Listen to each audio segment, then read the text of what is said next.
Yesterday, Furia and MIBR became the first teams to make it to the PGL Major in Antwerp. And today, we'll find 3 more teams that will make their way there. 3 will also be eliminated, but only 1 spot will remain at the end of the day to get yourselves to the Major. Now, yesterday, the magic certainly did happen for some teams, so let's have a look back at it all. This heart of a lion, this soul of a titan. You won't break me, you won't break me. This force you can't. VSM with a double through the smoke as well. VSM. Woo. Automatic pops his head up like a game of whack-a-mole. And he hits the hammer. Oh. EG coming in hot, picking up their second win. See, I was born for the fight. Finally comes over the top and unblinded. 2 players down lower get traded out by Destiny. Never holding me back, I got it. The bomb has gone back up the ramp into CK Zhao, and he has found another headshot. Showtime has rotated down. He's been the shining light as he takes everybody down in the hole. Showtime cleaning it up, gets the ace. All 5 knocked down.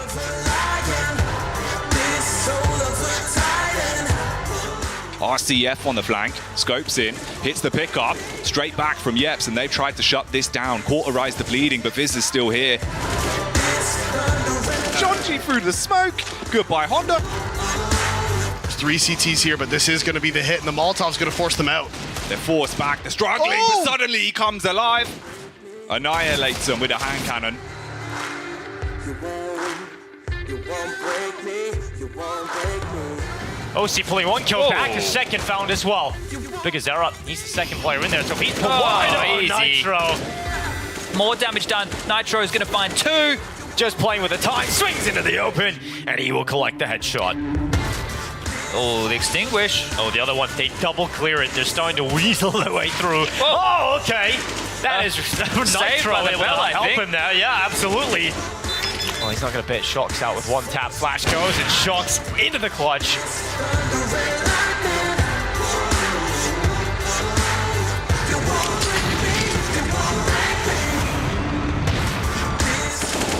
Cello will save him, all in a 1v1 now, playing behind the smoke. If he can see him and shut it down, it would be clinical.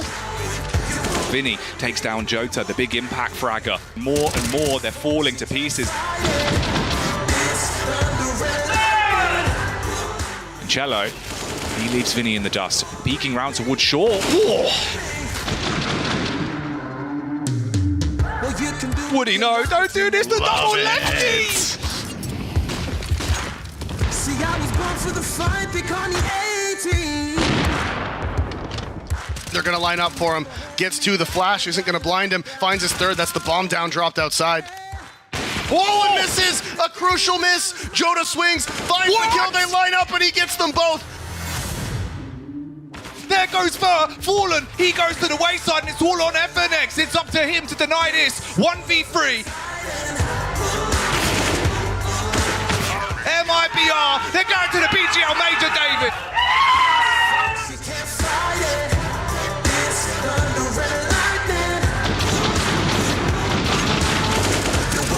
Max comes through. Swan shot is ridiculous.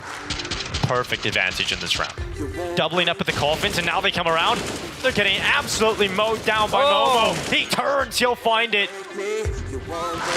He's actually going to go through. Max just swings with it. They line up. Max has got a couple more, and he goes back. Finally runs out of ammo.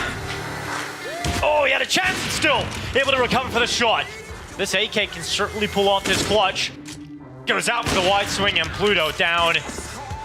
Momo's made it into the backlines. Momo's made it behind. Momo's found another big kill. Okay, suddenly an opportunity here. Momo! Momo's having a moment. The time is ticking. No one's taking it yet, though. No one's even on it. Now they go and consider this one. Looking, spraying down. A little more to the left, and he gets it done.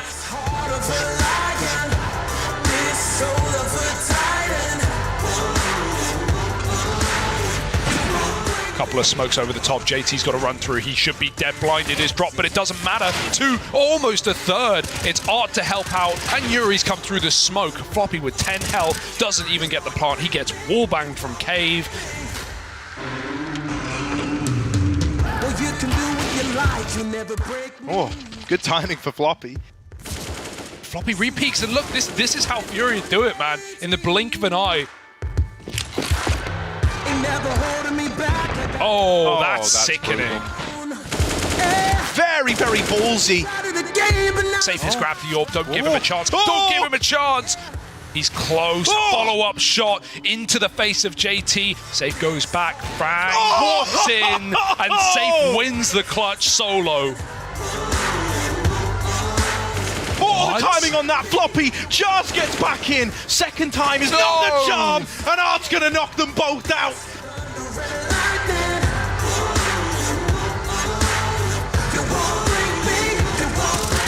DRK and Pit. Yeah, just lights them all up. Continuation on this off pressure. Oh, he just keeps very repeaking. nice. Yeah. Oh, through come smoke, on. dude. Sixth sense from Maluk.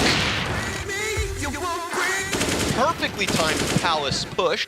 Trying to hold on here for dear life, and he gets himself 2 kills, 3.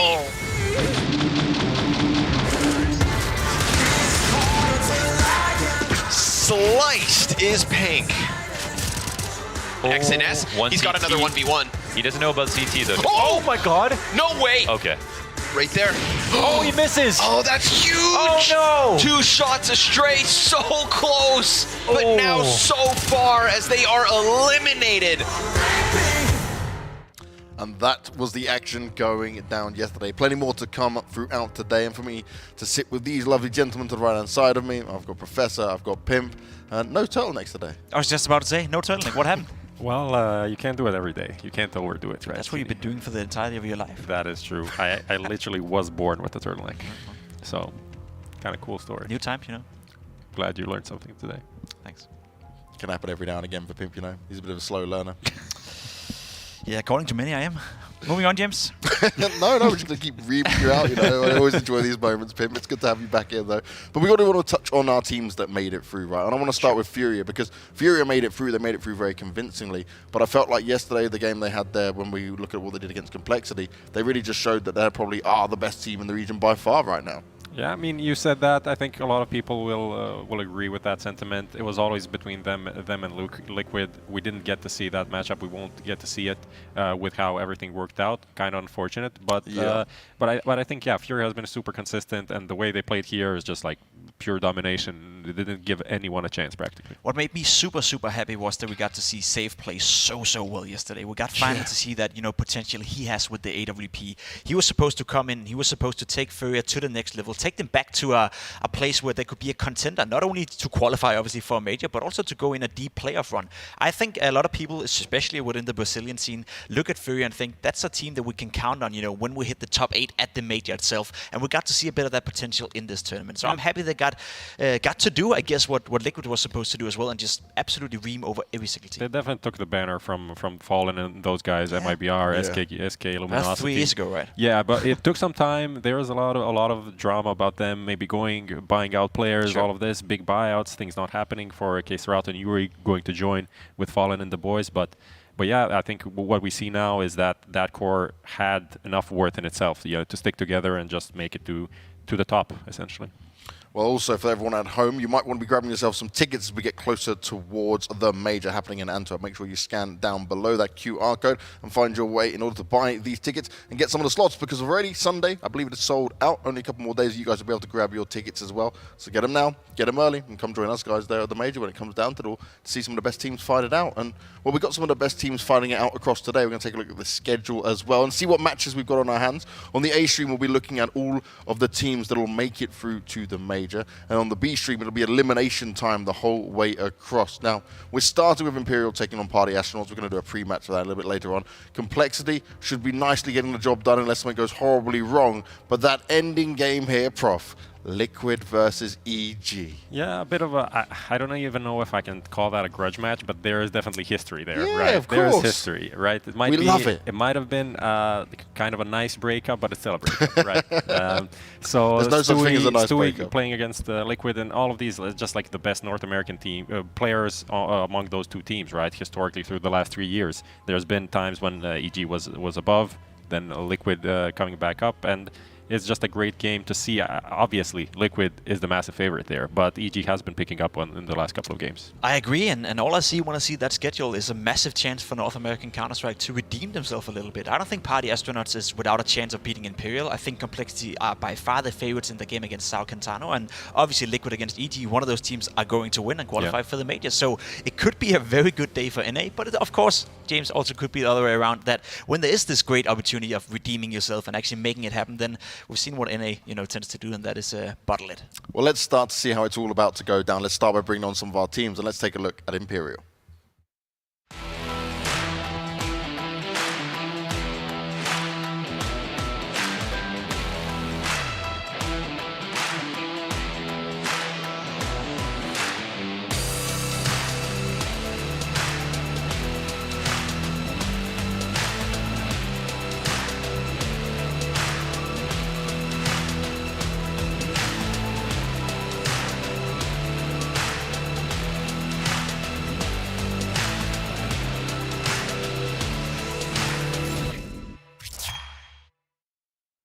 The last dance, or so to speak, at least the last dance for some of these players within the Imperial lineup. And I've got to say, when it comes to this, though, we spoke about some of the stats coming out from like Fur and Bolt. He was drawing the best of one, certainly inflated. We saw a more real Imperial yesterday.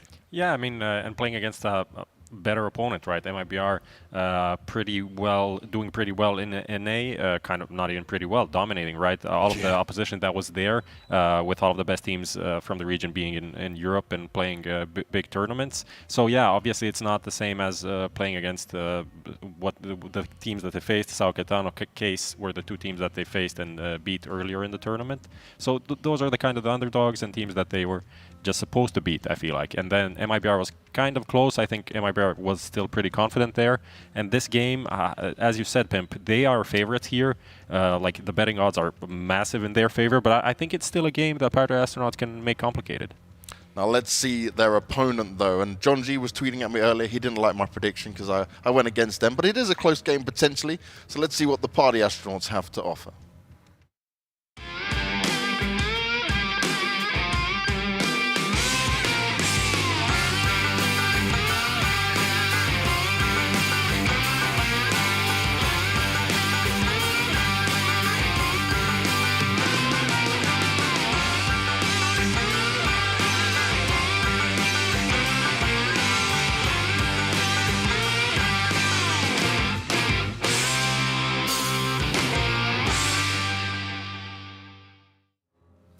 One game away from making it to the major, but can the Party Astronauts get it done? Now, we were talking a lot about Ben Leet, we were talking a lot about what John G was able to do on the server as well. These guys have been able to put up some numbers. They've actually played better than what many might have expected, but also had a fair amount of time in Europe. Yeah, I think they've looked good, It's a team that is getting better and better. We saw them at Pro League and obviously with a stand-in, but wasn't that impressive, right?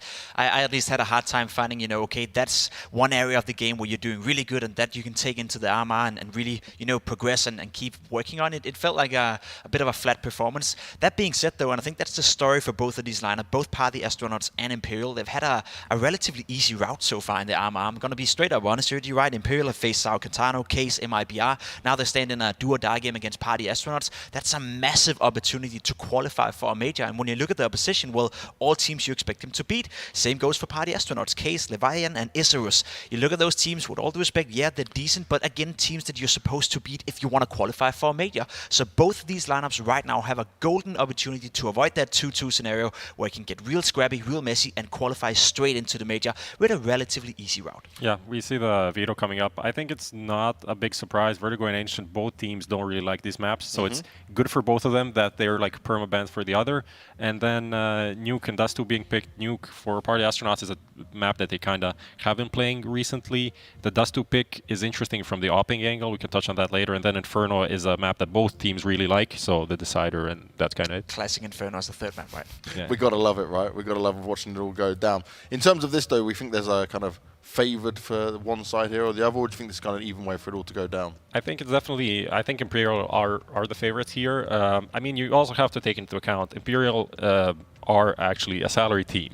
And on the other side is Party Astronauts, who are not a salary team, right? They're here trying to make the dream real. On the other side, there's players that have won multiple majors, right? So it's the offset there is massive. The experience that the players have, Party Astronauts haven't been around that much. They haven't played many like big events, played against the best teams. So definitely favorites for me. There's two sides to that coin, because I fully agree, right? You have a salary team, you have a professional team going up against, you can call them a bunch of happy amateurs, right? They're still good on the server, but that motivation, right? That knowing that if you win this game, you qualify for the major, you get a sticker in the game, you get a big chunk of money, and you can continue to live off and potentially get picked up by an organization coming into the major as well. True. There's so much at stake right now. So I think when you look at the motivational charts right now, I think Party Astronauts are way up there, right? They are definitely more motivated, more animated, and they're ready to win this game. Whereas for Imperial, yeah, it's a big game, but they've been there so many times before. I think just stylistically interesting things on from this tournament at least. Pawn alone, usually one of their best players, if not the best player, even though he's 31, right? Old guy, but fragging the upper for the team. Yeah, I'm also 31, so it's exactly. Not an insult, right? Me and Banks here, you're the young one. He's not doing that well. On the other side, Fallen has been doing quite okay, and that kind of reflects on the opening kills. Imperial, second best in entries at the event, and Party Astronauts, second worst. So that kind of a dynamic could be very hard to bounce back from. Well, let's see how it all goes down. It's an important game, and one of these teams will be going through to the major. The other one will have to fight out with a very tough chance to get it all done with. But let's go to our commentators in Sponge and Dinko. Thank you very much, James. Yes, I'm looking forward to seeing if Imperial will be able to make it again, or will the Party Astronauts pull off the heroic story of taking NACS to the major. I think there's a lot of fans waking up. I've seen a few people on Twitter, 5 a.m., they're up ready to watch this matchup. Yeah, Mike's awake, so it's good to see the support coming through. But some great points there for us to carry on through to get this game started. The statistical point that the Prof was making, we can touch on that when we get into the game and start to see how these opening kills flow. But the point that Jacob was making about in terms of motivation, I think the goal here is the same. They both want to make the major, obviously, but this is almost for Party Astronauts' lives, right? This is financial retribution that they could find here if they're able to get one best-of-3 win. Now, look, I think for namesake, Imperial would be the favorites in this, but they didn't have the best of times yesterday against MIBR, and I think the Astronauts might give them a run for their money here. They're out the gates, they're into the pistol. Yeah, for the Astronauts, this is probably the biggest CS game of their career at this point, right? You're one away from the major. Big possibilities can come off the back of this. And the ramifications of this, if you lose, then you go down into the 2-2 column. You will have to win a game to go 3-2, and then you have potentially 2 more best-of-3s to grab the last contender spot available here at the Americas RMR. So it's an uphill battle from this point on. This is both teams' best opportunity to lock it in with ease. Well, there's going to be so many more games. FNX tested early. Viz out, hopping about. Rotation coming in, but Jonji towards lower. He spotted out FNX. He's got him covered over towards the window side. They're trying to split upon the site. FNX is going to be under so much pressure and still gets away with a pick. Opponent alone trades it out almost immediately. Okay, well, risky business is Ben, the in-game leader of this ship, looking to go lead towards ramp. He's got one on the docket. He's also cutting off rotations, so the extra player playing from hell right now can't get down to that lower site to help out the teammates, and Ben Lead will stop Fallen from getting any further. Swing. DJ to the headshot, Vinny down, and now 2 players left for Imperial. They've slipped their way into the site, but really getting this one done seems almost impossible with Party Astronauts having players all over the shop. Fizz to the headshot and Fur, and now Bolt on the way out the door gets taken out by DJ. Party Astronauts have the pistol. Yeah, and here's one of the things, right? We've seen Party Astronauts play against bigger names within the Counter-Strike calendar just over there in Pro League, right? Look, I know that PTR was standing in because Viz was unable to make it for that event, but in terms of the caliber of opponent, everybody's been high on these 2 Imperial victories. And realistically speaking, in the Counter-Strike world, it's not like they took massive scalps. We're not going to lie to anybody playing at home. But they do have the namesake of Fur, Fallen, FNX, Bolt in the mix, and Vinny from the Fury a day. So I'm curious to see how much they can really put together here. They forced into the second round of play out. Squeaky door, DJ is going to hop down the vent. He goes, and rotation's cut off already. So this is looking great for the Astronauts. Looking for a successful mission. How many space puns can we get? A lot, I would say. Let's see how many. And you at home, play along. Count them. Well, Fallen's going to be holding outside. All the smoke's up. Jonji starts to move forward. A little bit of damage done onto Viz. In fact, a lot of damage inflicted upon him with the utility. DJ in the vent will eventually find Vinny, who tried to drop in that early rotation. The Astronauts are going to send a couple players down secret and now have a lot of control down towards B. Fallen's here. FNX is here, the MP9 to sing towards the Windows side, but they need to take some fights. If they allow them to steam on in, could be some dramas. Fallen with a nice shot. Viz, the low player, falls 4-on-4. DJ's going to hold, now swing out. The CT is trying to pull another kill back. The DJ, he bets FNX, but Fallen, his scout is finding scalps. And now Houston, we do have a problem. Okay, 3-on-3. Jonji and DJ very, very low on this. The bomb to get planted, open side. But Ben's going to have to fight his way out. Only one with health here. Ben lead holds. Nothing overextending yet, and a shot from Fur goes right to the head of DJ. Now Mac-10 having to fight from multiple angles, and it's out of ammo. To the USP has to go. Ben Leet looks above him. Scalp not found just yet, but eventually will spot the peak, and Fur comes down again. It is just Jonji with the AK, and he's on 10 HP. Defuse has been tapped, not being stuck. This time it will be stuck. Jonji not swinging out, letting the time run a little bit down, and now lines them up nearly, but Fallen to the shot, realizes no time left, and Fallen has to flee. Great clutch there from Jonji, understanding the situation, aware that a kit, very unlikely in this scenario, counts it through, peeks on out, takes the diffuser off the bomb, and picks up the second consecutive round. Sure, they lose a lot. Well, they actually lose everything, but they pick up the round, and that's what it's about here. Fallen will save that AK-47, carry that through to the next round of play. They will be able to buy back in without too many qualms here. Now the question is, do they want to force on the other side of Imperial? They know that they completely obliterated the forces. They have the AK. It's not going to be a forced buy. It's going to be a scout again from Fallen. He found great success on that. The AK has been donated to Bolts. He's got some head armor to work with here. The impact needs to be found from Bolts on this rifle. Oh, and there it is immediately. Straight away. I love the peek down into door. Jonji taken out. Okay, well, a number disadvantage this time for the Party Astronauts. Viz trying to take some room and a kill. FNX dead. Ramp should be open for business, but they're not pushing the issue. Oh, they went down vent. 2 players already dropping down. That's been heard out by Ponalone. Over rotation here from Imperial. This B bomb site has been conditioned early, and Vinny, the lone defender right now on A, tucks in towards Tetris. If they just stroll in through squeaky door here, smoke off main, coming up the vent, this is not the place to be. Bolts, get that molly out of your hands. Well, the molly is perfect, but the smoke has to be used up.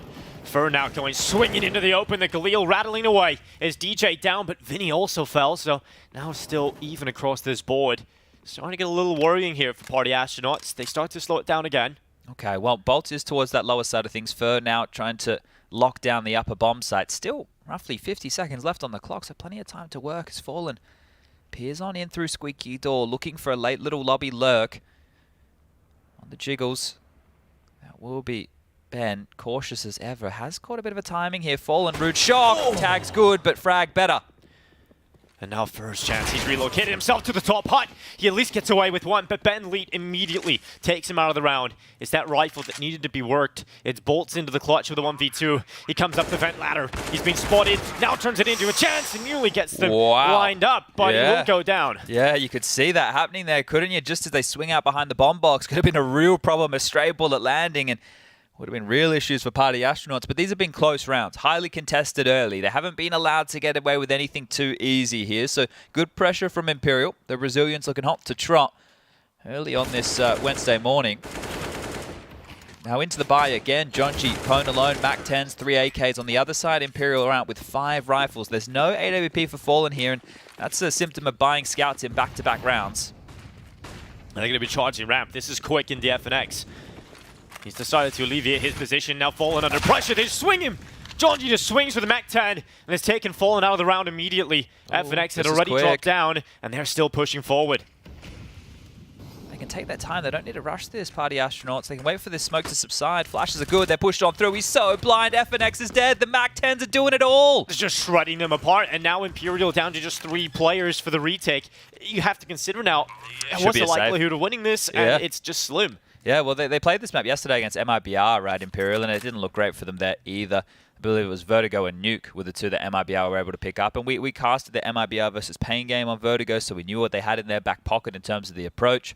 But this is where the problems come in, right? And for Imperial, if the map pool is really that shallow, Prof was talking about Vertigo and Ancient, for both these teams not really being favorable maps, well, yeah, it gets very, very shallow. The best of ones is fine. You can get your Infernos, you can get your Dust 2s, you can get your Mirages. But 7 map pool here, you have to know how to play a couple of extra. 4-0, perfect start for Party Astronauts. And this time round, looking to keep everybody alive. Parked up in the warehouse. Swing is about to come on through. The bomb goes off, and shoulder spotted, easy one there for Fur to pick on up onto Jonji. But both teams have a madman, right? Fur, obviously for Imperial, likes to go aggressive, likes to get stuck into the mix, but Jonji as well. He's one of the last remaining hardcore entry fraggers. And we got to cover off a Pro League. There was some tasty things. I think DJ showed some... persistence on the pistols. He was quite good in those type of rounds when watching the team. Jonji, as I mentioned, great as far as those opening excursions would go. And in terms of strategical approach, it's not like Party Astronauts didn't have good ideas, just they were versing some of really, really good Counter-Strike teams. Yeah. So this is more their kettle of fish here. Yeah, been in Europe for a long time now as well. So the ideas you come from North America with, you start to figure out what works in practice, what doesn't. And Astronauts will be pretty happy with the experience they've got so far. It's just Viz, right, who didn't get that experience in Europe while they had PTR standing in. So hopefully he can kind of scoop that up.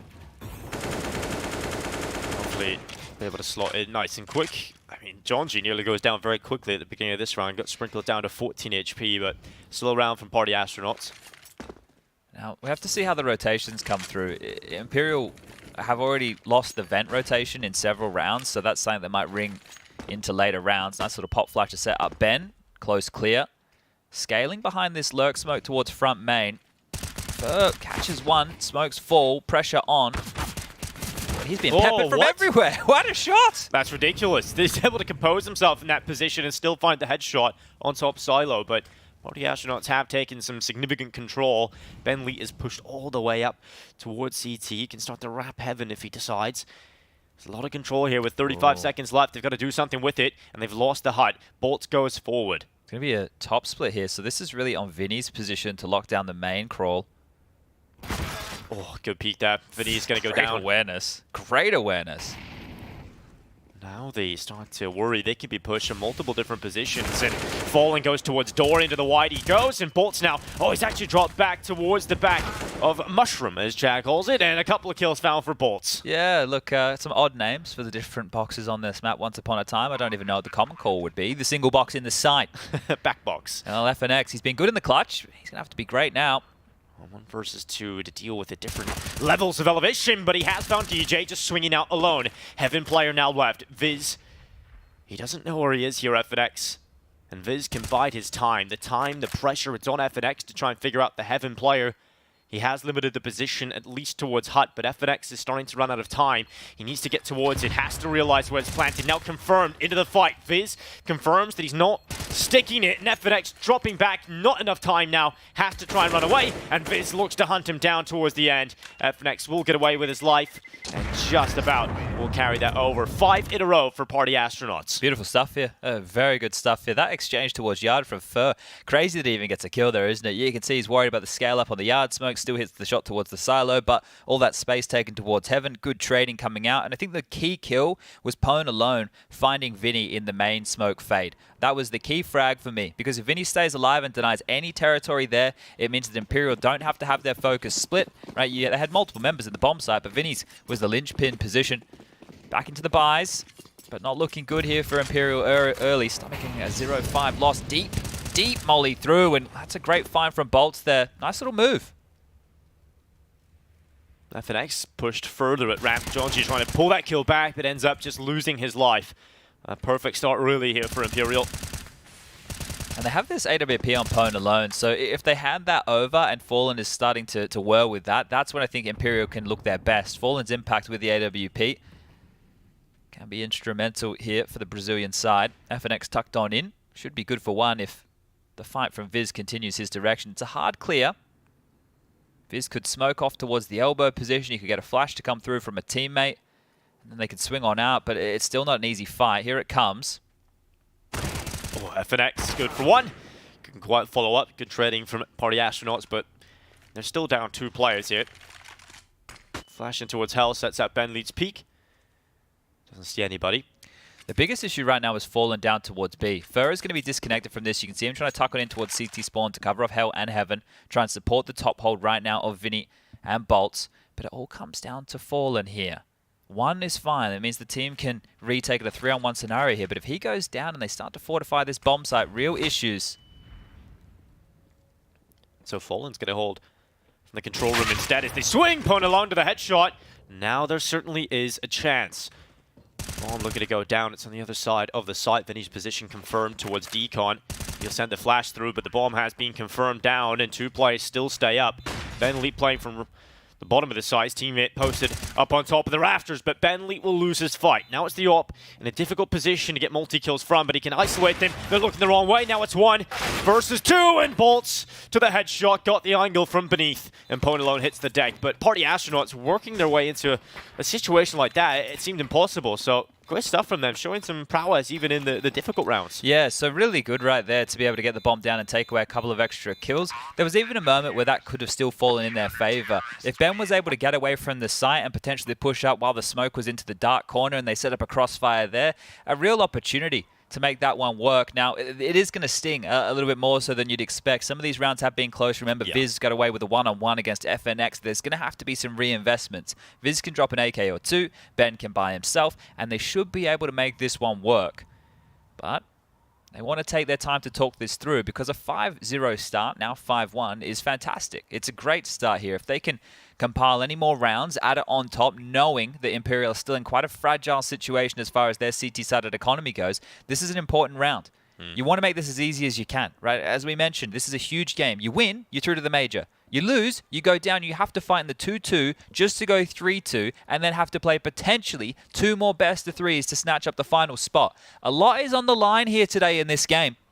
Actually, the games that we have coming up later today as well, Liquid versus EG. It's at a point now where, okay, you're in a situation where you're only 1 game away from the major, but it's still, if you lose today, it's unlikely that you make it. It's so difficult from this point onwards. So you can be so close, but yet so far. And out of the pause, Party Astronauts going into lobby control. Look at the setup we've got here on A. It's a couple of players up in rafters. Vinny will quickly change his position once the initial fast play didn't come out. Not opting for the smoke walls towards Yard here. Very lobby-centric. Ponalone dropping. That sound cue should be noted from the main defender. Vinny, I'm sure he heard something there. So the communication that there's 2 on top of main right here. Smoking it off. Imperial have a player in secret as well already. It's a top split. And yeah, it's going to be a play forward. Hello. He's opened it up. Vinny not in the right position, and now Bolt's up in the rafters. Has to use the distraction of FNX. They're still going to check Bolts, but he'll come out with 1. Fur now moving around main, but his barrel spotted, and Jonji preemptive on the spray. Thought he had a chance, but Fur decided to stop walking, and that keeps him alive for the time being. Jonji's going to come through this. He is a madman. Mad versus Mad, and it's Jonji that takes down Fur on this side of things. FNX versus Fallen in terms of trying to get back in, and FNX drops on down, and he'll take Ben Leet's life. Now the AK picked up, rattling shots into the chest, but it's the wraparound from Jonji. Viz needs to live. Jonji on this flank right here is doing so much work for the team. Fallen, he's prepared for this. Oh, he's ready. Oh my God! He's going to check it. Oh, okay. Scopes in, takes down Jonji, and now Viz versus Fallen in the 1v1. Tap has drawn him into the open, but Viz will confirm with a jump peek and draws Fallen into the fight. Viz with a headshot. 6 rounds to Party Astronauts. Huge round to win right there. I cannot believe that Fallen accounted for that flank. He's able to turn that into a winnable situation. Otherwise, that was dead to rights. But Viz says, no, no, no. I'm here to clutch this one out. And back to the doldrums go Imperial. It's stinging for them right now in the finance department. Battered and bruised, a 6-1 scoreline. CT side of nuke, and it's looking dire. I love how Jonji in a match like this is just so willing to make these proactive plays and just playing his own play style. There's no fear, no nerves here. This is great from Jonji. If he can keep this up, the amount of space he's going to gather and some of the holes that Imperial have had, there has been a few. I mean, look at Vinny in that position. Wasn't in the right spot to deal with anything from main. Yeah, and it came so quick, right? Because Vinny must have heard the fall from at least one of the 2 players there onto main, and then still gets caught in no man's land. So you can see this is not a map where Imperial look comfortable whatsoever. I can tell you that a buy has come on through from Bolts. The match is paused. I think it is a bit more of a technical variety. So we will just bide our time and wait to get this one back underway. If you're watching at home, maybe you're a North American hopeful, maybe you're a fan of Brazilian Counter-Strike, send us a tweet, hashtag PGL RMR. Give us some space puns, because the Party Astronauts are having a bit of a party early here.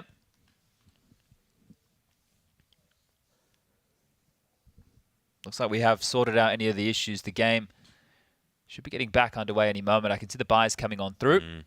But keep in mind as well for Party Astronauts, even with that round win, the finances aren't great. It was another clutch, another close one. They can buy. There's not going to be any issues there, but both teams are going all in, shoving those chips towards the center of the table. A couple of MP9s, Scout for Fallen, M4 in the hand of Bolts here. Vinny yet to purchase, but can operate with anything he'd like over towards that top site. This would be a great time for Party Astronauts to go back to something a bit more yard-centric, right? They've been looking a bit lobby-heavy. I know that was 2 in main dropping. Yes.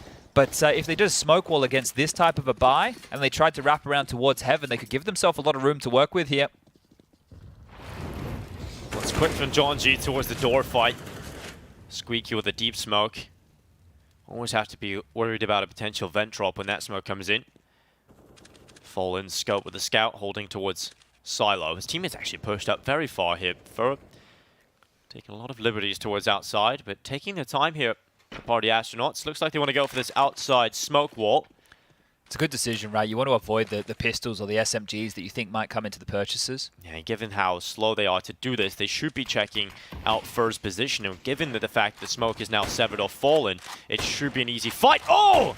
Okay, just straight through the smoke onto the head of John G. Oh, you like that, don't you? And Tag's potential there as well. He hit Pone alone. Now they have to check Fur, and luckily they will, over the top of the blue box. Fallen a little scary with these shots right now. Sporting the Luminosity Fallen stickers on his scout. Look at the roll back those years to some of the victories he's had prior at Majors. Would love to go back again. Pone alone, I love it. I love the position up on red. Spots out Fallen towards CT spawn and is able to remove him from the round. So Party Astronauts now up into the 4 versus 3. Not too many qualms about how this one is going. For the time being at least. They're going down secret with 3. They even have a player up on that top side that can cut off rotations. And it should be relatively easy to close this one out for a Party Astronauts unless FNX goes huge, and he won't. Okay, well that was the really only last chance in all of that. DJ mopping up the mess in towards lobby. Does take down Bolts on the push. It is just Vinny, but he should look to hold on to this Silenced M4. They need to carry something through into the next round of play, and if it wasn't bad for Imperial before, it's starting to feel bad now. 7-1 issues. They tried the force buy. They couldn't stick the landing, even with that shot of Fallen through the smoke. And you knew that they were going to hard clear Fur because we've already seen them go for those type of clears on earlier rounds. So they're making sure they're crossing the T's, dotting the I's. The Party Astronauts. It's been a rough start here for Imperial. We'll see how their buy shakes out going into the next. Party Astronauts were in a position coming into this round where their economy was maybe a little questionable for Imperial to pick that one up, but a little bit of a recovery round. Jonji doesn't have the most money, nor does DJ, so they will rely on drops from the teammates. This is important here. Jonji, like, he's either loving what's going on or he's getting the boys to stay focused here. Probably a little bit of both, because right now you could run away with this. You could really just destroy Imperial on this first map and then move into Dust 2 where really anything is possible. So this is a fantastic start and one where I think you're going to be scratching your head as far as the questions go of what Imperial can do to contend on this CT side. Now, their buy is back in. Obviously, max loss bonus does make this a little bit easier. Going to be a AWP out in play. M4s for the rest. This was the hard clear onto Fur. The shot here from Pone alone. You love that one right there. And this was the most important. If FNX time that either a little bit later or a little bit sooner and gets a multi-kill up close to the MP9, that's still a winnable round right there for Imperial. So they're not out of trouble just yet.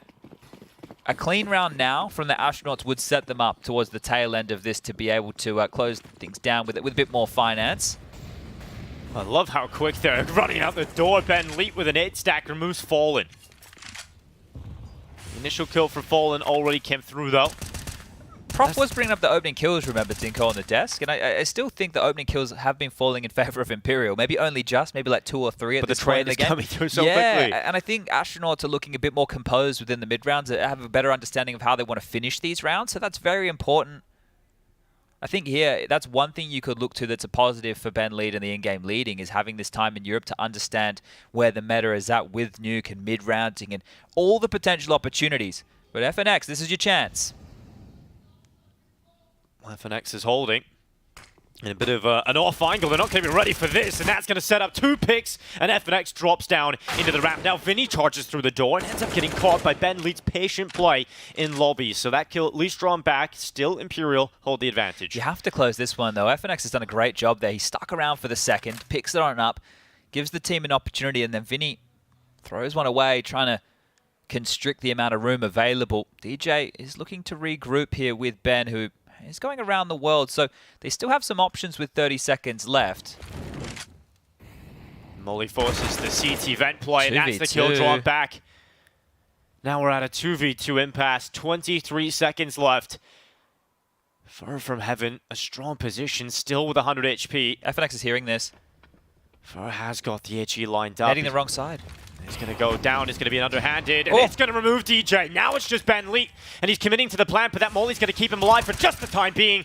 A plant will be confirmed, but not the round. Imperial will get it back. Great stuff from Fur. And really good understanding from Fur there as well, because one of the key points there was that Molotov was towards Heaven. I think he was going around to throw the one-way, but as soon as he got the nade kill and FNX was scaling fast, he just extinguishes the Molotov so we can push on through and take that fight with FNX. So really good stuff from the two of them there. That was FNX with a double towards ramp. It was Fallen who got the opening, and then Fur obviously with some good decision-making to close this one down. So it was the old boys of the team. Actually, Bolts is one of the old boys too. What am I talking about? They able to scoop up a big one and actually now put the finances in question for Party Astronauts. Now, I know that the score was reading 7-1, but if you leave the half with an 8-7 scoreline in favor of Imperial, the moral victory is going to be over there for Imperial, right? They'll be like, yeah, great recovery, boys. We've done a great job. Let's just now get our T-half going. Party Astronauts need to continue to get a couple more rounds here before half-time. Looks like a little bit of pace again towards lobby with utility, but not quite the door skirmish we've seen over the last few rounds. And now Fallen, he's changed up his position towards back garage. He's going to be held behind the smokes. Of course, Jonji's going to try and get in the midst of these smokes, though. Fur's actually playing up on top of mid. He's going to find himself a chance, and Jonji tried to leap through mid, and that's information to be ready for the A play, but the T's are finding the picks, and everybody from Party Astronauts have done their job. Yes to the walking wounded, and FNX goes up the vent, and to no avail, he will go down, and now just Fallen. AWP, a 1v3 retake of the site needed if he wants to pull off this round. He's giving it a crack. He does have rifles available too if he wants them, but that shot has taken him down low. Oh, and Ben's taking away a lot of space here as well. Fallen might not even be able to back into him. save. Is he going to swing towards the Heaven position? He is. He is. He's not going to see Ben, but Ben's going to see him. Bullet in the side of the head. Round picked up, and so is the AWP. Immediately back into the W's for the Party Astronauts. And this is perfect. You're not letting Imperial string two together at any point. And not only is this going to hurt their momentum, obviously, hurt the amount of rounds they're going to be able to pick up, but it's damaging the economy. It's never gotten a comfortable spot, so you can't consistently get that op out in the hands of Fallen. You don't consistently have the utility. A quick play here could just obliterate them. They have no mollies to slow them down. Yeah, you're right. You bang on there. Deagles, MP9, Scout. It's the best they have to boast here. This one's rough, and Vinny's having a rough game of things. 1 kill for him. 10 rounds of play. Fur to get aggressive, looking to change the tune. The flash setup in for Fur. He's able to get away with one. Fortunately, Bentley is good enough to remove Fur and Fallen from the round. Yeah, that's great, right? You'd go 2 for 1 every day of the week in that type of situation. Viz gets completely blind, Fur gets the necessary kill, but that's all. And walking into the AWP, Vinny's woes continue. 1-9 right now is the 5-7 on top of Bolts, and FNX with that Deagle already towards the lower site. Have to battle against 4 players here. Now, I'm curious if the Party Astronauts album is space-themed or if it's the Venga Boys party album. They came out in 1999. Okay. So you may have missed that one. No, I did. Yeah, you definitely did. Wasn't born in the 90s, unfortunately. Yeah, it was the 90s was a good time. Kind of all went down the Swati in the 2000s, I think. I think we're still... that's the thing. When you're old, you can say it used to be good, even though it didn't used to be good. It's always been the same. It's always been the same. I think now we just know what happens a lot more because social media, news is constant, instantaneous. You just know all the bad stuff immediately. Yeah, we get to download that into our brains every single day. Guys, put the phones down. I have a rule for all of you at home. If you want to try this, just give it a crack. With your cellular telephone mobile device, plug it in to charge in a different room when you go to sleep at night. And then that way... What if your alarm's on the phone, though? Then, well, it better be loud enough that you can hear it from a different room. Yeah, because think about this as well. If the alarm goes off in a different room in the morning, you're going to get out of bed immediately. Yeah, then you're not going to slouch. You're not going to slack. You set that alarm for a reason. And if you put it in a different room, the first thing you're going to do when you wake up is less likely just to go and check the socials. That's very true. I started setting myself 3 tasks to do before I wake up and touch my phone. Okay. And what are the tasks? So I drink a pint of water. I plan what I want to do for the day. Okay. And I read a little bit. All right. And if I do those 3 things, I can then open my phone. All right. What are you reading? Some history books right now, actually, at the moment. I'm reading the biography of Winston Churchill. It currently has 1,500 pages, so Okay. it's quite a So I'm deep sure book. you're already 3/4 of the way through that. About halfway through, yes. That's not bad. All right. Well, FNX didn't get away with the save that he was looking for, did he? Went down to the bomb, 9-2. And another timeout called. Peacemaker can get in on the mic right now, see if he can change the dialogue. You can see the rounds that they have won Imperial, and they've been close rounds. They haven't been clean rounds, and they are having some real issues. If Party Astronauts get up to double digits on their attacking side on a map like Nuke, we can almost sign, seal, and deliver this one. A Krieg, Chad. We have got an SG in play. For Jonchi as well. Okay. See what he can get up to with that. Like, it's a big investment to make when the money's not fantastic over there. Tech pause, it seems.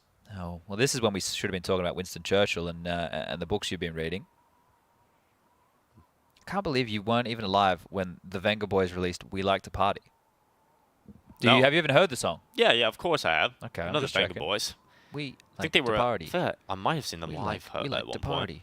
Okay, all right. That's the boom, boom, boom. I want you in my room. Boom, boom, boom, boom. I want you in my room. We'll spend the night together. No, no, no, no, no, no. You got wrecked by Scrawny last night, huh? You want to set the record straight about this? All right, so that was one shot that Connor hit on me, and It's a nice shot. I destroyed him pretty much every time he came along with the deagle. So Did you guys win the game? no, we didn't, unfortunately. How is there a demo of this? We got so it's we saved it on Pop Flash. Oh, I see. Okay. I Yeah. see. But they did have Chev, one of our wonderful observers here, and he is unbelievably good. So we just got wrecked by him. So who decides who gets Chev? Is it like a coin toss? So what we're doing is we have this random name generator. We put everybody's name in, and it randomly selects 2 people to be captains. Then we have see. the lower seed based on who we think's the better player, or the worst player rather. Then gets to pick first, or like choose when they want to pick their players first. So you have the first pick gets 1 pick, then the second person gets to pick 2. I see. And then 2, etc. This is well thought out. Yes, we put some theory into this. Who was last picked? It's unfortunately always the observers because us talents man. stick together, and we've so far been picked as the as captains every time. Okay, by the random generator. Yes. Wouldn't you make Chev, wouldn't you make the 2 best players the captains? Yes, that is the idea.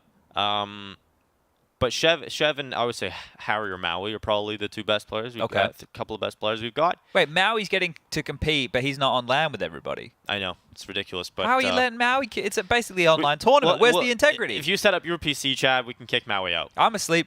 You guys get back and play late. I'm asleep. Yeah, it is unfortunate when we start. I can never really I get 1 map in and then I got to go to bed. Yeah, 1 map wonder. You better make it a good one. Yeah, I haven't won a game yet, but I have had some big performances. Okay, so that you're not the factor. Well, maybe I am. Maybe I've messed up around here and there. I had 2 1v5 clutches I nearly won, and wow. One of the rounds, Harry decided to spray the AK out to 1 bullet, 1 single bullet, and if he hits the shot, then he kills me. If he doesn't, then I pick up an AK that has no ammo in it. I see. And he ruined my 1v5 because of his weirdness. So. Well, he likes to go for headshots only, Harry. Yeah, he does. He really just does like the headshots. He's a very frustrating player to play against and sometimes with, but... when you play with Harry, he doesn't communicate, but he does headshot. Yes, I mean, what do you want? Communication or headshots, Chad? What's more important? To me, I would probably prefer the communication. Communication, but a bot. Like they're not getting kills, but they're communicating. Is that good enough? Are they just dying? Or are they staying alive? They're not even getting like 1 per round. Like they're getting a couple of kills in the game. They're not actually finding consistent success. I'll take the communication. Okay. In the environment that we're talking about for your matches, because I think that my contribution with good communication from the bot could amplify my performance. So I'm thinking quite selfishly here. Okay. So you could frag out due to their communication. Yeah. Okay. I see how that could work. But then again, also, you could just sit back and relax if the person doesn't call him. Yeah, that is true. Not filling up the feed. He's just getting kills. Who takes the in-game leader mantles? I would assume Hugo. Well, I haven't played with Hugo yet, but he's always there. Yeah, we had Launders calling a game last night. Maui, I've made a few calls. You've had Scrawny having a few calls. So you like Na'Vi when Boomich isn't there? Yeah. I think we're all just kind of think we know what we're talking about, so we all like to chip in here and there. Too many cooks in the kitchen sometimes. A couple of ideas. Ladies and gentlemen, we definitely have some technical issues, as you can see, as we are talking about our matches. broadcaster 10-mans. But Yeah. I think it's good that you guys are doing that. It's a good bonding experience for the crew. It is, and potentially down the line, 2 weeks in, it might be maybe rip apart the team, maybe. You know, more frustrations. I see what you're saying. Some rivalries, bitter rivalries, but you know, if you play 10 mans, let us know how those go. If your 10 mans are good. If you have that many friends, yeah, it's always hard to find that many other people to play with. It is hard. It's even hard here, you know, trying to figure out, you know, who's awake and who's willing to play. Yeah, no, I understand all of that. Ooh. Now, guys, I want to give you a couple of tips at home. With these players, you can first of all see some stretching of the wrist going on there. That's fine. You can do that too. But if you ever go to an event and you have to wear some form of identification, as you can see a bit of a wristband there, make sure it's on your keyboard hand. You don't want it on your mouse hand. Oh, yeah. Right? You need to put it on the keyboard hand. So make sure you're putting out your left. Oh, see, I feel a bit more like a prison, I think, if you have it on your foot, wouldn't it? So left hand, very important, unless you use the mouse in your left hand. And then put it in your right hand. So that's quite easy. Bit of scissors, paper, rock right here, or rock, paper, scissors. This is communication of some sort, telepathy. You know, Harry and Hugo were doing some telepathy yesterday. So the admin, you can see how uneasy the admin is about this whole situation. Yes. Because he's like, they probably shouldn't be doing this, but they're just having fun. So he's let him lie. Is he trying to fist bump the admin? Yes. Now he's checking. Is it within the rules, Chad? To fist bump the admin. Yes. All right. We're going to go through all the rules here. Yes. No more rock, paper, scissors. I wonder what the outcome of the goal was with the rock, paper, scissors. I think it's just for something to do. Yeah, I would say that probably would be it. It must be very boring sitting here not talking for a long time. Yeah. It's one of those things, isn't it? You can't type. You can't talk. You're losing your focus here as well, right? That's the thing. Well, this is the DJ's doing the right option here. He's chilling out. He's meditating right now. That monitor glow is going to give him some sunburn, I think. That. Oh, he's just set up. Does that mean? It means we are ready to get back underway. Score 9-2 in favor of the Party Astronauts. Last thing we were talking about was the Krieg in the hands of Jonji, and we haven't got to see that wielded just yet. So right here, right now, it's about to come out and play into the full buy of Imperial. Fallen's AWAP is out towards Yard. Fur with a deep incendiary to try and corral any early pushes, and alone on the jump, just looking to see if he can find anything up over. Cannot see a thing right here, right now. But has a sneaking suspicion, and wow, if he tracks that smoke trajectory, he will know. Oh, and the gap is... he's seen him! Nearly a chance that it open up. Now Jonji, no skin on his Krieg, but we'll see if he can take some kills with it nonetheless. He pushes forward towards red, holds the gap for the recrossover, hasn't seen anybody, so that confirms they should be still on that left side. We've seen this before, haven't we? We absolutely have. They're trying to target the Heaven Rotator, which is Fallen. He's currently in roost elsewhere with that AWP. You can see him attempting to come up through Secret, which was just Molotov'd off. Another player limping out towards Yard. Flashes are coming, about to get aggro. Yeah, well, Vinny is having a rough time. He has been blinded, now going a bit aggressive, trying there to he fight. is. It's going to work out, but Vinny gets traded out. The Krieg comes through. Now Fur moving into the midst of the smokes, decides not to go much further. Ben Lead is in towards Garage. He's got the bomb on his back here. Very committed, isn't he? Has a bit of a gap, has a bit of a timing, and knows it was Vinny and not Fur. Now he knows where Fur is. Ben isn't going to get the kill. The bomb's loose. That's a calamity right there. Well, Fur having a big round. Now DJ spots out bolts. Good little shoulder beat to get that information out. They need to get this bomb back, though. 35 seconds, time of the essence. And down the vent into Fallen. Viz, what is that? That is so frustrating for Fallen. Now back to the 2v2, but FNX swings out from Heaven. Kill onto DJ. Now Viz charging towards the bomb. They know they have to come into the peak, and Fur will get it done with the itchy. A massive round from Fur. The spin around on Ben Lee is really the death sentence of the round there. Yeah, I feel like Ben has to get that kill right. So Fur's done a great job. Sure, they sell Vinny down the river, but it is Fur and FNX. Between the two of them, 23 kills. The only two to get the double digits right here on the defending side for Imperial. On the other side of things, the frag leaders are Ben on 14 and 10 for Viz. Had a nice little kill on the way down the ladder there. They do retain the AWP, but an SMG for Vinny. On the other side, Tech9. Couple of MAC-10s, Galil, and an AK. So a bit of a broken buy. A 9-6 half still possible for Imperial here.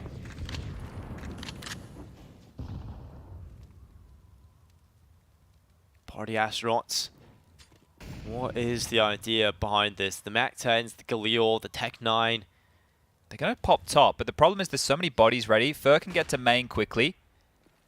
They already have a player Heaven and 2 in the top site, so they're going to need to trade efficiently. We've seen them do it before. They need to do it again. Bolts is playing pretty close to this cylinder and actually pulls out his utility. He's going to be under a bit of pressure. Luckily gets the gun out in time, but it has been traded out by Pone alone. Vinny commits to the spray, and Fallen's being dinked up. He's down to 39. Vinny finds another one in the MP9. He's having a good round. And that main smoke with a big gap on the right side allows him to keep on peeking. Benlead actually crosses back to safety at CT vent, but Vinny has crossed and tracked him into that position. No kill yet for Vinny. Benlead can now move back with that flash. He can reposition if he desires, but wants to stick around. He's taking a bit more of an advanced angle, but again, this Heaven play could come in. Benlead with the headshot. Now his teammate of Ponolo needs to focus on the Heaven extension. Again, damage has been done on towards Fallen. He's down to 38 HP. So susceptible to going down very quickly. And now it is Fallen that will fall. Astronauts once again stopping Imperial from putting 2 rounds together. Jonji getting fired up about that. What a great round. What a great round that was. And the fact that they're able to hold that together, I'm sitting there the whole time. I'm like, Pone, you've got to smoke. You've got to smoke. Help your buddy. Yeah, he doesn't need the help. The Galil just taking the fights towards main, ripping off scalps and ripping out the heart of Imperial here on Nuke. They are in hot water. Double digits acquired, 10-3, and 2 more here before we move into the second half of play. That one there, it's getting rough now, isn't it? And that just came with a bit of a top explode. They got to be feeling good about this one, Party Astronauts.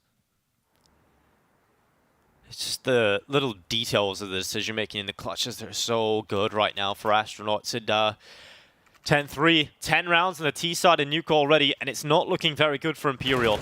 Those economic troubles we mentioned before, but the fact that they can't pick up consecutive rounds, they can't string them together, it keeps getting them into a round where they have a bye, and then they're right back down to a couple of SMGs, a weaker FAMAS maybe in play, and a lack of utility.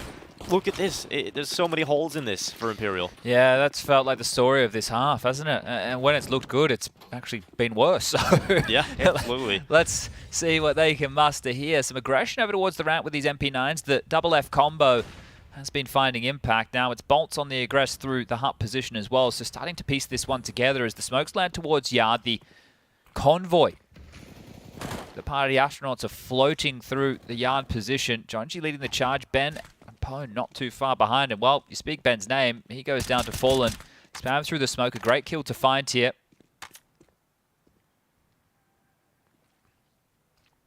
Fallen dropping all the way back to CT. Jonji's going close here. Unfortunate Fallen has gone as passive as you mentioned. Trying to spam on through. So Vinny. Always scares me when the player looks up like that. You could be pushed through. But Fallen dropping all the way back. You always hit when someone decides to play from CT when you start wrapping hell. And that's worked out for Fallen. Bolt's able to battle back. And now we're just down to Pone alone and Viz. And I don't really see how they're going to win this one. They have got themselves into unthinkable situations when it's looked bad, but they still have to clear CT vent. Vinny has done well, just taking down Viz, and with the damage already done to Pone alone, it should be confirmed. A 4th round for Imperial. To get 5 at the half, they're still somewhat of a way back into this, but 11-4, you don't really want to end the half like that. So for the first time, they need to put consecutive rounds together. Yeah, I think they will here. The Party Astronauts are finally going to have a really, really strugglesome buy. It's going to be Mac 10s and Tech 9s at the very best, a P250 for DJ. So getting broken late, they've already had a really good half here, but you would love to see if you can pick up any more momentum. No HE possible for the Squeaky Door to be blown on off. Maybe they'll just ramp rush with this light buy. The Itchy goes into the mix. They're going to run it down, and FNX, he's ready to shut it all down. 3 kills. Finally runs out of ammo, but the damage has been inflicted onto every single player. They're walking wounded right now, Party Astronauts. FNX, like an asteroid, just lands right between them. Yeah, he's done great there. Done exactly what you need, and the rest should just be peeled apart. Fallen again. Grabs another frag, and this one should be scooped up to 18 points of health for DJ. He goes down, and it's 10-5. So recovered somewhat here for Imperial. It's not the end of the line just yet, but now they need to operate on the T side. Need to start getting fired up themselves. They still have multiple maps to come, and if they can turn this one around, or maybe, just maybe, get it into a 2-0 fashion. This was great. Silenced M4, just smashing them as they jump through that smoke. Now, once again, we will make sure to give you an understanding of the ramifications here. The winner of this game qualifies for the Major in a couple of weeks' time in Antwerp. The loser will go down into the 2-2 column, where they will have to play another best-of-3 just to stay alive. There will be 3 teams who will end up in the 3-2 bucket, and from those teams, they will have to play out in a mini bracket to grab the last spot available for the Americas RMR. So not going to be easy if you lose this game, is the understanding here. Sao Caetano versus Complexity, and we have EG versus Liquid as the match is in a similar situation as to this one. They're into the pistol. Bit of util now. Smoke, flashes, Molotov. P250 for Vinny. And over towards A, they seem to crumble. Hold up. That is a lot of nades to be gone immediately. Big kill from Jonji. The Astronauts holding the advantage, but how long can they really hold it? Faced under so much pressure by the Flash and CT Vent.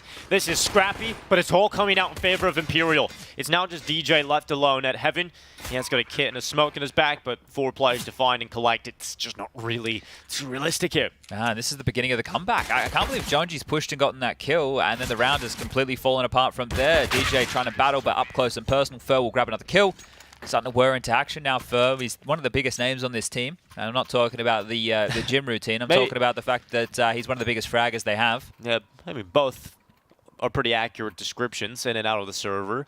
But Fur, yeah, he's the player that's had the biggest performances for them here so far. If he can start to step up and show us that level he had against some of the weaker sides at the beginning of this competition, I would be very, very excited to see alive. And for Party Astronauts, you do not want to let that happen. But back into this investment coming through for Party Astronauts, Mike 7s, Deagles, 5-7s, already picked up. Yeah, Jonji's going to hear this if they're quick. And the smoke wall is the reverse L. Lots of footsteps are being noted as Fur has been able to make his way down secret, has bolts along for the ride.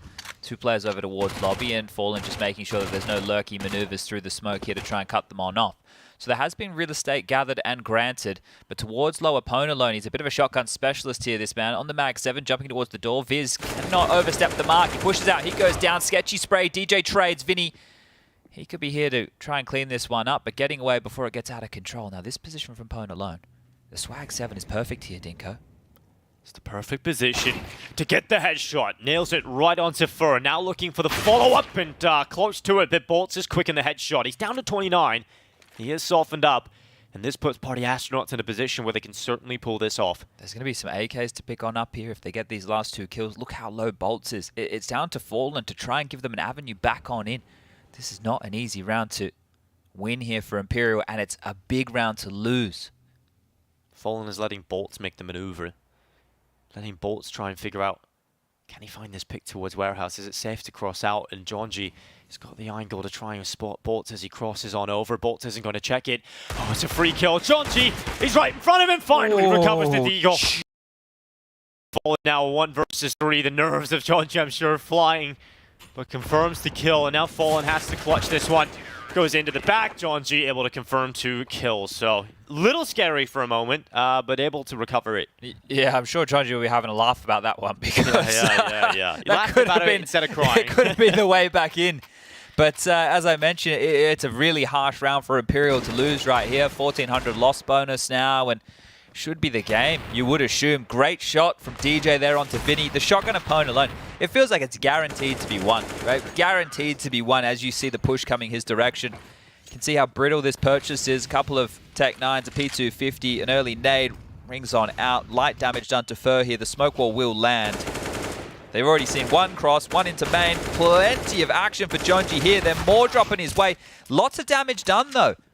Look how low they are down in towards secret. 40 HP for Fallen and Bolts. It's only Fur, the healthy member of the bunch. Whoa, Ben! What just happened?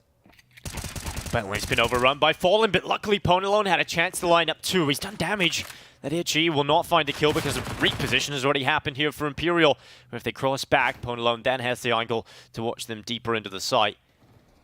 It's a real rough battle here for Bolt, but he's come out with 1 in the Tech 9. Had a chance to follow it up, but a recovery for Party Astronauts. Nearly a little scary, but Jonji just firing up the side. Yeah, that right there, considering how much damage Jonji did, I can't believe how out of control it almost got. So a great round there from Imperial as far as damage goes, but that was a force buy. Now it has to be just a light purchase with maybe a P250 or a Deagle in the mix, and this should be 13 guaranteed.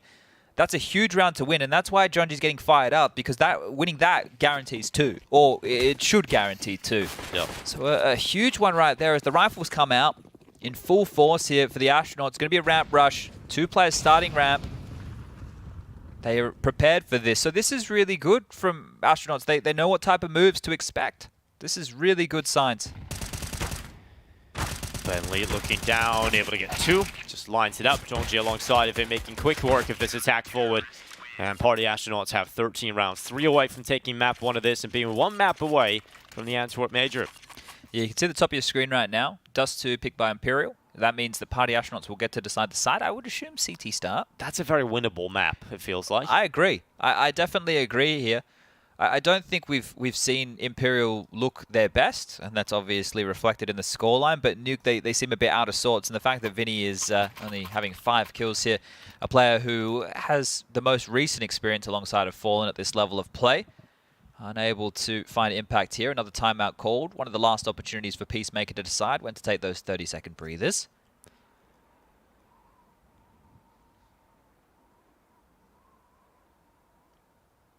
I'm sure when you take one map, if Party Astronauts are in a position where they take this first map at play, then the thought in the back of your head becomes, damn, we're now 1 away. The excitement level, the nerves maybe increase a little bit going into that. As That's it starts true to as become a reality. well. Yeah, the inexperience of the team to have to close against a very experienced team on the other side. I think if people came into this and they were like hedging that Imperial were like 70-30 favorites, then they definitely haven't been paying attention. No. I think that this game is like a 55-45. I think you're just kind of romanticized thinking back to the experience in the years gone by.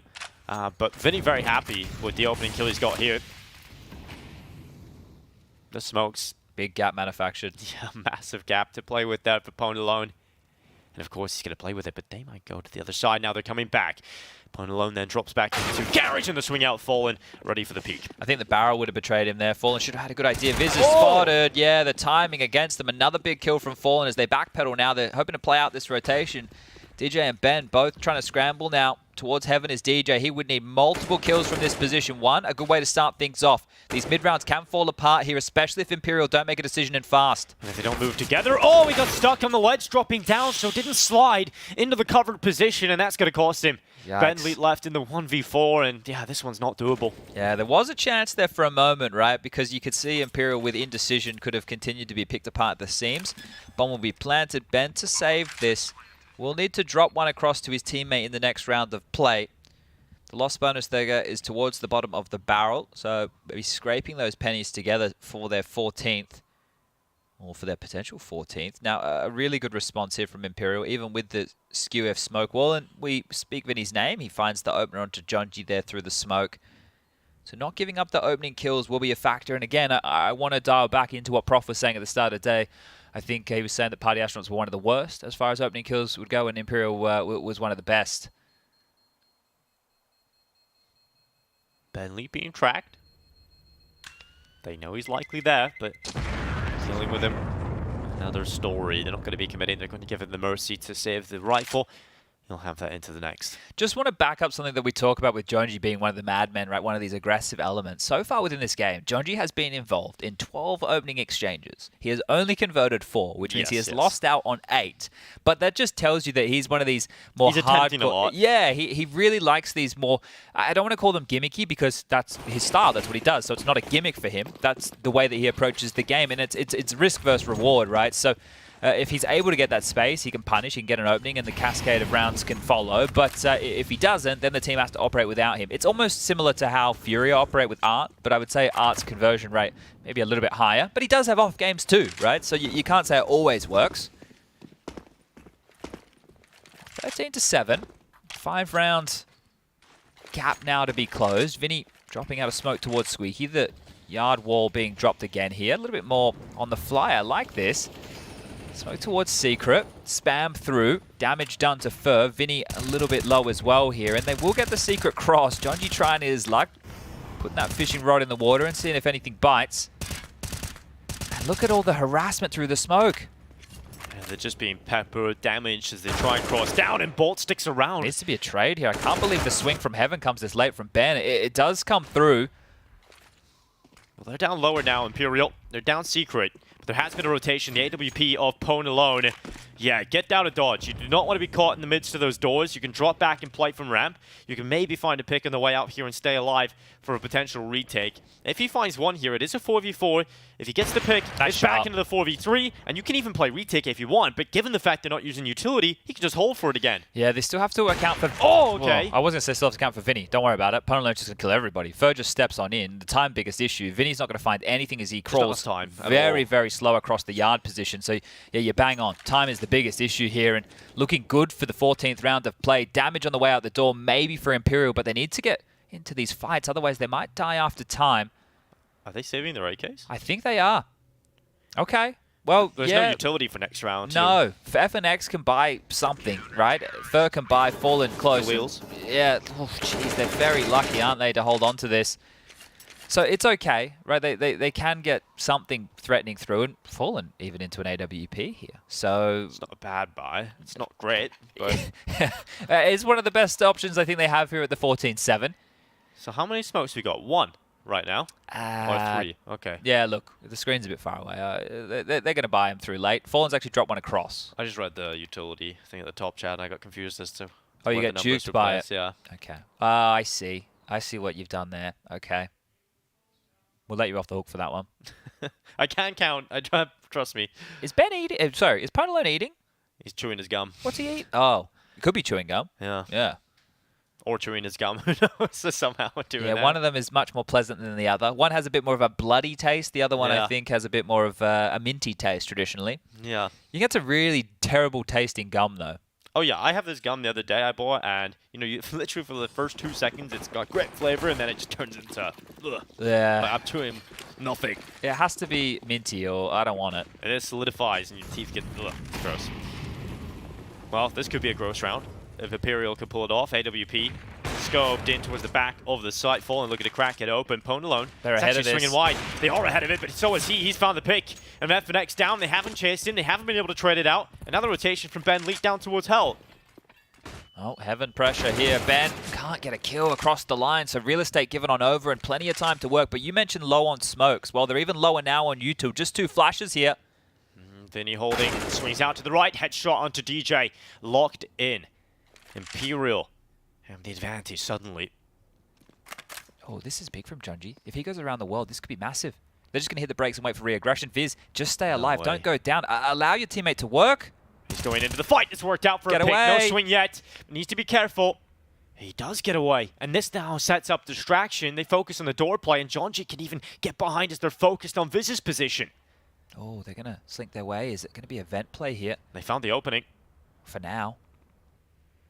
Junji's still coming around. Wrapping around the back. Missed shot from Ponalone. But now Junji needs to go. Needs to pull the trigger. He's found one. Vent to Vinny B. will hit the deck, and now they're down the vent.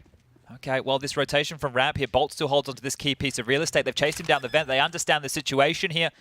2v2 situation, and they're not checking the corners. Knife out! Oh, Bolts eventually gets the pick. Now it's Junji. A 1 versus 2 needed.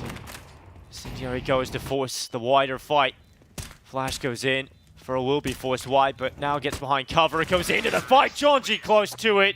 A real opportunity, but Party Astronauts will not pick up their 15th. Felt like it was good. DJ's push towards Squeaky was on his own. You understand you want to take some real estate back here, but maybe getting ahead of themselves as far as the aggro plays goes. They gave up real estate. Ben not getting a kill was a problem too, but still alive in this one now. Our Imperial, they're not giving up just yet. A lot on the line for all of this. Scoreline now 14-8, and it has to be the eco for the Astronauts. Feeling like space junk right now. Oh, well, it's their jam right now. Imperial are pulling this one back. AK's out. Utility aplenty. Still a long road into Why this. has no one noted this? And He made steps. Junji, finally, they will look, but Junji hits the headshot with a 5-7. Wow. That's wild, isn't it? Yeah, he made so much noise. He ran down. It was accounted for by Bolts, but it felt like, yeah, I don't know, scramble comms maybe. Just not really expecting someone charging through the ramp, full open steps. It would have been okay if they could scoop up that gun, but it's so deep, and now it's a 4-on-4, full advantage here. Mollied out, dead. Another one of the upgraded pistols falls. It's just going to be these USPs alongside of Viz's investment of the P250. Imperial quite solid at dealing with these kind of rounds at the moment. He's at the eco, just methodical, setting Fern out towards the outside position. Clearing out the CT vent for utility, and Fallen just making sure Top Hut does not have a stack upon it. This can get a lot tighter here. This scoreline, you know, if the Astronauts don't win the next gun round, they can start to entrench themselves into the double digits. They're going to get the CZ75 back. Oh, and that's to the side of the head. Okay, 30 seconds now, boys. 2 versus 3. The Heaven Flank 2. AK picked up for Ponalone. The Heaven Flank surely wins this round, Dinko. Yeah, I mean, FNX is coming around. They are kind of watching, but the rifle is exposed, and Viz not in a position to really get much done, but P250 takes out Fallen. Good damage done, actually. Getting 3 picks on the way out the door, but Nonetheless, Imperial will pick it up. The Heaven Flank, certainly the maneuver that won the round. Okay, well, this is where they... Look, I don't think the map's over by any means, but it's still very difficult, I think, for Imperial to bring this one back. But it's good to see them starting to whir into action because it gives you more hope as we move into the series, right? If Imperial are able to qualify for the Major after this team comes together, we were speaking about the different routes. Obviously, I mentioned HLTV did a nice article about Cold Zero and 0-0 Nation's direction and then Imperial in their direction. It's crazy to see these boys still being able to perform to a high level, especially the man on the screen right here. I think FNX has also been quite solid in patches. And he's been in and out of the game over the last, well, decade worth of Counter-Strike here. Yeah. Bit of space taken out, squeaky door off the lurk smoke. Third down as well, so starting to really turn the screws, and he's past Jonji now. It's a big kill from Vinny, starting to win out some more fights towards this door. Vinny closing in on the double digits with 10 now, and Jonji on the hunt, sniffing out Fur. Oh, he's caught him. Should just take him out here. There's nothing else to play for. The kill, does he want to knife him? I think he wants to knife him. He wants to knife him. Don't you dare. He's going to go for it. He's done it. Fur gets knifed by Jonji. I can't believe that. He does it in this game, this time. And in this moment as well. Well, okay, it's alleviated a truckload of pressure here, and Jonji's that type of cheeky player. Deep smoke, if they push through, Ben set up for success. This perched position with an MP9, it's very potent. Death from above.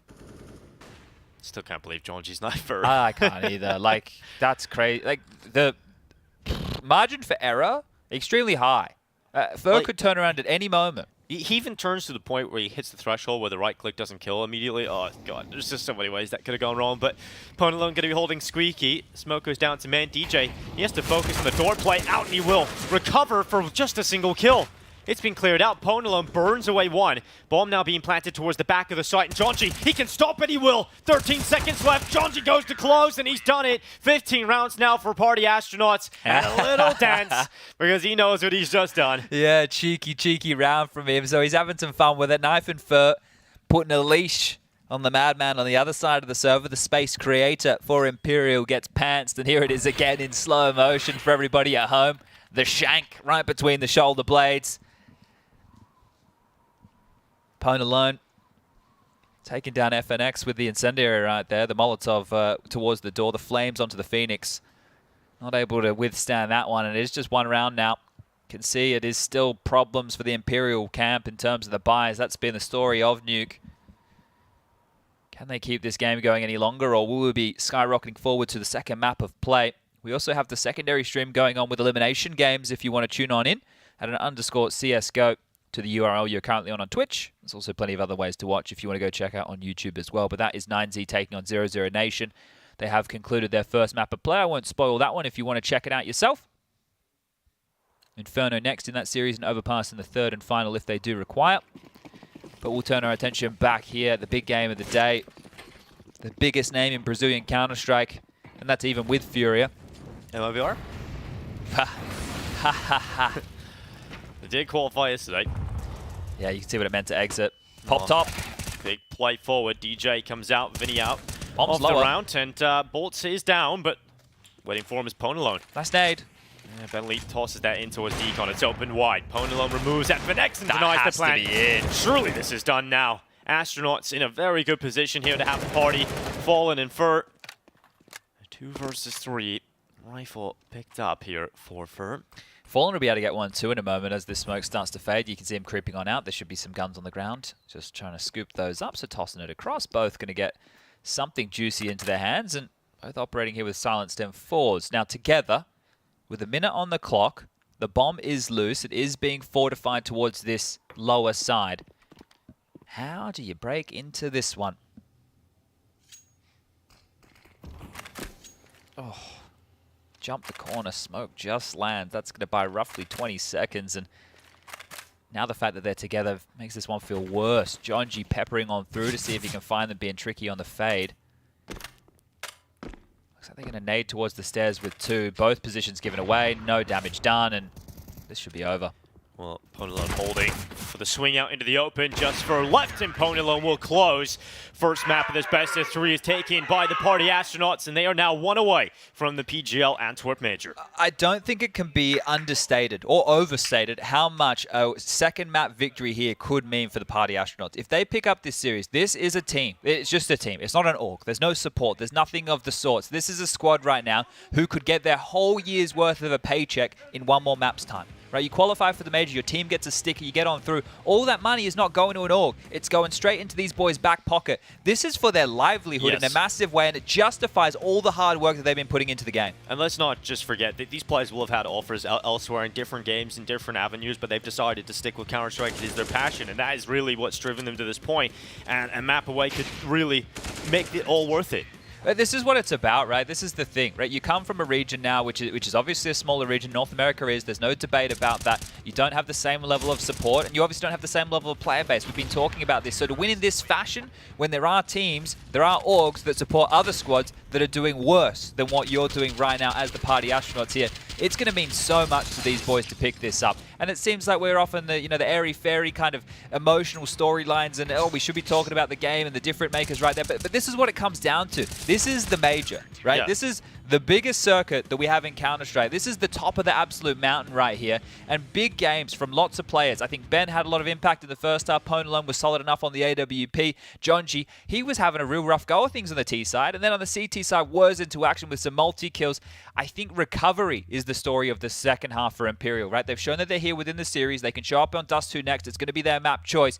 But they're going to have to contend with 2 more maps back-to-back. Otherwise, they go into the 2-2 column, and nobody wants to be there, Dinko. Yeah, and with all that said about the fact that Party Astronauts could be 1 map away from such a developing part of their career, let's not forget what they have to do. They have to close out against Imperial with all the nerves now being picked up. Imperial are a team that have been here time and time again. They've won multiple majors. This is a very experienced team and pretty difficult to close out, so they could certainly still stand a chance within this series. The hard work is still yet to be done. Yeah, well, let's hear from the Party Astronauts. We're going to check out an interview with them and then go to the break. We'll be back with map number 2 in no time. We are here at the PGL RMR event. I am Maui Snake, conducting an interview with Ben Leet, the in-game leader of Party Astronauts. Ben, guy that I've actually played against a lot, and a guy that actually stole my lunch money at the first CSGO LAN that I attended. Yeah. But happy to have you here. Happy that you made it to Bucharest. How does it feel to be in Romania? It feels amazing. Just being here, this event, playing at the major, it's just incredible. Awesome, awesome. Okay, what are Party Astronauts' goals going into this RMR event? Well, of course, we want to make the major. Sure. Everybody wants to make the major that's here. Nobody's going out without a fight. North America is kind of infamous now for having poor practice conditions, but all the time that you're spending now in Europe, you guys have Pro League, you guys have this. What are some of the biggest lessons you have taken from practicing in Europe? I would say you just got to be a lot more disciplined in how you play. You got to be more aware of every little thing that could happen. They could be doing this setup, but they could be doing this. You just have to have your brain just constantly flowing. Viz, talking about Party Astronauts, you could not make it to Pro League due to visa issues. You're here now, obviously, in Romania, in Bucharest. This is your first time in Europe. Actually, first impressions of Europe. Honestly, kind of not what I expected at all. I was not expecting Bucharest to be this nice, but it's pretty crazy. What is your objective here at the RMR? Obviously, our objective is to qualify. I think we definitely have a very good chance at qualifying for the major. So we obviously set our expectations pretty high. But yeah, basically just try to qualify for the major. When you look at this event and the lineup of teams here, who are the ones that jump out to you as the definite favorites to make it? Easily Liquid. Those guys should make it every single day. Insane talent on that team. I don't see them really losing many games. I think really the only close game they could have is against Furia. And then from there, I'd say probably Complexity. Looking at your own team, who is somebody that people should start paying attention to that you don't think they are? Honestly, Ponilone. This guy should easily be on. I think he's probably the best opera in NA that's not signed to an organization right now. I think we might wrap it up there. I think that's really solid. Yeah. Thank you. Okay, good.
Good morning to you in the Americas. I know it's extremely early for you to get up and watch some Counter-Strike. If you have missed map 1, Party Astronauts are now just 1 map away from the PGL Antwerp Major. It's looking very real for the North American side now. There's one way to deal with it being early. It's just don't go to sleep. So I hope that a lot of you North Americans stayed awake, ready for this matchup gamer right hours, here. right? Yeah, exactly. And in the gamer hours, Party Astronauts are looking good. But Dust 2 is going to be difficult. It is not going to be an easy map for them to pick up. Imperial have already won this once throughout the RMR. I believe that was against Case. It was like a 16-6 victory over Case earlier on within the tournament, within the best-of-1 realms. But this is a map, when you go back and you look through the history, it's not something that we've seen played a lot from the side of the Party Astronauts. Now, if I was looking at some of their games over at Pro League, I would sit and I'd go, okay, well maybe, you know, those results are single digits. They copped a bit of a battering here.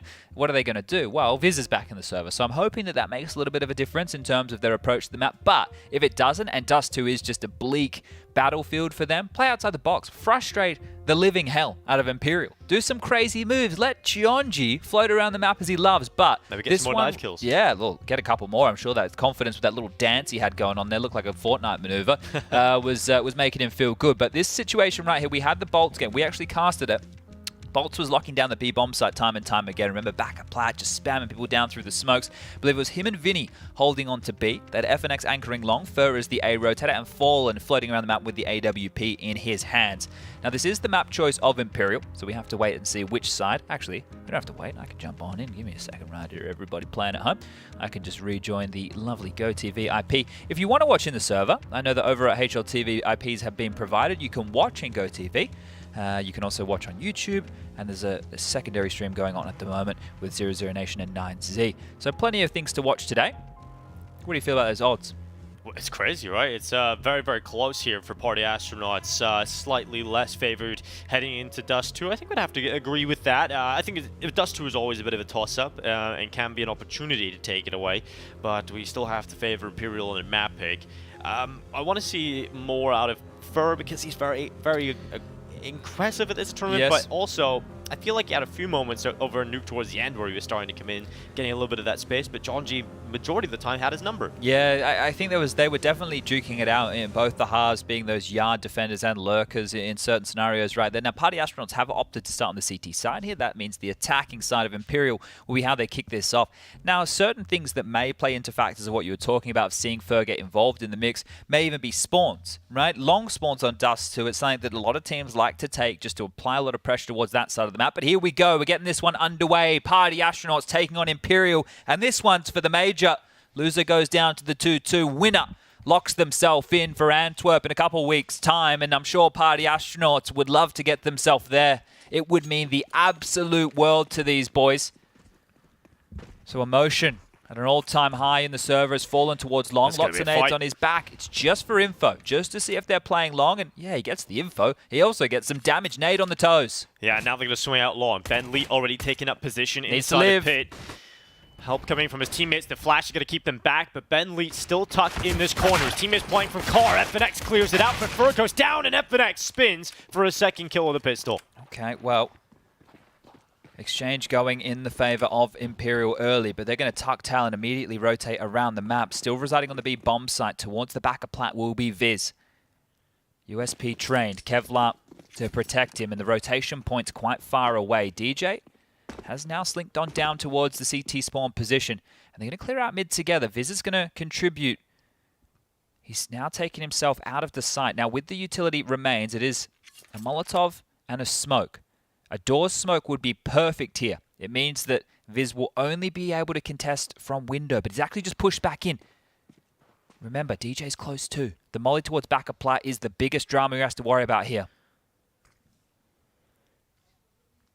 Viz is just waiting for the time to peek up. His head will go over the top, and Here comes the FNX no molly. longer attached. And now, well, Viz will be forced out of play. Vinny's kill removes the need for the molly, and DJ is trying to hold from the side. He's done very well to get another. How's he still alive? He's still alive. Oh, He goes back in for DJ! more, and DJ's just holding down the fort. He's bought enough time for the rotation back from John G. He's going to go into the mine camps. He's going quickly towards the door. Vinny forced off the plant, and Vinny into the fight.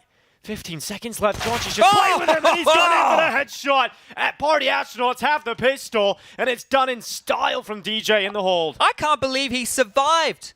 He had no ammo left. He looks at the ground, he gets to live, and he gets a second. What a play right there from DJ. Check it out. No ammo. Tucks They're his head not down. shooting. They're not even taking a fight against him. Steps on up and takes out Bolts. What a miraculous 2 kills there. He just puts his head down. Just tucks the head down. That buys so much time for Jonji to get back over as well. And he can immediately force in to fight against Vinny. Imperial, it was such a good start to the pistol. Fnax had all the kills. But now they're down to the Scout and the P250s, a Deagle in the mix. Party Astronauts looking to get off to a good start. I still can't believe that. Like, in that environment, just not getting run on down. You think Imperial will have that round locked.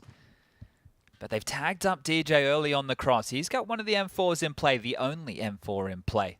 Forces in the mix, an MP9 and a Scout, and up short they've gone. Some legs spotted on the cross here. Pone alone.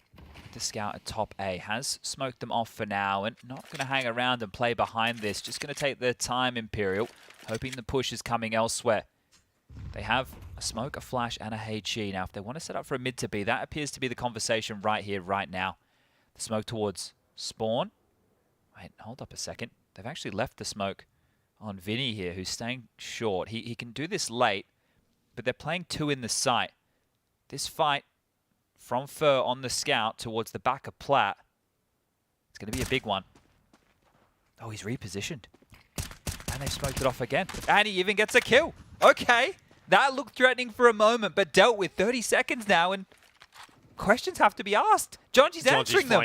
Jonji's just flanking around the back. He spotted Vinny walk through the mid doors. See ya, Vinny. Yeah, good night. And they know it's B. DJ. This is a lockout. Easily just locking this one down. He's even got his teammate over towards Colin. Jonji, he's just running up through the lower tunnel. He'll happily collect that, and now Fnax is deep. Unable to get much done, and Jonji off to 3 already. 2-0 start for Astronauts, and that was a little bit of an investment there, not really getting anywhere for the side of Imperial. No, not at all. Not at all. And what is this purchase coming on through? I thought that was just a lie, but I thought that was the Force. Guess not. We're going to see some AKs come out now. Bolts is going to do the same. A Scout for Fallen here as well. So that very light investment without any kills. It doesn't matter. Imperial is still into the rifles here. Huge round for Astronauts now. Boosted up, covering for this lower push. We saw this just the other day. Nobody being able to tick their way on through, and they can set up for a bit of a B pounce here early.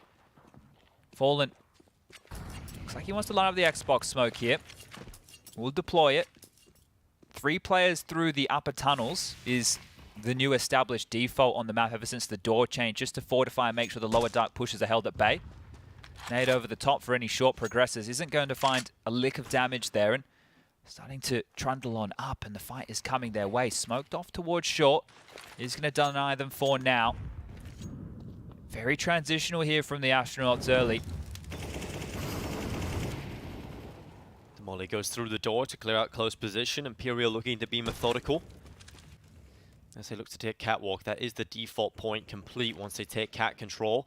Flash to be set up for Fallen. To peek into this is Vinny.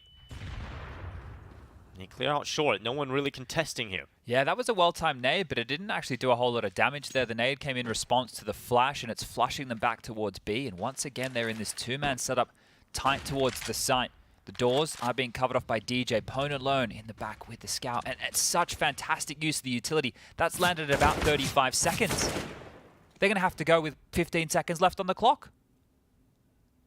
On Pone alone. He still has a Molotov as well. Yeah, another smoke. Toss it down. Denied. Smoke comes in. 20 seconds. Imperial are going to run out of time, and they realize now, get the flashes out. We have to run through this smoke. And there goes the incendiary down. So if they run out, they have to go into the fire. It is an absolute mess here for Imperial. And it's even worse now. Their blood decorates the floor. And it's all being shut down with a Scout of Pone alone. And on the way out, Fallen hits the deck to the P250.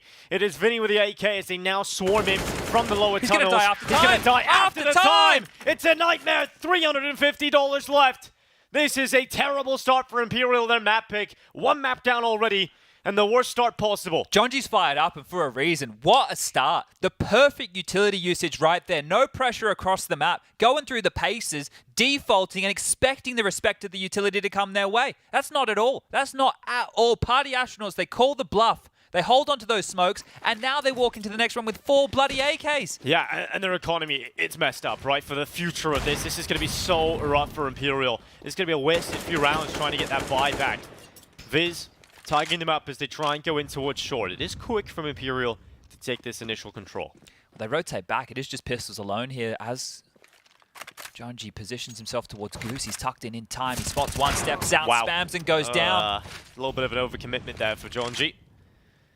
Pwn alone now has to hold the back of the side. Potential opening here. Oh, and these are the kind of mistakes. Not like this. They can let Imperial back into this. Fur's going to have one here on the flank too. Look at DJ. No idea. No idea. Not accounting for it at all.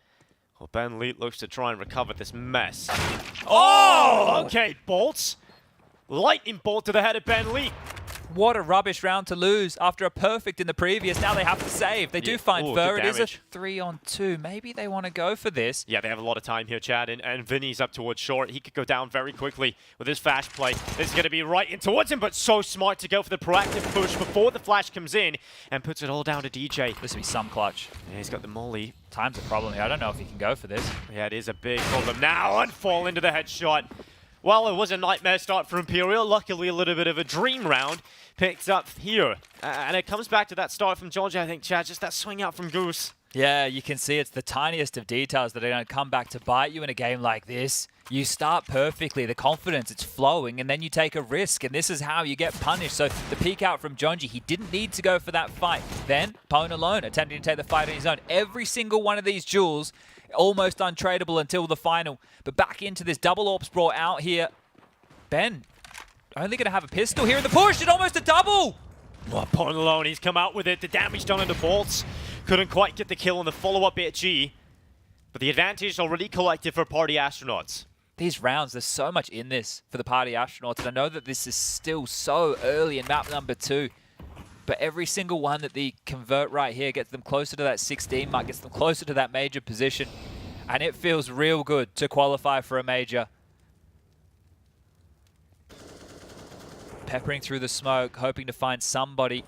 Long control has been granted. They have 2 smokes for the cross. Bolts is here atop mid to watch for the aggressive stance. He will be able to peek out. Jonji goes down. Does this accelerate the long play forward? For Imperial, they're going to force Bolts. Ooh, how is he alive? Utility's just being thrown towards him on a 13 HP. He's still up. They're still pushing in his direction. Should be clear in this one. DJ, you can't give away another death here. They do eventually remove Bolts from the equation, and they didn't have enough smokes because Bolts had the second smoke for the cross. Yeah, the cross is now being watched by the AWP. And the leg shot. Lucky there for Imperial, but Pwn alone will be able to follow up this time, getting the pick on Vinny. Good DJ's on here. the flank around the backside. The AK's being watched by Fallen, but does he expect him to be deep on the right side? He's got the angle nonetheless, and now looks away. DJ will have heard that scope. 25 seconds, now Viz joins him. Imperial have to get on towards the side. It is planted. Fallen now looks towards long. Information picked up, swing out from DJ, and now they spot the last player. It's FNX who will be taken down from short side. Ben Leet gets them back on the board. A nightmare in the last round for Party Astronauts, but they reply instantaneously. Yeah, they recover this one, and I think that this conversation right now is about the double AWP. They're going to find the secondary AWP here. Vizzes went down towards the door, so they're going to pick that up. Pwn alone almost had the double there with the short aggress, so the AWPs were being felt in this one here. So beautiful stuff. 2 kills for Pwn alone in a round like that. There was a leg shot that came into the mix as well. The plant is good for Imperial, and they can continue to progress and be aggressive. That was the almost double. This was good heads-up play here, knowing that the rest of the team was out towards long. Another good shot there from Pwn alone. It gets sketchy here for a minute, but DJ rides the ship, gets the kill, and allows Ben to isolate the fight onto FNX. AWP for Fallen here. Galil in the hands of Fur, but the buy is still there. Imperial, every round that slips on past, they're going to be feeling maybe this is the 2-0 against them. Fallen flashed. He's going to push. He's out. He has the grounds now. 4 players can retain this long control as Pwn alone will smoke his own Xbox. That's going to enable him to continue the mid control. You know, Fallen taking matters into his own hands, leading the charge, trying to crack this one open, and the flash forward has actually forced the angle off of Ben Leet and given space for Fur to move up. This is quick here. Ben might get overwhelmed. They might just flash and go. They will. It's on the cross. Ben's called it now. He's in no man's land. Needs help. He's back again. Now smoke goes down to give him a bit more time. If they throw mollies in, it won't be effective in forcing him out. And he now gets a wider angle to throw utility into the side himself. FNX is down for trying to push forward and actually catches a position to take down Pwn alone. But look at Bolt on the other side of things. He's even getting a flank going. And in tandem with Fur, he'll take 2 kills. And now Jonji hits the deck. It's just one left. It's Ben Leet in the 1 versus 3. And this would be immense if he can get into a position that even looks winnable.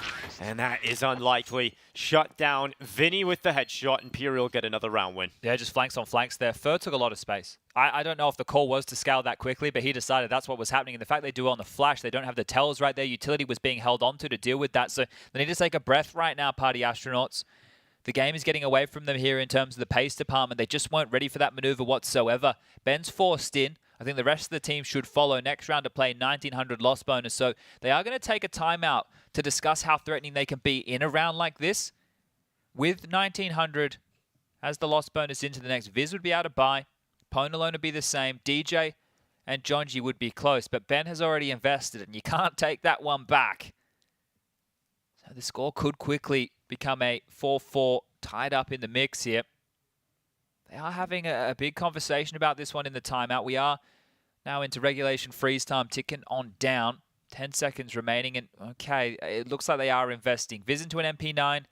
Jonji's purchased up with a Deagle as well. DJ and Ponalone are making the decisions last minute. It's Ponalone into the Swag 7 again here. Oh, yes. We'll see if he can get anything done. Oh, Fallen off his teammate's head for the boost. Yeah, because they consistently do this boost, it makes Lower Dark almost a no-go zone. But it also takes out some potency with their long takes. Fallen can't be in two places at once. And if Astronauts want to push that issue, they can start to understand that scenario. Up close towards Dark with the CZ will be DJ. In the back of the site is Viz. Now, the weapons for the job, they have to hope that they can lure Imperial all the way in before they give over the fights. You don't have the weapons for the range jewels. Oh, wow. Double tag there. Just down to 49 is Fallen. The jump with the swag here wouldn't be too shabby and would be a stylish way to kick this one off. Vinny, smoke fades at the end of the tunnel. Perhaps the light at the end of the tunnel here as DJ swings into the open. Just dinked him. Vinny is the walking wounded. Viz will take up position at the back of the site. The smoke keeping him alive, preserving him on life support for the time being, but eventually they'll have to shut it off, and Viz swings into the wide, and Vinny, well, he's ready. A second headshot collected, and yeah, these pistols, couple of damage pieces here and there, but mainly being recovered here for Imperial. Yeah, a couple of moments there, wasn't there? Another head spotted. Fur going to tickle on down onto Jonji. Nice shot from Fur, and they're going to deal with this force by no dramas as you like. Just FNX to spot out the final.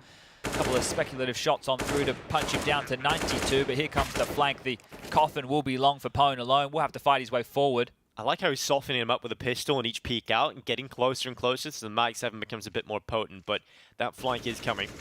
And the spam is trying to distract, and yeah, he's going to be pulled. His attention looks the wrong way. Fur comes in. Well played from Imperial. Keeping it clean. And this is the recovery right now. Imperial, great stuff out of them. Going to get the scoreline tied up to a 4-4 because the full eco has to come on through. Now, how often do we see this mid boost? I mentioned makes Lower Dark a no-go zone. Fallen has a bit more of a B-centric spawn right now. FNX and Fur the closest towards mid and long at the current juncture. Not a single purchase coming on through just yet. Under the side of things from the Party Astronauts, and because the loss bonus 2400 into the next, they do need to keep this one conservative. They've actually thrown the AWP across and late to the peak, and a couple of fumbles there, but still going to get the tag on DJ on the cross. So quick reactions from Fur. It's a nice shot. There absolutely should be nothing happening here in the round for Party Astronauts. And Yeah, if they win this, well, sorry, not if they win. If they get a kill or two, that's a win, is where I wanted to take this. Yeah. For Imperial at this point, this is a great recovery. That looked like a scary start to the game, right? They had an opportunity for a potential 5-0 start again from Party Astronauts. There's that one kill. Now they double peek. Oh, all right, Vinny, that's lovely.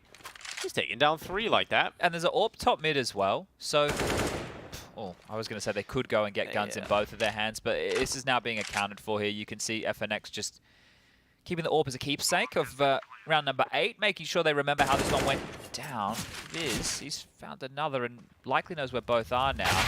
Oh, that's a nice shot from FNX through the door. AWP will be found, and yeah, you're right, the recovery. And I think Vinny is the one who's recovering in a big way. He has 11 kills now. He died after time, and that's where I think we proclaimed it was a bit of a nightmare scenario going on, and it was.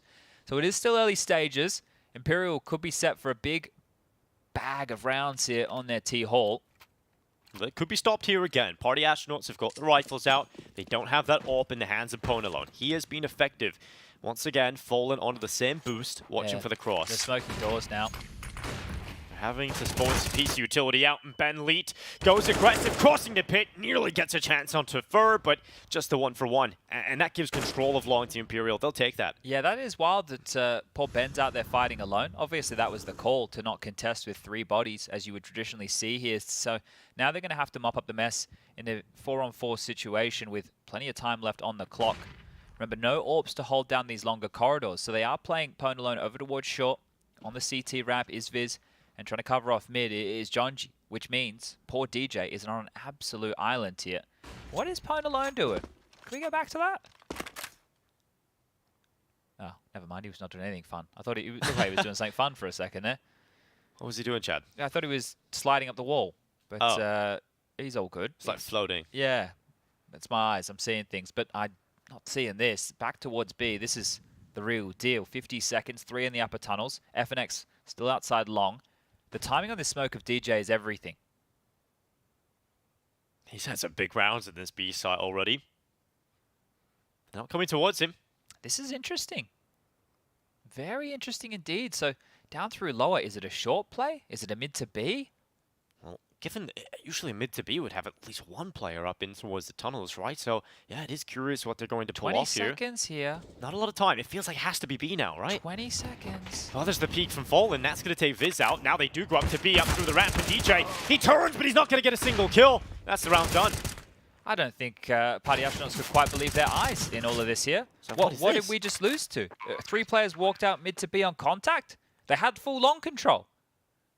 And that's going to be the 5th for Imperial. Strange round. Yeah, well, if it works, it works. That's a bit odd right there, isn't it? And DJ still had that smoke, so I don't think the information was all there because he could have smoked off doors, he could have stayed alive, and as we were discussing, you would always be expecting a player through the upper tunnel. So an odd one there will win Imperial their 5th. It doesn't matter how you get them on the board, but Pwn alone attempting to save this over towards Goose. So problems now for Party Astronauts are, right, you're not really winning that long control, so you might have to commit more resources there early, but then again, now you've seen that mid is a weakness and there's some holes there. You are going to be spread thin. Pwn alone would love to save this rifle. They're putting some pressure on him on the way out. Nice nade. They will find it with the itchy. Yeah, good stuff there from Bolts, making sure that nothing is retained. And it should be another half-buy round here from the Party Astronauts. Next round will be the max loss bonus into the bank balance. So here they can invest into a bit of a half-buy scenario.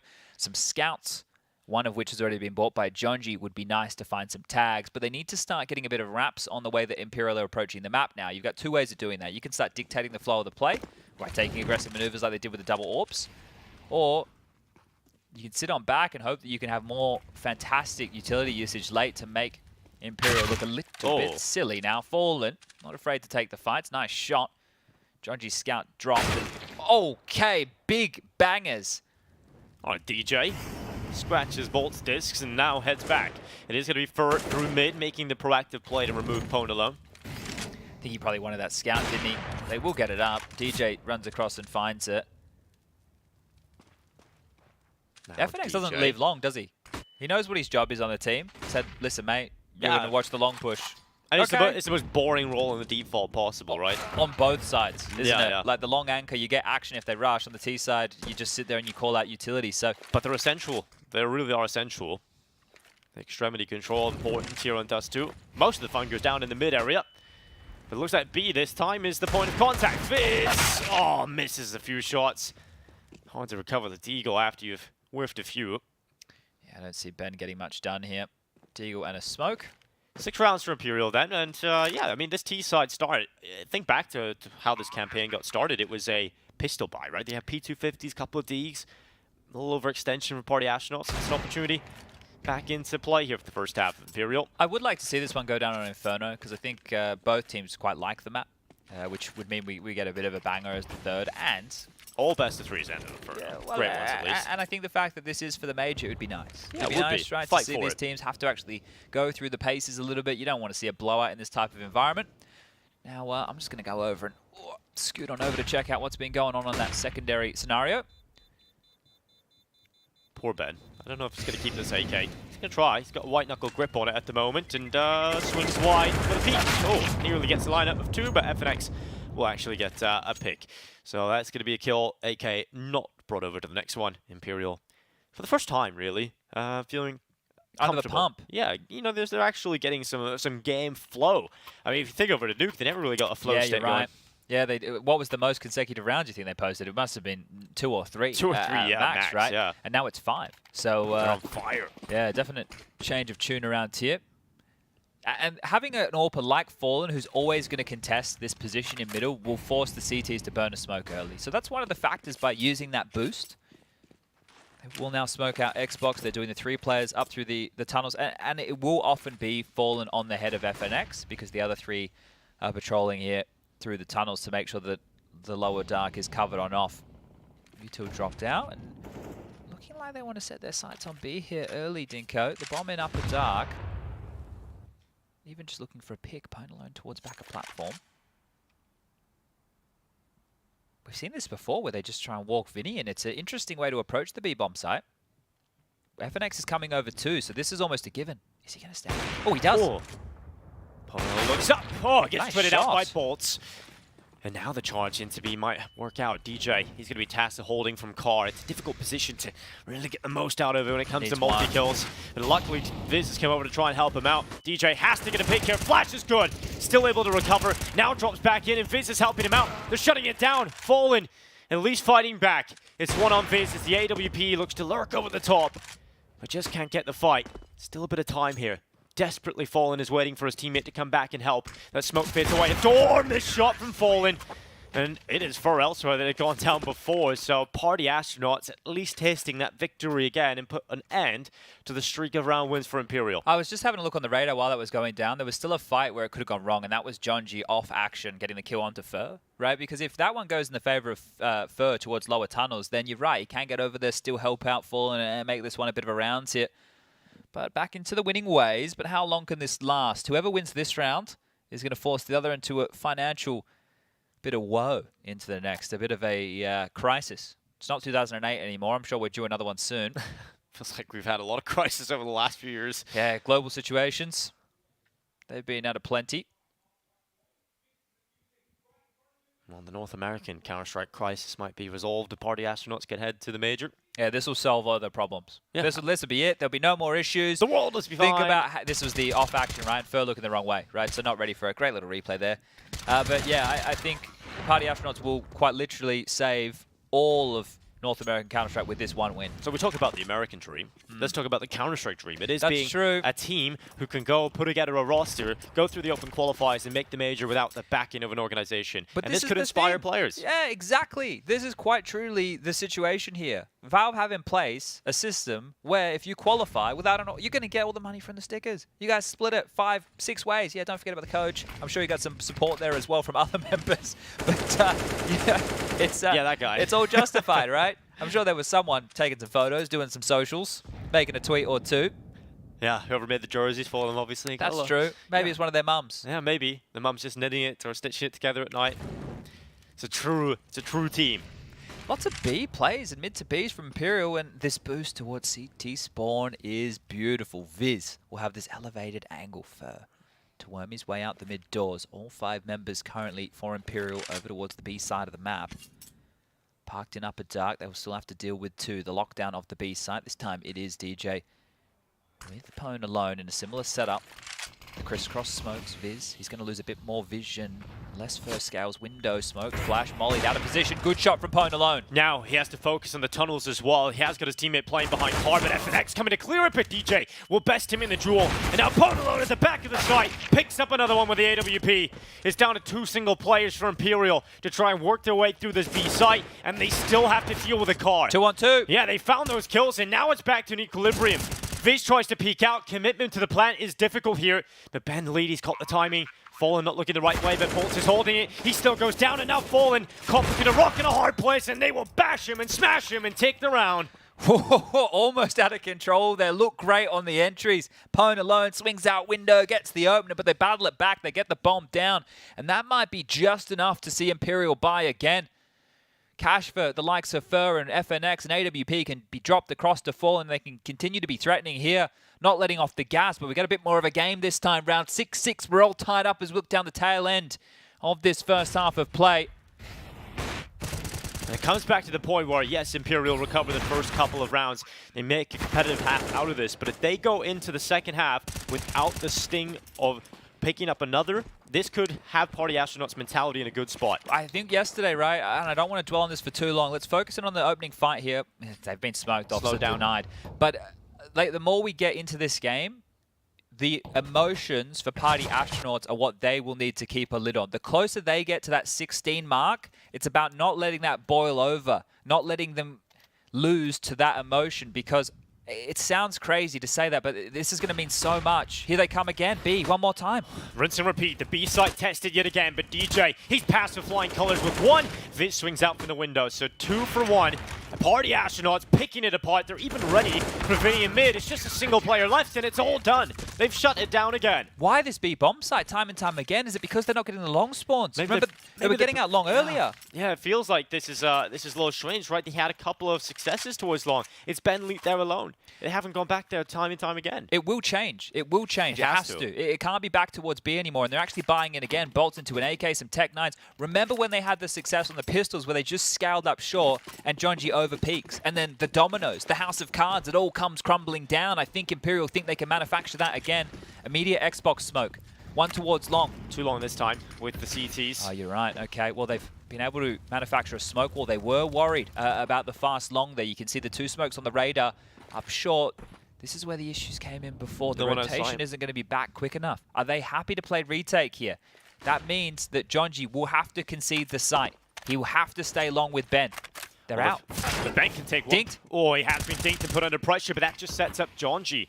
And Jonji will remove Fallen, but first on the goddamn site, he's found them looking the wrong way. Couple of kills here for Imperial, and now, well, it's that Party Astronauts down to 3 players. This A bomb site just feels so much more susceptible. Imperial, you've been just knocking on the wrong door. The answers have been here all along, and now Bolts, the madman, on an absolute flank to lock this round down and tie things up 7 apiece. Nobody's accounting for it. Nobody's looking. He's creeping closer and closer with vicious intent. He's in behind them. He has them lined up. Assassination to the first, and Bolts will stay alive. It's going to set up distraction. It's going to set up a waste of time, and Viz has gone back, but another one found. Time not enough, and Viz has to concede. Oh, this is a nightmare again, Imperial. This short play keeps working for them. Yeah, this is excruciating right now for the Party Astronauts. Jonji literally had no idea, or maybe he did. He had no option of the way to respond to that. That should have been Party Astronauts getting up to 8 and winning out the half here, and now they're the ones with the bad buy going into the final round of the first half. A timeout called, a conversation to be had, but this is a leaky ship on that A bomb site. Bit of frustration has to be starting to play into things here, because that one just feels like it slipped through their fingers. 2 of the 7 rounds they've lost have been to these bad buys, and that's just because they're either over-peaking or not watching the choke points correctly. And it stifled their potential to have an incredibly convincing CT side, right? They could be easily in the double figures if they hadn't dropped these rounds. So, Party Astronauts, frustrating stuff. And we'll see what Imperial can come up with their newfound life. They want to close this half ahead. Take a look at the buy for Party Astronauts in just a little bit. It is not exactly pretty. They do have some premium weapons, but they will have some weaknesses. You can see now on that board what we've got available. 7-7, last round of the first half here on Dust 2. If you are just tuning in, a major spot in the line. And a quick play from Bolts out long. Okay, well, they've started hitting the appropriate side of the map at least. Viz on his lonesome over towards B right now as Pwn alone gravitating towards mid with that AWP. They've put the anchor of FNX on the other side of the map now, so he watches long, and now he watches upper tunnels. But this is the crawl up long here. DJ, careful on the swing on out. Spots Bolts. Chance that. Unfortunately, not landing it. Tried to recover. It was directly on, but not quick enough. Now FNX, the patience pays off. The soldier finds himself the headshot. Now Astronauts. Well, they've got 3 players left. It's not looking great here. Pwn alone taking significant damage through that CT cross mode. And then Nid will follow him into the elevator. So now we're looking to 2 players left to try and stand tall. Make it just Jonji. Well, he's not being cleared. So if we're looking for a positive, that's about it. He's about to be cleared. So look at Vinny glued into the position. We'll get the kill, and it's a clean sweep. 8 rounds now for the Brazilian side. Imperial, there's some life left here. This is a competitive matchup. Inferno as the 3rd if we do require it. And you love to see it. You love to see it. For Party Astronauts, at this point, you just have to... Obviously, those 2 rounds they lost in the first half are going to be tilting. They're going to be in the back of your head. But you just have to force it out now. Just force your way into the second half. It's a different half. You have this reset. But they will certainly plague their mind for at least a few more moments. Well, you know the best place to do it? It would start with a pistol win now. On the first half of play, Party Astronauts picked up a pistol that they probably shouldn't have. DJ with a miraculous double where he was out of ammo, still finds the second. Now it's a chance here to continue those winning ways and level things back up to an 8-8.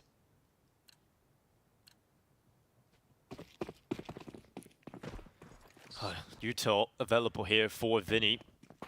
Oh, it's a into great lower tunnel play.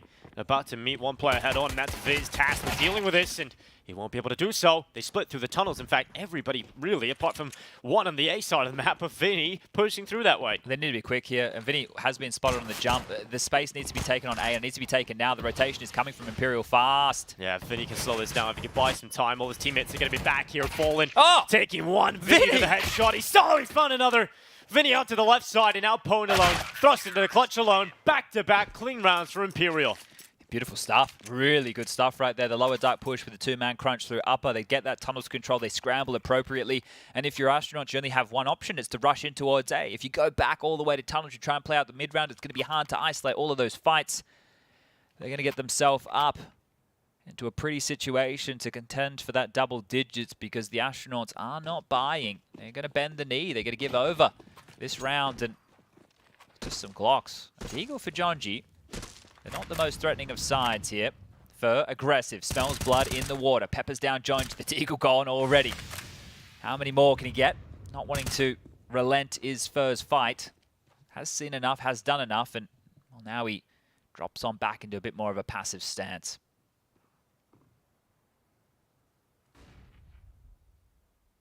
DJ in the mix with the Eagle. Fur happily collecting a couple. Pwn alone and DJ fall victim to it. Bolt's now moving his way through the tunnels. Looks like Fizz is going to get caught by that. There's still in a bit of a fight. You know where he's in the lower tunnels, and Fallen does not want to lose his life. Instead, lets Bolts get the extra cash in the MP9. 10 rounds to reach for Imperial.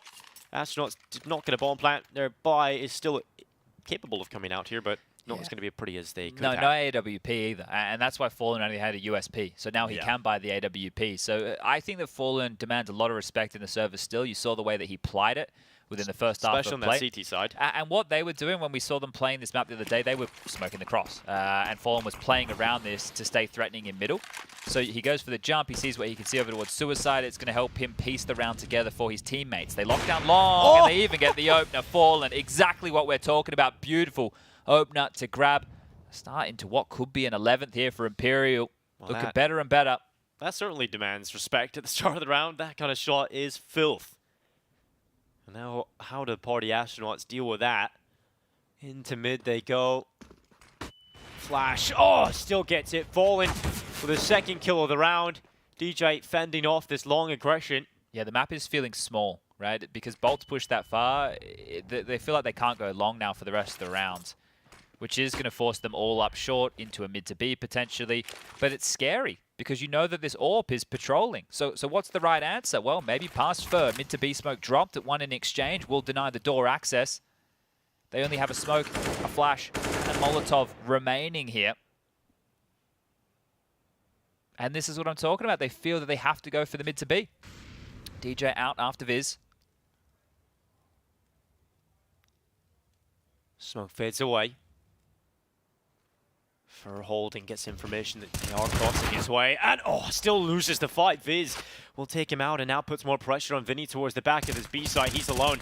He has to fend off an attack from tunnels and the window. Vinny desperately being spread thin, but still able to get away with a double. They transfer down from window to the site and now knows exactly where Ben Lead is. The USP finishes off the job, and Vinny, the reliable, safe pair of hands towards the back of the B site. Beautiful stuff from him. Necessary, because the bomb goes down. If he doesn't get a kill, then they can start to fortify the big bomb site. That is the opener right there from Fall, and watch that one back again. And the second while blind, just on the timing of the peak. Beautiful stuff. But as I'm saying, if they get into the site and they kill Vinny, it's a 3-on-3 post plant in B. And we all know how difficult that site can be to retake. So great stuff from Imperial here. Inferno looking more and more likely now as Astronauts are back down to pistols, and Fallen spotted you again. The mid push coming in from Fur. He's hungry. Oh, this is a Fur round, isn't it? He's already up top mid.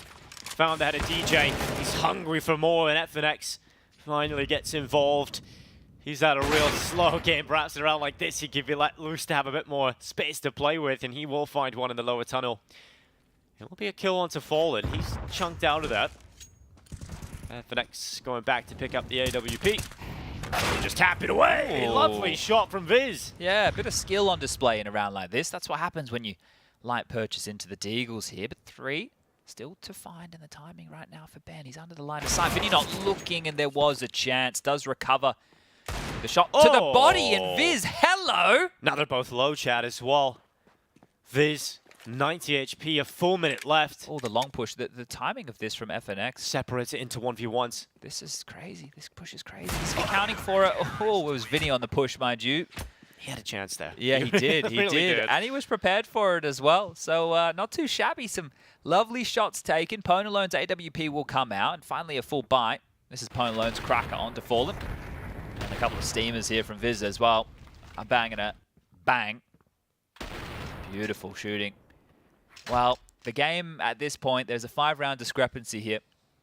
Third tactical timeout called on the side of the Party Astronauts. It's been 4 consecutive rounds in this second half for Imperial, and they had the tail 2 rounds to get them to this point of the first half. So, with that combined, you guys can do the maths. It's 6 in total.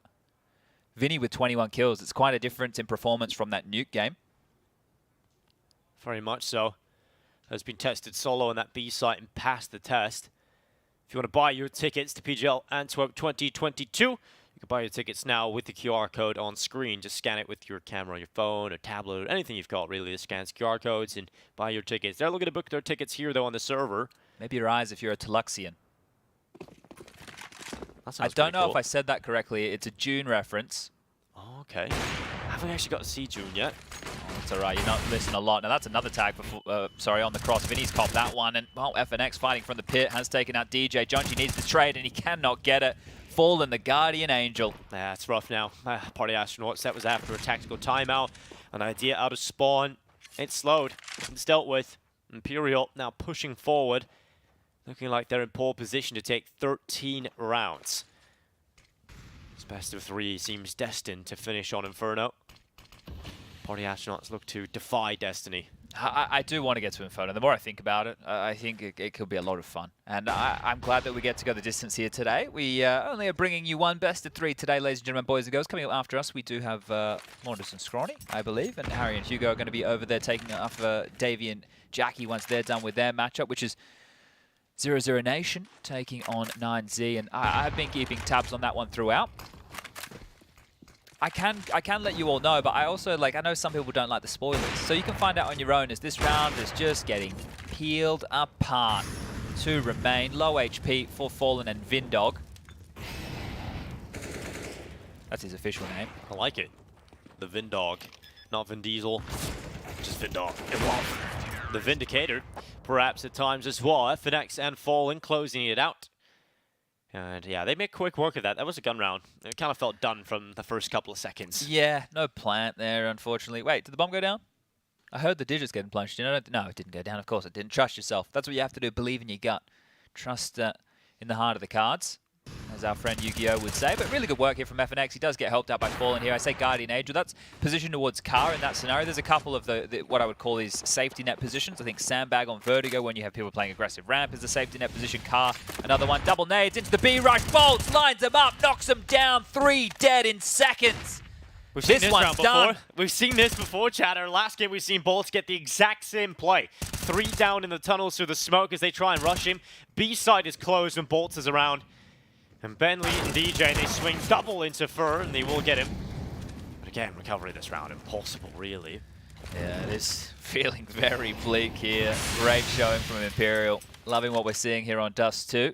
Showing us that on their home court advantage, they are one to be trifled with. Should we just fall back here? Have noticed, Fallen is so successful in the Brazilian esports scene that he's sponsoring his own team. Yeah, so I heard Davey talking about this yesterday. I don't know how many people are familiar, but Fallen has his own brand of gear. And he sells all the peripherals. So I guess if you wanted to check it out, you could just... It reminds me of the UFC with Conor McGregor, you know, advertising his own whiskey brands. Yeah. His fights. I think he sold the company. Did he sell the company? I don't know. I know he opened up a pub in Dublin. Yes. And he sells it there. It's like the main thing he's got going on. I'll look into this. You take care of the important stuff. All right, well, DJ, a 1v3. Potential here, 30 seconds. Bowman is back. Smoking great. Has a big gap for him to try and cross with. Fallen plays close. Again, there's one short as well here, so he has a lot to clear. And Fallen's pushing, wrapping around the backside. DJ taps the bomb, and that should only be his death sentence. He's trying to get the angles, but 15 seconds left. The time will start to tick on down, and DJ will be removed. Vinny removes him from the round itself, and possibly being removed from Dust 2 as everybody in just a moment. 14-7. Party Astronauts the money, not looking great. And this is the start of the round. It was Bolts that just mowed them all down. Okay, they sold the majority stake of the whiskey brand Proper 12 in roughly June of 2021 for a whopping $600 million deal. $600 million. Yeah, that wouldn't be too bad, huh? 600. I don't know what I would do with that, to be honest, Chad. I'd run a Counter-Strike tournament. Just every tournament is like a $2 million prize pool. But yeah, good start here for Pwn alone. It's a different start, isn't it? An opening kill. That's nice to see. Yeah, it's not losing 2 players early. That's definitely a turnaround. But they have lost some control as 2 players have pushed down through the tunnels. Yeah, well, Viz is trying to cage this upper dark aggression here. And Fallen can just stay on this line. But if they want to draw one back, he will need to start leering forward with the help of Bolts. Not too many paces remove the 2 as Viz might get a bit of a jump on the barrel. Shot definitely helps as far as information goes. AWP has been noted. Now, Party Astronaut should use this information and start skyrocketing up long. They know where the AWP is. They know exactly where it is. Vinny, Fur, close towards mid. They can change the tune. Flash comes through, pushed on back. Jonji steps out. Vinny's dead, and now this one's looking good. Party Astronauts might break their silence here on the T side. They still got to deal with Fur if they want to go towards short, but the long play is still ensuing. It's still coming across, and that re-smoke up prevents Fallen's vision. They are going to slip their way on by sneakily and slowly as they move towards the site. Fallen just dropping back in towards CT spawn. Fur locks out short, so they only have to deal with one avenue. And now the flank around from long side is coming in. Pwn alone is watching for the CT play. And this might open up a chance for Bolts to catch the distracted AWPer. Finally gets the info. Bolts now trying to maneuver and engineer a way to get that pick as he will find it over on the other side of things. Jonji down in mid has taken out Fallen. And for the last remaining player up on short. By process of elimination, Jonji will see it. Oh, how has he not got that? Hopefully no one saw. No one's seen it. There's no one watching Jonji. Don't worry about that. Yeah, and Further was intentionally looking down to make himself small and humble so you don't confuse them with mountains. The backpack? Yeah, never mind. It's another reference that I think maybe the people in production will get that one. That's all right. It's all right. I do bring in the boomer references. That is a Shakira song, Whenever, Wherever, and she sings a lyric, lucky that my breasts are small and humble so you don't confuse them with mountains. Oh, right. Okay. Yeah. That's interesting. No, I do know Shakira. I do know Shakira songs, but, you know. Whenever, yeah, wherever, I know the exact song. To be together, I'll be here and you'll be... hopefully my singing is not... Can you do the dance? You're actually doing the dance moves right now. Yeah. You guys don't see that. Got a bit of action in these hips. They watched the Super Bowl halftime show with Shakira and J-Lo. Shakira. That was so good. That was really good. Okay, well, a bit of life in the Astronauts as the boost assembled. Mr. Pwn alone. He's not home alone in the suicide position. A boost on the other side. Maybe this is why Imperial are so good with the openings, is they always seem to have a different way to help Fallen find a fight. Yeah. It's great. Fallen, obviously, an in-game leader that ops calls for himself a lot of the time as well. That was very exciting. And so the height of SK Gaming and LG, everyone was very excited about how Fallen was able to perform in that AWP. I think they've seen the leg. Yeah, they have. Yeah, they're going to start tapping it away. Fallen very lucky to be alive. Could have been removed that. That would have been a big opening for Astronauts to play with. They should have had a rough idea that it was the AWP as well, so it helps as far as the mental picture goes for all this. Starting to scale up Cat. 4 players towards A, and I know I say towards A. That's because FNX is in the spawn position. The biggest omission is the B bomb site, and it's just going to be Vinny Antwerp playing the big box right now. Long control being retaken. Blue bin Molly to flush out any rats in the system, and they will park bolts in the pit. So they are prepared for an A play, and more prepared now. Fallen, beautiful opening, continuing to be that can opener, making things so difficult for the Astronauts. And now it's a number disadvantage with 40 seconds left on the clock. Best of luck here. I'm going to send the utility out. The cat take, the flashes, and the development of the round continues as they drop down into what CTF and X is ready. Snaps the head off Ben Leet. Now the element of surprise is gone. The maneuver is to try and go through mid to B, but you don't have a smoke for the cross, and that's it. Downfall and closes, knocks him out of the round, 15-8 on the board. And now looking very good for Imperial to close out map 2. Yeah, I think we can safely say this one is done. Just not enough on the T side here at all. Just one round to boast in total. A spree of 6 out the gate with the pistol conversions for the Brazilians. Lose 1, straight back into things, and back down to a busted buy. No AWP, an AK, some Galils, Mac 10, and maybe something fast. Look at this, through B they go again. Early nade on out. Not going to find them significant damage whatsoever. And it is 3 players leaning towards this side of the map anyway. So a good early read out of Imperial.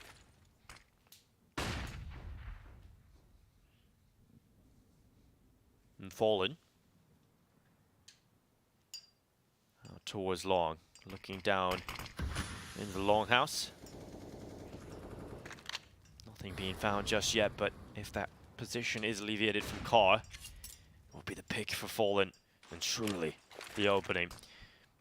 We always have to keep eyes on this B play for Astronauts. Deep smoke at the end of the tunnel can often open up a chance to play contact through it and just try and make your way through that. So Bolts is hanging around on the other side, making sure that they don't come through that smoke and don't make that exact play. 55 seconds as we go under a minute left now. Mid to B smoke there from DJ. It's the only option available now. Fur. Huge gap. Yeah, he's just on the other side of the smoke. This is not the way you want this one to go. You've lost the mid prong really to this approach, and now you have to rely on everything being perfect as you come out of the tunnels. Vinny blinded, missed shot, bolts in from Car, actually cleared out. Ben Lead and Viz, a couple of picks between them, and they're into the B site now, 4 versus 3. Do you give this a crack? You don't have to, right? If this was top tier European Counter-Strike right now, and Imperial were one of those teams, they would save. They would definitely save. What they would do is they'd look for some exits, and well, that appears to be the call here. You can see that the cash in the bank balance, not fantastic. Bolt will have enough. Oh, and FNX doing some of that damage. So as long as they can make sure not too many of these Party Astronaut players survive, they are trying to batten down the hatches. It's going to be good going forward, right? You know, you just need one more. Just one more. Whereas Party Astronauts now up to 9 requires 6 consecutive rounds. Just to get overtime. Yeah. But yeah, if you're viewing and you're in North America right now, maybe you're in South America, maybe you're in Europe. Actually, maybe you're anywhere in the world. It doesn't even matter. You're enjoying the games, you're watching the Counter-Strike, let us know. Get active. Be on the socials, have a chit chat. We like the stimulation over here in the caster booth. Helps us during the technical timeouts. Yeah, the weird and wonderful things of the internet. They can be brought to our attention. Give us some facts. I like facts. Give me something interesting. Yeah, we can also do the fact checking against Dinko. He knows everything. Not everything. I know probably an average amount about niche topics that people don't really know about. In my opinion, Dinko knows everything. So if that counts for anything. All right, let's get a little bit serious for a second. I don't really expect this game to be extended for too much longer, but let's paint a picture here. If Party Astronauts win this round and they obliterate Imperial, they're able to expunge all the weapons and make sure that nothing is carried on forward. The loss bonus going into the next round of play will only be 1900. The score then should read 15-11. The guns will come back out. Party Astronauts win again. Then at that juncture for the game, it very much could become an all-30 or a 29-round game where this one may head to overtime. But it needs to start right here, right now. 4 players towards A, battening down the hatches, deep nade. And now the rifle of Fallen commits to the angle and gets away with 2. Finally traded out by Ben Leet. Back to a 3v3 yet again. And the pressure continues towards A long. But first pushing here. Yeah, 2 Flash players. is coming. And it's going to be setting Fur up for the swing. Out he goes into the fight, but loses it. And now Vinny's missed shot. They know exactly where that AWP is playing from. They're tucked into pit. They mollied him out. They want him to fight, and he does. Pwn will get the kill. Vinny down. Just Bolt, the last man standing. Now Does he want to give this one a go? Yeah, well, the money's gone if they lose this round, of course. So Bolt's, he's into the mix. He's got the rifle in hand. a player that certainly is capable of winning clutches of this magnitude.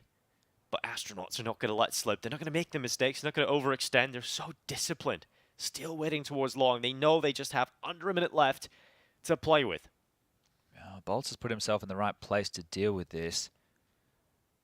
What a heroic clutch it would be. His position should be noted now. Incendiary drop. They're sticking to their guns. 45 seconds. We know where you are, but we want to take the fight. 2 smokes on the cross, a nade. It's early. It's not going to do any damage whatsoever. They still have so much utility. Flashes, smokes, mollies, everything they need right now. Astronauts, this would be a calamity if you lose it. Surely they don't drop the ball here. Bolts remollied further back. 24 seconds left.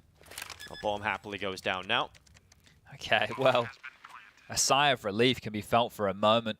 As mentioned, the loss bonus into the next is going to be very, very light on. So Bolts retaining this rifle will mean a lot in terms of how competitive Imperial can be. But 10 now secured. Party Astronauts into the double digits. Only 5 more now, starting to smell overtime.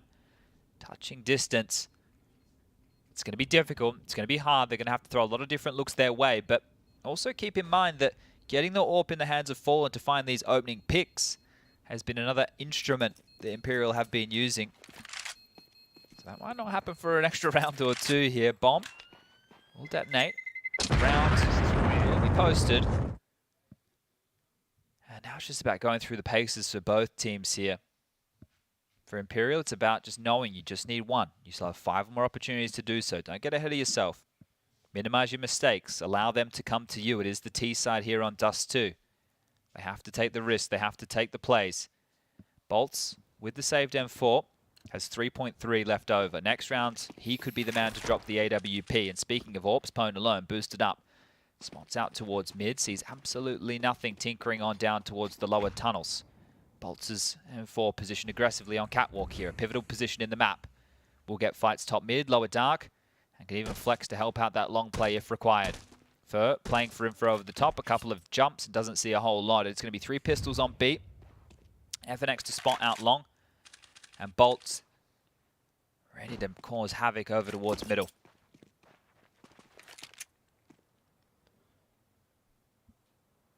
Couple of rounds have been lost to the pistol so far. The way it would close would be almost a dark poetic finish, so Astronauts want to make sure they just take their time. Burned nearly a minute now on this clock. Yeah, the mid to B call would be one of the hardest to deal with, right? I know it's mainly USPs in the play here. We will see the hinge smoke come on through, so it does normally tell a story of short control, but we're at the 49-second mark, and they haven't taken any space until now. Flashback. If Bolts can get a kill here or show the rifle, it might force them into B, Dinko. They've shown the rifle. They know where it is. Yeah, now does that affect the call here for the end of the round for Party Astronauts? They're still charging towards this for 29 seconds. Feel comfortable now having to barrel into Bolts' rifle. 20 seconds. Smokes go up towards short. Rotation starting to come back again. It's just a pistol, so Bolts needs to do a lot, and they take him out immediately. Passive stuff. They took their time. They allowed the game to just play on out there, and they hit the essential shot. The difference makers. Very possible if Viz goes down first, the frags could keep on coming through, but this just changes the tide of the round. 11 to be secured, and DJ, don't give away an AK here, my friend. Grabs 1 on the spin, gets the second onto Fallen. See you later. Everybody denied on the way out the door, and Jonji shots through the smoke, doesn't want anything that Vinny has to offer, catches him on the jump on up, call that out, drops into spawn. FNX gets a kill, but remember, the round is converted here. But an AK. Yeah, it'll blow that way, won't it, with the bomb? So might be able to pick that up on the way out the door. See how if they can recover it here. They should be able to get away with this, right? Vinny has to drop back. FNX on 2 HP. Really wants this AK, and he does get it. So it's worth it. Worth it in the end. Their buy is going to be fine here. Bolts, with that extra cash I mentioned, can drop the AWP to Fallen. So I thought it might have been an extra round or 2, but the fact that Bolts had so much residual cash here really helps out the Imperial buy. A kit for FNX. The saved AK means he can get a full bag of utility. The same can be said for Fallen because of the donated AWP. But this is it. Can Imperial stop the push? Stop the comeback? Can they deny Astronauts as they're getting this started? Deep incendiary to top cat. Denying any fast mid plays towards upper tunnels will be Viz. 2 in Suicide as they begin to push on down, and the rotation back. It is a different setup from Imperial now. They're not contesting long. They're allowing the AWP of Fallen to play from top site, which means short control is something they need to retain here. If FNX gets pushed off this ledge, it will put so much pressure on the AWPer. Slow again. I think one of the conversations for the Astronauts must have been, let's not give away an opening kill here. Let's make sure that we're able to contain this. Now, they'll flash out long here off of Jonji. They'll get this for free. But how diligent will they be on the flashes towards top A to get Pwn into pit? Fallen aggressive. Fallen aggressive. Thinking about it, flirting with it. Thinks better. 55 seconds as pressure now being felt. Corner smoke, beautiful. Now Pwn gets in position at pit. Gives him a sight line up towards A. Time again here, Dinko. They're happy to let this clock whittle down. A lot of time has been drawn out now. 35 seconds. Furs over here with Fallen. This FF combo being incredible at shutting down rounds, and they look to do it again. This would be for the map. This would be to send us to 3. Furs trying to do some damage on the cross bomb. Now down. Fallen with the initial pick, and it's all crumbling at the wayside here for Party Astronauts. Just Pwn alone, diving in with 9 seconds. Push. Teammate beside him. They gotta plant. They have to plant right now, and they will have the time. Suddenly a chance now. Thrusted out of nowhere. Pwn alone placing Goose. DJ committed to the site in front of him. There's a late long flank. Pwn alone is aware. You can see just tentatively approaching it. Now DJ goes proactive into the short fight, wanting to draw the kill back. He will go down, and now Pwn alone. A clutch alone, perhaps antagonized by desperation. He might pull off this clutch. Oh! It's nearly the flick up to the right side, but Bolt's headshot will land right between the eyes, and map 3 will be needed to see which team is heading to the major. Whoa, it got close there, didn't it? The bomb getting dropped on the cross. So much damage done. The clock coming back to haunt them, but great stuff from Imperial. Held their nerve, were able to convert that one on their map choice. It was a close game.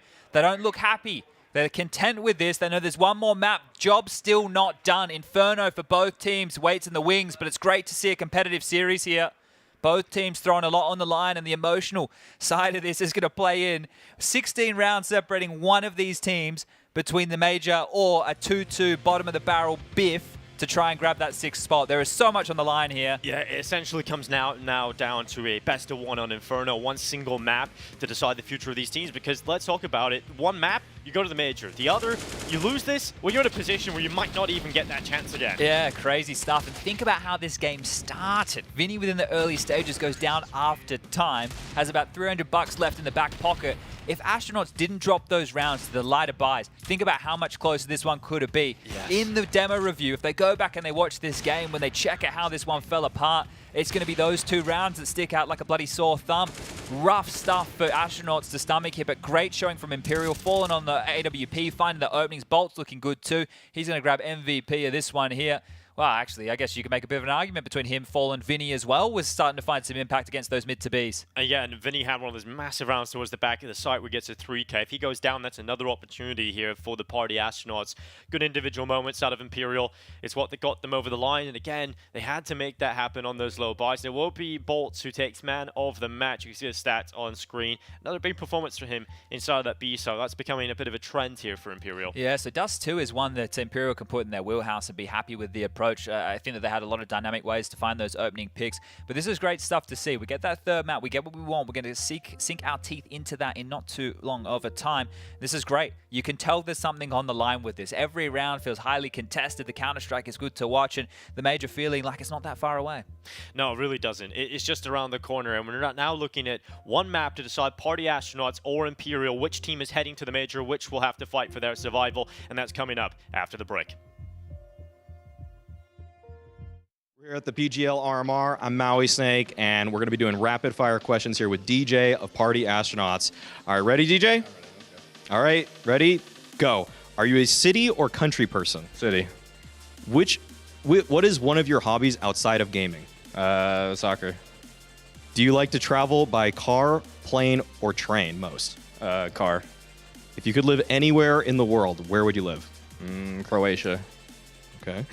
What is your spirit animal? A tiger? Okay. I had to think about that one for a second. What is your favorite type of food? Sushi. Okay. What music are you deathmatching to right now? Dr. Dre. Do you ever play deathmatch with full volume? Not full. Not Okay. full. Okay. What's your favorite movie? How high? What's your favorite book? I don't have an answer for that one. This guy doesn't. NA education. NA education. What is a subject you know a surprising amount about? Oh my. That's a blank right there. Oh, okay, that's it. All right, that's all the time we've got. Thank you, DJ. Appreciate it. Good stuff. Good stuff.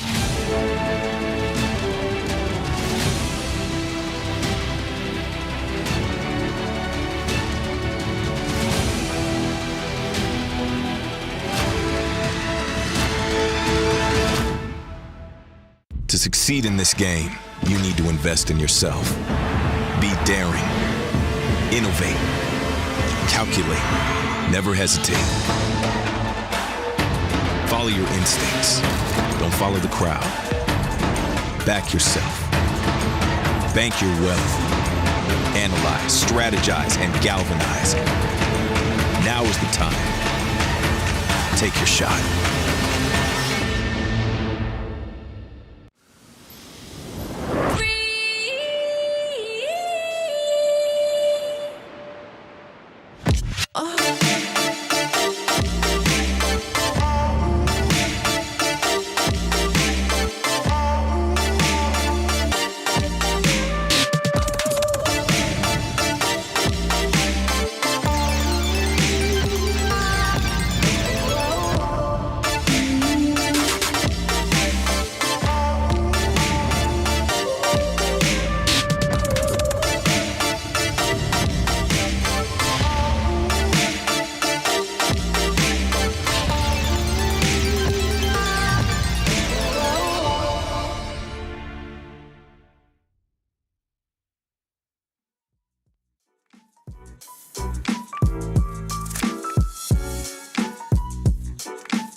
Welcome back to Bucharest. We're here for the Americas RMR, and we're heading into the final map of this best of 3 between Party Astronauts and Imperial. One map to decide who goes to the major, and it feels like the tension is at an all-time high now for these two sides. There has to be, right? It has to be. Yesterday, Imperial, they took on MIBR in the 2-0 column. Now they've been thrust down to the 2-1 column, whereas the Party Astronauts have been battling to get to this point. Now, for one team, they don't have an organization. They're over here, they're living the dream, and they're hoping to qualify for the most prestigious event we have in Counter-Strike, the majors. Now, for Party Astronauts, if they were to pick this up, the overflow of emotion is going to be insane. The same for Imperial. This is a team that was thrown together with older names, right? Fur, Fallen, FNX in the mix here, Bolts as well. And a lot of people thinking that this team is more for the namesake than it is for anything competitive. Well, they want to change that dialogue. They want to change that tune. They pick up their map choice of Dust 2, and now he set our sights on Inferno. Imperial will be starting on the CT side, Party Astronauts on the T side. And the most important part of this is not only the winner of this will qualify for the major, the loser of this will go into the 2-2 category.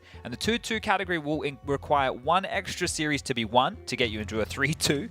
And then you'll be there with two other teams to battle for one last spot for the Americas RMR. It ain't going to be easy. And one of those teams coming up today will be EG or Liquid right there. They've got a matchup later today, and yeah, it's going to be a difficult road if you end up losing this. This is the time to do it. This is the time to get your spot at the major in Antwerp. If you want to get your tickets, you can pick up one of the QR codes. I'm sure will be on screen at some point throughout this one. But Imperial, as Chad was saying, CT start for them. We'll see if they can get off to a good start. Their CT sides have been pretty solid so far. Yeah, and if they can keep manufacturing ways to get Fallen into these opening picks, it's going to be difficult for Party Astronauts to battle back with number disadvantages on a map like Inferno. But into the pistol, 4 players top mid, 1 player over towards B. But don't worry about B, it's all mid. The fight, all 5, up they come, past the line of sight, and the biff is on. But no one landing shots, still FNX and Fallen find 2. Yeah, significant numbers here right now for Imperial, and just the sheer force stops the push through top mid. That was a lockdown right there. A 4-man crossfire top mid was destined to deal with a setup exactly like that. So throwing their bodies into the blender, Imperial pick up the pistol. And now we likely see an eco out of the Astronauts. No plant, no extra cash, no likelihood to get out those AKs or Galils. But this type of a map can feel very quick. This type of a map here, when so much is on the line, can really run away from you, especially if you want to play a faster style. You feel like you get into the round, you die. You get into the round, you die. You need to make sure that every round is given as much focus as you possibly can here. It's an important environment where you find yourself. Deep Molly goes down into mid. Just assert some control very early on. Party Astronauts don't really have the weapons to wholly contest in this round. We're going to be rattling some shots through the bottom banana smoke. They've taken control of this with the flash peek now as well, just putting some pressure, taking away a significant part of the map. A couple of little objectives here, waypoints within a round for the Party Astronauts. One, milk through all this CT utility. Force them to expand their smokes, their flashes, HEs, and incendiaries. Make sure that they use all the goodies. Second, if you can get a kill or 2, great. Forcing rebuys of rifles and armor into the next. And the bonus, the key prize, the one that your in-game leader would love the most, a plant. If you can slip the net, if you can get into the site, if you can get that bomb planted, the smile from ear to ear on Mr. Ben Leet will be huge. But look at this, Bolt's aggressive, pushing on down, finds a fight, MP9 sings, and Jonji finds himself in the grave. Bolt's looking to farm. He's got himself a couple of rewards already. He's got the Combine Harvester out for taking a little end of it, taking himself some crops, and it's closed down as Imperial now head to 2-0. Keep it flawless. Okay, well, they managed to get the first option done, forcing rebuys the utility. So that's one little positive here. Knowing that there's a lot of MP9s on the deck, these AK-47s will have some real troubles in the close quarter engagements. You might even see Imperial go for something aggressive here. A mid-push, a banana push, take the fight, force Astronauts into an awkward position early. Let's see what they have to offer here. They've been saving for this. Straight out the gate, 3 players aggressively T-stairs. Ben going to drop a smoke to dissuade any banana aggression, and one goes either way. This would be a great bonus round. Oh, dear. That is a very, very meaty nade. Jonji down to 45, Pone alone sitting on 17. That is a massive amount of damage to stomach early here. And I was about to say this would be a perfect bonus round here for Imperial. You pick it up with 4 MP9s and a FAMAS, you upgrade it to AKs. That would be fantastic. And the nades have done all the damage here. Pone alone. Well, it wasn't a cheeky way to find a Fallen opening kill on an AWP. It was nade damage alone. Rough start here for Party Astronauts. Now Ben Leet's got to figure out what he can do, what winning formula is available with the pieces he's got available, and they're damaged. They don't have a lot of utility on a couple of players, so they'll work with what they've got. John G looking to set up for a peek over the half wall, but just keeps getting flashed. Yeah, this now the is molly harassment, isn't it? Forces them back. And they've taken top banana control back here, Imperial, and they've put Fur in a position where he can actually get aggressive with a follow-up flash here if he wants. Here it comes. They're lining it up. Oh, this could be a nasty finish to the round. Fur goes into the open. They're low, remember. It's actually Bolts has found that first, and somehow Fur doesn't get a single kill. Bolts actually doubles up, and Fallen swings out for the last. It is Jonji, who is the remaining player left for Party Astronauts, and he's got to run away. Yeah, he's going to save. All of these rifles can be retained here by Imperial. There's 2 in Banana right now that can scoop on up the upgrades into the AKs. And late from top mid, you might even see the likes of Vinny make his way downtown. FNX could be content on this Famis, and they are starting to swarm now to scoop those goodies. Falling into an AK, you're going to see Bolt pick one up soon. There it is. And Vinny coming to sniff out what he can find. They have got all of the upgrades here. It is looking beautiful. And FNX, what's he going to go for? We'll stay with the Famis as opposed to the Galil. No, he did. He did get to the Galil in the end. Never mind. Well, that's the best bonus round you could have. You know how we spoke about Nightmare's start in the previous map for Imperial? Nightmare's start right now for that of Party Astronauts. You would hate after how competitive map 2 was, the victory they had on map 1 of Nuke. You would hate for this one just to fall by the wayside. We know which team has the experience in terms of bucket and spades here. So Astronauts, hopefully they don't let the nerves and the moment beat them. They don't want them to defile their dream. Getting to that major, everything thrown into this. Just pure passion is what's fueled this roster. Not finance, not infrastructure. Just pure passion of Counter-Strike. I'm sure everyone at home can sympathize with that. Yeah, at the end of the day, that was it all about, right? That's what you're here for. That's why you play, for the love of the game. Currently a 2-3 setup, but Fallen's in swing. You can see him as the little blue dot on your radar, number 1, making it back and forth between the bomb sites. Another meaty nade, so util damage is one of the issues here, and the util looks good throughout. Vinny into a pop flash. FNX plays for info, sees it's clear. They don't have to worry about a waterfall out apartments now. They really do just have to avoid this AK of Jonji, who hasn't been able to grab them too much space early. He shows face, or at least sound, with the spam through the long side smoke. Bolts on his lonesome here. A flash and a push is on Bolts. Spotted. Smoke would be good now. He's holding on to it. Maybe too long. They're going to keep coming. Yeah, Bolts gets away. It's not the most fearsome peak of Glocks going around the corner first. But look at the rotation as well. 2 players back on over. Fur and Fallen helping out Bolts with this one. Double flash and go. They look down to the back of the site. Bolts takes up position from Dark. Usually good enough with the rifle to try and sever off some heads. And Fur alongside him. A couple of kills. Dished out. Bolts recovers. Composes himself and is able to collect another. But John G, 1 versus 3. 15 seconds left. He can force him out with a molly. You have to go to the bomb now. You cannot play for elimination because they're not going to give you that chance. You have to get on the bomb plant right now. Just enough time, perhaps. Saving the 8K. He's committed to that now. He's gone into ruins. He can't die after time. But he can't die after time. He'll be right. He's all right here. And the kills are great. It means he can invest into some utility. But there felt like there was an opportunity to plant at least there. I think the reason he was held at bay is expecting the responders to be there a little bit quicker. So, look, considering what the round was, it's okay. Right? It could have gone much worse. I think the tone of your voice about him dying after time more than spelled out just how bad that one could have gone. But they will buy back in. Alt for Pwn alone, alt for Fallen. See if Fallen can get back to his old tricks of finding these openings and stifling the initial attacks of Party Astronauts. Now we have talked about their prowess of being able to somehow turn disadvantages into round wins. We've seen that. They've had to play with a player down quite often. I think that is going to be the case when you have a player like John G on the team though, right? It's one of those players that will either get an incredible pick view, put you in a good position, or he will go down, and you're going to have to learn to play with that. Exactly. Exactly the case here. When the openings come through, you're going to love it, but when he goes on down and doesn't get you anything done, you're going to have to learn to operate in that 4v5 disadvantage here. So the old Fnatic had to do that with JW. If you listen back to some interviews, they had to learn to play in the 4v5s. They became very good at it in practice. SK had to do the same with Fur. Yeah. Right? A very aggressive player. Well, Vinny Oh, it's actually going to be Fallen this time. There's a flash. Perfect Wow. work and the double swing. So prepared for that little cheeky move, aren't they? There's an opener. They actually only flashed FNX in the end. Fallen flashed off his angle. Vinny in pit. Inferno can often be a talking point. When you look at this guy in this map, he's taking down DJ. Vinny's now trying to hold this side because his teammate's gone down without a single kill. It's done. You have to save this one. Great stuff, and I say big miss for Fallen there. He gets that kill, retake's probably on to become a bit more of a manageable situation. Yeah. But the fact that they are unable to profit off the back of that, a couple of moves converted.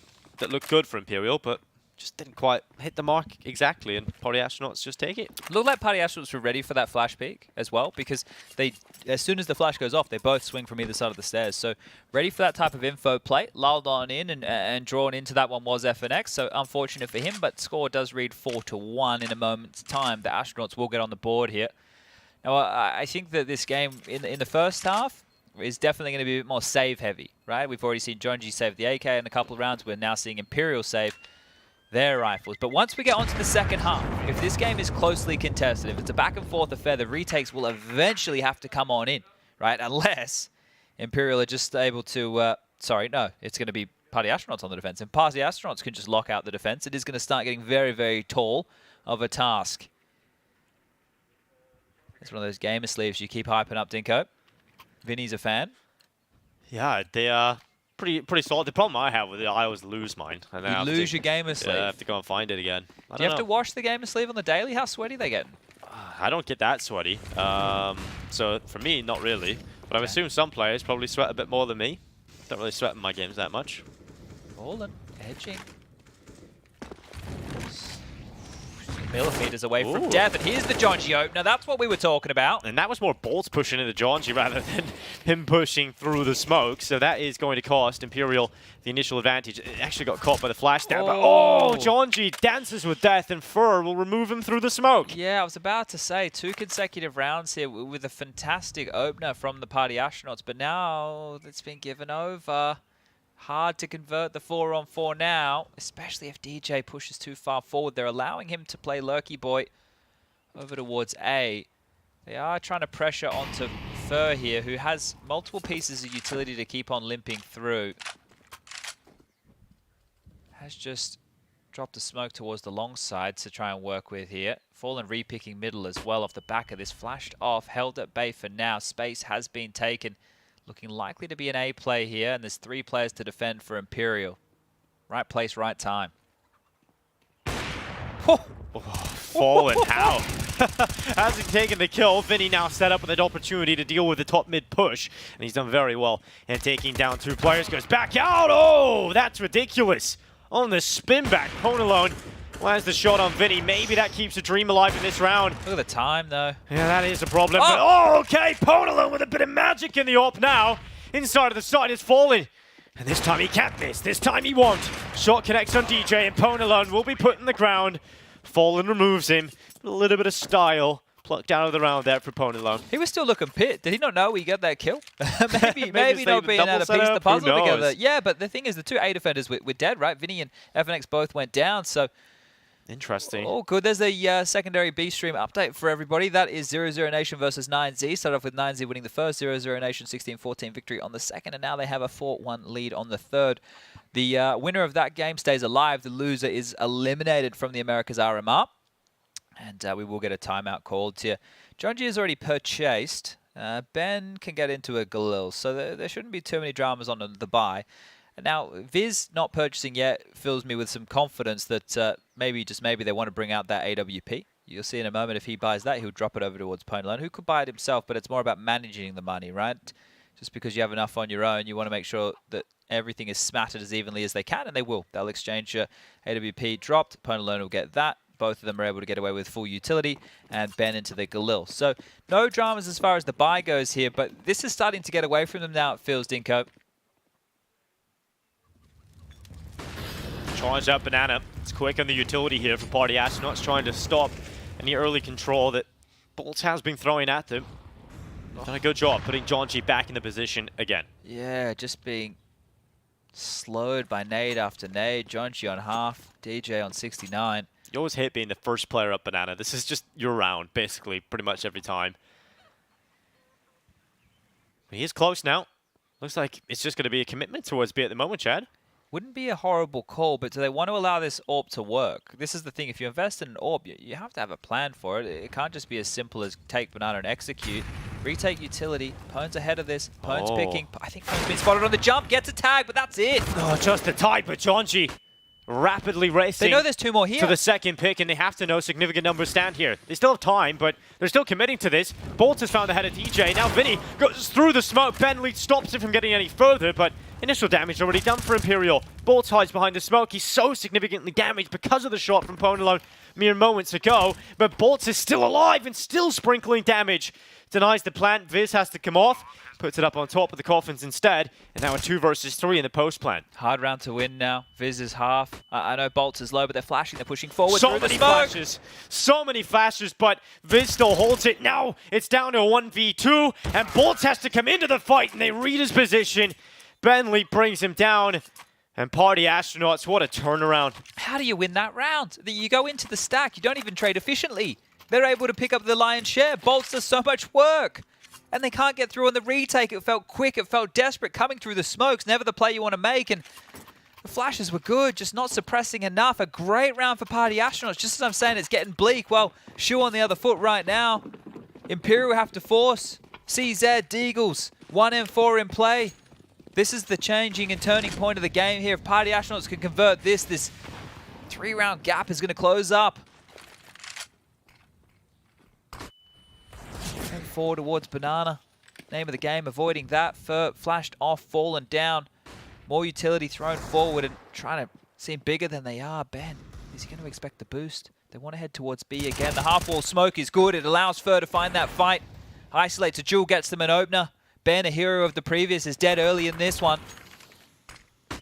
Well, Jonji, the flash is so good. Just before he gets blinded himself, he removes Bolts. Okay, well, they level the playing field here. They're still going to have to do a lot of work to get back into this one. When they went A before, it didn't feel great. I think a B play again would be nice to see. They have so many smokes to do so. The only real position they have to account for is Fur on the boost. If Jonji hard clears, Fur is going to have a rough go of things. Vinny's starting to float with the idea of a rotation. He's over towards the CT arch. It's FNX on his lonesome. It's not going to be the right call now. As you can see, Vinny's starting to cheat on over. Fallen the boss man has called the stack. That means he can turtle up a little bit more in towards the site. It's going to be a difficult round right now for Party Astronauts. They have to be methodical. They have to consider every position. I love the tuck of the head from Fur, and that allows him to come up with the element of surprise. Bomb's Even if loose. they check towards it, they would not see him. And the bomb is now down in the smoke. 15 seconds left. Chaos could still ensue as the lineup nearly there for Fur. Bomb will go down. Resmoke not going to land in its position because it bounced inside of the fountain. With FNX going down at Banana, leaves Vinny removed at CT. So he'll pick up a weapon, and on his way out the door, we'll try and save it to the next. Okay, moments there where that gets sketchy, doesn't it? The bomb dropping that far forward in the smoke. Imagine if it goes past the line of sight, and then they have to run into the M4 to try and recover the bomb with such limited time.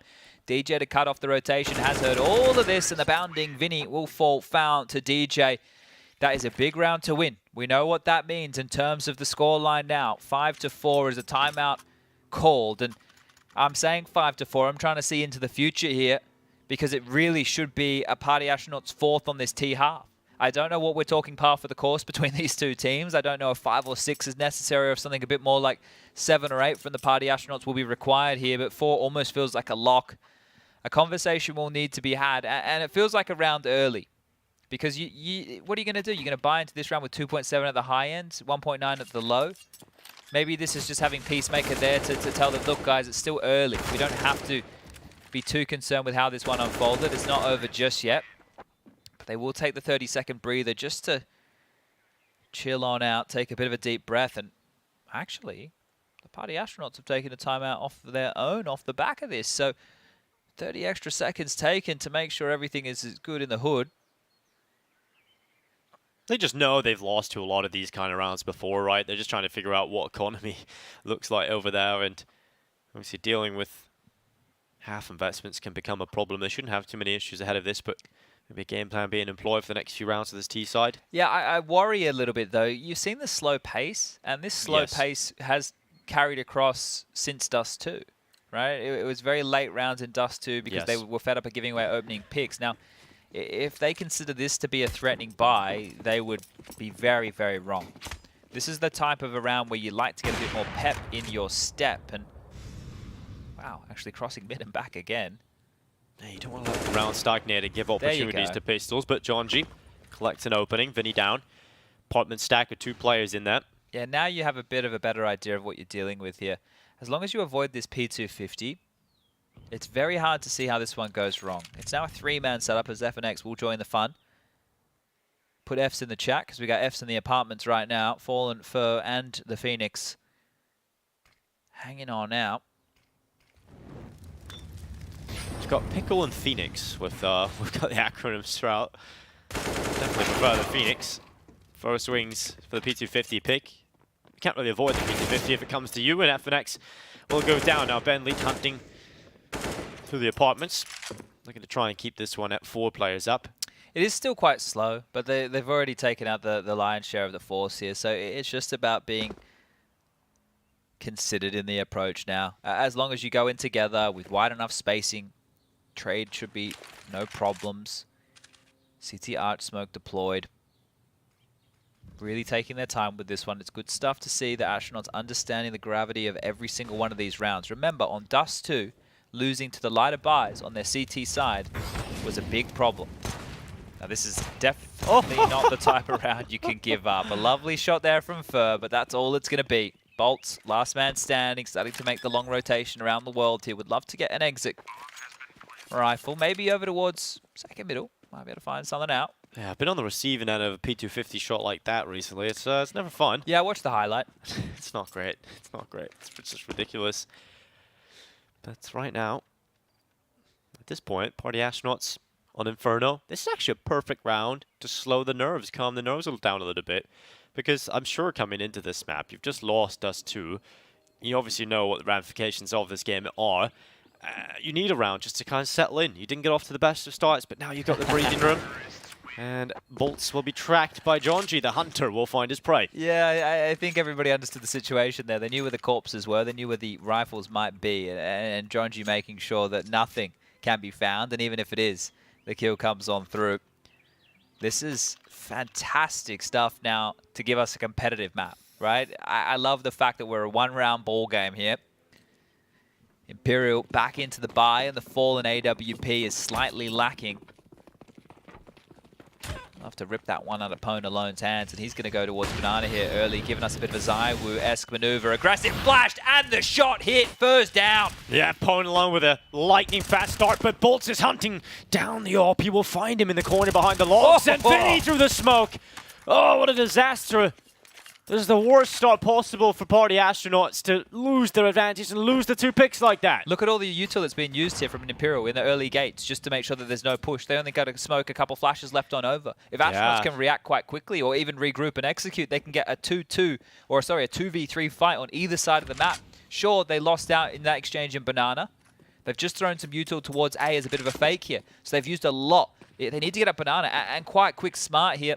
Ben leading the charge, calling the troops. If they go on this, it's 2v3 on B. It looks like they're going for it. It looks like they're committing to it. The strength in numbers here for the T side. But Vinny, usually so good, so intelligent how he plays the coffins. He's just looking for that 1 pick, and he's got it. Now they don't check Bolts.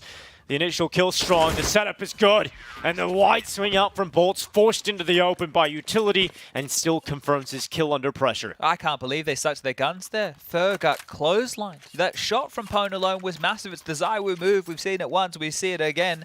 But just the trades coming on through, and Jonji's going to be feeling very hard done by that he got found through that smoke. Now, all in all, the call was good there late from the Party Astronauts to go back towards the side. It was good. They put so much pressure on. They get the smokes in. They kind of fumble as far as the second wave of utility comes, but the decision was the right one. Ben's going to try and set up this Banana. Pone with the AWP again. The back and forth biff of this matchup. They didn't get the AWP over for Fallen here. It is going to be a 2-3 split. Without the hefty Banana control, they do get what they're looking for, but it's more systematic. It's not the 50-50 coin toss and fight. This time avoiding the nade damage. So making sure there's no early casualties. Now as this one simmers on out. You can see a minute and 15 left on the clock with not a lot of space taken here. But by not pushing in early, again, they weigh out so much util. So if Party Astronauts can identify this, look at what's left over. A smoke for FNX. A couple of flashes, a HE. That's it.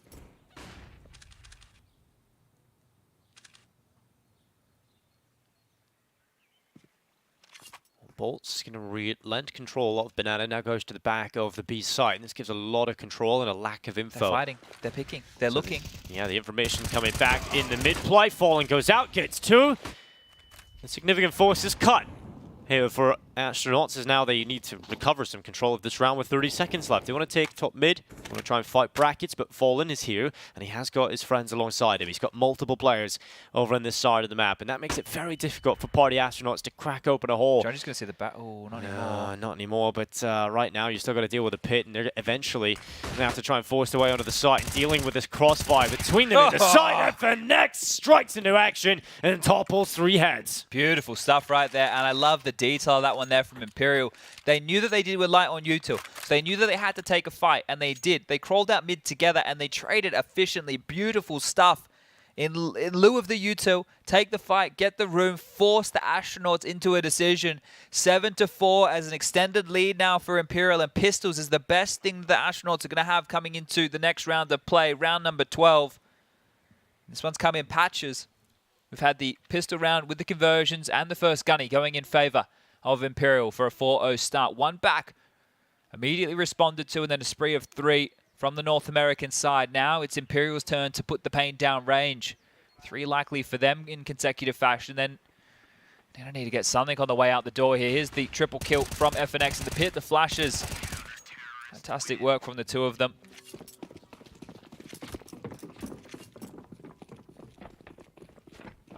It's rough here for Party Astronauts. I mean, I think both of the rounds now they've lost in a row here. It feels like they've had great opportunities.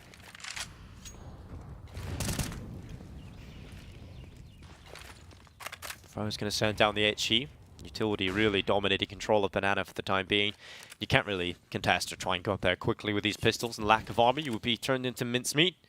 Just taking the time with this one. Yeah, this is what we spoke about in the earlier stages, and without the plants, it just means that your buys on this T side, they're just going to be a little bit flat on, aren't they? I know in this situation, even with the plant, it wouldn't have been a full purchase, but it could have been better than 5 Glocks. You know, it could have been some Tech 9s, maybe some Deagles, maybe a light bit of util to try and initiate something.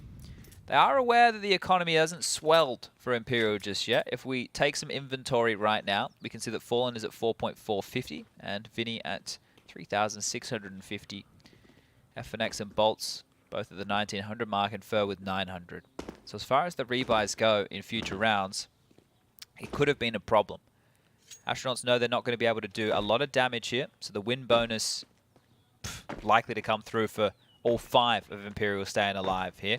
Their only chance in this round is to run down Bolts, who's currently jump peeking. As soon as he takes some contact, like now, he's going to throw out this nade and spam. 1, 2, make it 3. Bolts is looking for the clean piece, but he has gone down into the site they need to trundle. They're throwing away the rifle, knowing the rebuy is possible, but you need to die, boys. You need the loss bonus. Looks like they're going to run... Well, they tried to run boost. Acrobats, not exactly the strong suit. And a team kill on the way by. Probably better just not heading mouse one, really, down that jump across. Yeah, should have just given over. Run out with knives in your hands. And sacrifice. They look like we're going into what could be a technical timeout here. A little tech issue. Well, this is a very important game, so let's make sure we've got all those bugs out of the system here before getting this underway. I don't know. This is looking great for Imperial now, isn't it?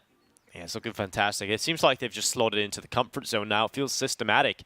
We're not really needing anything miraculous coming out of them. It's just good fundamentals at this point. Good team play. When tested, everybody's kind of hitting the mark. There's no real weaknesses to exploit at the moment. Yeah, and it's great when you have Fur on 12 and Bolts on 14. So the 2 of them doing some work right now. On the other side of things, the highest fraggers are 7 for Jonji and 7 for Viz.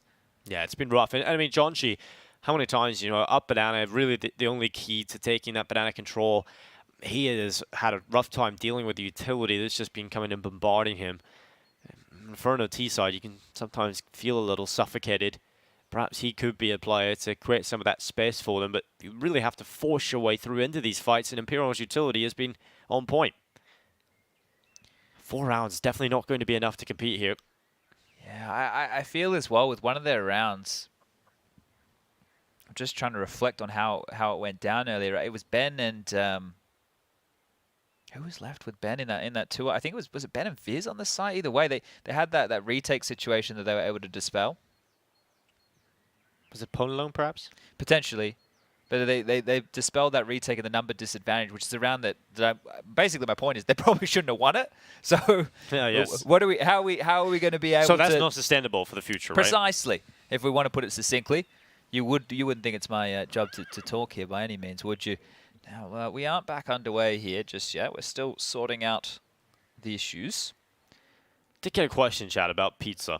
About pizza. Okay. What about it?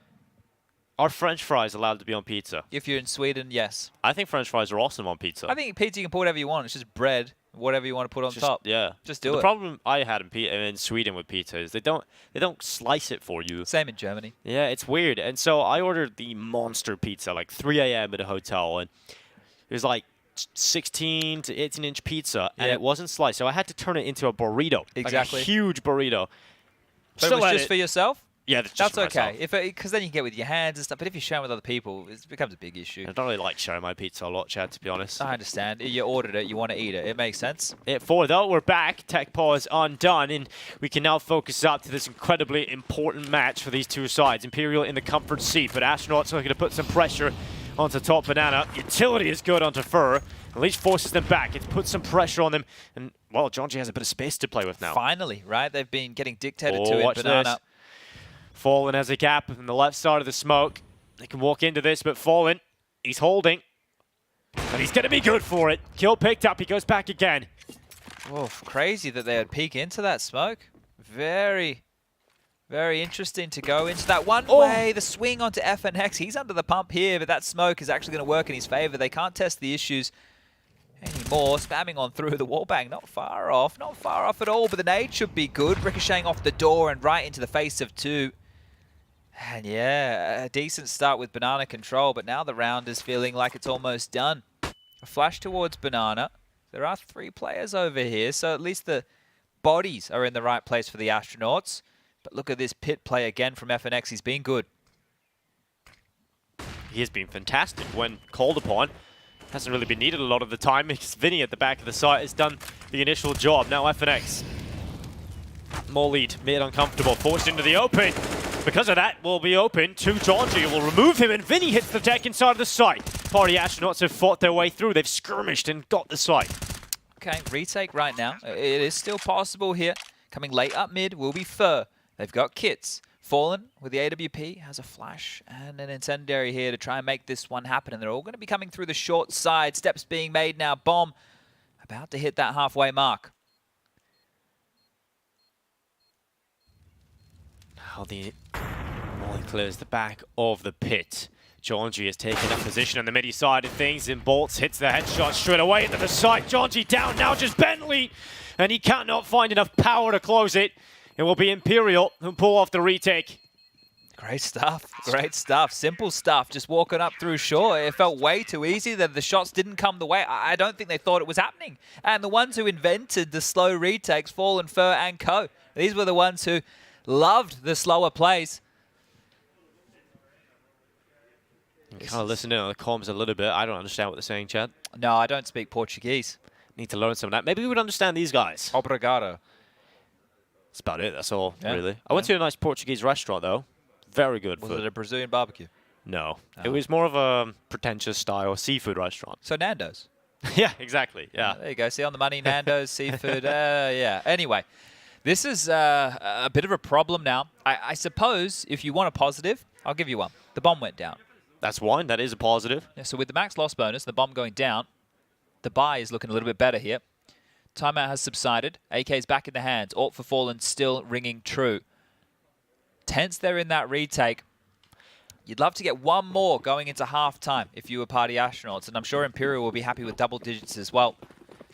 Gonna need to be the CT lockout required here. The pistol has to go their way deep. Only down mid. Ben needs wants to keep his head tucked for now. A quick smoke towards the long side, but mid control has been retained here.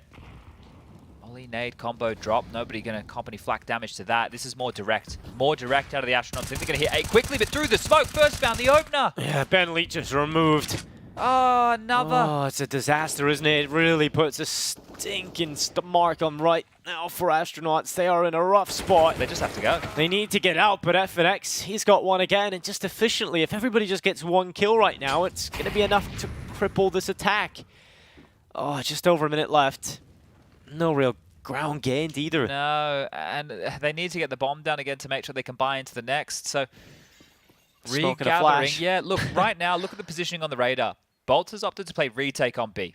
So here's the deal. If they smoke CT and flash and his spam does not connect, they can get in and they can plant. That is the key right now to at least mean that next round can be competitive. If they don't get in and they don't get that bomb down, hold up a second. First transitioning over silently now through the speedway, not giving away any sound cues. You can see here shifting, making sure he's going to get over to dodge. They have a smoke. They have to use it towards CT. It's gone down. It's good. Oh, but Bird through the smoke again. Doesn't even need to see his opponents. Get the bomb, boys. They have to get the bomb. It's in the smoke, and they might boost over the top. Oh, this is rough. As soon as that plant comes in, as soon as that sound's made, that boost is going to send Fur over the top to deny. Oh, but he's caught. Viz ready for the play. Commitment to the plant has not been stuck, and now they will pull it through. Can they close this out now, the Party Astronauts? They're into the 2v3 post plant. This is position known at the back of the site. They don't have a molly to clear this out. They only have a flash and an HE on the Imperial side for the retake. Ponalone watches towards Ruins. They're now creeping closer to the side, and Ponalone with a headshot. He nearly gets the follow-up, but it's all on Viz. All the pressure on this young man's shoulders. He's got a headshot up against the Professor. Oh, the nade missed. Fallen on the other side. The nade does not connect. And Viz waiting. Shot goes out, drawing the time. Fallen gets it, gets back to the defuse. He's going to hold it through. I can't believe it again. They almost get away with this B site take, right? They did it earlier. I said it wasn't sustainable. They almost make it work here, and a great little retake there coming on in from Imperial. But they need rounds now, Chad. It's not good enough. They've come close so many times, but 4 rounds is all the scoreboard reads. Well, this is it. That plant, it does get the buys back out. The AKs, the Glues, they can be purchased up again. The final chance here to get around on the T side 5. It feels mandatory at this point to close this out. Might even be 6 consecutive rounds here by the Brazilian side. This is great. They're setting themselves up on the pedestal required to get themselves to the major. The old boys have still got something left in the tank. Utility towards Banana. Ben charging through. Needs to find an opening, but has been given the space. Up mid. Pone alone's found FNX. Just tap, tap, tap away. FNX is dead. Finally an opening, but Bolt has found one back in Banana. The biff is continuing. Rattling back and forth. But a lull in the action for just a moment is now Imperial. Have to deal with what is going to be an A play. Imperial with Fallen, a Boiler with the AWP. It's a close shot, but there's so many players here. How does he get away with a second? Vinny able to help him out, and now it's just DJ. 5 rounds. They need it here. Party Astronauts need everything they've got, and DJ, he's taking the life of Vinny, needs to force the life out of another. And the bomb is back. It's a Boiler. And Fur has occupied the apartments. He is the tenant. He is the squatter right now. And DJ looks to evict him. But at the time being, the timing, DJ slips back, but it's execution from behind. 11-4, Imperial in pole position to take the spot available at the PGL Major Antwerp. Yeah, that is a Fallen classic right there. Combat Orping, one of the OGs, up close and personal, gets 2. Felt like 1 was all he should be honest there for, and that's it. They are now just those 5 rounds away from closing this one down. Fur, Bolt, 17 kills apiece, falling up to 11 with that double. 8 for Vinny, 7 for FNX on the other side. 9 for Viz, topping the charts. 8 total here for the likes of Jonji and DJ, and 7 apiece for Ponalone and Ben Leap, but they need to change that. They need to change that right here, right now, and it needs to kick off with the pistol. The odds are blown on out. The Astronauts not favoured to take this one. Remember, you lose this, you're not out, you're down to the 2-2, but an onslaught of games required. And this is how it kicked off. They were trying to line up some nades and just tapping away here, finding FNX's head through the smoke. It looked good to start, but that is the best they had to take home in round number 15. A slow start from Imperial, not rushing into this, taking their time. 2 towards second mid, 3 in the mid corridor. Can work up Banana as well. 4 towards A for the Astronauts, and 1 man standing on B. All the pressure on Jonji's shoulders if they do come knocking on his door.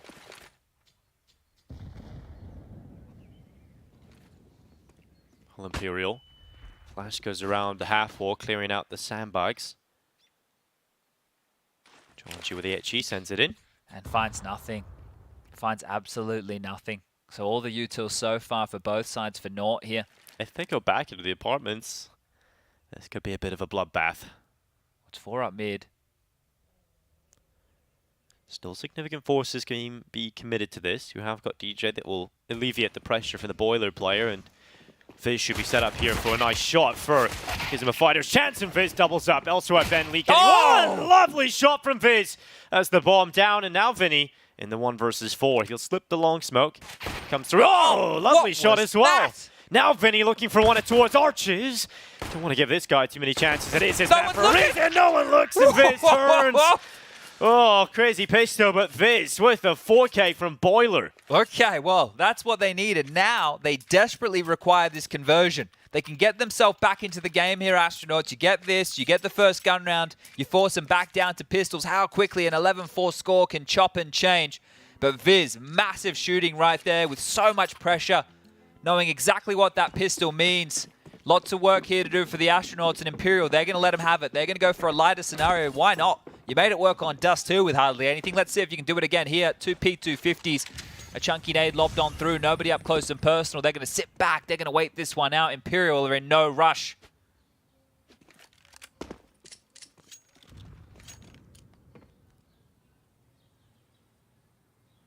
Just taking their time here, Imperial. Drawing out every piece of utility to force the rebuys. Just drain as much economy as you can in a round like this and focus up into what will be your gun rounds in a few. We saw something similar in the first half. Imperial operated with 4 MP9s and a FAMAS, and then they went forward into the bonus round and converted it quite cleanly, only took 1 casualty. Everybody upgraded into an AK or a Galil. That is how the half started for Imperial on their CT side. If the Astronauts can grab that recipe for success, if they can mirror that recipe for success, they can find themselves in a fantastic position regarding a potential comeback. Nade softens them up. Gun now out. Ben drops a safe incendiary there to just hold them at bay. And Jonji's going to make a field day of this. 2 for him, 2 for Ben. The MP9s get all 5 kills in the round. They need to operate as cleanly now with these MP9s as what Imperial did in the first half. This is a fantastic opportunity that has been granted to them. A very good way to establish yourself back into this map, which means so much. Almost a eidetic looking buy to what Astronauts brought into their first gun round. 4 AKs and a Galil. Very similar scenes here.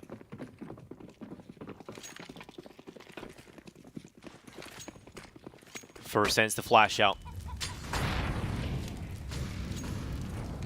He's actually got beyond the molly, so just hanging around, but Vinny's been taken down by utility. He's down to 21. Okay, it is seeming very similar here. But look at this. Look at this gamble rotation from the Astronauts. Everybody now residing over towards the A bomb site. What the hell are they thinking? They've completely given up Banana. This is either a genius read or a massive misplay right now, as they were expecting a fast react up top mid. It didn't come their way. Jonji now needs to claw his way back over towards the B bomb site. The MP9 in hand, the smoke is his best friend. The responder coming on through is now Ben. He sniffs that it's not going to be the A play immediately out the gates. They retain the top mid control. Ben should be joining the party on this B bomb site, but it is just MP9s to lock it down. The execute being lined on up, and that's the opening kill. Jonji's gone. The bomb site's open. And the smoke couldn't come down, so Ben lead his rotation. He has to get something done, but unable to do it. Bolts will remove him. And party Astronauts, it is a little bit of a fumble over there. It is a bit of a nightmare. Look at the smokes on the floor. There's 2 of them. Yeah, they could have used them up, but just getting caught immediately. Jonji didn't have time to deploy. The walk up from FNX trying to get involved does get found by Viz. Impone alone has rattled away a kill. That's an AK. Somewhat down. He couldn't actually get it with an E, so he doesn't have it in his hands right now. But Viz is coming over. They could give this a go. Vinny's still low. 2 players over towards Banana. They can smoke it off. They can. They've got multiple smokes as well. They've got flashes here. This could become a bit of a disaster. Falling. Look at the smoke! That is perfect. That's the foundation of the boost gone. Bolt stepping up the back of their side, and he knocks down every dream they had. The retake was starting to come together, but Bolts removes the essential pieces. Oh, they got lured into that. Those kills coming their way. The top mid lurk, the kill over towards the Coffin's position, and then the frag through the smoke. It felt too good. It looked too good for Party Astronauts. This shot from Fur, the opener that Fur got was the key to the entire round onto Jonji, but don't worry about the key. Worry about the door getting slammed in their face. Massive stuff from Bolts right there. A big 3-piece. The bonus round didn't get them anything. Bolts has been the best player so far, right? MVP over on Dust 2, 22 and 10 right now. The amount of multi-kills he's been having is incredible. Great to see Bolts back in the server and fragging. That little detail. I cannot believe Jonji gets caught on the jiggle to Fur there without getting the smoke down. They called the bluff, didn't they? The Party Astronauts thought it was going to be an A play off of their early banana control, not to be the case. And you can see how much this sucks now. A 6-round game in the favor of Imperial here. They couldn't get it done yesterday against MIBR in the 2-0 column. Well, they're going to make good on this promise to the Brazilian fans.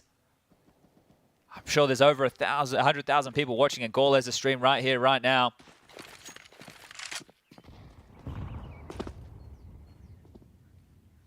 When Jonji swings into the fire. That's the bomb. It's the head of the wall. It's the head of the wall here. Oh, it goes around the corner. Now they got to use utility just to get that back, and that's not even a great smoke. Ben can smoke this off. Drop your smoke, son. They can just move towards it. They send Ben close. He's going to actually play for it. Deep smoke comes in, but Ben's on the other side of it. He's behind enemy line. Needs a kill. He's still here. It goes down. Bolts' headshot. Oh, he is pulling this back again. Bolts trying to drop away.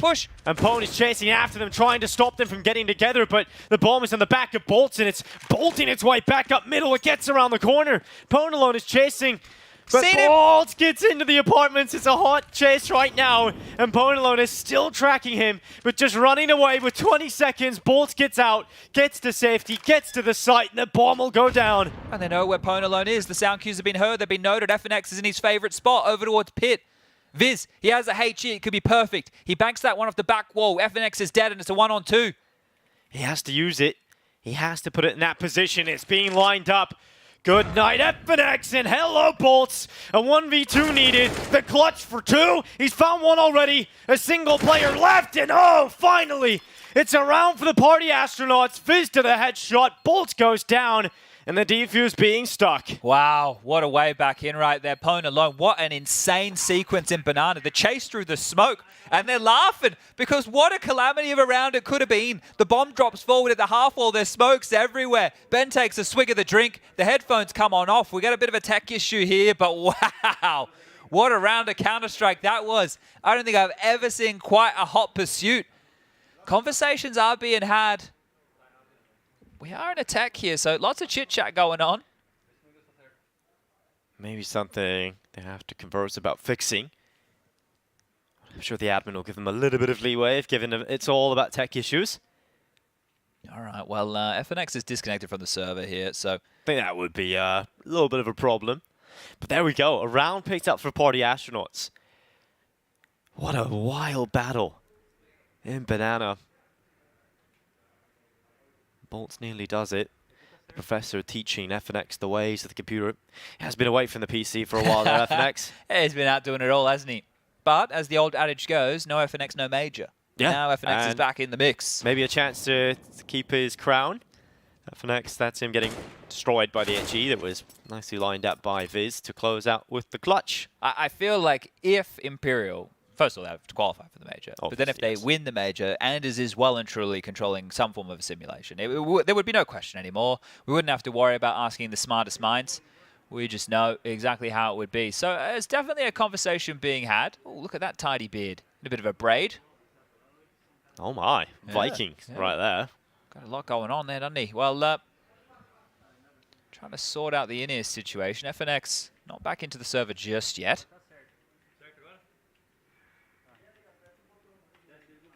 I'll let you guys listen in. Maybe so we can get some translators out there live. Yeah. Let us know what they're saying. Jonji still having a great time. I mean, they're just loving it being here, aren't they? Just living the dream. Playing Counter-Strike. They never really get to go, for a long time, never really got to go out to play in Europe. And well, we did have a whole global COVID situation. Yeah, exactly. I guess that made life a little bit harder for everybody, didn't it? And made a question mark, you know, that Team Chaos that Jonji was a part of, right? the rally cries to keep those guys in Counter-Strike. Obviously, some pieces had to go elsewhere, and now we have got Jonji who's stuck around, hasn't taken offers elsewhere, and is committed to playing here. It's hopefully going to pay off at a certain point. Well, a lot of those guys that went over, especially the notable names from the Counter-Strike scene that went over, have either returned or have retired. Yeah. So, you know, that's actually truly no surprise. But Leaf is the one player I was pretty upset about leaving. Vanity's over there as well. He could have been like one of the next in-game leaders after being under the tutelage of Steel, right? So I think that's probably going to hurt the next wave too. But this is where the Sheikh Zulas, this is where those type of individuals like Daps are going to be important. Stanislaw now back down in that realm of Counter-Strike to try and bring up a team. Imperial have actually taken a tactical timeout after the tech pause, so they are currently in that, so they can talk throughout this one. Yeah, understandably so. The money's in a bit of an odd spot. A half buy right now wouldn't be too shabby into the next 2,400. So if you leave yourself enough money right now, you add the 2,400 on in the next round, and you should be able to get a bit of a buy. And, well, curiously enough, FNX is... sorry, not FNX, Fur, three-letter F names, has fully invested here. He's gone into a MAC-10 with some head armor, with a nade, with a smoke. Now, this is very telling it might be fast. They have 3 HEs as well. If they want to nade top mid or top banana, if there is an aggressive maneuver from party astronauts, they might get bowled on over by the flak damage. And that could be a great way to kick this one off. Freeze time has subsided. We need to see where these nades end up. Over towards second mid. So the nades here could be used for the pit position, Dinko. That could be where they get deployed late.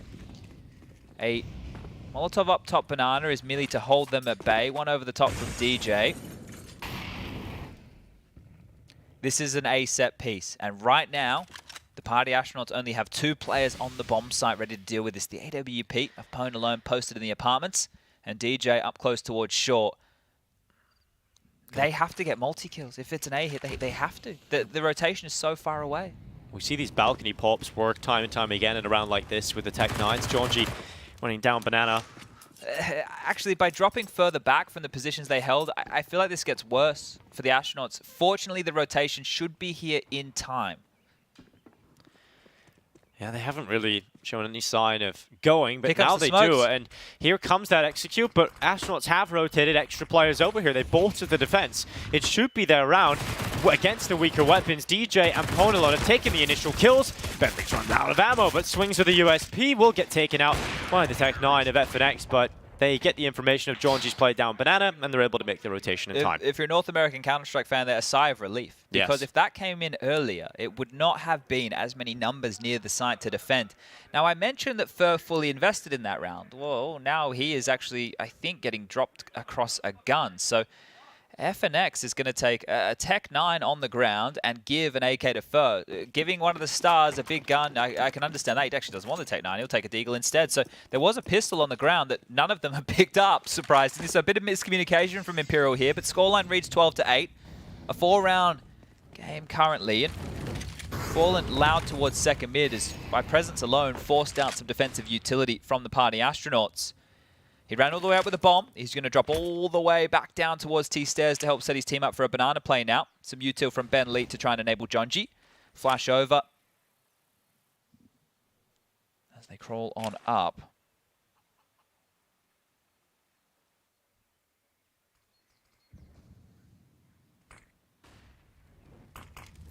The smoke goes down and towards banana. Imperial held behind it for the time being. I think they might just wait this out. Oh, they're going through it. They're going through it. Vinny's gone through it, and Jonji goes down. Oh, no. Oh, now that might just be the signal to go. The flash is slowed in for just a moment, but Ben Leet, he's doing everything he can, and he won't get it pick. He's down. Imperial continue to charge to the site. It is empty, and astronauts have no shot. It is the save call. Oh, they really do sometimes just live or die by Jonji's opening success right there. They had him out towards the sandbag the whole play. But no commitment behind it, though. Yeah. He was just alone. But the thing right there is, as well, is the entire time Ben was retaining utility in his hand to set Jonji up for a flash and a peek. The flash and the peek didn't come. They used the retake banana utility with banana control. And then Ben is out of position. Jonji not ready for the utility to be disrespected. And Vinny finds the way on in the door. 2 kills for Vinferno. That's 13 rounds secured, and the party astronauts have to save. They have to save. The loss bonus into the next only 1,400. I don't know what they can do now. The game at this point, that should have been a round where at least the Party Astronauts could have put up a fight. But the score 13-8, 3 saved guns. Pwn alone can drop a Famous. Jonji can maybe get into an MP9 again, but yikes, this is feeling like the game has just really swung in favor of the Brazilians. Imperial just 3 rounds away now. 3 rounds is all they need to get themselves into the PGL Antwerp Major.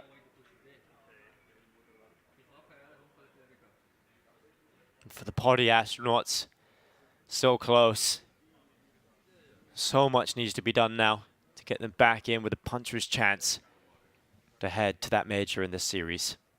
And if you are just tuning in, do not be afraid. Astronauts will not be completely out of contention for that major spot, but it does become a lot more difficult when they head down to that 2-2 bracket. All the teams down there, a couple more matches you need to play through, and a lot of competition still in front of you if you're unable to win this series. Yeah, it's so many more best of 3s. It's 1 best of 3 just for survival, and then potentially 2 more for qualification. So it's become a very arduous task. Flash misses, not the end of the world for will be still getting the space he requires. Jonji again out towards sandbags. He was given the Famous. Ben is going to be operating with that MP9, and I think the most important piece over towards B right now is Pwn Alone's AWP. You can see Ben rotating back to set up some util to try and enable some space. Jonji rotating on over towards A, and Imperial, they're in no rush. 3 rounds, that's all they need. They've been here before. They've been here many times. So this team aren't going to be feeling the rapid heart rate racing as much as the likes of Party Astronauts for their first time, right? So for Imperial, it's now just getting the job done. Getting these 3 rounds as they're setting up towards A. 4 players over here right now for Party Astronauts. These stacks have been a positive and a negative for the Party Astronauts throughout, and this is all coming down to being a little bit more gambling, trying to make a read. They know that they've left Pwn alone with the AWP top banana. They are hoping that he's an early response. He can find a shot and fall back and drop the smoke to not get run on down. The closest point of rotation will be Jonji, but he has no supportive utility. He will have to spam through the smoke with a Famous.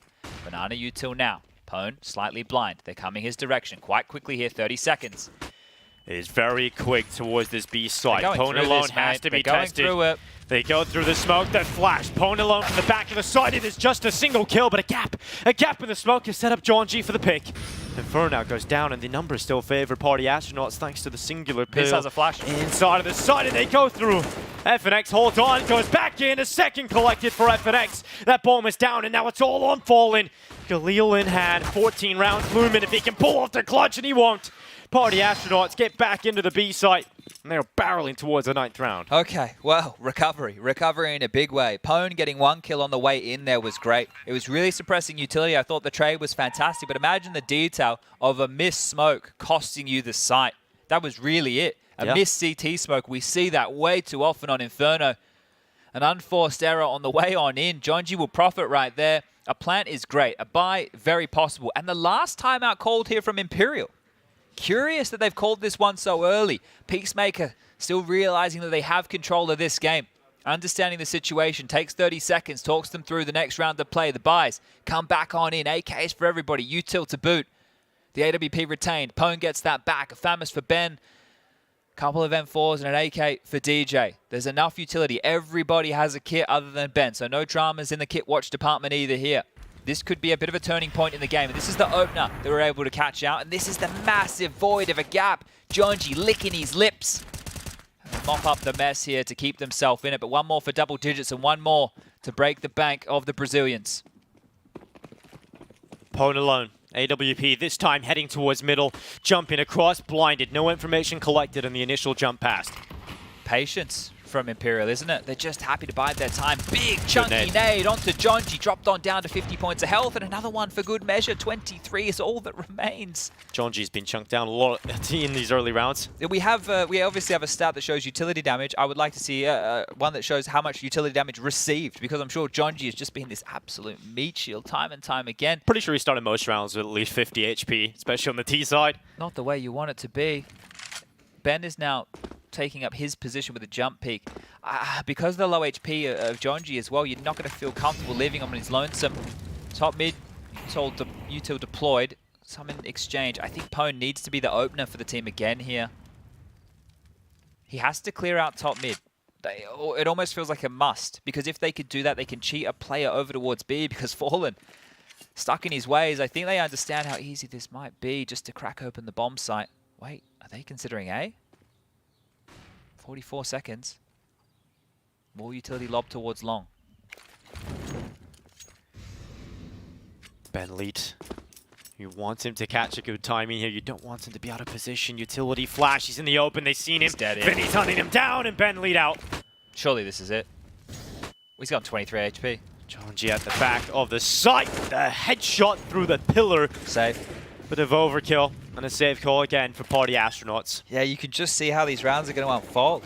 Yeah. And how can you not identify now for the Astronauts what they're doing? They're waiting, they're waiting, they're waiting, they're executing B. Yes, and I mean last round as well, Imperial, they're going to say that it was just a miss smoke in CT. You fix that, you're back to it. Yeah, this is rough now. This is really rough. Imperial looking good. Looking very good to close things out. 13-9. Going to become 14-9 in a moment's time. The fact that they were able to win one back is put Party Astronauts back down to the bottom of the barrel loss bonus. So only 1,400 again, and this time there's not as much residual cash to drop out the same levy of weapons. If they want to take the save, if they want to keep it conservative, it's going to give over potentially a 15th. But there is 3 saved guns. We've got the utility damage on screen here for everybody playing at home. Bolts with 323 and 303 for Jonji. So he's been giving some, but he's definitely been copping some.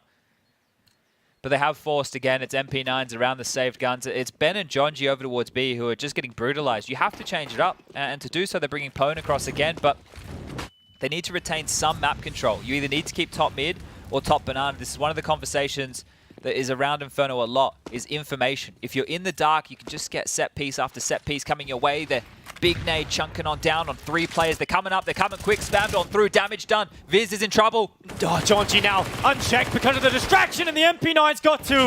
And Sinderi going down, trying to slow this one, and Jonji nearly gets the kill through the smoke. Better weapon now upgraded to DJ in the pit. His teammates coming back to help him out, and Jonji leaping through the motor smoke back into the site. Imperial trying to charge forward, but DJ disallowing their safe access. And this one is much better. Bolts now into the clutch, and this one looks impossible. He's going to try and slip his way around the back. Nearly had a chance, but Jonji with a mega round. Huge stuff from Jonji there. He's happy with that. He's happy with that. Trying to keep the spirits high. A very important round. They're up to the double digits, but they have not broken Imperial yet. Imperial are just constantly breathing down the neck of the Party Astronauts here, who are just hoping they can survive, just hoping they can hold on to this ledge. But what would you revert back to? The B plays, of course, and he gives the camera a wink for good measure. This is the situation right now where you've been working this B bomb site so much that you have to know as the Party Astronauts, it's where the play is going to finish. It doesn't feel like there's any doubt in my mind that that will be the play. Default heavy, wait out the util, regroup, regather, execute over towards B. Pone retaining this line has already been flashed off. They have to keep some space. Remember, top mid or banana, you need information of some variety. It's not enough to just sit on your haunches. You're not going to win out against full executes. And they don't have the control. And they're limping utility back for naught. They're not taking the space. They've used an incendiary, a nade, a flash, and it hasn't given them anything. Jumping in, that's a way back in. Vinny has given one up here. Party Astronauts look to see it through. The advantage collected, Pone alone. Repositioned to the back of Coffins. Wants more out of this. This is a power position from Bolts. He can hear so much. He can understand the rotation. He can lurk on out. He can be an active lurk. He can be a passive lurk as his teammates attempt to work on the mid control. Out top mid. Flak damage onto the toes of Fur. This is where Fur can do some of his absolute best work. Over towards the library position. One to deal with Jonji. Smoke is going to keep him planted. Back towards B they go. And Pone, he's actually been drawn back on the rotation. Smoked off, Bolts held behind it. Flash coming over the top, they're just going to send it, they're going to go. No smoke for CT, and Pone alone will happily collect it with the AWP. How do you get past this now? You have to walk past an AWP. Eventually they'll smoke it. And shot from Fur, Jonji down elsewhere, and now Ben lead at the back of the side has got a lot of pressure, but FNX has cracked his skull wide open. In mid, there is a duel. DJ best Fur, and it's down to 2 here for Imperial. DJ and Pwn alone are so low. There's a real opportunity here. Fallen and FNX can win this. It's really going to be on Viz on the highest HP. There's kits in play. From the back of Dark, FNX will take up position. Fallen more elevated, looking towards the coffins for the swing. They know where Fallen likely placed this from, but FNX is covering off his CT push forward, and now Fallen's turn, but he has not passed the test. FNX at the back of the site needs them to line up, and oh, it will be Viz to close it. Team kill in the midst, but to the defuse he will go, and Party Astronauts still in this series. Doesn't matter how you get the round, take your teammates out, get the defuse, get the AWP back. The plant, great here for Imperial to continue to be this threatening force, this problem for the Astronauts, but again, they're holding on. 2 consecutive rounds finally here in the later stages of this half. They need the 3rd right now, and this is what gave them problems over on Dust 2. The light buys with pistols, but Pwn alone gets a gift. 2 opportunities come his way, and he does not falter. Great stuff from Pwn alone on the AWP, but right now you cannot drop the ball here, Party Astronauts. You fought so hard to get your way back into the game. You forced Imperial down to pistols. This needs to be a guarantee.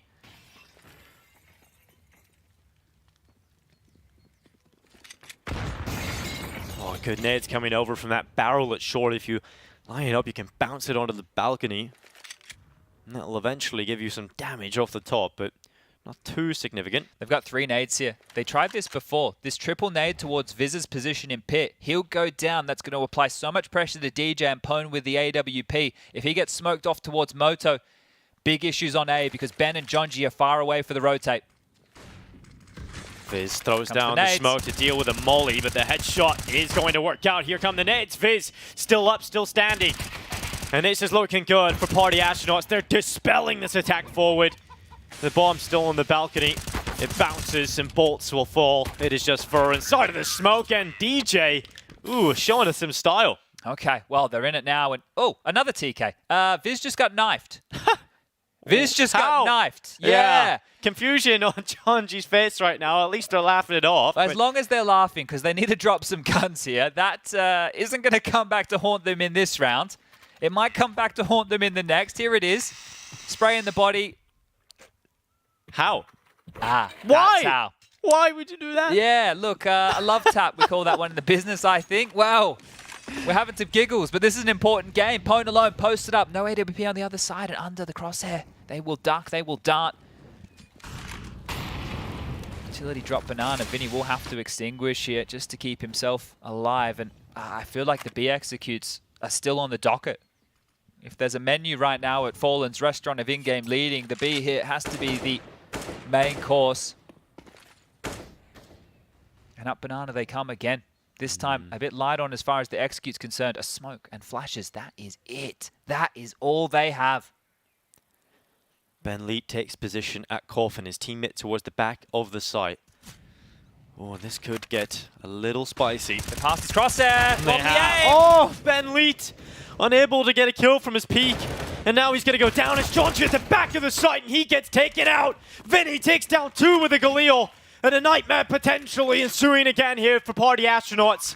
First pushed into the ruins, and this round looks in ruins. Luckily, Viz will find the headshot, but it's the safe call. They don't have money to compete. And they don't have money because of that TK as well. Right, an extra gun had to be reinvested into here. They had to rebuy. They need to keep these 3 alive. Do Imperial want to chase now? This B bomb site is being battered and bruised. It's rough over there. They're losing on timings. They're losing the flashes. They are just being spanked on B. This is abysmal. They need to get their act together over towards that side of things. It's only been potent when they brought that Pwn alone AWP over to close things down.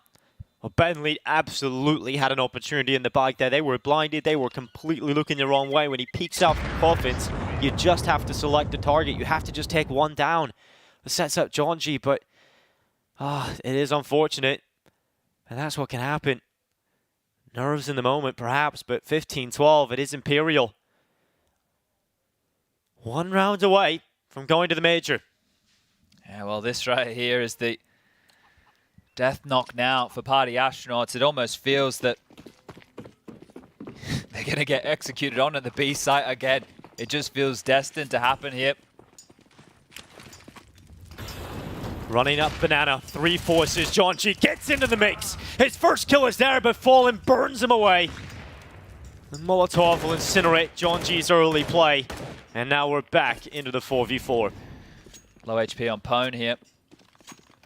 Going to be an issue, I guess, not so much with the AWP in his hands instead, but they're now changing the tune. They're heading towards A, and Astronauts are calling their bluff. We've lost B time and time again, but we're going to fortify the other side of the map, trying to read the play. Putting all their eggs into the Pwn alone B basket right now. Hoping that he can stand, he can deliver where Jonji and Ben have not been able to. The crossfire in pit can be rumbled. Plenty of utility to deal with that. No smoke to extinguish here. Top mid control now being worked on. Porch side molly drops. Balcony cleared. Flash towards short to indicate the frags could be coming their way. And look at this passive angle from Viz. He needs to get one or they're going to slip. They're going to wrap around. And DJ doesn't have a good weapon to fight over towards long. Or to be split. Viz needs both. Viz needs both. Viz spots them coming in towards his crosshair. Not a single kill yet. Now he goes to Library. He's just giving them exactly what they want, and that's the control towards Speedway. This is going to put pressure now on Pwn alone. He has to fight in 2 fronts, and the call has been made. They're coming towards CT. Now spotted! Headshot for Fur. Now 3 players left for Party Astronauts to keep their major dream alive in this series. The flash goes in through the smoke. Desperate. Viz charges through. Fur has found it, and now 2 players left. It surely looks done. DJ gets one through the smoke. Vinny holds the banana play. Benley needs this. Vinny's angle strong, and that should be it. DJ now with a 1v3 to stop Imperial from heading back to the majors, and they will head there. 16-12. Imperial are heading to Antwerp. Beautiful stuff right here. They battled through. They battled through. Big smiles on the faces here. It's not an MIBR level of celebration, but they have to be happy with this. A 3-map affair. We got everything we wanted and more here. The hugs are going to come on out, and that B bomb site. They pick their poison. They continue to fight and fight against Ben and Jonji, but they've done it. Imperial, this team, they've showed up, and there you go. There's the celebration that we're looking for. The support, the crew, they're here. The huddle and the smiles on the faces is, I think they know what it means now. It's sunk on in. Back to the majors, you know, we have got a team here that have won multiple with the core, and this is a team with so much experience. The other side of things, Party Astronauts, they're not out yet. They are going down into that 2-2 bracket. They will still have a chance to make it to the major, but you can't help but feel this was the golden ticket. Yeah, this 2-2 group is going to become, I guess, a group of death, right? Is because you're going to have so many teams down there who need to just fight to go 3-2, and then we'll have 3 teams who will have that scoreline who'll move forward into a mini bracket to play off for the 6th and final spot from the region. And we have lots of Counter-Strike still to be played here, but that was a good game. We got everything. With Nuke seemed great for Party Astronauts. Dust 2, they had their chances. Yes. And on Inferno, well, they were unable to fortify that B bomb site. So a couple of big issues here. But yeah, what's going on now, Dinko? Have you been following? Have I been following what? I think we throw to a panel now. Oh, we have? We have? I don't know if I'm right. Maybe I misheard. I don't know if they're standing by. I don't know. Those guys don't really work a lot of the time. Yeah, well, we have thrown to the panel. They have actually decided to work now, Chad. So let's go to the desk. We hear their thoughts on this matchup. And I thought you guys were going to do the segment for us, you know? Guess we had to come back to work, boys. Casters life, man. They have it so easy every single time. And all they have to do is just talk about what they see in front of them. Oh, yeah. And we have to talk about what we saw in front of us, but like a while back. So our jobs are much more difficult. And ours is much more important as well, boys. They're forgetting about that. But no, all jokes aside. Chad, Dinko, thank you very much for your work there. Imperial, though, our next team through to the major, and they've managed to do it in a pretty good, convincing fashion, especially when we get onto that Inferno. You know, the Dust 2, certainly some chances in there for Party Astronauts. But let's look at this Inferno that we just saw overall there, and we just have to be honest.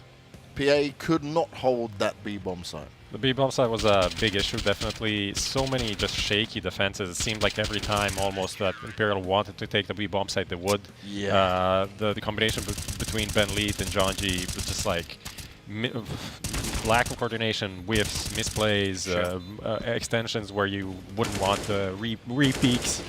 just everything was going wrong for the B-bomb side, and that was just an easy way for Imperial to close out this round, this map and the series. Almost too easy, it feels like. A little bit unfortunate, yeah. And as you said, I think I want to highlight that almost too easy, because I think Party Astronauts had a great chance here of qualifying for the major. I don't think, with all due respect to Imperial, and obviously they just qualified, so they were the better team here, no doubt, but it wasn't like an Imperial who completely outplayed Astronauts. It felt like every single round there was a possibility for a player to make a play where they just didn't capitalize. So I would rather, focus on Astronauts, say that there were a couple of rounds, a couple of players that on a good day, they probably could have shut down Imperial and we would have had maybe an even closer game or an overtime scenario. But Imperial, they did what they needed to do. They showed the experience. It was very calm, I would say, in a way, and very simplified Counter-Strike. We didn't see some of the next level strats or some stuff we've never seen before. They just stuck to the basics, and that was enough for them to win the game. And as said, good to see them play, at a high level still. And when we're talking about that experience, we see here, right, Bolts is getting the man of the match for this one. But overall, we're getting different players here on Imperial step up each time. It's not just relying on one player to really kind of sit there and carry them through it all. Yeah, definitely. I mean, they have kind of a mix of players that can step up. Bolts and for kind of the stars of this team. Vinny had a good series as well. Fallen had his moments. So FNX is kind of the quiet one, but I guess that is kind of what we expected. Yeah. That being said, this is going to be FNX's first international, big international LAN since 2018. So that's kind of a shocker back from the NTC days when they played that was even a Brazilian tournament in Sao Paulo. Rio. Not even No. Rio. Oh. Belo Horizonte. Okay, here we go. There we go. We're trying to help you out there, Prof. Pull you out from it all. Yeah, you just took out the wrong. Took out the wrong ones. Yeah, give me me the wrong the only answers. option that's left in it. I want to talk about that nuke though that came out, and I'd say for Party Astronauts when they got that nuke win, I actually thought going into Dust 2, they were very hyped up. You saw how much they were ready and gunning for it, and they even started off pretty okay on Dust 2. It wasn't until we saw Imperial get onto the seed side that things changed up there. But certainly you felt like there was a chance that they could have got the 2-0. Yeah, there was a chance. I still feel Imperial were the better team, and I'll reiterate the point I made before. It was very simple Counter-Strike. They didn't come up with something new, something flashy. They did the basics. What worked well for Imperial on Dust 2 when we got into that map was the long takes as well. They went out long over and over again, won the duels, won the trades, and ended up winning the game based off that mainly. So Party Astronauts, they're going to feel a little bit sad right now, because I think on a good day, with a better individual level, there was enough chances for them to get the multi-kills to shut it down, just like we saw in Inferno as well.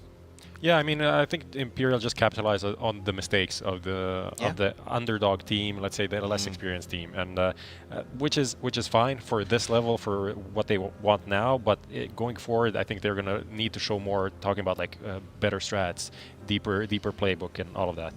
Well, let's speak to the guys from Imperial. We've got Fallen standing by for the winners interview. Let's see if we can hear us all okay. Hello, guys. Yeah, I can hear you. Hello, Fallen. First of all, congratulations on making it through. I want to ask, how does it feel for you? Because obviously you've been in this position many times before, but obviously a brand new lineup coming through. We're talking about this last dance. Do you still get that excitement and that want from all of this? It was very nice. It's an amazing feeling. It's a little bit of a relief as well. It's a lot of tension when you are building up for a qualification process like that. The team has been working very hard for the last 2 months. And of course, very new team, but the expectation to reach the major is always there for everyone. Doesn't matter if it's your first time, if it's your 12th time like mine, you always want to be there. So yeah, it was very, very nice to qualify here. Fallen, I'm not going to lie, myself and a lot of people doubted that you guys were already to qualify for the major. How good does it feel to prove me and I guess everyone else out there in the community wrong, that you still have it, that you're still good enough? I mean, I know that the players I'm playing with, they play a very high level of CS, and when you get the right players and a good atmosphere, you can go very far with a team. It's very early stage to say how far we can go, but honestly, it's a very good start. We're planning to participate in the Brazilian major. That's our main goal with this team. We want to be there with our crowd. We want to be playing this second major of the year, and to be able to participate in the first one right away, it's something magical. So I'm just happy that we're happy to prove some people wrong, yeah. Yeah, and I'm curious, Fallen, right? Because you know your team better than we would ever do. You practice with them every day. What you've shown here at this RMR, was that the best level we've seen yet from Imperial, or do you still think there's more to come? Yeah, honestly, we can play much better. Even this game, for example, when you play teams like Party Astronauts, it's not about how deep your book is. It's not about how deep their book is, because it's very simplistic CS. Yeah. And I was listening to you guys before the interview started. if you want to complicate too much and go too deep on the tops about the game, it can be even worse for us, you know. So that's why we just play a little bit of a basic CS here at the very end. That's why we needed to win the game, and I think the team has to grow a lot. Even if we have a lot of experienced players, we still have to learn a lot of things. There's a couple basics that a lot of FPL players would be doing better than us at the moment, but there's a lot of things that we know better than them as well because of our experience. So it's up to us to work hard and be humble to know that some stuff changed, some stuff are faster than we think, and some gaps on the map people are capitalizing on them. And we, as much as I keep playing, then we're going to learn those things, because a little bit of CS is a little bit different from the past, and we got to keep working on it. What's next for you guys? Like going to the major? Do you plan to boot camp in Europe? Are you going home? How are you going to prepare for the biggest tournament so far? This year has been very crazy. Every time we schedule ourselves to do something, there's a new tournament, or Valve changed the rule that you're supposed to play in your country, and then you change everything. Like a lot of things that we plan, when it's time to go, things just change. So we're supposed to go back to North America right now, but then a Brazilian spot to play one tournament in North America in the future showed up, and we have been invited to a Brazilian qualification. So we're going to have to go back to Brazil to play this tournament. And after that, we're going to come back to another 7 to 10 days boot camp before the major starts. Okay, great. And Fallen, one last thing from me. Before you get to the major, right, to bring yourselves up even further, what kind of things do you think is missing right now for Imperial to give yourself a good chance going up into the major? I mean, I think we need more matches. A lot of guys haven't been playing for a long time. I think let's major that Bolts played was 2017. Let's major that FMX played was 2016. You know, so some of those guys they're scrapping up their game and they're getting used to it. I have to learn and grow a lot as an opera as well. I'm trying to be the best version I can. It's been a little bit tough at this age. It's been a little bit tough after having a big career, but I'm working the best I can. And very proud of Fur and Vinny. I think those guys are our biggest shooters. You know, it's great to have them on the team. I think they're playing superb CS. Everyone is. Peacemaker is helping us a lot with the calls and working on what the team needs, right? Because conversation about coach is always the same. There isn't just one way to be coaching a team. You kind of have to adjust yourself and find the best way your team needs you. And I think we have been working well with Peacemaker on learning how we can work better together. It's been great so far. So the team needs more time for sure, and we got to keep grinding just like we are. Well, I wish you the best of luck doing so. Fallen, thank you very much for your time, man. We'll speak to you next time. Appreciate, guys. Thank you very much. Valeu, Brasil. Tamo junto. É nóis. Lovely stuff there. And like you said about the experience, I'm helping him out for sure when it comes to some of these games. But all in all, fairly positive and also very honest with his answers. Yeah, I like that, you know, and I really like that he brought up the point about simple Counter-Strike, and he kind of reiterated what it's all about, right? Sometimes that's what you need in order to beat a team like Party Astronauts. There's no doubt that they have more experience, more know-how. They know how they can probably play around with the rotations a little bit more, but you don't want to get ahead of yourself and get into a scenario where Party Astronauts is going to play more so a freestyle, FPS style, and they know, you know, the more isolated duels they'll get against those guys, there's a bigger chance they lose. So more compact, more simple, and that's exactly what they did. It is exactly what we talked about, like how they won. Capitalizing on the mistakes, playing simple, and doing that, it just brought them the win, right? You don't need to do crazy stuff at this moment. I know you saw that. You kind of pointing at me, Fallen, calling me out indirectly. But it is just, for this level, it's perfect. Yeah. Let's see how it goes at the major. And something to add as well, like they've been a team for 2 months. They have developed their map pool. They can go super deep on every map. So keeping the basics, keeping it simple, brings you the wins, right? It does indeed. Guys, thank you very much for your time and your thoughts. It's time for us to make it to a quick break. But when we come back, we'll start to dive into complexity, taking on Sao Caetano.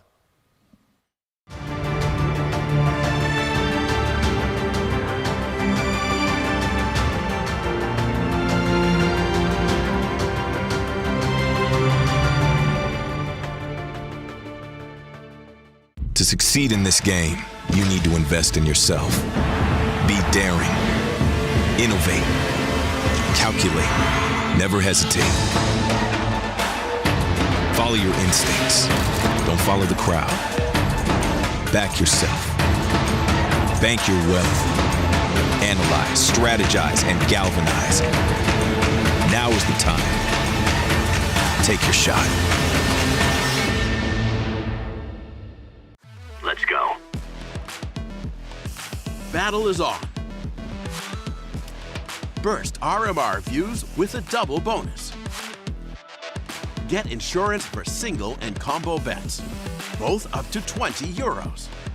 Fire up with GGBet. GGBet. This is real.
We are still yet to see a North American team make it to the major, but maybe we'll get our first one when it comes to this game. Complexity's chance to shine this time around against Sao Caetano.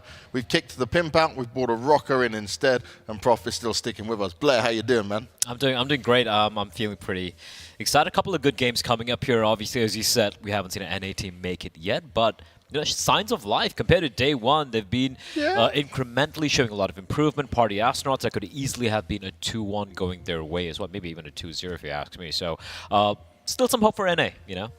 Still some hope. Yeah, definitely. I mean, this is the game that should be the lock-in, right? I don't want to jinx anything.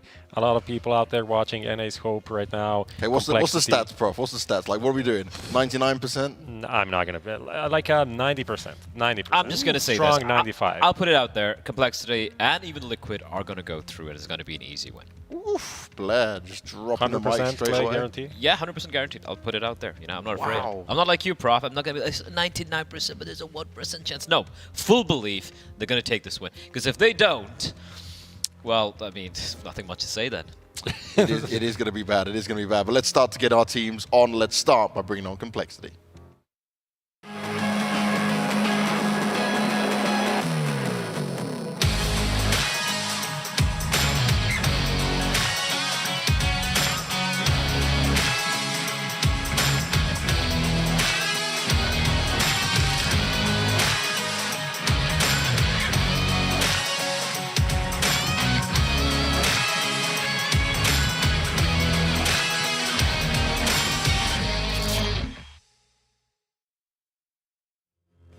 The boys from Complexity have been looking good from start to finish, but yesterday we wanted that little bit more from them when they went up against Furia, but we're still feeling pretty confident about what they'll be able to deliver today. Yeah, absolutely, right? If you look at the 2 wins they had against Team 1 and Double O Nation, you're like, okay, it's just Double O Nation and Team 1, they got banged up by Furia. You just go back the previous week, a couple of weeks back earlier, they played teams like, you're talking about Astralis, you're talking about Na'Vi, for example, Ago, Heroic. They have more experience against some of these EU teams where they were very competitive as well. Yeah. And let's be real, Furia are playing at an elevated level right now, right? So I don't think they're going to be too miffed about the way that game took place yesterday. And they're going up against Sao Caetano, who, look, I don't want to be mean or anything, but let's be real. I'm a little surprised they're at 2-1 stage right now because they really haven't impressed me considering the competition. And they're going up against a tournament favorite right now, a team who should be a top 3. Yeah, I mean, also Sao Caetano, their wins, Bad News Bears and Isurus. So, right, it's not that impressive the way they got here. It's not like they have been taking down some big names to get into the 2-1 bracket to be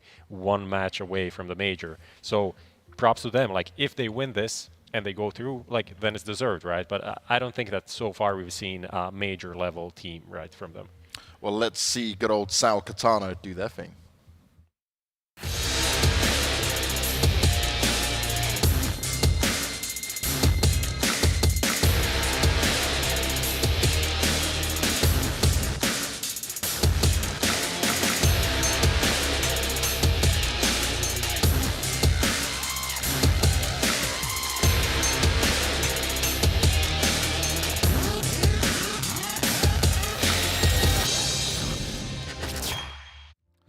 relatively unknown quantity when it comes to this level of Counter-Strike, but a chance for them to get to the major. But this team they have to take down in complexity is going to be oh so difficult for them from start to finish. Now when it comes to Sao Caetano though, where are we looking at some of the positives from? What are you looking at when it comes down for all of this? I'm going to look at the fact that, you know, a couple of these players, Showtime, for example, is a known quantity, right? He's been fantastic for his team. Deboni as well has been really high fragging, and then you have a player like Danoko, who I feel like has been kind of channeling his inner art and going for all these opening deals and everything. So I feel like these three players are going to be key for them. And also the maps and complexity, thankfully, haven't gone for an ancient pick, and I'm happy about that. To be honest, like I feel like this is the time when they should pick it. Like, Actually, they might. I feel like it can still be risky, though. I feel like Sao Caetano, they had like both Vertigo and Ancient as two maps that they're not that comfortable on, Usually and bad, I would expect just like whatever is left in that it gets picked by complexity. I think their Ancient has been not the best against the best teams in the world, but I think for this level it would be a great punish pick. I don't think we'll get to the third map to see how it will pan out, honestly. Okay. So just because of the difference in these two teams is so massive that this doesn't even matter what maps we are playing on. Almost. Absolutely. I mean, if you look at the lineup of this complexity side, where you're talking about players like Floppy, who's been really showing what he can do after returning back to Counter-Strike. You're talking about Grim, who he was kind of quiet in Pro League, but he was looking fantastic thus far in this tournament, even against Furia. And you saw that game against Furia and Vertigo as well. Even though it was a 2-0 loss, you could see you know, the depth that these teams have, right? Able to adapt on the fly. I think JT is a wonderful IGL in the region as well. So I have to agree with Prof. Even if it was going to be Ancient coming in as a pick or Overpass, doesn't really matter. Complexity all the way, they should take this one. Well, let's see if they do take this one. We had two sad North Americans in the green room, but they're now two probably very happy North Americans getting to commentate complexity. Let's watch it all go down with Scrawny and Launders. Thank you, James. That's right. Here we are, North American Counter-Strike, North American commentators. The reason Party Astronauts lost because they didn't have the NA Lucky Charms. Okay. Yes, but, we weren't there. Here we are, a couple leprechauns. Coaching and analyzing. Ready to take it through. But I'm Irish. A little bit. Yes. Complexity versus Sao Caetano. It should be a complexity victory. That's what they're trying. Sorry, hold on. That's what they're trying to kind of like present themselves as, right? We're talking about Grim, who says he's going to be coming up versus Liquid. They're going to beat them. They said that, you know, we want to be the best in North America. Yeah. If you have that belief in yourself, then you need to put forward a performance in a match like this. You got through. You got a chance versus Furia. That could have been your. That's what they're trying. Sorry, hold on. That's what they're trying to kind of like present themselves as, right? We're talking about Grim, who says he's going to be coming up versus Liquid. They're going to beat them. They said that, you know, we want to be the best in North America. Yeah. If you have that belief in yourself, then you need to put forward a performance in a match like this. You got through. You got a chance versus Furia. That could have been your legend status. Understandable loss versus Furia. That's all par for expectations. Now, you just put any doubts to bed. You end Sao Caetano. That's Complexity's goal as we jump into this best of 3. But obviously, these Brazilians will not go down without a fight. Definitely, they're going to fight, for sure. Nothing else to do today. Might as well try. And, yeah, the facts are this is just would be a really big upset no matter how you want to spin it if Sao Caetano could win. But it's the most amount of pressure possible. This kind of match is where upsets can happen and be understandable at the same time. So we'll see if Complexity fumble the bag, really. That's kind of the story of the match. And following this one, of course, will be Liquid EG afterwards. Both teams today, the winners will qualify. Yeah, see, I mean, that's our guarantee. At least one North American team qualifies today. Man, we might find a way to mess that up. I don't know. Both, there's one region. They just get DNFs. Yeah. We get the execute into this B bomb site. Smoke over, Molotov for the oranges. Action inside the site. We got Grim's dead. We got Danoko only able to get the 1 frag. Okay, JT's been able to nab him through the smoke. So a little bit cheeky, a little bit cheesy. Showtime responds. That, of course, was the kill towards Banana. So Fang's flank won't come through, and this man disadvantage is just going to have to work its way beyond the coffins. You've got 2 players in dark corner, 1 over towards New Box, and as mentioned, Showtime still anchoring that Banana position. And with these counter-terrorists playing with just no utility, they're hoping for some headshots. But ZQK has other ideas. He got the memo. Headshots, you say. Takes down an additional player of Complexity, and you start to see that desperation sink in. Showtime, CQ Zhao. It's all too easy for Sao Caetano. One team today will qualify to the major from NA, 100%. It's a bold statement, Cotton. What a round. Nice entries on the B site. Overran it. Really simple. No trades back. Let's see if they can pull off the eco. That is a meaty snake chain by Grim. I love that. He went through the liquid blow up. Okay, that's how it happens. That's the counter. Up? That's the counter. Yeah, glow up. Sorry, that's the Counter Strike. It was both. Yeah, that's fair. That's the Counter Strike formula. Okay, you go onto a team as nerdy as you've always been. Get jacked, and then you get muscular. You buy a chain, beard, and then the next is tattoos. Tattoos. So Grim's probably he's been brainstorming. I think twisted it the best. Yeah, that's fair. Scorpion on the back of the hand, very cool. Very modern. And now European. Yes. We still claim him, but he is quite European at this point, I think. 3 players on the arch side here for Complexity's Force.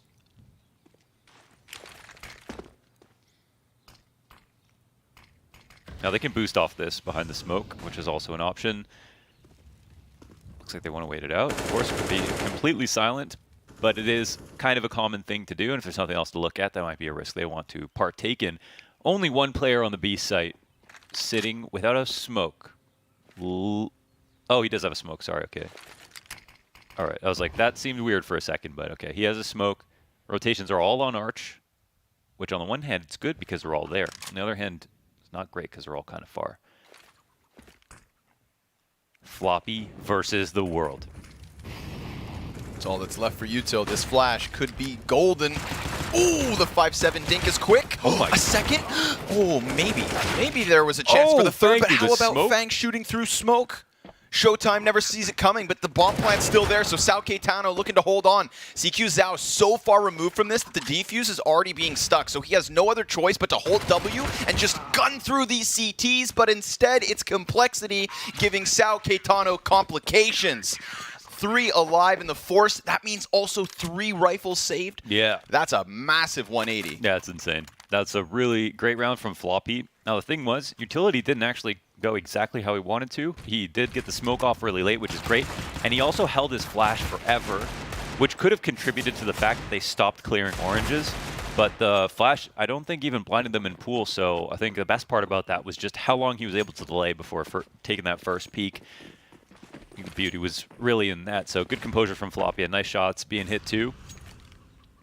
Momentum exchanges hands. And now the T's will be forced to sit back and wait.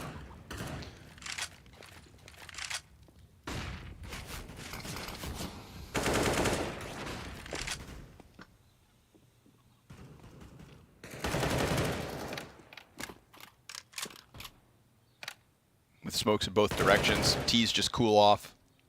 Floppy's going to get boosted, play the counter flash. Still has a player with him. So 2 on the half wall, 2 on the arch side, and then that solo float in Grim towards pit. Grim as a pit player, yay or nay? Insane anchor. I mean, I would always have him there for sure. For sure. Oh, Daboni. That's one of the players off of Banana. So Floppy, just like last round where he played on his own with the 5-7, will be isolated again. But he did just drop an Incendiary. They put that one out and also engulf him in flames. Headshot suddenly harder with that Galil. And oh, Sao Caetano are in such a great spot to maybe just force by win right back. Good coverage from the pillar, and the smoke goes both ways. What comes around goes around. Man. Fang gets sprayed out as he falls off the wall, and all of a sudden, we've got a back and forth affair. You got 4 teammates who don't even have as much health as ZQK right now. The amount of damage that was done there to Sao Caetano, but they take that first kill and run with it. Now, you know, they grab top Banana off that first kill. Some would say chill for a second, but they scared Floppy, especially setting up all their grenades as they were running in was really good. I mean, they got that molly down.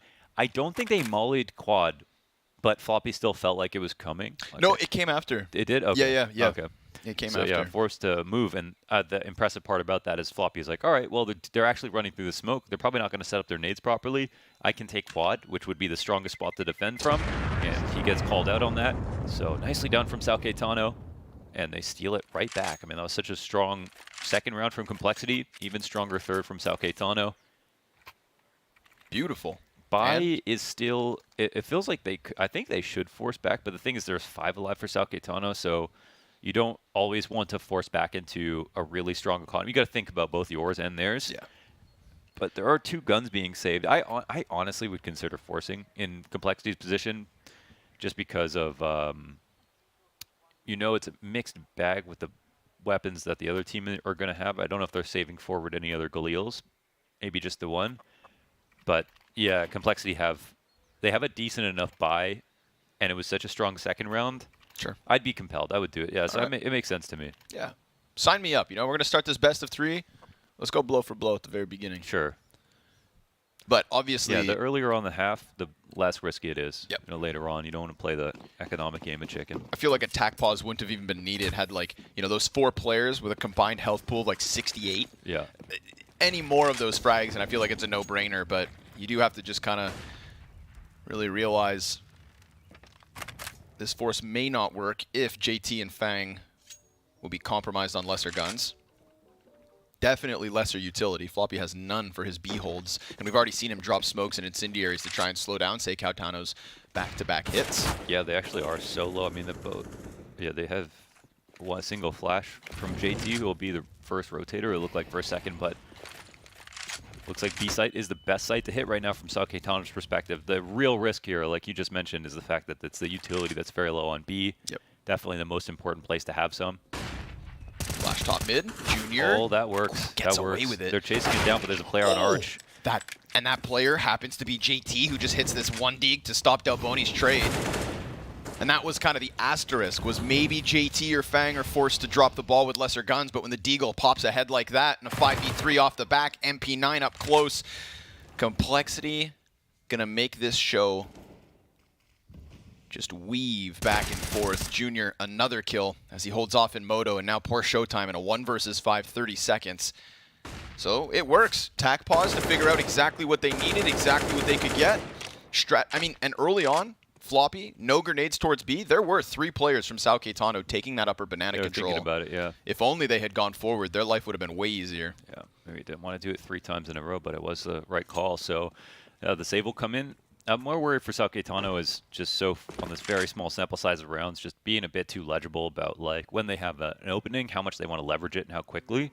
You can kind of feel the desperation with how fast they move off of 1 kill, which versus a team like Complexity, we can say, because they stand so far above Sao Caetano in the rankings, that, yeah, that's something that Complexity are going to be quite used to seeing. It's like, you can get the 5v4, but if you think that is the round, then a good team will punish you for that. You know, they've got a lot of emergency protocols to like force the delay. You still have an edge, but it's not as great as you feel like it is in that running in right after you get a kill is not always the best call.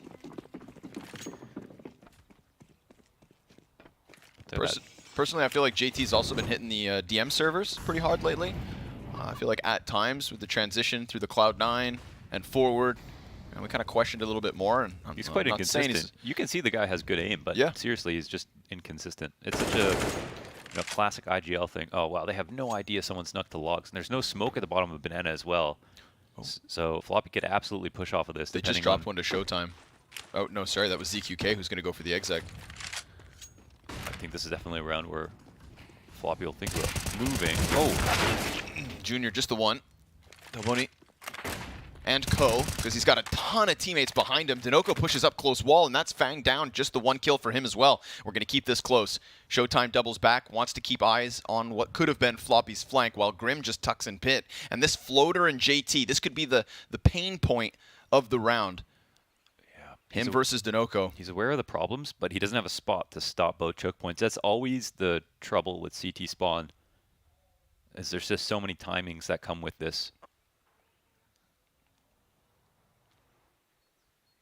Patience, name of the game. Library player just sits and waits, but eventually Dinoco's going to have to come bring that bomb onto site.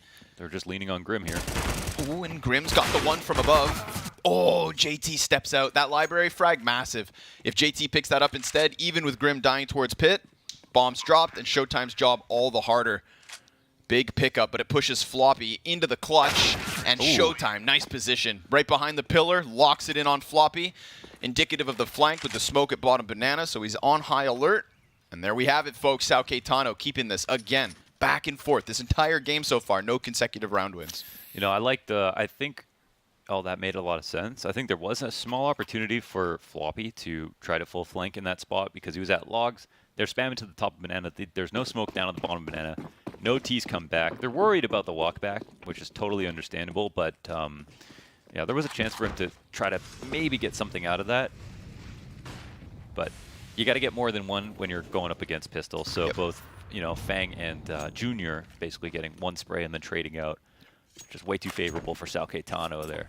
Add Grim to that tally as well, right, in the pit? Right, yeah. Albeit he was the most outnumbered.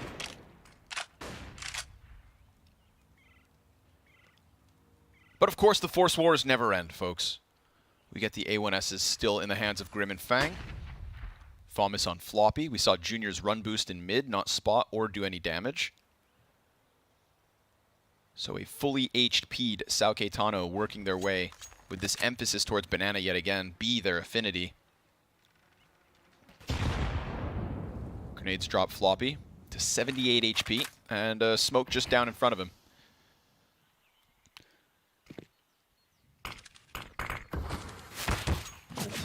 Junior not only blinded by the smoke, but also dropped to 50. The Deagle goes through with a little bit of damage. Oh, Junior, that could be a bit of a turning point as Floppy gets backwards. Both of the CTs originally there, able to grab 1 kill each to maintain man advantage. No bomb plant because they're walking arch right now. That is crazy. They're just pulling back out of the site this soon. No way. They'll drop this and leave, and it actually won't be heard, so that's the right call. They'll make their way out here. I'm shocked that they left it. They kind of could still, I mean, it still would have been pretty okay to plant there, but yeah, now it's going to be one hell of a long retake if the CTs even want to go for it. They're still just waiting on this B site, as if there's some kind of a threat. Little do they realize nobody here. The question is, do they even want to try it? You know, they don't know where one of the Ts might have pushed up to, and the reason why they rotated so fast. But they're searching it out. They don't want to let these ones slip. That one smoke grenade that they have for the retakes now been thrown forward. Oh, Molly missed. CK Zhao looking for the Grim Peak, which will come in through Moto. He just ducks down. Junior, another crucial scout headshot. And Floppy's also going to drop CK Zhao. Delboni just gets nothing, and the 4v3 retake turns to a 4v0 round win. Yeah, you actually see the Moto smoke goes down a bit early. Right, they throw that Moto smoke down early. They're still at a disadvantage in terms of numbers. So they had left that fresh, like as soon as the CTs were about to start the retake, like they throw their own smoke. And maybe they could have delayed long enough that Complexity would just feel like there is no chance to try to go for it. Still a good rotation. Found the open site, searched out with the Lurker. We saw that a couple of the Brazilian teams are using that Lurker pretty adamantly almost every single round to walk through A on B takes. Something to think about. Tip of the hat, Junior, 2 crucial scout kills. Definitely gets that retake rolling forward. And one of those must have been ridiculous, right? The one on B side, dude. What the hell's going there? But Dinoco burned outwards. Incendiary forcing him into Floppy. No one's won a consecutive round yet. 2 holding. Floppy, there's another player there. If they think that this is empty just because they got 2 kills, they'd be wrong. Oh, they ISO him now. So oh, that's the bomb as well. But Showtime still able to get away with 1 frag. At the very least, Floppy's not going to give this back for free. And you're dead on. No consecutive round wins yet. But this should be. Has the makings of. It. Complexity CT side. Looking for a little bit of stability. Okay, but stability, it's a rare thing in the world of Counter-Strike. That's a dead body. So much blood everywhere. Carnage. Look at the way he's stuck in the wood there, Lonnie. He's just between 2 barrels. So cinematic. Just like this. Does Junior fancy his chances? Nah, with Floppy boosted new box, just draw them inwards. He knows it doesn't have to be the point of contact. This flash is just key support. It lands right on top of Floppy. But he'll just wait for contact before tossing it. And, okay, flash can come out, but that duel is won instantly. Nice clear from Delboni. And it looks like maybe they can score another plant. Oh! 2? No way. Beautiful stuff. 2v4, turn to the 2v2 retake. They wasted no time moving a player down. Banana, but Grim just gets caught. Oh my god. 2 versus 4 from Sao Caetano. And that's why I said should be. Because this T side just rocks it back into the B bomb site, grabs the player off new box, hunts down Junior. Delboni setting himself up so well. And CK Zhao, he finishes it with a 2-piece of his own. 2 frags for each of the players in the 2v4. No consecutive round wins. No consecutive round wins. Brazilians leading 4-3. But not only that, it's gotten too expensive for Complexity to force back, or has it? Oh, well, okay, 2 M4. I thought they couldn't even afford a second. The buy is going to get progressively worse. It's going to degrade after every single CT loss just because things are so expensive. And another round will be so low on utility. But if we're at the point, right, of course, where because still no one's built up loss bonus. So if Complexity lose a round, that's going to be 3 more, right, potentially. So you just bite 2, the bullet? This one, and then 2 more pistoling rounds that they'll have to deal with. So they constantly have to win the round. I wonder what happened with Grim. It looked like he got caught on the wall coming out from CT spawn. The orange peak just surprised him. Yeah, that seemed a little bit unlucky, but we don't know. Those are some nice clears. Also winning the floppy fight. I kind of felt like Junior's just sitting there. Flash, yeah. Yeah, I kind of felt like Junior just sitting there. The flash is okay because Floppy has to take contact first because they just walk in. Yep. If they threw a smoke, he'll flash. If it's Floppy taking contact first, he'll flash, but they just need Floppy to get that kill. You got to give him credit for that clear because it's... Or maybe for Junior to sit in construction instead of just on the outside of Coffin. You know, really he's stay gonna hold the alive. flash. No, once he's dead. Once Floppy's dead and it's only Junior. Yeah, that's what I was saying with like Junior's just kind of held an offie, but when he's just so like still, yeah, you know, I was like, if with an op, okay, but with a rifle, I kind of get like, you know, really nice clear. It's that opera's mentality, man. It betrayed him. Right. You know, this thing doesn't kill in one bullet. Okay, this is such a huge opportunity for Sao Caetano. Yeah. Again, if they win this, economy's completely destroyed. This is the worst buy of the forces so far from Complexity to come up against. And it goes starts unchecked. off with a 5v4. Uh-oh. Oh, no. 3v5. He saw the nade as not well. Again. 2 players up, man. This is unreal. That's crazy. That was such a big chance. This top brackets control has just been the coffin of Sao Caetano. I hate to say this, but they should just go B. There should be nothing objective about which site you pick before a round starts. But they know the buy is really bad, and their B takes have been quite strong. I guess they would have assumed Complexity are going to call like stack B. So a good call from them. Bit of disjointedness too, maybe with the mid walkout. Floppy just has a full back turn and nobody peeking his direction. Yeah. Yeah, breaking apart mid control is just so tough when they have that boost by the flower part by boiler, or you play the close up position. Then you can support from arch, then you can support from cubby, then you can support from under balcony and the corner as well. All these kind of external positions have cover to work with, and have Complexity, they stabilize once again. This, you know, scary spot for Sao Caetano because they had such an opportunity. On the bright side, they still have 4 rounds. I mean, this is just 4 for 4 at the moment. Yeah. So they're kind of still keeping up with their quota. Meanwhile, I feel like if anything, it's Complexity who have kind of been right on the chopping block every one of these. Yeah. So I wonder what the record is for most rounds back and forth at the start of a map. This isn't even happening in the beginning. Yeah. How much longer will we go? Deep mid peak from Grim. Okay. Taking this round by storm. 5 versus 3 from Complexity. They just get hyper aggressive through middle. That's an alt kill and a bottom mid kill. And now Sao Caetano still a minute and a half with a lot to do and not a lot to work with in terms of body count. I love the timing of the call, tempo-wise. It's a round. Every single round has started out so slowly. Okay, let's change that. And the Sao Caetano, if they're going to start thinking about what to do later in the round where their execs have been really strong, let's change that right now. And they throw something like Grim down middle. I mean, bound to get one. The fact Junior gets one as they pull Grim back is just icing on the cake. But we have seen this B play work out for Sao Caetano. We've seen a similar setup with Junior here fall short, but it's JT instead to be Floppy's right-hand man. Floppy still behind his new box. Molotov extinguished, so he's able to just stay tucked in this spot. ZQK is within the smoke, and the jump up gets punished. But there's still 2 frags, not nearly enough, as Complexity put an end to the shenanigans and will find a lead once again, 5-4. That's kind of the breakthrough win right there. The money's now hurt for the T side, and the same thing can be said for both sides, right? I mean, neither are getting loss bonus. It's just more punishing on the CT side when they're the ones who get broken down. But we can see right now, 2K apiece on Sao Caetano. They are going to be saving for 2 rounds. This is Complexity, just a free lead in their hands unless a huge eco happens. But Sao Caetano are not going to invest at all. There we go. Okay, it's over. Sure about that? Fang says, my turn. Oh. It's over? I said it's over. Then again, I didn't hear no fat lady singing. Yeah. Junior will find Showtime, which I suppose is something to take back, but Fang also gives them an AK to work with. Nobody on armor here for Sao Caetano would have given that rifle to him quickly. But Instead, you get the license to one tap.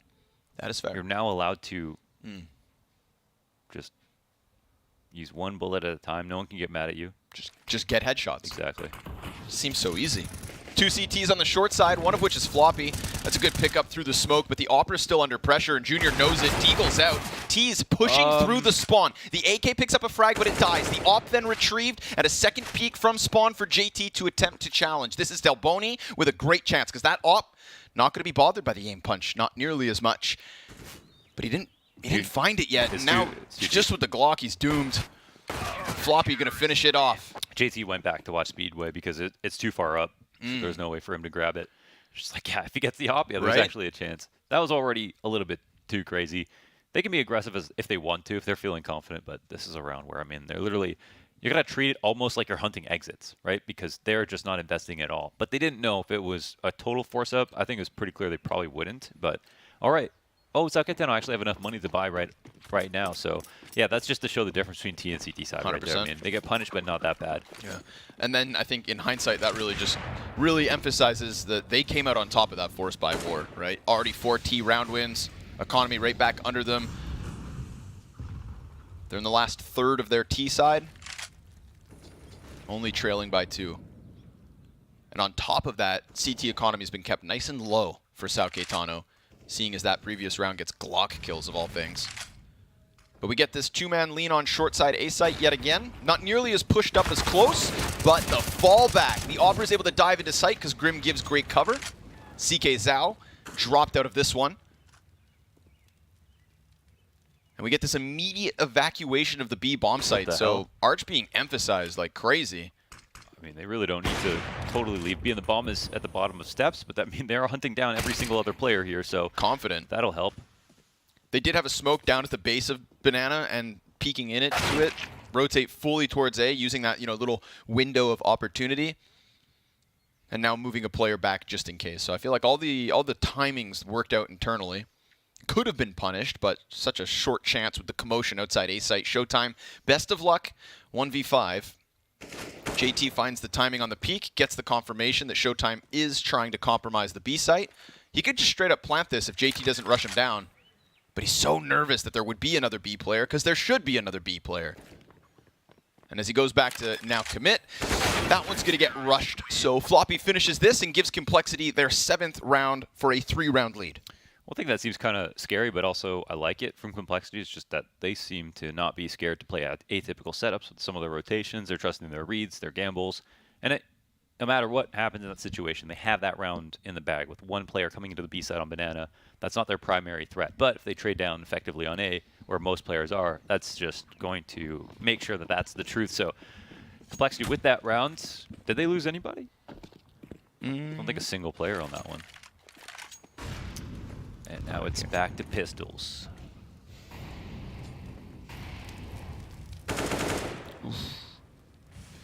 Quick one from JT as he looks for another in mid. Showtime's right there on ramp. And nice deeg. JT's helmet popped. Junior's scoped and about to be challenged here. 3 players from Sao Caetano. If they can layer this nicely, then maybe they can blow him away. But remember, Fang is just next to him, and that's a quick little micro adjustment with the Fang repeat and a second on Junior. Total shutdown in terms of the Arch play, with Bomb now being offered over. So Showtime desperate for something, and he'll find nothing. Complexity are on fire, and double the round count now of Sao Caetano. Yeah, they're starting to pass that horizon line for Sao Caetano, and after the force buys let up, a couple of really decisive rounds, and back to rifles, but one of the last chances now in the half after such an action-packed first. And Sao Caetano could try to come up with something new. I still think that their best odds so far, trying to get Banana control, fighting into the site. They've been really good at the entries on some of those angles and winning even disadvantaged situations. So They'll quickly Molly Hobbit, try to zone in players over towards the sandbags, and JT will say, okay, screw that, I'm going to come to you. Oh, I was going to say one in smoke, but Showtime will be found by Floppy. Good coverage from Floppy, really just allows for JT to fixate downwards, make sure nobody else comes rushing through smoke. And how many rounds now of Complexity just pounded away 2 players straight out of the gate? Yeah, I mean, love the adjustment, just based on the piece of utility that they saw, trying to cause a reaction to get them to kernel up, and instead they push forward when some of the flashes might go over their heads. So very smart move from JT.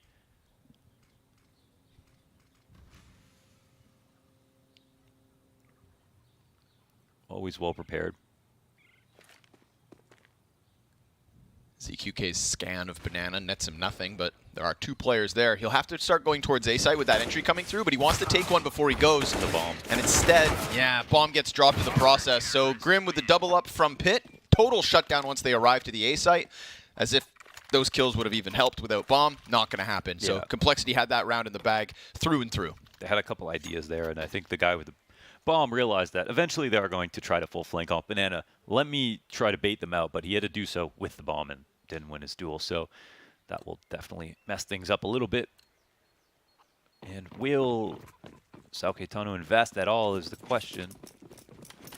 A couple of pieces of utility, a couple of upgraded pistols, and they'll pretty much play for the next round full buy.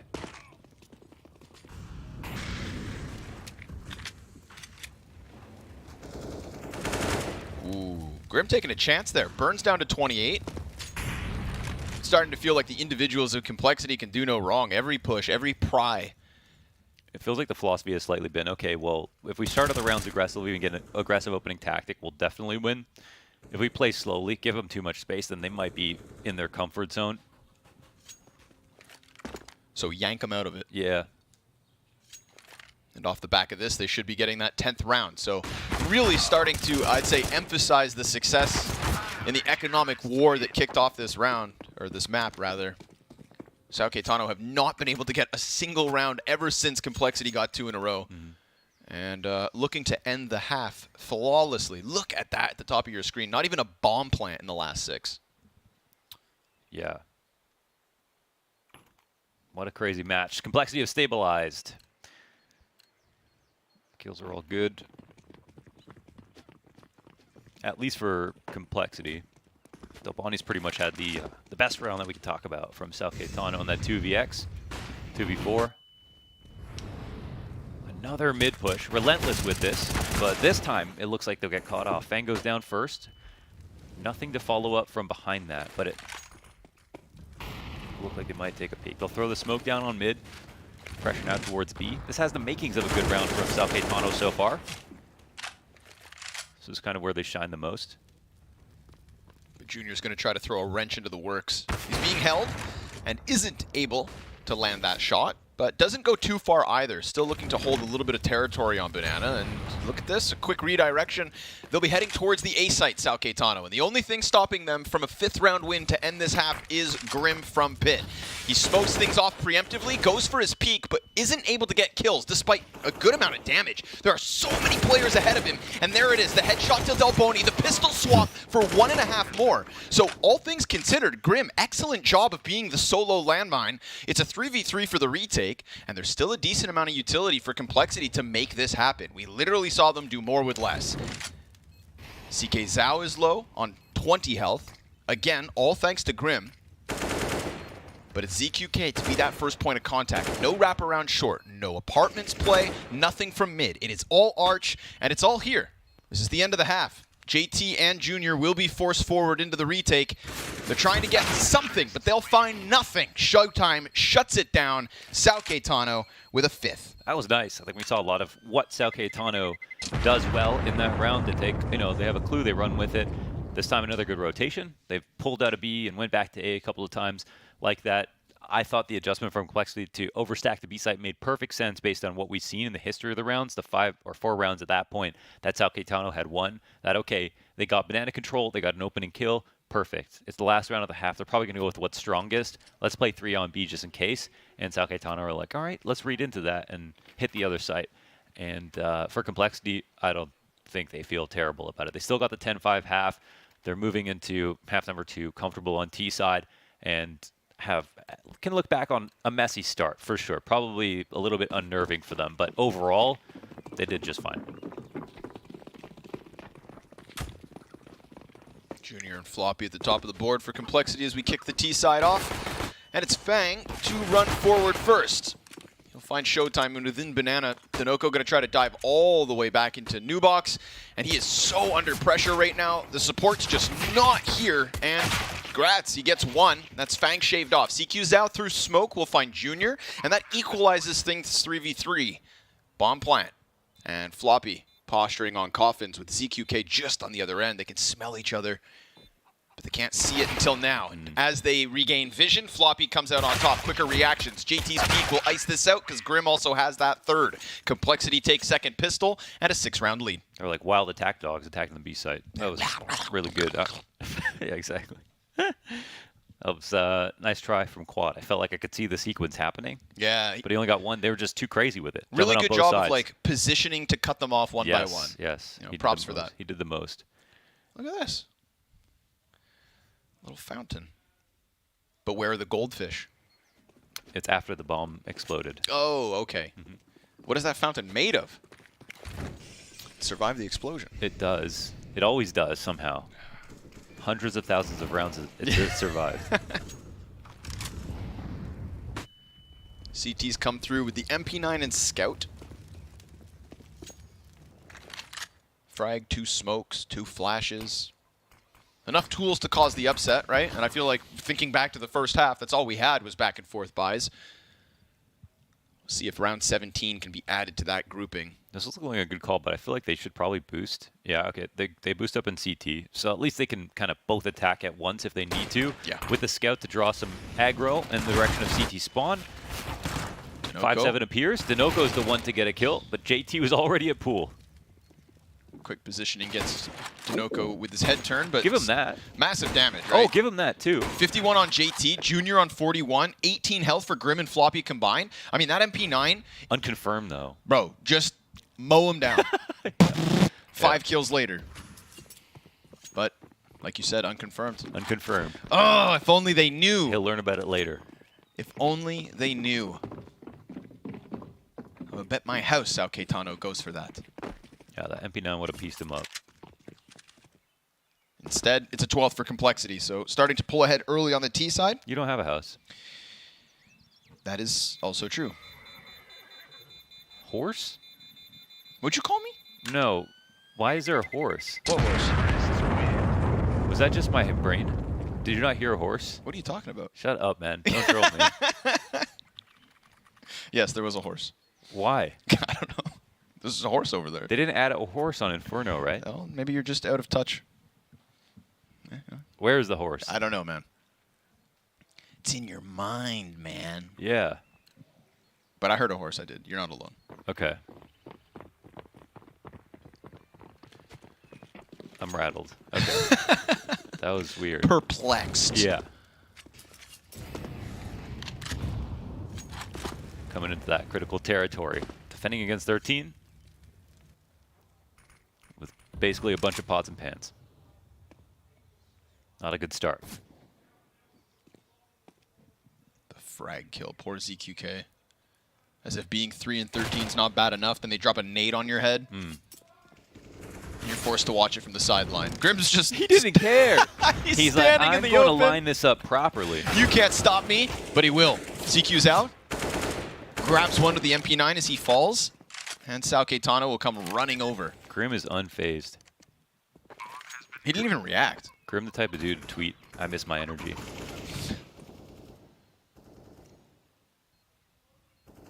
Grim the kind of guy who says, I want to play Liquid and beat them. Oh! JT, quick little adjustment. Poor Showtime. Fighting gravity and guns. Can't and beat a JT 5-7 swaps these days. out, yeah. Little 5-7. Maui Snake told me I should start practicing with the 5-7. He says it's the future. You kind of have to learn the spray. Yep. Because it's actually got so much recoil. But if you do pull down enough, like, it's pretty sick. It is kind of like an automatic weapon, right? It's pretty sick, dude. The Grimian. So So 8 points over top of Sao Caetano as they come in with their first gun round on this CT side. Let's see it. ZQK with the op. Time to turn his performance around.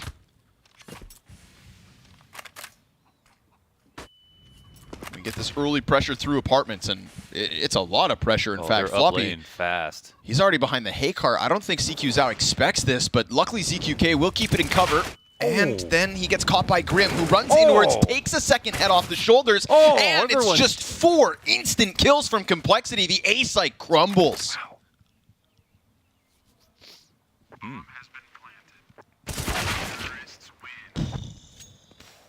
Damn. They just got bulldozed. Yeah. Didn't expect that after the first off kill. I can see it in your eyes. You feel bad for him. I did feel a little bit bad for them. That was rough. I was just thinking about how he was trying to jump up on the balcony. Yeah. I was like, I do that in Pug sometimes, right? But if I don't really have a plan in the round. You know what I mean? Sure, yeah. I'm just It's a kinda little like I know I got to kill like 10 seconds, 10, 15 seconds. I could try this once or twice. Yeah. And I was just thinking, like, how much are they, how much plans do they have left right now after, like, you know, it's 13-5, now 14-5. A very fair point. So maybe this? Nah, never mind. Yeah, we'll see. Like, it's never good if it's like, I could be up there or down here. It's like, I should know for both, but I wouldn't blame him at all for like, not being totally clear about what they want to get out of this. Definitely didn't feel premeditated. Yeah. And so he gets murdered. Yes. Grim, ready to stampede this B site. He was so quick to run into that site last round, and so crisp with both of those headshots. Right over the mid-site box. These pistols at the B site will be left alone for now. Complexity doubling back down Banana as they look to secure the 15th round with 10 map points. If they can get this one in the bag. They've got all the tools they need, so very comfortable at the moment is Complexity. The fact that Sao Caetano have only won a round, singular round, since Complexity got through that back and forth force war. True. For the first 8 rounds, it felt like this game was going to be the closest I've ever seen. And now it's the polar opposite. They don't have any bottom fraggers, too. Quick run in from Grim yet again, and this time he gets chopped down by Delboni. We'll see if CQ Zhao can offer us much. He's on the bicycle, and he's at the very least killed Floppy. But unfortunately for Sao Caetano, we've still got JT locking them in on mid. He's able to spray one down. Denoco with that drive-by 5-7 and the upgrade into the A1S. There's something here, a little spark of life for Sao Caetano. Denoco's going to get ahead of the Molotov, so his timing could be good, but Fang 100% hears the footsteps, so Junior's on high alert as he comes through with the 2 kills to close. The op connects twice. 16-8. We are lounging now. And it is easy. He said, job finished, baby. Job done. Didn't even work. He was stressed out at the beginning. You saw it? Yeah, man. Yeah. Not anymore. Not at all. Unfazed. Whew. That was good. 1-2 from Junior. Elige recently going on record as saying OC will be the best opera that North America has ever seen. And Junior? I can see that. Junior has other ideas. Oh, true. I somehow didn't know that where that was going. I like to keep you guessing. What it was going to end with, yeah.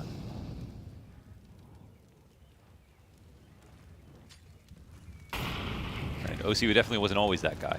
No. He's gotten so insane. Fang's all right. Lets the nade fly by. If you can dodge a nade, you can dodge a wrench. Dodge a loss. JT, one and done. As Fang very quickly takes the same position next to Sandbag. So he's hoping that offer would have just unsuspectingly gone back for this repeak. Instead, it's with the flash of Denoco. So Fang's been taken out. We've got man advantage here for Sao Caetano, but numbers advantage for this push from Complexity into the A site. Floppy yet again with an entry, and Grim is here with consistency in these kills. Junior punches in these digits, and Sao Caetano will have to come in for a 2v3 clutch. Now, at least there's only 32 health for Grim and Floppy combined. Problem is, you're outnumbered. And you've got to give this your all. Both the tagged up players are going to be completely hidden. Both of them just crouching and keeping themselves tucked. Try to play this time. Try and set up Junior's off. Junior connects and so will Grim. A 16-5 victory for Complexity. What a huge turnaround from that initial back and forth for the 4-4 score to the 16-5 finish. No celebration, okay? Okay, they're getting in there. It's cute. They're having fun with it. They're friends. They're laughing. I just want to take a photo of this moment. Okay. Don't know how many more of these we'll get. Sure, yeah. Well, presumably at least one more if Complexity are going to take this series. But Sao Caetano, tough spot, tough loss. And especially I feel like, imagine being in a position where you think you really have some footing in a series. You really think Inferno is going all right for you with that 4-4, and then it just gets swept away. Like, that just must zap your energy in a BO3 series. Yes, they could have had a better go of it, especially off that. They just needed that one consecutive round in the first half, and they could have had a very respectable T side. And then even if they got blown out in the second half, it would have felt a bit better. There would be more dignity to the match. Maybe the energy would be there. Of course, the series isn't finished, so that's an upside for Sao Caetano. And the other thing is they've seen Complexity get a little shaken early on. You know, they can keep up on some of the aim duels. Saw some really nice entries and stuff like that. And also, you know, if this gets to 3 maps, Ancient isn't as good for Complexity as they once may have thought. If it gets to 3, but that would mean that Sao Caetano pick up our next one, while guys like Floppy are dropping over 100 ADR. Man's got 5 MVP rounds. Very close affair from Complexity, right? No massive standout. No bottom fraggers. I would say in terms of like the head-to-head on the matchup, massive op dominance from Junior over top of Sao Caetano. They just didn't really have that opera firing off, nor the economy at times to sustain it. So Floppy takes your man of the match here in the first map of this match versus Sao Caetano. And pretty understandable, but again, no like massive standout. It was just consistency across this entire Complexity board. So congrats to Complexity for the first map win. Inferno in their back pocket, now 1 map away from securing their spot at the PGL Antwerp Major. Will that come next? We'll find out after the break. We are here at the PGL RMR, and I am here with Complexity. We're going to be playing a little game with everybody from the team. As you can see, we've got all the players. We've got TC, the coach. And what we're going to be doing is I'm going to be throwing out a question to these guys, something about their teammates, their coach, and these guys are going to hold up on the count of 3 the player or coach that they think matches the description best. So let's get started. First things first. This is going to be throwing one of your teammates under the bus here. Who is the player that is most likely to swear before they actually give out their comm?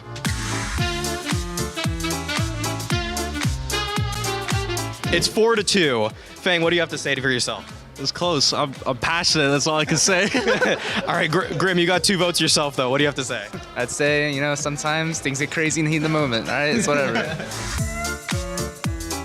Who is the guy for the team that's most likely to come up with the coolest strat, the one that everybody wants to do?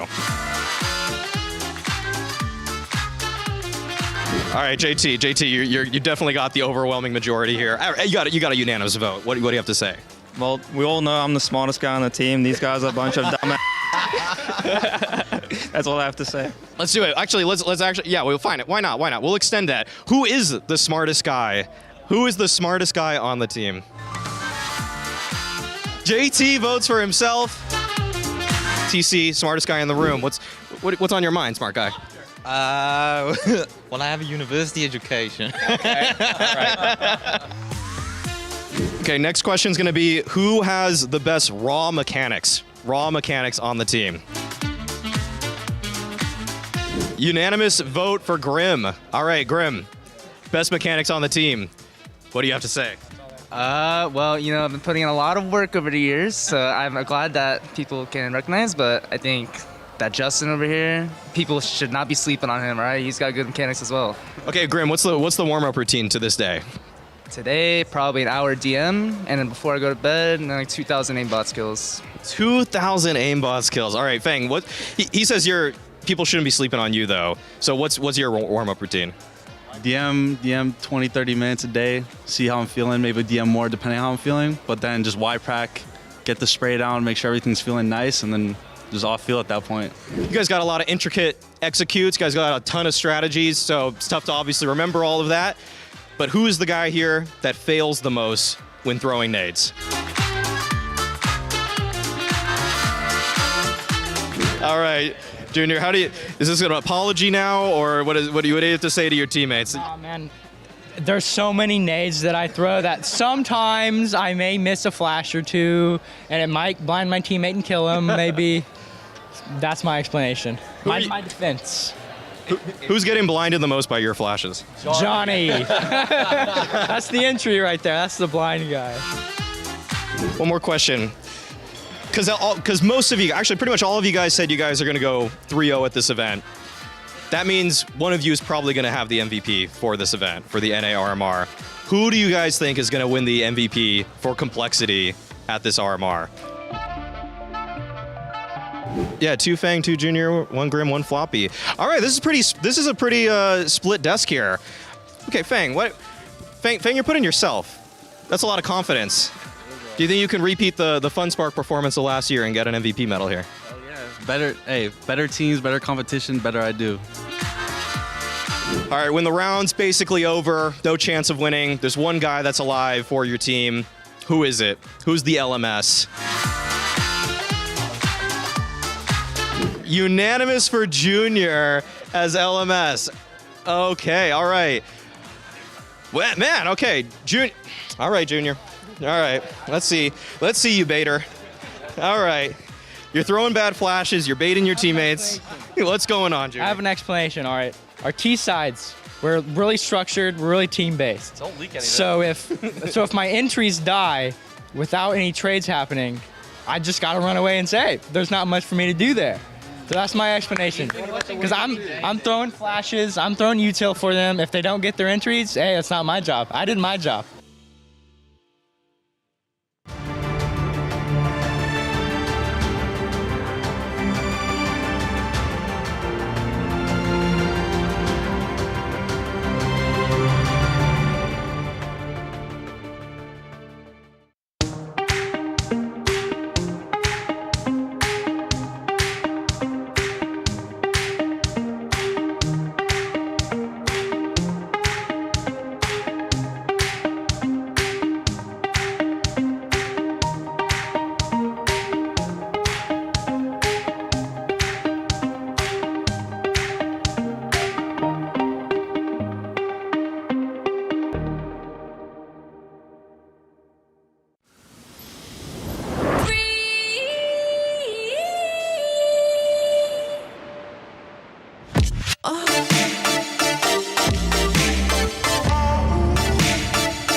The RMR well underway here for the Americas region, and it is now Complexity a single map away from getting themselves to the PGL Antwerp Major. Next up is Overpass. Complexity, Sao Caetano, and Launders is going to tell us why Overpass is the best map in the pool. Oh, tricky. I respect Overpass. Okay. Yeah. You know, great design. Complexity are awesome at Overpass. Okay, there, yeah. listen, all right? I know you love Ancient, and I know you'd rather be there, but I'll tell you why Overpass is great. Go ahead. Excellent rotations. Cool plays off of spawn, okay? The fact that you spawn in a bomb site. Who doesn't love that? Right? That screams balance. That's true. That's how this works. Okay, why I don't love Overpass is just like the ape in me. Yeah. I don't get to start the round that fast, okay? Used to be able to Olaf boost, no one cared. Then they do it at the major, and we're like, oh my god, I can't believe this, so unfair. That's why they call it Olaf Pass. Yeah. You weren't even around back then, were Yes, you? I was a viewer back then. Oh, you were a bro. viewer back then. I was a okay. viewer. Okay. So I then- bet on LDLC that game. I was pissed. Then you're still pretty old school. That's 2014, right? You know, I've been around it. Been around. But looking to do their rounds is Complexity. This is their map pick, and I understand why they play this map. I think it suits them very nicely, and I think that unfortunately for Sao Caetano, if on an individual level, Complexity are going to 16-5 you on Inferno, you may have your hands full here for map 2. I think Overpass has gotten very difficult over the years, Okay. and it is considered one of the harder maps up there with Nuke, where if you are unprepared, the map can just feel so tiny. And I think T-sides, yeah, especially with the nades being dropped, like you mentioned, everyone's spawning on the A site, so there's just so much utility that can be thrown to help out the other side, plus nades that can be dropped. And then you have your oppers are very strong on Overpass as well, so if you don't have all the correct flashes and you're not prepared for the specific team on the map, again, it's really hard to just default and gain ground. I think that's the big trouble for the T side. So we'll see, because I think we'll at least have, Sao Caetano starting on CT, which I feel like is more comfortable. Also, Silence M4 is very strong on this map, on top of everything else. But they may have known that this was one of probably the top 2 options for the veto. Yep. So hopefully they're quite prepared for it. The winner of this qualifies to the major. You know, this map can make the difference for Complexity. Sao Caetano still have a chance. If they win on this map, Ancient is possible. We'll say that much. You know, in that pregame content, oh, hold on, I'll hold that. I'll hold that, because this one, there's no brake pedal whatsoever, unless Delboni is the e-brake, but he's only able to pull Floppy off of this push. Complexity wasting 0 time getting into this A site, and also not making that critical error of going one step too far. Grim's going to chill out on the truck. Denoco could come through with this flank, but everybody's tucked quite properly, and just as he starts to push away, it's at that moment that Junior's going to spin out and kill him. So, man advantage here for Complexity. ZQK also only on 5 points of health. Basically was in JT's position, but now JT's dead. The last 2 players from Cole going to be playing back on bathrooms, one towards half doors, Fang up close, and what a tap from Junior. That's Showtime down. Downtown. He's down, and Complexity are up. We've got that pistol round win.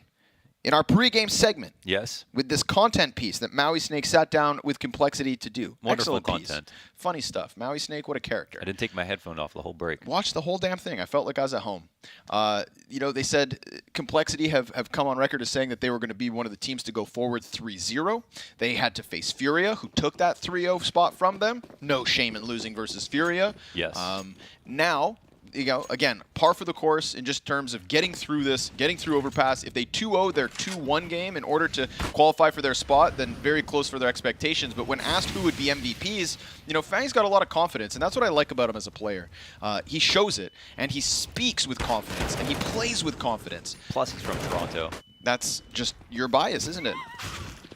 CQ Zhao, ZQK, they have other ideas. Don't you tell me we're going back to the great Force Wars of Inferno 2022. 5-7's cleared out, but Denoco's still not done. Deagle headshot. They're going to leave Grim to the clutch, but through the edge, it is Denoco with a double, and Sao Caetano with a 4-spy win. Let's fast forward 8 rounds and just see if the score is 4-4. That's what I want to know. I'm ready. We'll get there. That was nice.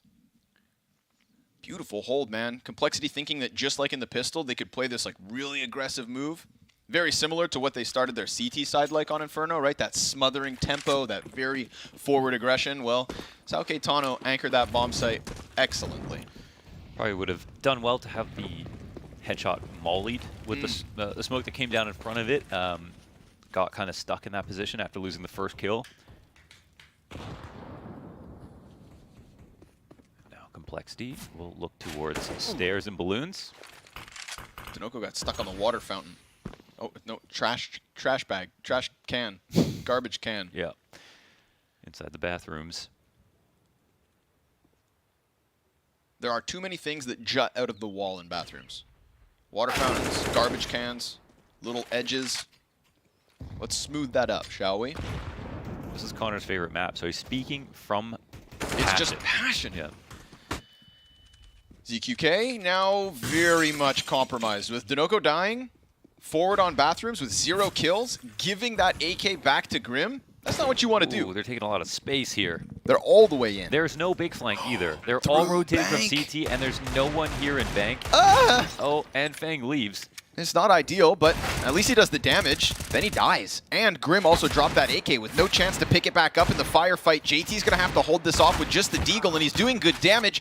Junior comes in with a headshot as well. 2 versus 2 once more. And Junior, the wide swing. Messes up with Delboni. Quick weapon swap from ZQK. Now he knows where both players are because he just took damage. The spray's into Junior, but the bomb's pretty far gone already, and there's only 7 health. So Floppy with the Tech 9 sweeps it under the rug, and we are right back at the start of Inferno. Inferno. They left a little bit too, they alleviated too much pressure as the site hit was coming in. They needed to get a bit more, and at the very minimum, they let go of Bank. I mean, you can't let go of Bank. That's yours. You know, no matter how bad things get, you can always sit behind the Bank smoke, and Fang just walked down the steps. That means, Connor, yes, there was no one stairs, there was no one bathrooms flank, no one long flank, no one coming up from the stairs behind them in spawn. 5 CTs were all rotating through jump up. You know why I think that happened? Because the first player died on the banana of bathrooms, and when you don't have a lot of time to get to A, there is no flank, there is no push. It's just that panic rotation, right? And then you get lost in the dumpster play. Not holding Bank, that's just crazy. Yeah. And what's even more nuts is that could have been so much worse for Sao Caetano if Fang's able to pick up 1, possibly 2 kills with that flanked Deagle. Yeah. Now this time, of course, it's just Complexity chewing through what was a bit of an A setup and getting their bomb plant with nothing but ease. The double Famai save from Sao Caetano is all they've got left to do. Really tough. I like that, how fast Complexity are moving these days. Yeah. Some of these rounds. Decisiveness. Yes. Honestly, I would say... Go ahead. Flares of Furia. Yeah. A little bit in there, you know? I think Junior brought something back with him. The only thing I see the tempo. Yep. The only thing I don't see is that one guy who's the Art. That's because Art is Enigma. He's a one of a kind. Kerrigan's kind of like Art. He doesn't make it look quite as good, but okay. I'm gonna let you build that argument. He's very far away from his teammates. He takes the highest amount of opening duels on phase. He creates a lot of space. All right. Yeah. You know, I'll let you have it. Romantically, you can't look at Art and Kerrigan and be like, they're the same player. You know, one's not opping, all that stuff. But you look at just the numbers, kind of is. All right. Okay. Yeah. What about you, Kinder? He's kind of like Art. Ooh, okay. Now that's all right. That's a comparison where I feel like you see it faster. Okay. That is true. So who's that on Complexity? One day it will be Fang. One day it will be Fang. Okay. He's just got to get more confidence. Looking for another MVP at this event. We're getting to the point where you need a Canadian to get to the major. We've exported a lot of talent, you know? Yes. We gave Europe twists. Yes. And what happened to FaZe? Number 1 in the world. Number 1 in the world. They're winning whole tournaments now.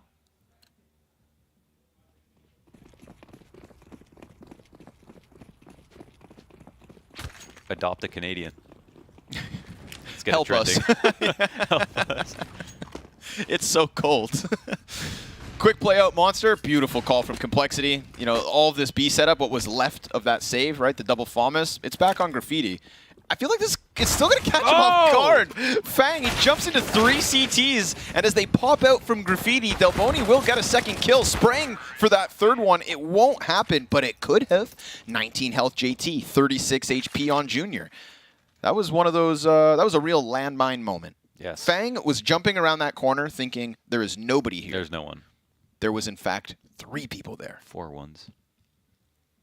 3 more than he anticipated, but 3 more than Sao Caetano. Complexity also now leading 4-1. The flop, Don't dropping stop. AK sprays. keeping the victories within that round at bay. Sao Caetano moving forward from the FAMASs into the A1Ss, but it comes at the cost of utilities. And dude, this tempo is not stopping. This is a complexity that feels like they are still at the very end of Inferno. I mean, ZQK is just trying to retreat, and instead, he has no face. He's gone, and his teammate within bathrooms is left to now potentially flank. This is a weird one, because we get the rotate up from the B site really quickly, but we still have Denoco down long. Yeah, but he got a kill, so they know he's there, at the least for complexity, which probably makes him a little bit more nervous. Hey, Grim doesn't have the best gun to be sitting here. Right. JT, meanwhile, he's going to have to be the guy to hold it with the shadow advantage. He sees that coming a mile away. Showtime, though, nicely done to line that up through the smoke. And Grim in the pocket. His teammate has died beyond him, but now the MAC-10 to the back of the head of both Showtime and CQ Zhao. Poor Delboni in an instant loses his two teammates, and they were thinking to themselves just moments ago, we've got the exit onto site. We've got this retake rolling. Grim just sends them back down the hill to the caves of which they came. I think they made dinner plans. Fang's like, yo, I got a hot date I got to get to. Yes. Got to go do my 2,000 DM kills, says Grim. Grim, yeah. What's Floppy got to do? Go on 4chan. Call OC. Call OC. Yeah. Meet you at the major. Yeah. Maybe. Not if evil geniuses have their way. That one coming up on the A stream later. Once Complexity or Sao Caetano qualify. EG and Liquid. An age-old competition. Pistol's doing well here for Sao Caetano. At least keeping things even. Junior spotting the contact within short water. And that's going to be two players from Complexity now through Monster, but under pressure. Smoke Grenade cuts off the short players, but those short players, they've now got rifles. This is not a bad spot to actually leave B. No, they don't. Oh, it comes down to that. That's the play. Oh, he gets him. Oh, dude. Yeah. That's why you talk about Fang, huh? Just as they started to piece together the thought of that potential flank, Fang comes through the doorway, and the Deagle gets nothing. 0 frags for CK Zhao on the 1v3 hold. Complexity are on fire. 6-1 T-side. They're making Overpass look fun. Hard to do. Overpass is incredibly fun. You know, it used to be my #1 map. Yeah. And nothing changed. I just like it less now. You know what changed? Me. Okay, dude, you can't take my punchline. You've changed, Launders. You've changed. Ow. Hurt your foot? Ah, my knee just cracked. This push could Beautiful. be good. Beautiful Oh, yeah. 2-in-1 lineup. spray. Oh, NT Showtime. Yeah, Grim does the same thing. Still 3-on-3. I was going to say, getting out of Monster, that area is so unique. Like, just right in front of the pillar, just that whole wide area where you can fight back of the site. Very hard for the CTs to come back and peek things, so a lot of times you can take control of it and actually just leave it as if it was like long control on Dust 2 or something else. What a long-range spray from Denoco. Beautiful moves. And now Grim up to bat. Will he clear out? He's He done. wants clear out headshot. Okay, he's dead. This is the round of the 2K spray downs. Hell yeah. We get the initial push into short water, 2. Grim's response, 2. That's why that molly is great to, molly inside the tunnels, and you can kind of see this I mean, coming look at where, it, just they're holding on to it, but they're going to eat flashes and stuff like that. You really don't want to get caught in front of that Molotov. If it's a smoke down, of course, it's a whole different story, but there's just not a lot of room for you to be in an unexpected position in that tunnel. Like deer in headlights. Yes. So a second from Sao Caetano. Oh, yeah. Yep. I did that to Hugo yesterday. Yeah, he squealed. I was going to say squirmed, but I didn't see him physically. Man, advantage off of that. Nice clean one from Junior, dude. He visualized that. And Floppy pops 2 heads towards the monster push. Sao Caetano trying to play proactive, trying to make moves on the CT side. Feels like trying to play to the tempo of Complexity, right? They peeked into short tunnel last round. That worked. That's an active move out of spawn. Yeah. So in this time, they try to play actively once more, 4v5, looking to recover the situation. And it's just Floppy to nail him to the side of the monster tunnel, pushing Cole to their 7th terrorist round win. There's nothing bad about the way that they pushed that. They tried to phase the smoke at the end of Monster, watching both sides. In a crossfire, Floppy was just so sharp. I mean, and look at Fang, dude, already prepared to just shut this down. Boop. Holding, waiting patiently, and succeeding in doing so. Complexity, this is a wild T-side. They're everywhere. These are the quickest rounds. Money's good enough to think about buying, that's for sure. This was so sick. Yeah, very gets nice. out, crouches, and as he uncrouches, gets the target he wanted. This is nasty, man. Floppy with that little micro adjustment into the second player. Individually, everyone set themselves up in a perfect position to get their first fight at least. Mm-hmm. And Floppy just, overperformed there, grabbing both. And unfortunately for Sao Caetano, just like by winning round 2 and then losing the follow-up, that has happened in the 8th and 9th as well. So now facing economic issues. They'll take a timeout. Hope that maybe Complexity's fire just burns itself out because, wow. Yeah, it's feeling like when we saw Furia against Leviathan, I think, on their Inferno Just game. Felt like of a different caliber. They don't get to start the round, so it's really hard to analyze what they could have done better. Because some of the ideas are perfectly fine in the early game. They just are getting outgunned. I think it's also fair, this is Complexity's chance again to kind of write the narrative that they are cut from a different cloth when it comes to all of the contender teams here at this minor, right? There's 117 ranks on HLTV between these two teams. And Complexity are showcasing that gap. Yeah. Which is what they need to do to kind of shut down some of the doubters. For anybody who would have questioned them for saying, yeah, we can be that 3-0 team. Yeah, we can be the best of North America. Ooh.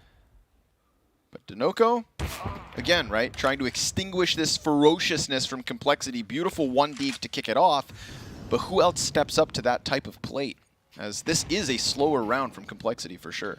The best part about pushing multiple rounds in a row is like right after that, if you sit back and wait, CTs will always push. There's so much pressure they had to deal with before that now once they don't see anything, you just feel compelled to come forward, to grab back the space, figure out what's going on. You always are going to assume it's going to be the other side of the map that's getting a lot of pressure when yours isn't. Oh, totally exposed to that angle. So clearly they aren't watching Monster in this position on the B site, but it's A that is the apple of Complexity's eye at the moment. CK Zhao up to bat. Ready for it. Hit this. Oh, JT denies the trade. At the very least, Showtime was able to pick up the kill and connector, so that's a pretty quick flank happening behind Complexity's A setup with an AK. And, I mean, they're planting on Van, so... Yeah, they're not they're coming to check. Yeah, and Junior's watching long. Surely... Oh, no, thanks to get this. Low HP, unfortunately, for Showtime as well. JT closes down against the last two CTs in a retake attempt. But, again, at least a pistol there from the two players of Sao Caetano. We're able to make that one a little more competitive. It's a sign of life. It's a blip on the radar. Yeah. But all in all... Just a blip. Just a blip. Meanwhile, Complexity, the stealth bomber, slicing through the airspace above Sao Caetano and dropping bombs. Uh-oh. Well, that Molly hurt a little bit, but there was space.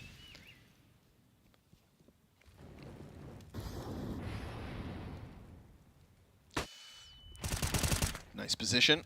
Keeps himself tucked in as well. Junior taking... You can escape balloons now.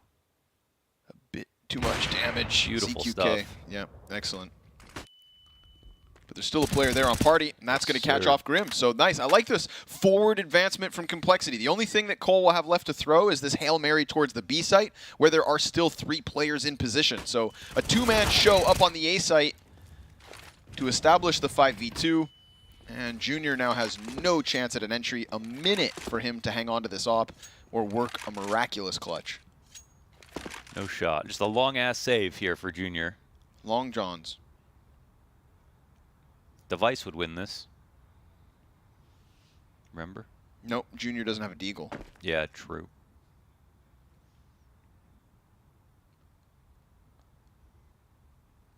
Just thinking about it. Yeah, he's going to come back at it. Think about that. Why not? Barrels player, though. That should be his end-all. Delboni doesn't have grenades, so he's not going to be caught with anything but his gun out. And just as Junior starts to walk out, he realizes, damn, I never had a chance. He saved us from the boredom of that 30-second save. That was nice. I appreciate him. That was the clutch play right there.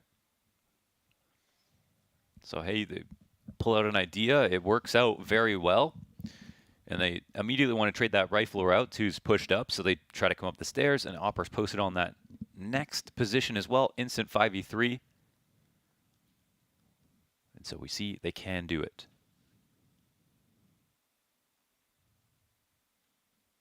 It really just comes down to how many of the ideas that they have that they can pull out. Now we'll throw a bone here to overpass. There are a ton of options for the CT side to come through. Fun boosts. So fun. A lot of designated boost spots, a lot of designated spam spots. Double boosting in the stairs. Getting yourself up on the shelves inside of the stairs by yourself to watch back towards balloons is really good. You can use the great boost on the back of B site to stop any monster rushes. Late long flanks are extremely potent.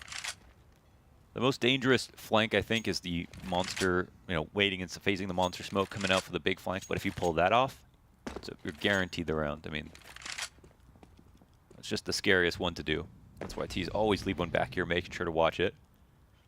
And it looks like now they're going to go into a famous, I'm going to call it the Cloud9 execute, okay, from JT back in the day. See if it works. They hit the site. Watch for the flash. Floppy gets showtime, uncontested. Flashes, very crucial there from JT. Watch for the flashes. CQ Zhao can't do anything about it, but maybe Delboni can. No. He gets one kill, and then they just swarm him, and that's going to leave two CTs inside of Heaven, smoked off the moment they try to get their peak outwards. So instead, it's Complexity inwards and throughwards. Right? Yeah? You follow me? Yes, throughwards. All the way through. Outwards, inwards, throughwards. Call that new words. Okay. You done? Yeah. That is what JT's all about. Overpass, B-site, executes. Yeah, he loves them? Literally. Well, it worked nicely. Fang popped as he runs rampantly around in the bathrooms trying to punish what's nothing but an attempt of a save. This op from ZQK, will it be held on to? He's got a player come. Oh, he just turned. JT. Spraying corpses, man. Bye. Sao Caetano. Tough spot to be in. Such a fun name to say. Sao Caetano. Complexity. See, it's not. There's levels. There's levels. Buy back in from the CTs, but trailing by 6. And again, on the map pick of Complexity. 100% justified. The depths in their playbooks we've already seen. But this is what you're talking about, right? The Oh, you got to know who's going to go up. Oh, they made so much noise. And then, of course, they try it again. Okay, so you know what? Honestly, throw that back to Inferno, where we were saying, right, whoever it was trying to climb up onto the bars outside of the A site, right? Yeah. It's like how much of this is premeditated? How much of this is just on the fly? Is that practice? That's like literally you're standing behind someone, you tap them on the shoulder, I'm going to punch you, I'm going to punch you, I'm going to punch you, I'm going to punch you, and then they punch you. Yeah. You know what I mean? It's just, should have just They boosted. gave him so much warning there. Ooh, Floppy just spotted the drop as well, so Junior's flash comes through, and that's just 3 flash assists from Junior as Floppy and JT bite up, bite off, chew up, spit out. Sao Caetano. Okay. Ah, man. Yeah, this just screams to me Complexity's playground. Literally as we're looking at one. I am a professional. Some would disagree. There was one point where, I don't think there's a team in North America that hasn't copied JT's flashes for his execs. You don't really have to be smart enough to learn the flashes. You just have to be smart enough to realize that JT is smart enough to come up with the right flashes. Right?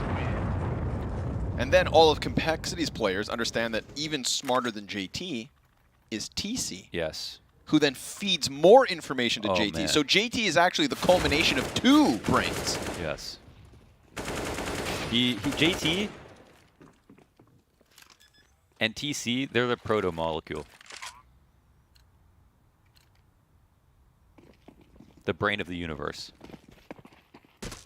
The brain of North America's universe. Which is the universe. Smoke in front. Oh, shots come through. Just trying to keep them out of the short water. B players understand that they are being pressured. Grim's doing a really good job of just occupying the players in con. Showtime and CQ's out. This is what needs to hold the B site. JT swings out, gets both. The insta headshot into Showtime opens up the possibility of the 2-man spray down. And now Fang, he's going to have a great late lurk to come down through connector, as we're also going to watch Grim stop them within short. So Grim just pieces it together. You know, that's Fang's moment if Grim drops the ball. Instead, he delivers the multi-kill just like JT did. And as we have seen, round after round, Complexity dogpiling Sao Caetano. Look at these flashbangs. I mean, they have a perfect lineup for CT spawn. It's when it's not even fun anymore. Unbelievable. Unbelievable spray transfer from JT. Perfect control right there. He's probably so smart that he downloads Grim's aimbots demos just to learn the spray. That's how he processes information. Yeah. They'll look for short control here in this first half. Nice peek. Yes. Props for that little MP9 rush. What they can get, they see a lot of players here, but they aren't ready to take control. They don't have anything on short, nothing out towards Monster as well. Complexity might be slightly worried about this, but they just had somebody out there. And they'll wait, they'll get stairs back as well. 1 MP9 in the corner, 'cause things can be very strong in this position, but good spray control from Floppy. The only real prevalent threat here on the A site. Tucked outside the bathrooms. This is a strong 2K angle if they forget about you. If all the right nades come, you'll start to get a little bit more nervous. But he doesn't really have the ability to move.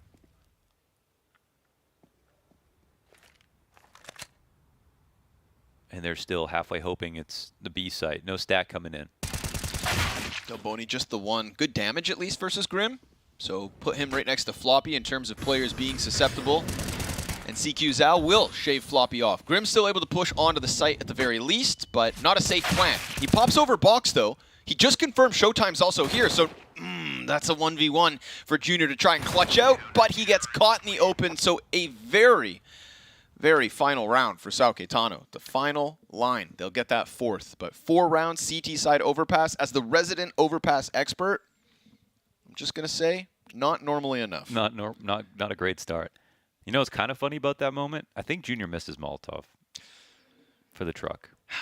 And that content before the game, they said, who misses the most utility? And everybody said Junior, even Junior. And so there's the silver lining. He's at least self-aware. The best part about that, all the answers lined up. I mean, there wasn't even the guy who got picked voting for someone else. Literally everybody knew who all those people were. So that just shows you there's a lot of clarity there when it comes to the roles, who's good at what. The only thing that didn't line up was when Maui Snake asked them, "Who will be the MVP for your team?" Right? But that's what you want. You want the stars to say themselves. That's true. And more importantly, you want the guys who know they won't be it to not say themselves. Oh, okay. You know, JT. If he had voted JT, that's a problem. Yeah. If TC had voted TC, that'd be funny. That'd be a problem. Yeah.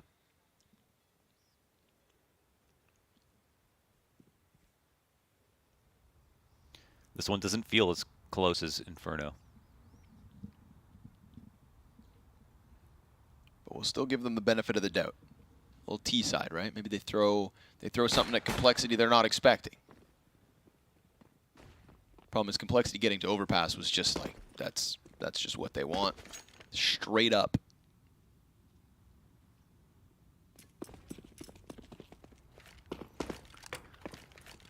JT loves a little overpass.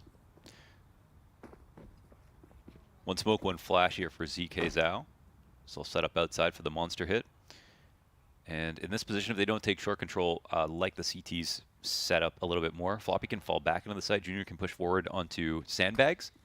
So we'll see if they start to wrap, though. No, it's all out monster. So yeah, Junior can tuck now. It's all Floppy can fall out. Grim gets the kill, and Junior can start to pop off. It's a really beautiful position here for the CT side.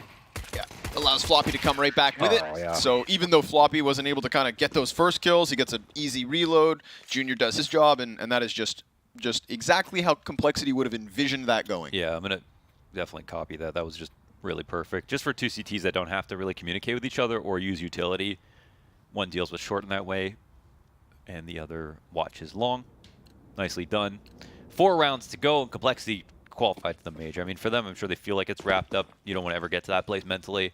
Sao Caetano are going to be fighting for their lives here, but they've still got so much to show us before we can believe that they can actually pull this back.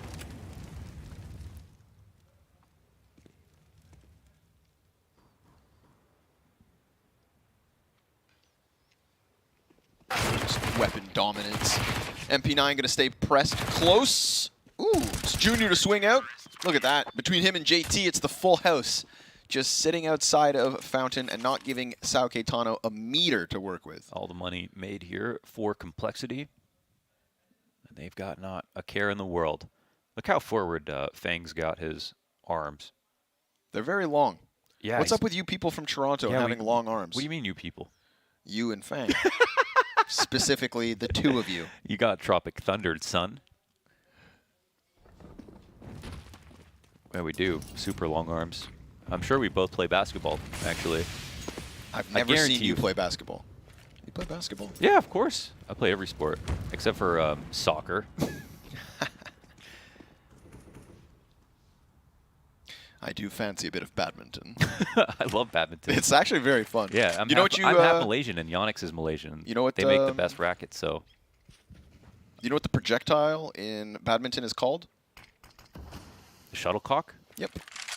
Yeah, I play badminton. I'm testing you. Oh, okay. I thought you were actually not sure. You know what they call it in volleyball?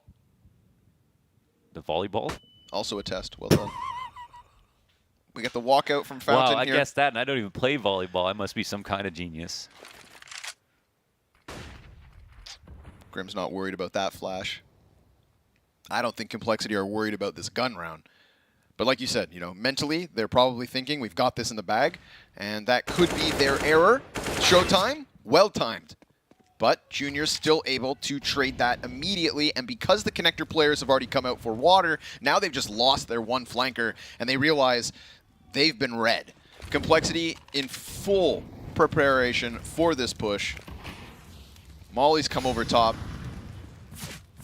Fang and JT just trying to tether here with these MP9s pressed close. They've got the support of the A1S over them. And Fang, good for just one frag. This is Dinoco and Delboni's chance as they just ripped through those two players on site, and caught out was Junior by the wall bang.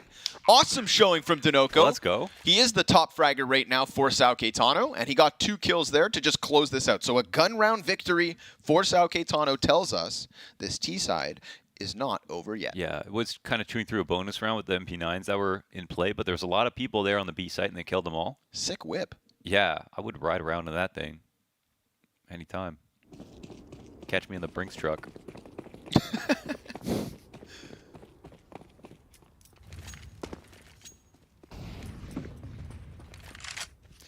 It was nice, and even though you chew through bonus rounds, cool part about it is coming out of a bonus round, you don't have full money. You know, they've still got some weaker guns. But the op might be the difference here with Junior. And I think this is where the real test is versus the CT side.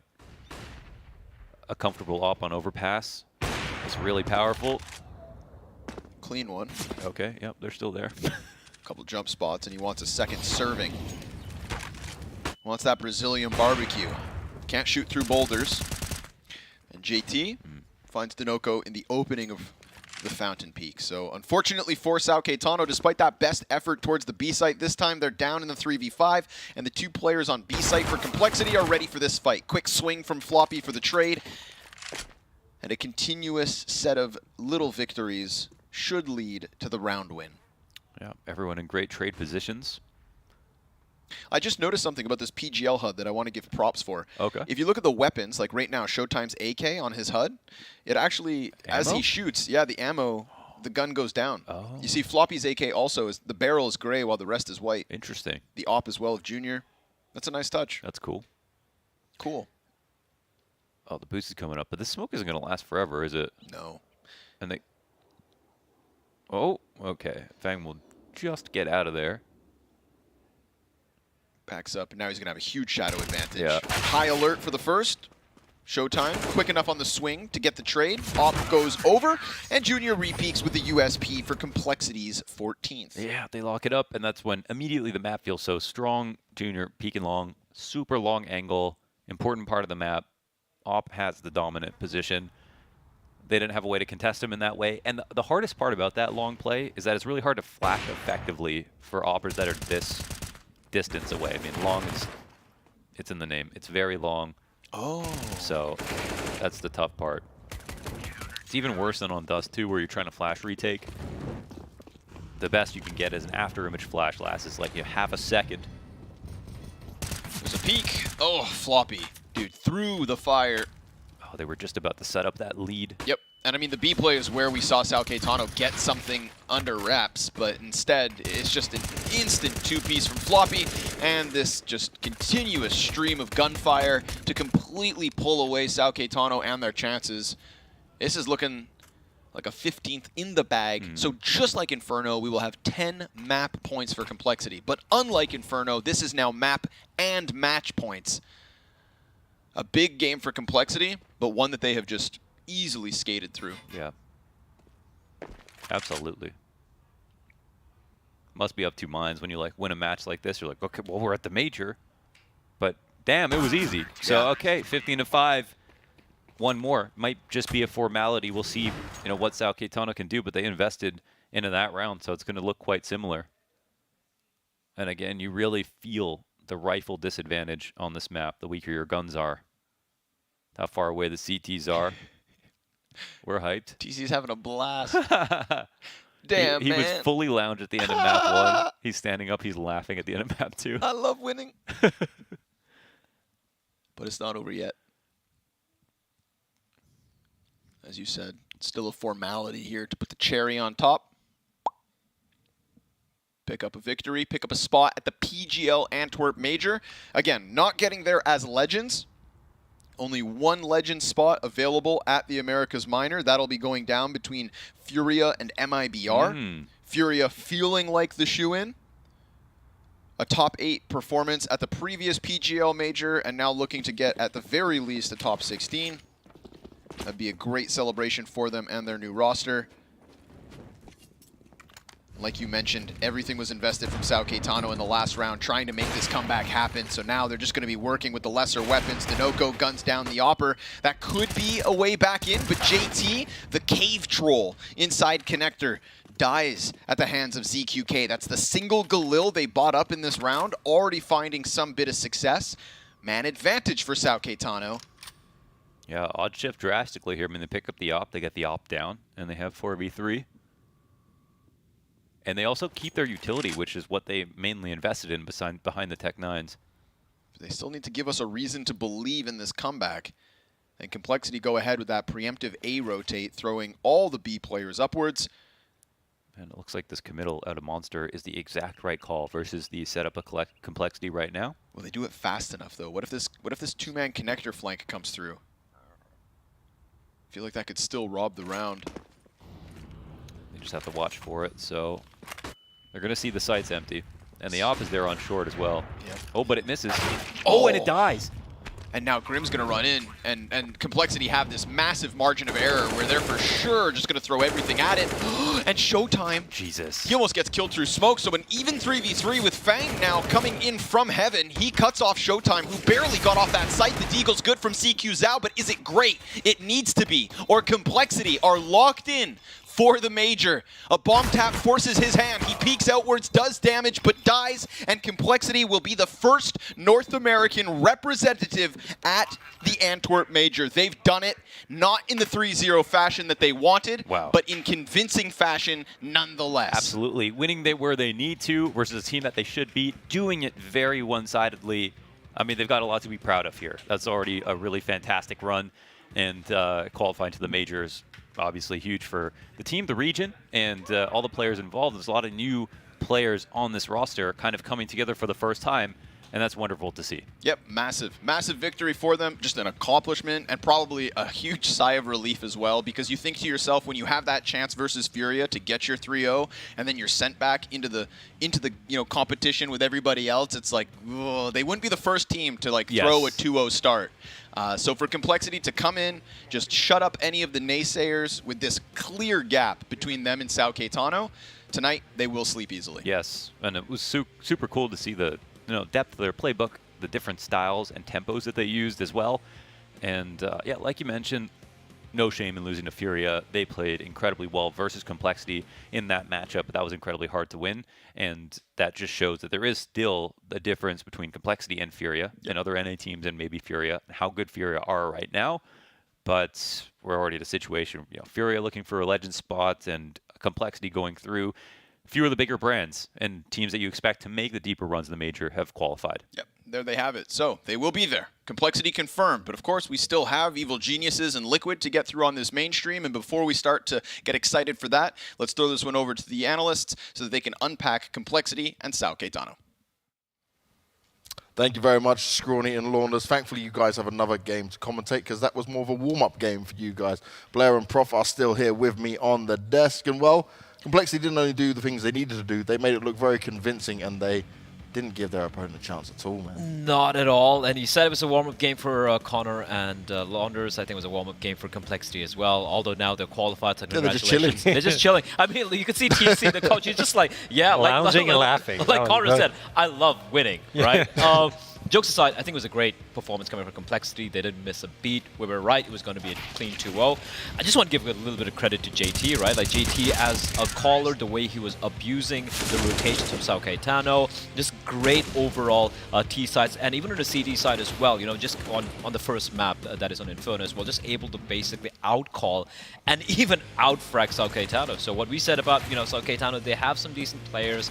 Maybe they're competitive in the region, but I don't think they're quite cut out for this level. Yeah, especially on Inferno, like the way you win that game as an underdog. Maybe you win the pistol, you start rolling, you win the force buy, Complexity give you too much respect. Like all of these things even happened, but Complexity still bounced back, right? They won the force buys in the end. They recovered, and then after like a initial like 4-4-5-5, it was 13-1 in favor of Complexity. They closed it out, and this overpass game was always super one-sided. I mean, a 1.1 KPR is quite ridiculous, and yeah, it's like when you have players like Junior, Fang, Floppy, and Grim in your team, and it's JT just fragging out, it just kind of paints a picture as to how easy, how comfortable it was, and a very deserved MVP. I think these are the stats from Overpass, but even if you go back to Inferno as well, he was top fragging. Just all around, a great showing for Complexity, and I feel like they just, they just hit shift delete on what happened yesterday against Furia, and it was all business as usual. Yeah, this is, even for the whole event, he's been doing quite well, and it just shows like how Complexity have been playing. Got here, did the job essentially. Yeah, lost to Furia, but that doesn't stop you at this event from going through. That was always kind of expected to happen. They did their job, and they're at the Major, right? This is a big step for all of them, all five, first time at the event of this stature, the World Championship of CS. And it is solid for us to see, right? You're mentioning JT, obviously he is the in-game leader coming into this, but he was just farming up the frags. He was making it look very easy for himself and taking full advantage of the level of his opponent.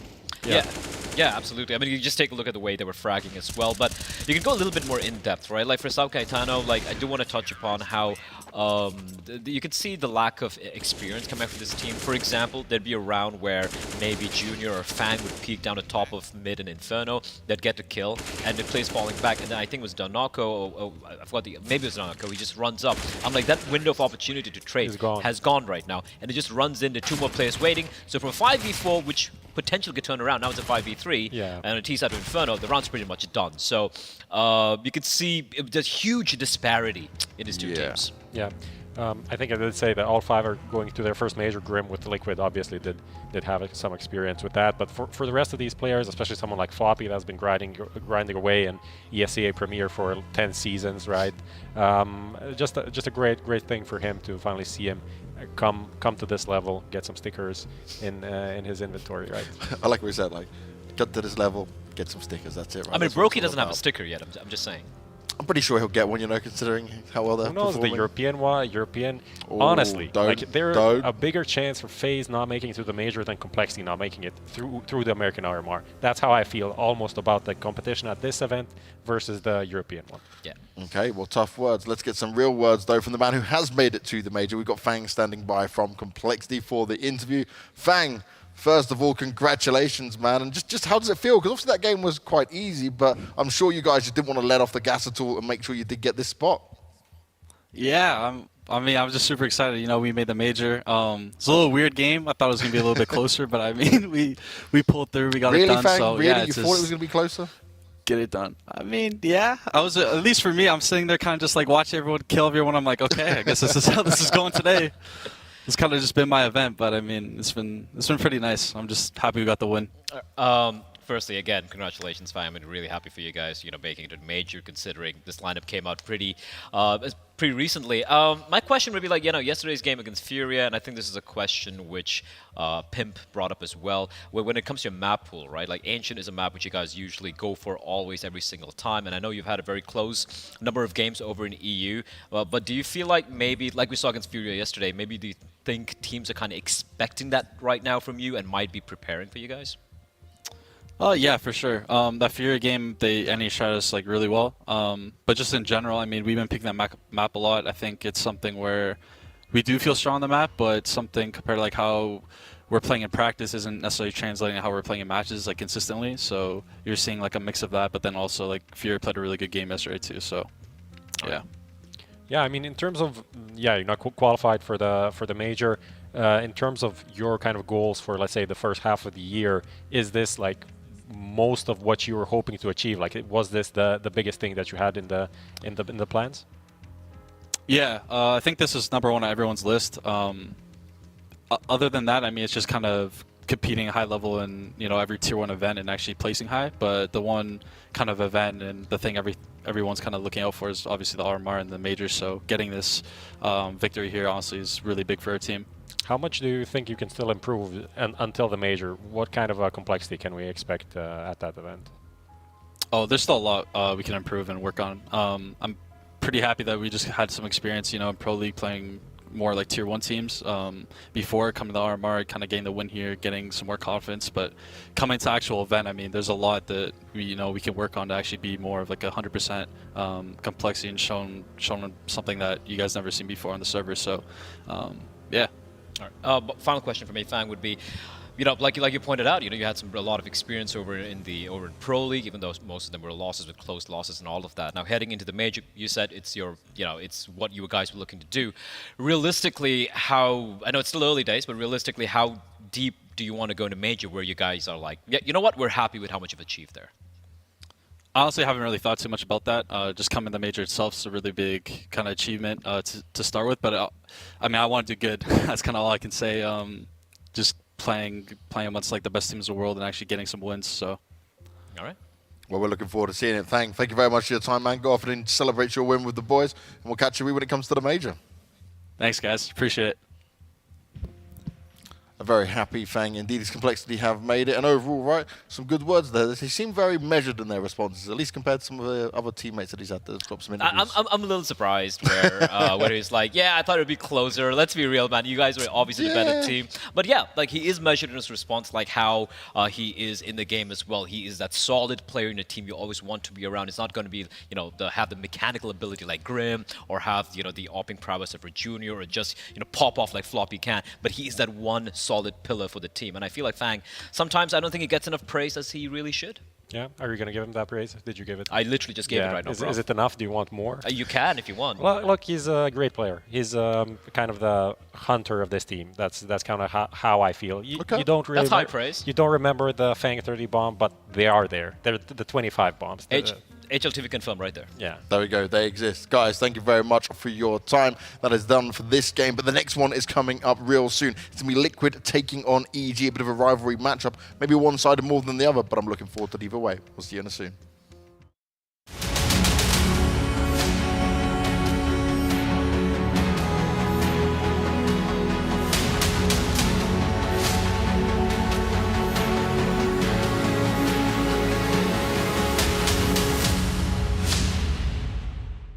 To succeed in this game, you need to invest in yourself.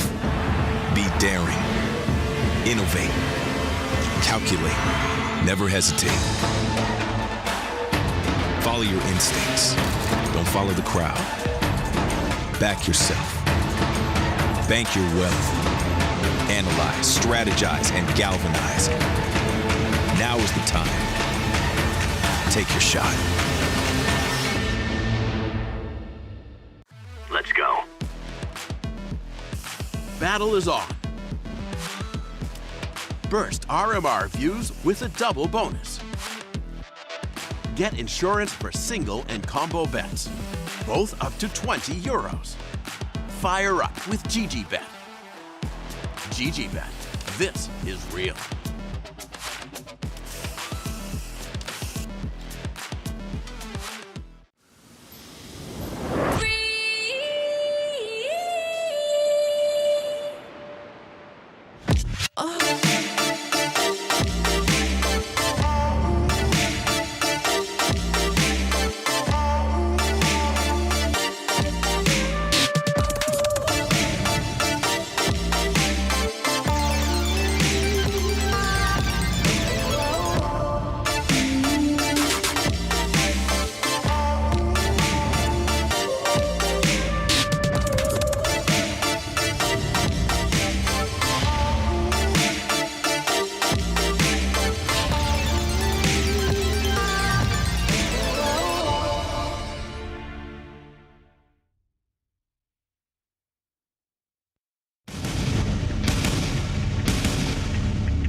It's time for our last best of three of the day. We've now had a South American team and a North American team make it through to the major. Well, in this one, it has to be a North American team to make it through because it's Liquid taking on EG.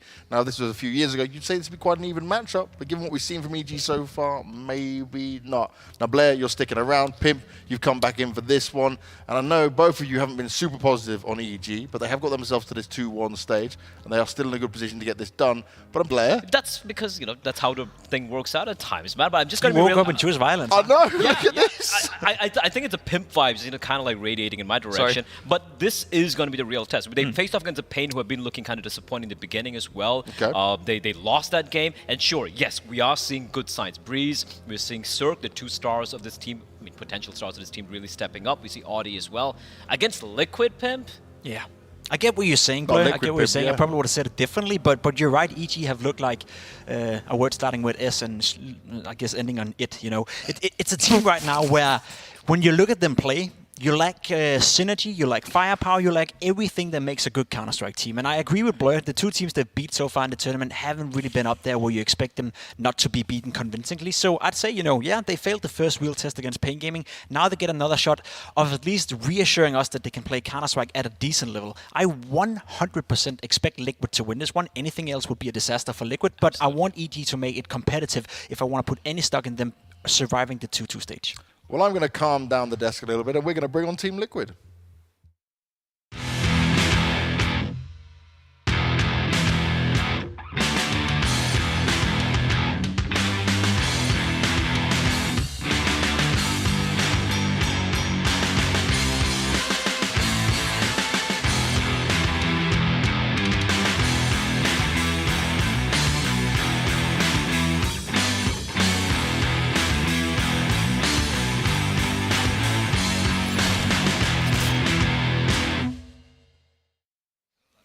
Well, surely you guys can be positive about the team that's on your screens, because Team Liquid, they've looked so much better. They did drop down in that initial game, right? And it was something where we were a bit confused. 0-0 Nation did take him out, but after that, it was full Liquid, full force, no messing about. Absolutely right. And look, I know there's a meme here that Liquid lost to 0-0 Nation and EG beat 0-0 Nation, hence EG better than Liquid. But apart from that particular matchup, look, against Pain and Team 1, they were literally just death matching, just running around, popping heads, making their opposition feel like basically nobodies. And even looking at their Pro League performance when they took down an informed, dangerous-looking Danish team called Heroic, Liquid just have to be the favorites. They may be the favorites, but let's bring on their opposition. Let's take a look at EG.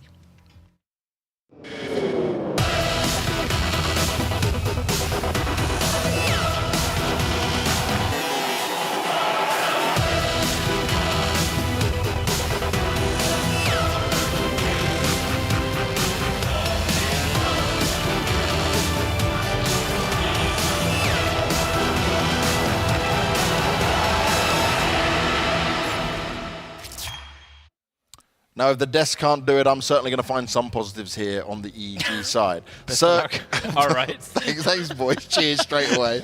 Cirque has been looking better on the AWP, right? Yes. Automatic is certainly having his moments. Rush is Mr. Reliable in it. Now, when it comes to Breeze, he's actually been back up there. We looked at this. Breeze and Cirque need to be the main pieces for these guys, but I still worry if it's enough here for Liquid. Now, we've got the pick and bans coming out. We're going to see Vertigo, Inferno, and end on Mirage. But the question I've got for you, Mr. Pimp, is are we even going to get to Mirage? I don't think so, you know, judged from what we've seen so far for Liquid, especially after they woke up after the first game against 0-0 Nation. They've given up a total of 4 rounds over 2 games. It looks like Liquid is back to their best, and Liquid is here with a mission, obviously, to qualify for the major. I'm also going to try to be a little bit positive when it comes to EG. I do agree, you know, we see signs of life from some of the players. Cirque in particular have played a decent tournament so far. I still want to see more, though, and the reason why I'm being so harsh on EG, and the reason why EG, even in their own interviews, are being harsh on themselves, is that you look at the players, you look at the tenure, you look at the experience, the potential this lineup is having, at least on paper, is so much better than this. It should be no question whether or not EG is going to qualify for the major in arguably the weakest, I guess, era of North American Counter-Strike ever. That's the problem. They should qualify. We shouldn't even be questioning it, and that's why it's a problem. Absolutely. And I love the fact that you mentioned an interview, because I was just reading this interview from, I do believe it was Rush, who gave an interview where he was talking about how they just feel flat in the server. They're like, oh, we come into a game, we just don't get off to a good start. There are no real comms. Everyone's feeling really down, which is, for me, extremely shocking looking at the sort of players you have in the team. You're talking about Stewie 2K, you're talking about Rush, you're talking about Automatic, major winners, you're talking about Breeze and Cirque, who've been around the block for quite a while. Stewie's very motivational as well. Exactly. And you have someone like Malik who's behind them, who's a coach as well. Like, how can you just feel flat, right? You've been through rougher times in your long and tenured and really good careers. So, question marks for this team, James. Question marks that we are going to have answered, but let's see if they will come in hot rather than flat this time around. And now the desk wasn't so positive, but we got 2 very positive individuals that might put a positive spin on it all. It's Scrawny and Launders. Damn right it is, James. Okay, we got North American teams. We got North American casters. We got North American bias here on the mainstream for the Americas RMR. We got a North American team already qualified for the major in complexity, and we're about to get another one in either Liquid or Evil Geniuses. Now, this is a head-to-head where I feel like anything can kind of be possible, but we have to just look at Liquid and their, you know, kind of turnaround since that loss to 0-0 Nation and think to ourselves that it's justifiable that they are their favorites coming into this matchup. 100%. I mean, I think that there is still this kind of undercurrent that with EG, if they play at their best, then they stand a decent chance. Like maybe this is a 2-1 game if they play really, really well. And the other huge upside is simply the fact that Stewie was huge in building the identity of Liquid and has brought that over towards EG, where he's building a brand new identity on that team. So from that perspective, they have some odds as well. They've only played 1 match against each other, just a best of 1 on Inferno, where Liquid won. It was a close game. But apart from that, it was just maybe only scrim practice that they've had since then. There are 4 Berettas being held right here. Stewie and... there are 4 Berettas on the ground right there as Stewie and Cirque get absolutely rocked. Somebody called that strat. Yo, bro, just get Berettas, man. We post up. They're going to come around. 2 guns is better than 1. And... nah, fly. Liquid take that pistol. Any slothers? All the slothers. Yeah. So Liquid win pistol. Why? because they got some pretty quick kills on ramp. It was nothing but a quick clash. They knew what they wanted. They got what they wanted. And Evil Geniuses will be on the back foot coming off round 1. But man like Breeze has shown us some hot and cold performances, but has also been, I think, a key piece to what EG need to be successful. And even Stewie himself said it. He said, we need Breeze and we need Cirque to be in their comfort zone for our team to win. Yeah. They've identified them as the X factors, as, you know, their conditions to victory. Now the thing is, I really appreciate that Stewie, how honest he's been about all the problems that the team has, about himself as, you know, the IGL, and how much work that has to be done, and just being very transparent, especially publicly, about all these different things. But that doesn't really take the responsibility off him as well, right? As the system creator and the leader, the caller, and the guy who's known for really strong mid rounds, but not known so much for, you know, entire game plans and him calling, you know, from beginning to end. And that's why Fallen had to come in and be a support caller, or be the early round caller while Stewie was the mid rounder later on. It's clear that he hasn't proven himself in that regard. Everyone who's played with him knows that he has really good comms, really good, clear, concise calls, really got ideas for what sites to go to, but that's not the whole story when it comes to what you need to have a whole roster working properly. And so even though he has a lot of work to do in figuring out how to get Cirque and Breeze comfortable, I'm sure he feels like and knows that a lot of that responsibility still is on him. You know, we did have a situation under Stanislaw with the amount of structure that they had. Breeze and Cirque looked very good. Cirque was still inconsistent at the time, and that team did not work overall. But Breeze definitely very consistent, even cracking top 20 at one point with their old lineup. So that's got to be a question for him. You know, why can't we get him back to that level? So we'll see if he can figure that out. Shox has been thrown to the front of this B play. Breeze was kind of sizing it up, felt as though it was coming. He put a smoke at the top of the stairs, but Shox being able to jump over the wooden wall didn't really disrupt that quick exit. So no surprise to see at least one be taken down by Shox. Good grenade here from Rush as well. Finishes off Nafly. And that's going to be a Liege back on quad, now dead to the Deeg of Cirque. Man advantage here for Evil Geniuses. Kid as well on automatic. Nitro and OC left standing. Rush with the one smoke. This will make the big difference. Whoa. We dive in front of the plant. Automatic ready to explode, but eats the flash. Oh, Nitro too, he's like kind of still stuck behind this box. There's a defuse, was a defuse being stuck, and now Cirque's Deagle just kind of out of time, unfortunately. So nice little 2v3 post plant from Liquid. Just lean back after those grenades kind of caught them. The Deagles sort of caught them. More losses than Liquid would have liked, but it is still that conversion and the 2-0 start. B retakes always possible on Vertigo, and that's just the nature of the site. Quite open, really easy to nade over from mid, from the heaven boost. Tons of ways to get early damage in from that kind of cold position where you might jump into the site. You can peek quad from back there, so it's very hard to sit in the middle of the site if you're on the T side. But they still had a good idea of how to keep control of that situation, despite the CT starting to get closer and closer. Now it looks like the stack on the A site with no T's exactly nearby for the meantime. Won't amount to anything, but they'll begin to take peeks.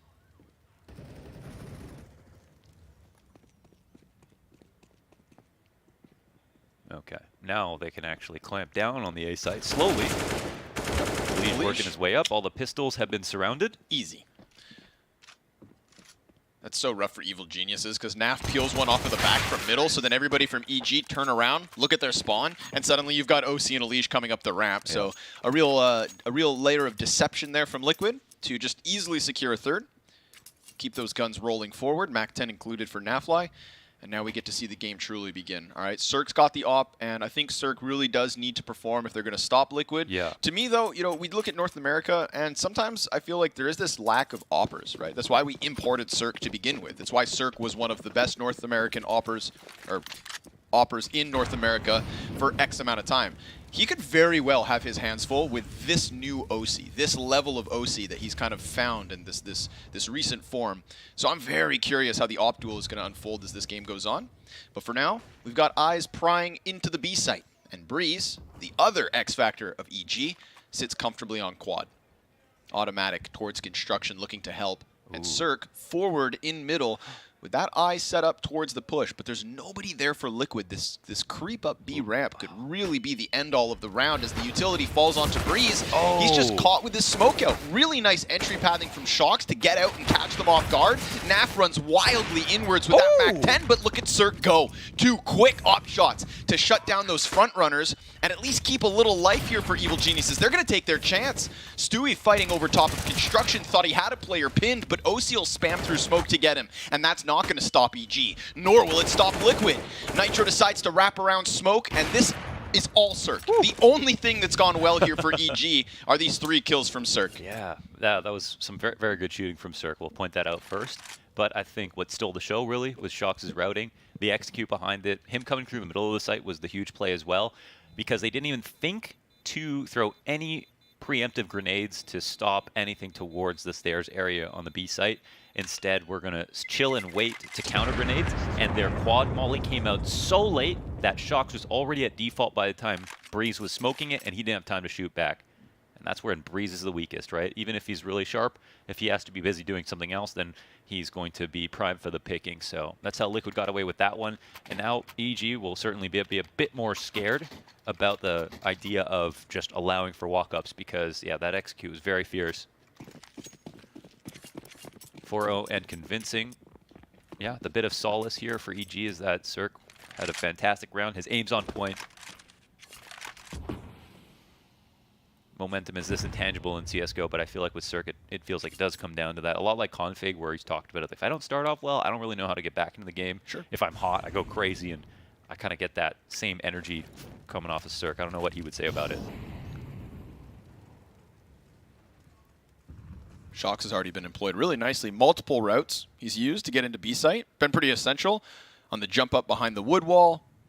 That last round as well to gun down 2. Now he's trying from the back of the fencing, but they won't get their opening kill just yet. Still decent damage, you know, softening them up early. Liquid are comfortable. Oh, look how, yeah, they are. Now, but now Cirque, at least the one more powerful weapon of the round, is starting to take a forward step into the stairs, and going deep is huge. They also gave up on that one boost at the bottom of the stairs. I think a team flash occurs and they fall off. Might have actually been an opportunity for Cirque, but it looks like they'll get a second chance. Ooh, now they know. Now they know. That op is in position. And so is Elige. So that could be the call to action on the other side of the map if they want to head back to A, but they'd have to do that in 30 seconds. Yes, and it looks like they might, but yeah, now they've got to full commit. No, the bomb is starting to peel back as well. A couple CTs spotted. Elige will at least get one. Ooh. Does this cause rotations is the question, and Breeze just takes out Shox. Not only that, though, he waited so long that now they have to fully commit to the site, and he's got a better gun. Oh, he drops bomb, dies to OC, who's working with the A1S.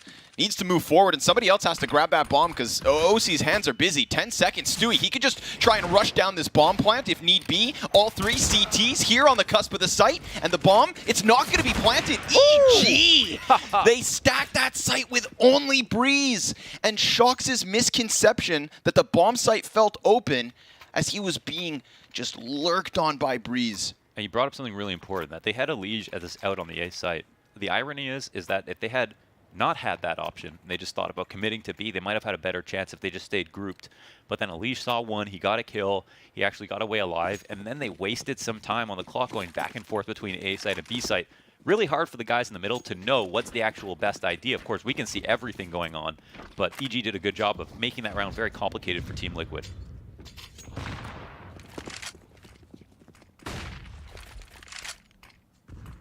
EG explode onto the board. Good way to kickstart your CT side.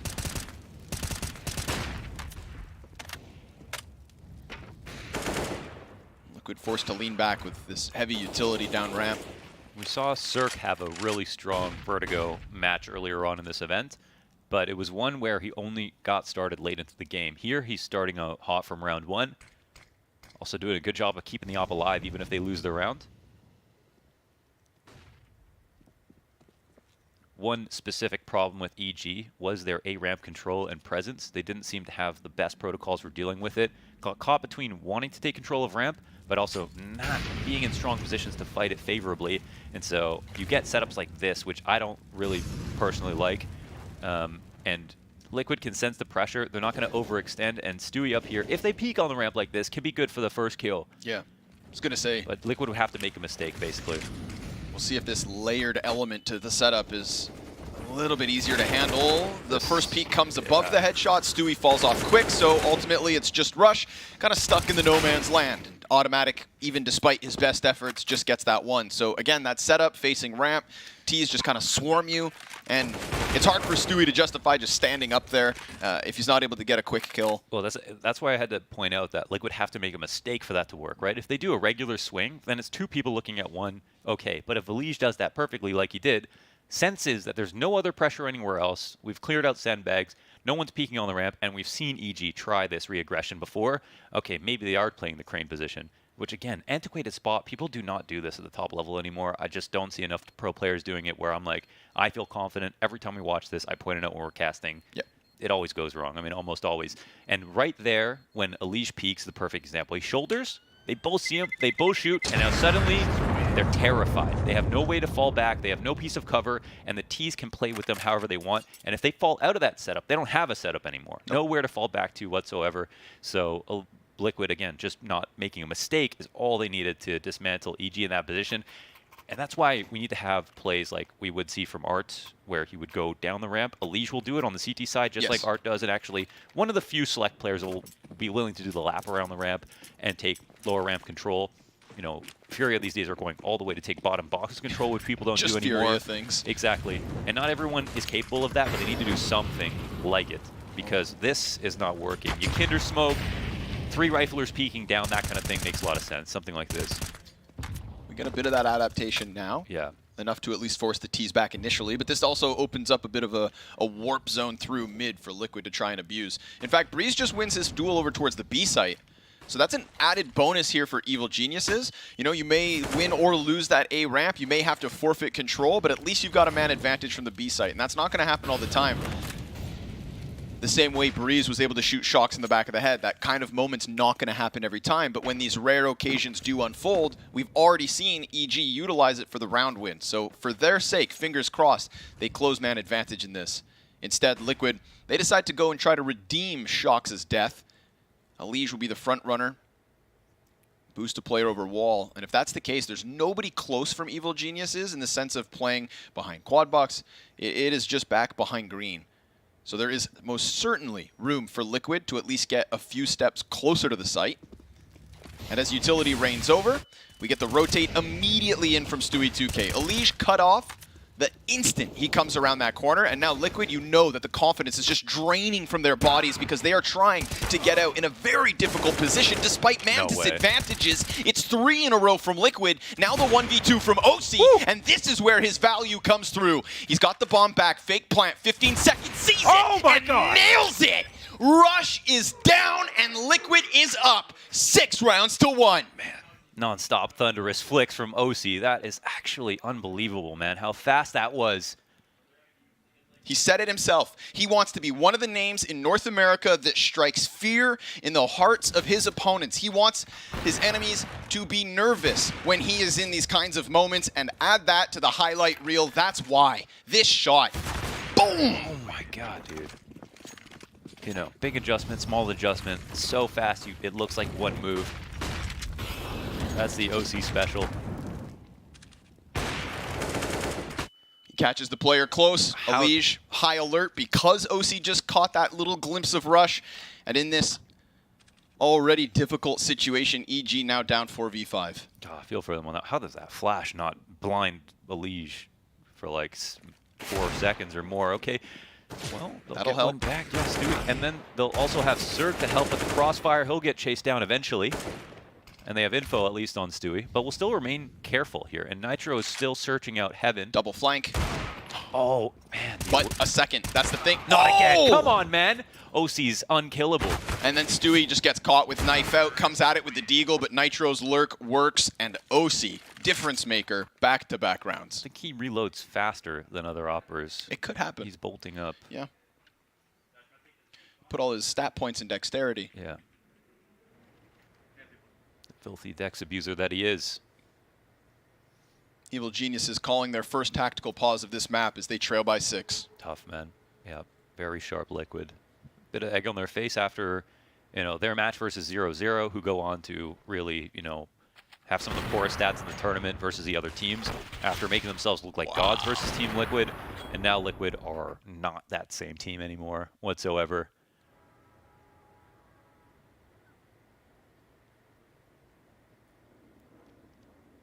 Long have we waited for the OC supremacy. Give the man a team like Liquid. And he is just glowing at the moment. 12-2.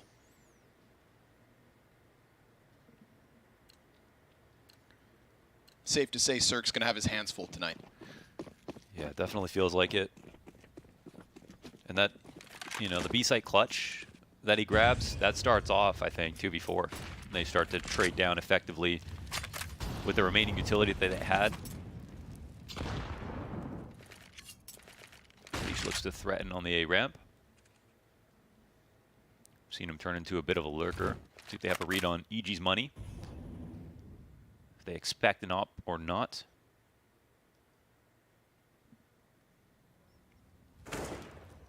It's, well, I want to see that one. Expecting the op or not, doesn't seem to matter. Delish just heard that fall. Oh. Caught by Rush. That's two players making sound on short, and then Rush just extending around that back edge. So that was coordinated. It was smart. Back to the B site they'll go. They kind of could afford to lose that because they know there's 3A. So they know there's 1B, but the rotations could come in. Liquid still moves slowly, but we've seen how vicious they can be on these attacks. The timing. Again, Shox just getting a few steps ahead of Breeze's expectations. Good double up from Shox. Just pops this B site wide open, gives Liquid an undeniable 8th round win. And Automatic, brother, save. He's going to get flashed. Nitro comes through. Can't finish off Rush.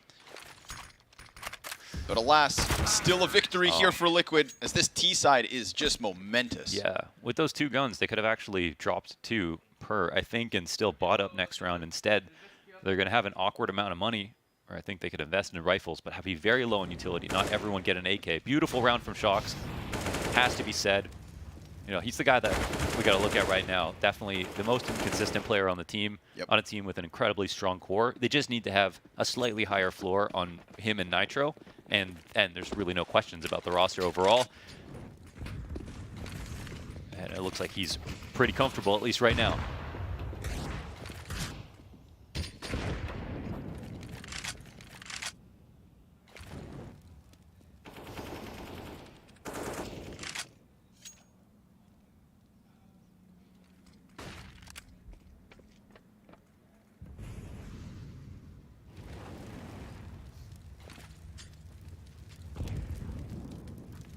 Liquid are playing A1 CS right now. Very few gaps. Covering every option for the CT side. These attacks look very well drilled. Now they can wait out the smoke if they like to. Take it slow. They still have the control that they need. Josh will take a peek. Digs through the wall. Stewie will finish Cirque off. You know, not the best of ways to hold the A site. An unfortunate one, but rather this round than any other. Pistols only. Wasn't meant for this world. 9-1 Liquid's T side. Oh, do you kiss this little French accent? I know that was Shox. They're getting brutalized, man. He said, I love playing as the Americas RMR.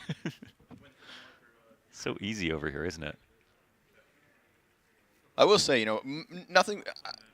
I can sit here and I can question the consistencies of Shox, and I can question the decision of Liquid to bring him in, and as opposed to, like, you know, a potential another star. But I really do respect the challenge he took on in leaving French CS and coming to do something completely different. Enormous, yeah. A guy who must know, like, yo, as he's seen with other legends that he's played with, like RPK, he's towards the end of his career.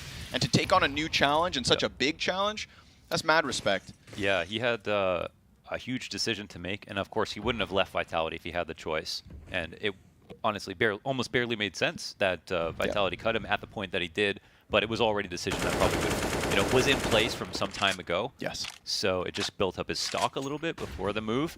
But insane that, you know, this is your first time not playing on a French team, and it's like 10 years into the career in CSGO. So, all right. Well, opening kill here for Cirque and EG specifically.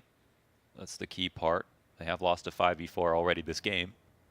So you don't want to call it too soon. And Shox has been vicious on his, I'm going to call him lurks up the A ramp. He hasn't had a lot of support for these plays. He's just kind of relying on his rifle and finding openings and shaking the setup up a little bit, fading out some utility. Ooh, poor OC trying to entry there with a pistol. Not ideal, as the players towards the ramp actually got flashed, so Shox wasn't able to come in and help, and that's just a rock-solid hold from Evil Geniuses. Beautiful. Finally something that goes their way from start to finish with guns. Yeah, kicks off with the Cirque 5v4, and then the rotations are so fast. I mean, Stewie's in the site along with Automatic, and that was before Breeze having to deal with the B-split coming in. If Cirque had died earlier on, then there's a problem there. So plenty of support this time around. Right play, right call. And I feel like EG kind of efficiently surveyed the A ramp so that they were clear that it wasn't going to be an A play sooner. That probably helped their confidence a little bit as well. Like this going move through. from Stewie. Yeah, that's a good one. And that's Stewie. That's Stewie, definitely. Oh, but Nitro, wild spray down. Now we're just launching. Everybody draining the magazines. Shoot enough bullets, something will land. Oh, Shox. Oh, he catches Rush with nades out. I thought Shox was about to put his head on a silver platter. Turns out Rush was the appetizer.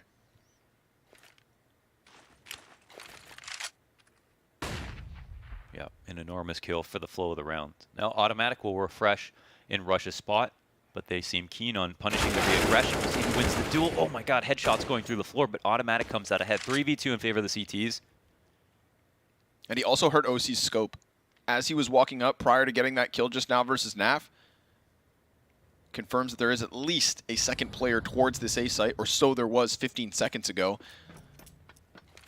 Shox looking for an opening towards top mid, it seems. And right now, Cirque is actually pulled between both B site and middle. Yeah. We're starting to get Breeze to come back from elevator, but for the time being, you know, Shox, or rather, excuse me, OC, he can get all the way up the B ramp.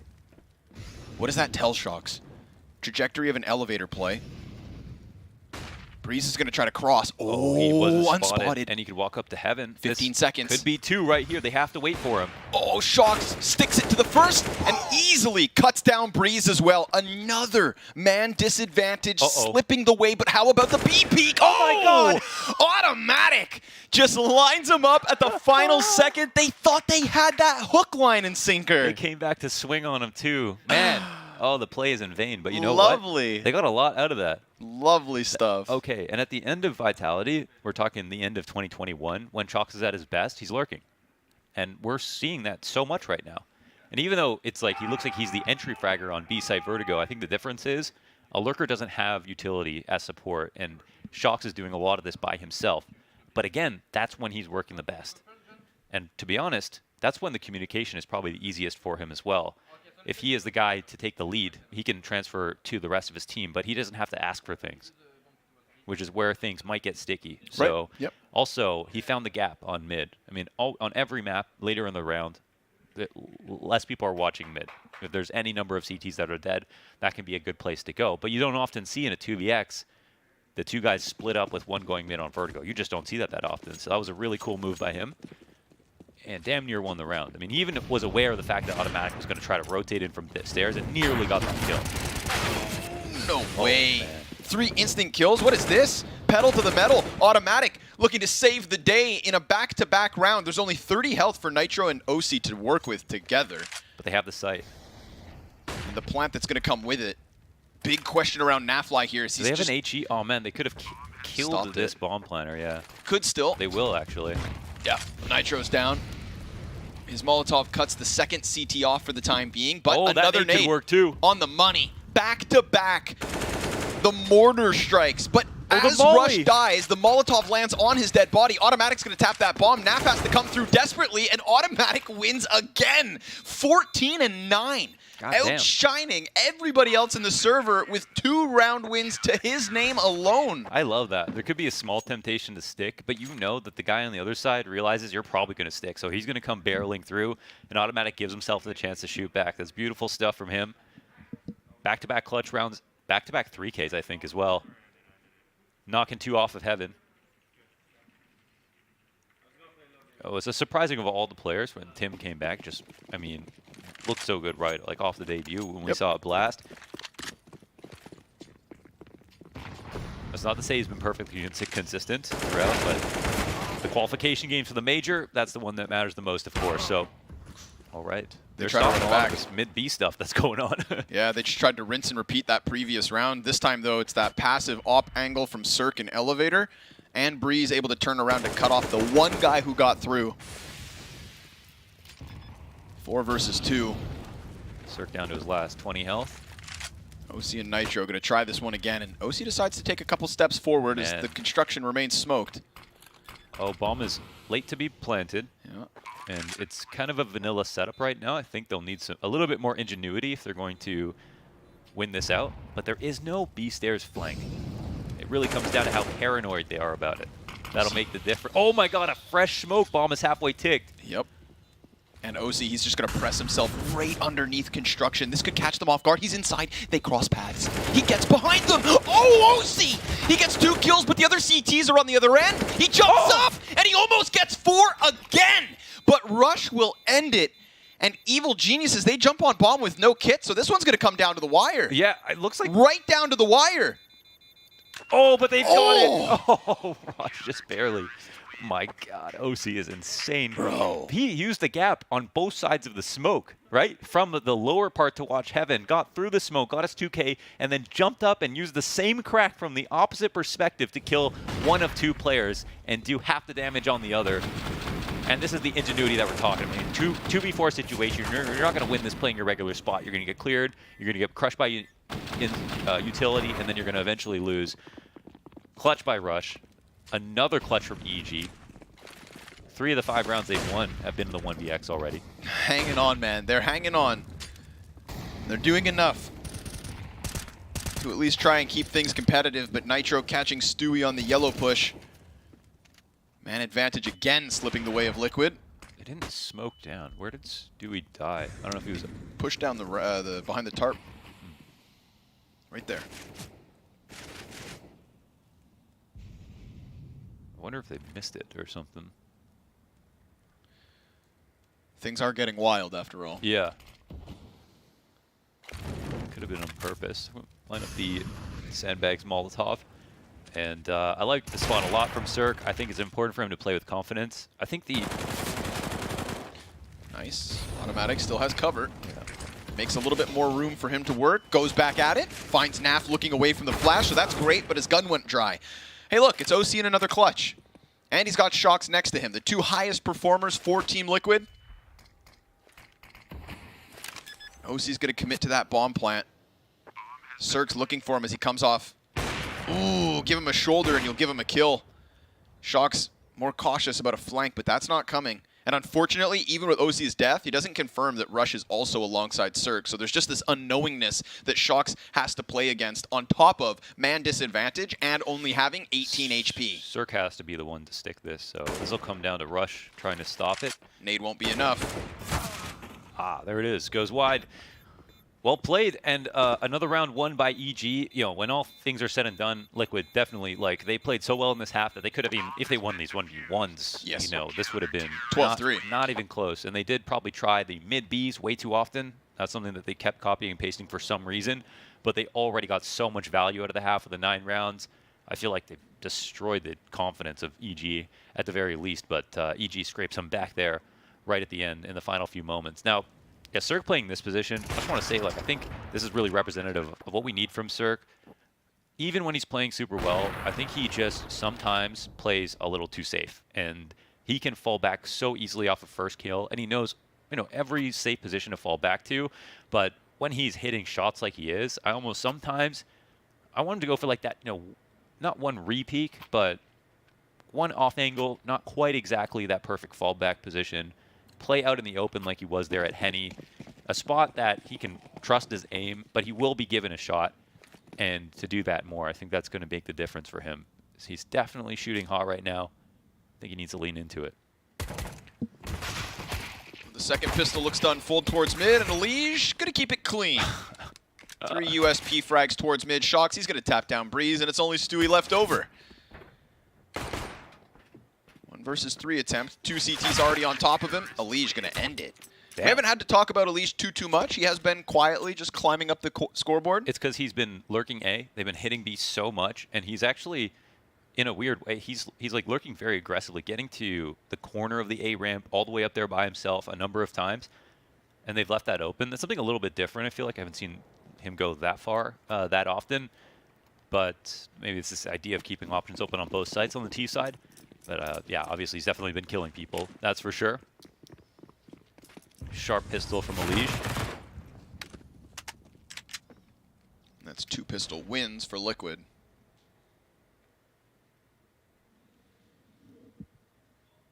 Grouping up side of the B site. Unarmored Glocks, not the best. Who's gonna die? Is it Shocks? Or does Shocks and Naf just rack up the money? If they could find them on like a mistimed reload, then maybe we're talking business. Odds are we're talking dominance. Little jump over, that's an easy pickup for Shocks. 1, 2, 3, 4. Holy moly, I want one more. And it's not gonna happen. Naf gonna at least say like, bro, share some? But that is big money for Shoxy. At a 5th now in between Liquid and EG. Look at that scoreboard, folks. 5 rounds in a row for EG to close that half. Whew. 3 of them by way of defuse, and I believe 3 of them by way of 1v1. So really, like, the scores there, the nature of the rounds. It's like enough leverage to take the edge off the second half, but doesn't really help you feel better about the first. Like, they still have hope. Like the rest of North America, they still have hope.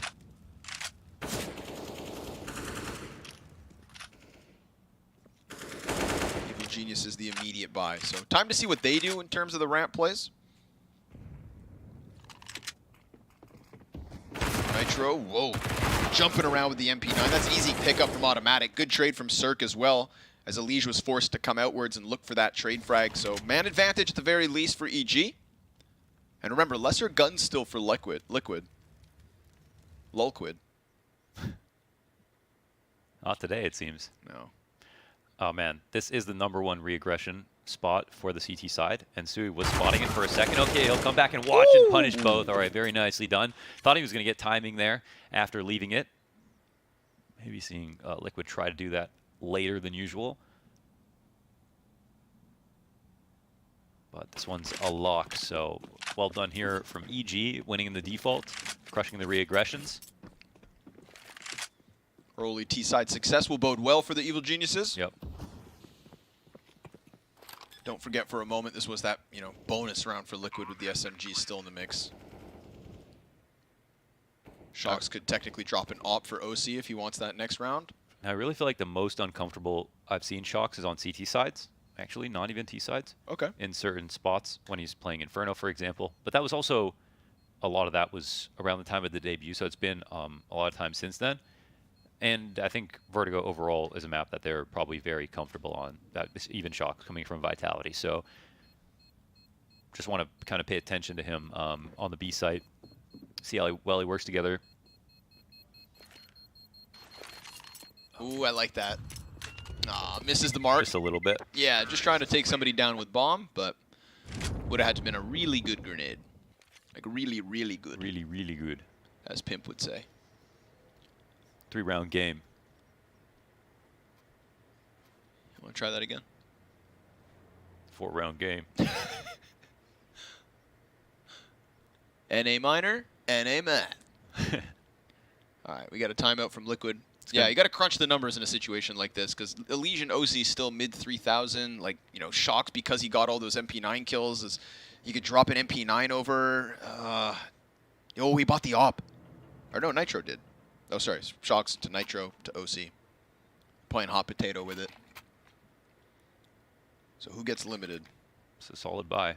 Just Shocks hanging on to the MP9, and Elige will have all he needs. It's pretty damn good, actually. Yeah, it worked out. It's okay. So OC's utility is where the lackluster. Yeah, that's fine. They got the B utility on point. Lots of Molotovs. So they made that work.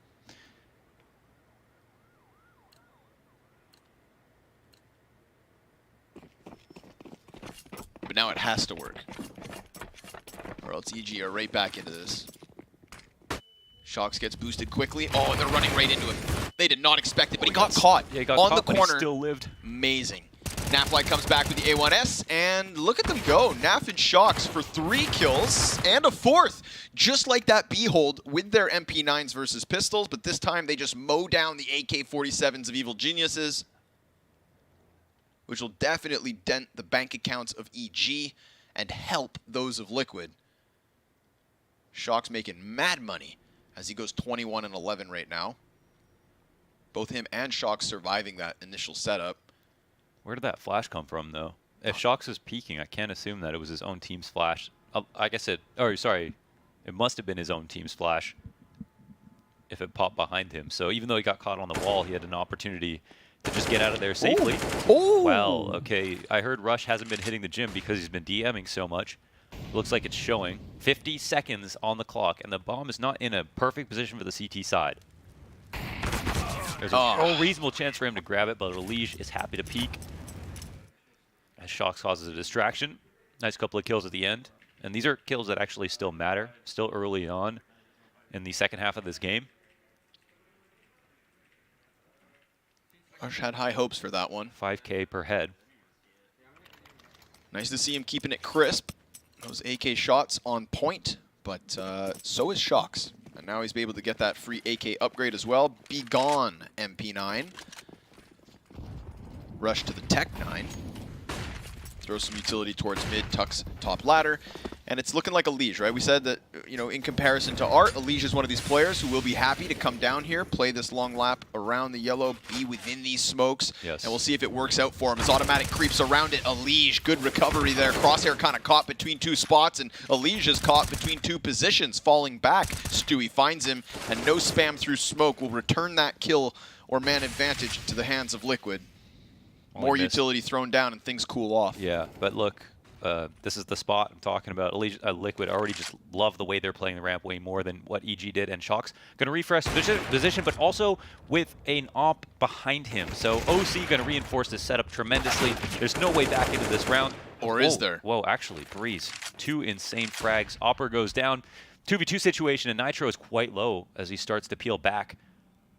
Options are open, and Liquid have to be worried that the A-site hit could still come, so this might be a free plant open for EG. 2-on-4 situation. And the ferociousness from Breeze there. Now they'll search out the A-ramp, not see anything, and start to go lower, but are they going to try to work on a double flank? This is going to be quite slow. If one shows themselves, they would, I think, be inclined to believe that one is still CT spawn.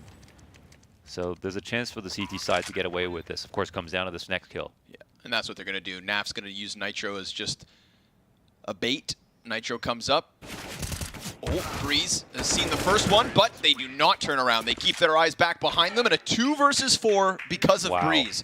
And you know, we talk about Cirque shots.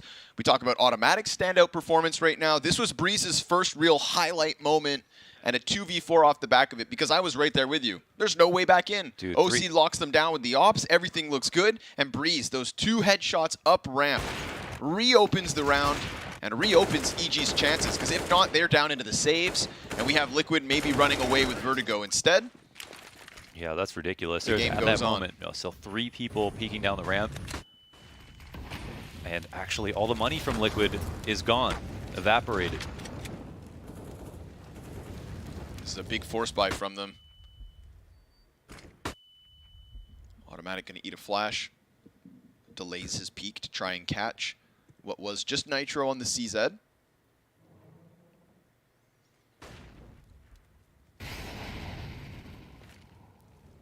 Worst case, if A-site crumbles immediately, just transition into that CT save. But it looks like they're going to try to get ahead of this right before Evil Geniuses commit to this ramp play. Nitro's deciding to run forward. He just catches nobody watching. They're passing around the bomb. OC kills Rush at the very least. Oh, what? A triple! Elige with the FOMIS makes this one look winnable. Just like Breeze in the previous round, he has no business taking it back.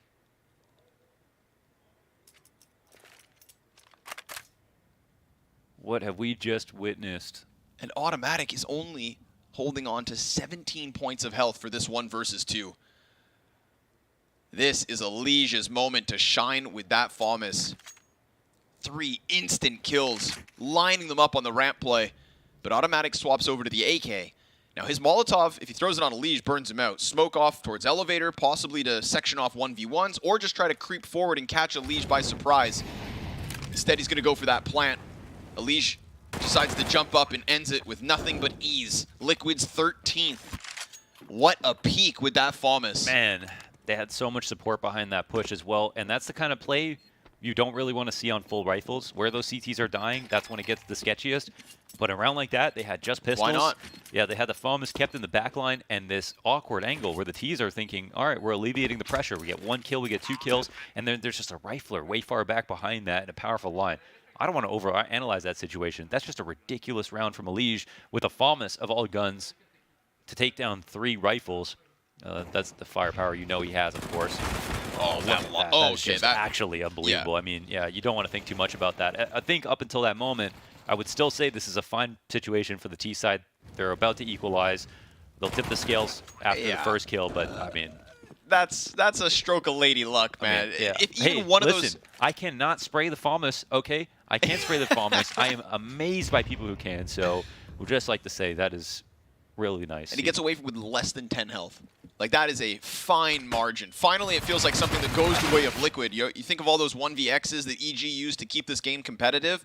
Well, that's Liquid's stroke of luck. Woo! Nice control from Shoxy. Okay. 4 kills versus the pistols of EG, but just a nice, clean close. Doesn't give them an opening, doesn't give them a bomb plant. An AK in their hands could have been, you know, another moment for things to swing back, but the pendulum stays the way of Liquid. And so will this comfortable lead. 6 rounds over EG, 2 to go to close Vertigo. Liquid's map pick. Like, why is the FAMAS spray so hard? I mean, it's a gun that you have to fall back, and everything on the CT side is so expensive. There's so many better options, and yet you have to spray in an S. A Galil, you don't even have to aim. How is that fair? It's not that you don't have to aim it. It's that you can't aim it. Ooh. It's not even a choice. Right. I firmly believe the Galil spray pattern is the only gun that changes every time. Yeah. Ooh, okay. Well, Shock's going down. Speak of the Galil. Stewie cracks open the B site. But that doesn't mean that A is open. Cirque's still floating down here with the op.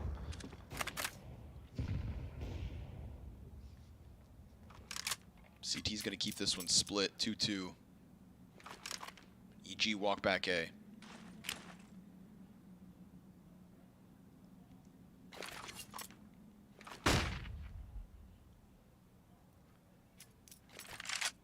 Nitro ready to take his peek and leave from this position. Oh, Automatic with a nice hard clear on him. Make sure he doesn't try that. It's going to have to be OC and Elige. Elige starts to empty his utility. Smoke and fire here for OC to peek around with. The flash was on point, and the smoke actually blocks off Breeze, so OC's found a way to cut off these individual fights, but he can't get more than one. It's going to have to be the 2 teammates behind them, and they get caught looking the wrong way as Rush doubles down, giving EG 9. Yeah. They try what they can. Kind of set up like pre-fire positions there. That smoke obfuscated so many T's visions when they were coming up the ramp that OC actually got a one-on-one fight. Yep. But even that was traded again. Not exactly where you wanted the duel to take place.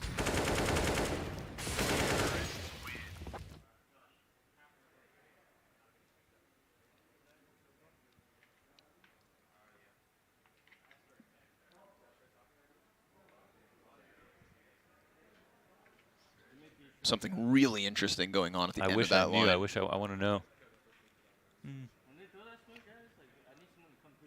Malik of Evil Geniuses. Speaking of, at the start of this series, I said, props to Shox for kind of taking on this crazy project that really seems out of his world and comfort zone.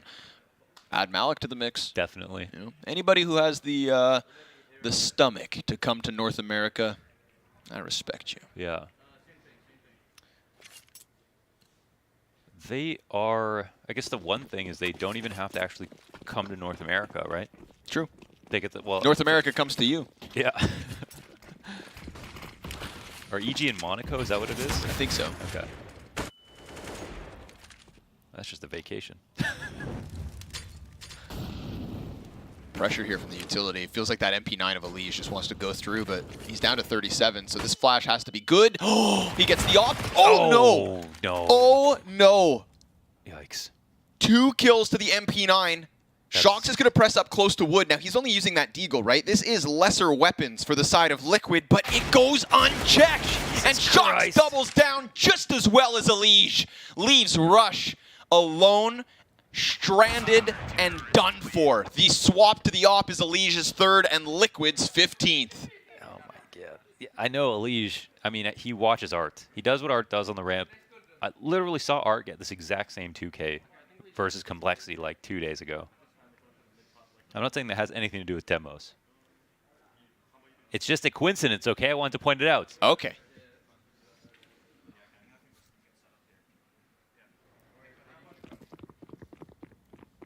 Elige doesn't just watch art, he creates art. Okay. So I'm trying to be cool. You make it difficult, you know? Trying to keep up.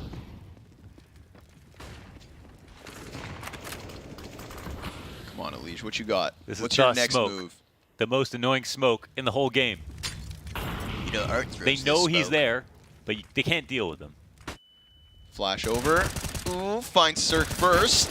A second from Elige. Nap also adding to the tally. Nitro comes in to help, and it's done. Oh, it's done. We've got Liquid 16-9 over EG on their map pick.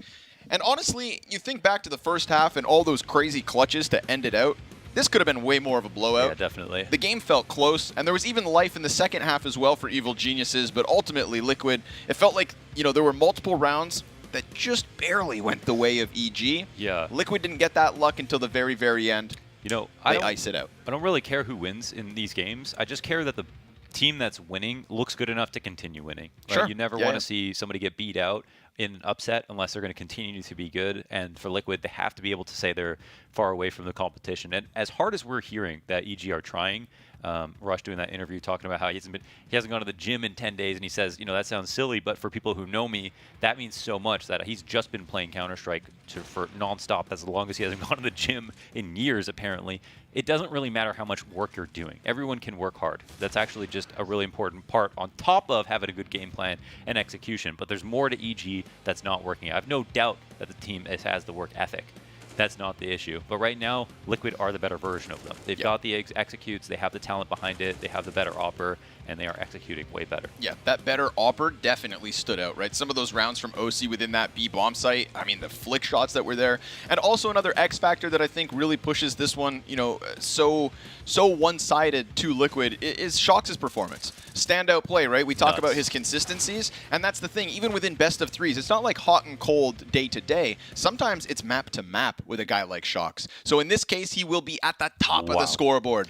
114 ADR, and right there with him would be Elige, not far off. Unless in like 1 or 2 spray downs that on like pistols or whatever. But outside of that, a two-way player, T-side entries, winning rounds by himself, almost pulling back 2v4 by himself on that T side, and then going over to CT side, not dropping off at all. Like nuts. Just classic Shox. Followed through big time. So Vertigo, the way of Liquid, that's a 1-0 over top of Evil Geniuses. The domestic derby of North America, now one step closer to having an advancement to the actual PGL Antwerp Major, but of course standing between us and that for Liquid is going to be Inferno.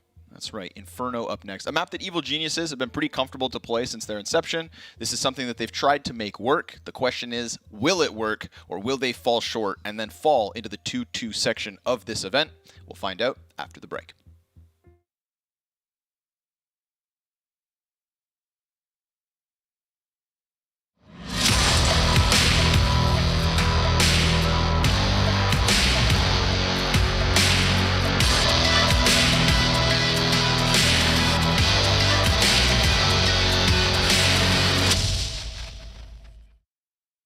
To succeed in this game, you need to invest in yourself.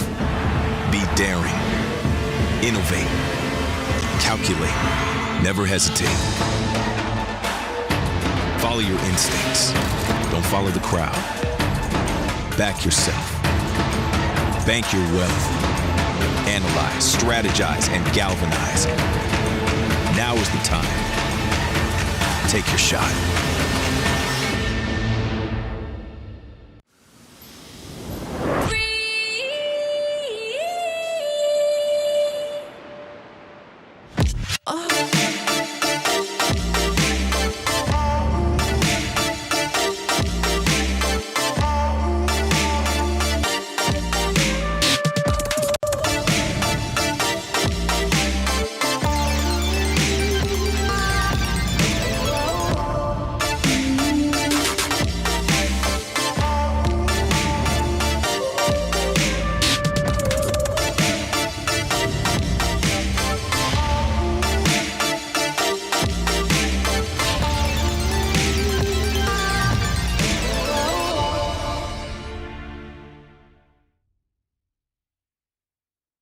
I'm here with Naf from Team Liquid, and he's going to build his roster with $15 allotted. Welcome, Naf. How's it going? How's it going? I guess we'll see here what kind of team I could build. All right, so who are you going to pick for your opper, first off? Let me take a look here. Okay, I'll pick Brokey as my opper. He's a $4 main. I'll get that guy. Yeah, okay. Yeah, I'll get my opper with Brokey. He's in great form right now. Yeah, he's doing actually really well this year. I was actually pleasantly surprised. I think it's like super awesome to see him like performing. So I would pick Brokey as my $4 main. Honestly, I'll probably pick Hampus. Oh, as the wow. leader. Sick. I like the pick. Yeah, I like actually like Hampus as like a leader, and also just like his playstyle. Him and like Nafany kind of like a very similar style in my opinion. I really like these playmaker IGLs. I think it's really nice. I think I like that a lot. They look annoying to play against. Yeah. Are they annoying to play against? Oh yeah, I mean especially it's just like you just never know what they're gonna pull off. It's like you know you're gonna expect something crazy coming out of nowhere, but it's just like you just never know. Still got $9 to work with. Who's your aggro rifler? I think on this list, if I had to pick an aggro rifler, I think I'd go with Yakindu. Okay. Yeah. You're saving a lot of cash. I know, I still have so much money, but I feel like, why is it so low? Yeah. But yeah, so yeah, no, I think like Kinder's just another. He's kind of like Hampus in another way, but I just think like his playstyle is very unpredictable, and it's like his unpredictableness and all that is just like it's insane, like how he can do it like consistently at times. So I think he's like a really special player. So you still got $7. You got yourself there on the passive rifler list. But Yeah, I was thinking I'll put myself. I'm confident in myself to be on this That's team. a little shameless, but I like it. I'll put myself on this team. I like it. Because I don't know, I believe I'm very slow. If I had to pick someone else, I would want to pick like another smart player, and I'd probably go with, I think Perfecto. I think would be like a cool pick as well. Okay. I like his playstyle. He's like a very clutch player. I think he's pretty similar to me, and I think he's like really smart. And Yeah. I know his teammates have always given him credit about like how smart and knowledgeable he is. So I think that would be my squad. So myself, Perfecto, Brokey, Hampus, and McKinder. Yeah, and you left some money on the table too. You left two extra dollars there. I'll just You're doing it on a I don't need to discount. spend all the money. You're on a budget. Yeah, we're gonna go out with the rest of that money and have a good time. All right.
We got a really big match coming up because it's Evil Geniuses on the brink of being sent back down to the 2-2, and Liquid being on the cusp of getting themselves to the major. Not in the 3-0 spot that Furia and MIBR will be fighting for, but rather, get away from me.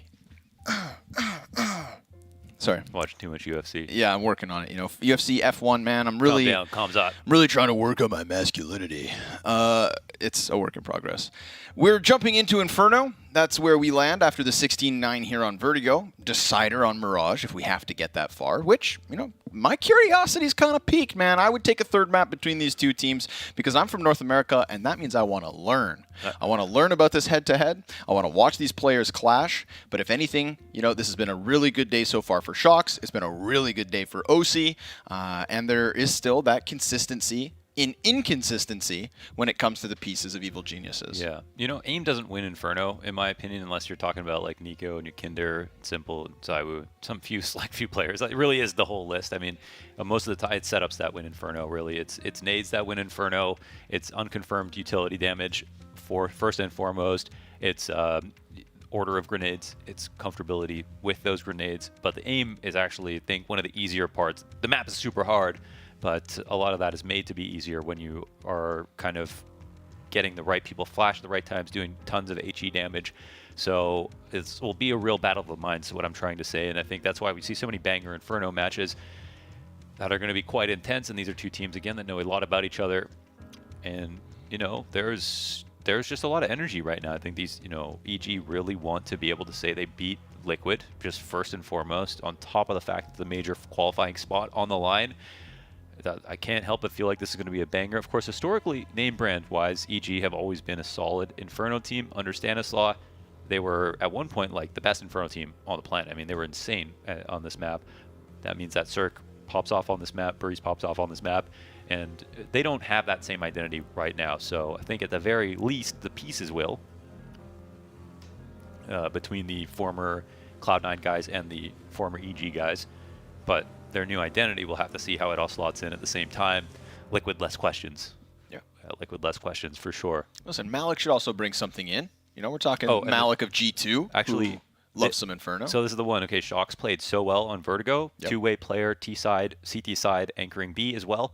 On this map is where I've seen him be the weakest, where he was playing Pit on Inferno. So looked very awkward around the time of their debut. Played some Inferno maps since then. Can't exactly remember how well he's done in that position, but this will be a good test, I think, to look and see if that's still the case or if he is more comfortable. But there will need to be a lot of teamwork and cohesion between him and Elige. I feel like this could also be one of those maps where maybe he's not as successful. Like on Vertigo, it was the lurks on the T side that really looked good for Shox. I looked away. What'd I miss? Why is Elige dead? Elige just swung mid. What happened? He got slapped, got spanked. Oh! Okay, Breeze has shot 2 bullets this round. Uh-huh. So that means most likely no one's dead, right? Someone shot 2 bullets. I mean, how could anyone have died? But instead, 2 people are dead. Yeah. Nothing like a P250 T-side pistol round. Ooh.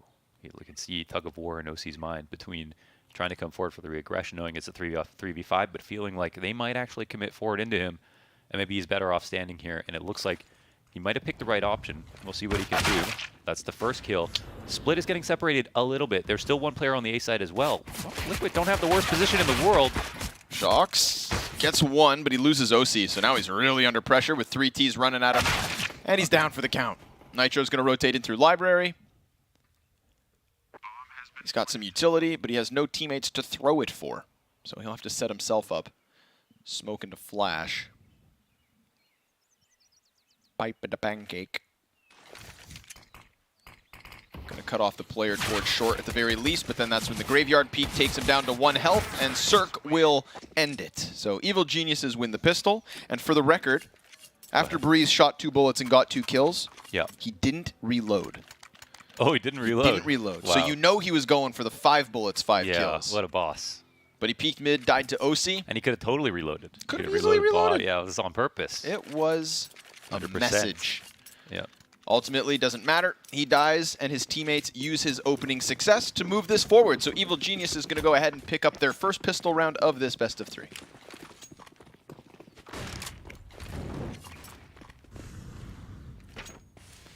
think one of the very best parts about Inferno is like every round, like even on these pistols, there's a lot to analyze in the different positions. Yeah. Because the odds are so high, I feel like, compared to some other maps of winning on the CT side with just force-ups. To the point that it looks very, you know, almost legitimate if you're smart enough. Okay. Elige up in the treehouse will take his first shot. Could have fall been. back. Now it's Naf with the 5-7 press close to Arch. No Two one with players it. about to face him. Flash misses the mark, but Automatic won't. Galils him to the gut. That would have made Maui furious. Okay, he was so close that a 5-7 would one-shot there. Maui practiced the 5-7 yesterday for an hour and a half. Just practicing his 5-7. Well, if it's so easy, why do you have to practice? It's kind of really bad.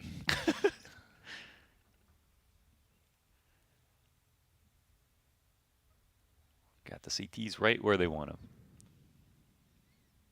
5v4 with mid-control. Arch open. The ideas are coming. But they aren't splitting B. 30 seconds. They're committing to the A site now. We know that for sure. Late Lurk is going to come out. And it's smoke on Moto. Oh, my God. A dramatic oh, my God. turn They're going of back events. to lane. Dum, dum, dum. Elige pushing up. Elige gets his kill. And they've got that pocket player inside sight. Automatic dies to OC. And then Stewie's going to clear it through the smoke. That's woo. That one got some blood pumping. I didn't expect a late Moto smoke. That was very tricky. That one had EG frazzled for at least 5 seconds. Yeah. 5-6 seconds. Good job by Stewie to just really alleviate the problem. Sprays through smoke. Ultimately, Liquid don't have all they need, but they made it sketchy. Very sketchy. For at least a few seconds. EG, nice conversion. 2-0 the start on the T side of Inferno. That's a really smart call out. You know, normally the Moto smoke is what the T's throw. But if you know that it's going to be a wrap arch, even if they did it quietly, because they left Arch open after Nafli died, they made a very smart call there to block that part of the map off at the 30-second mark, which was when everyone's sweating the most.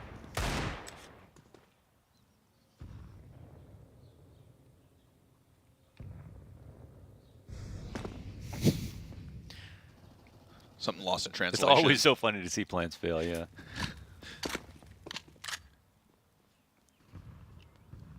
Elige, what you got to offer?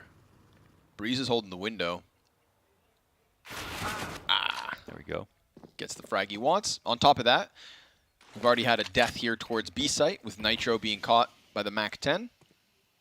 A couple dinks off Coffin. Tries to set up OC, but that's 2 more additional kills for EG. And things are going swimmingly for the T side as they gun for the 3-0 start. Now, Shock's back to slippery, though. He's a slippery silverfish. 1-on-5.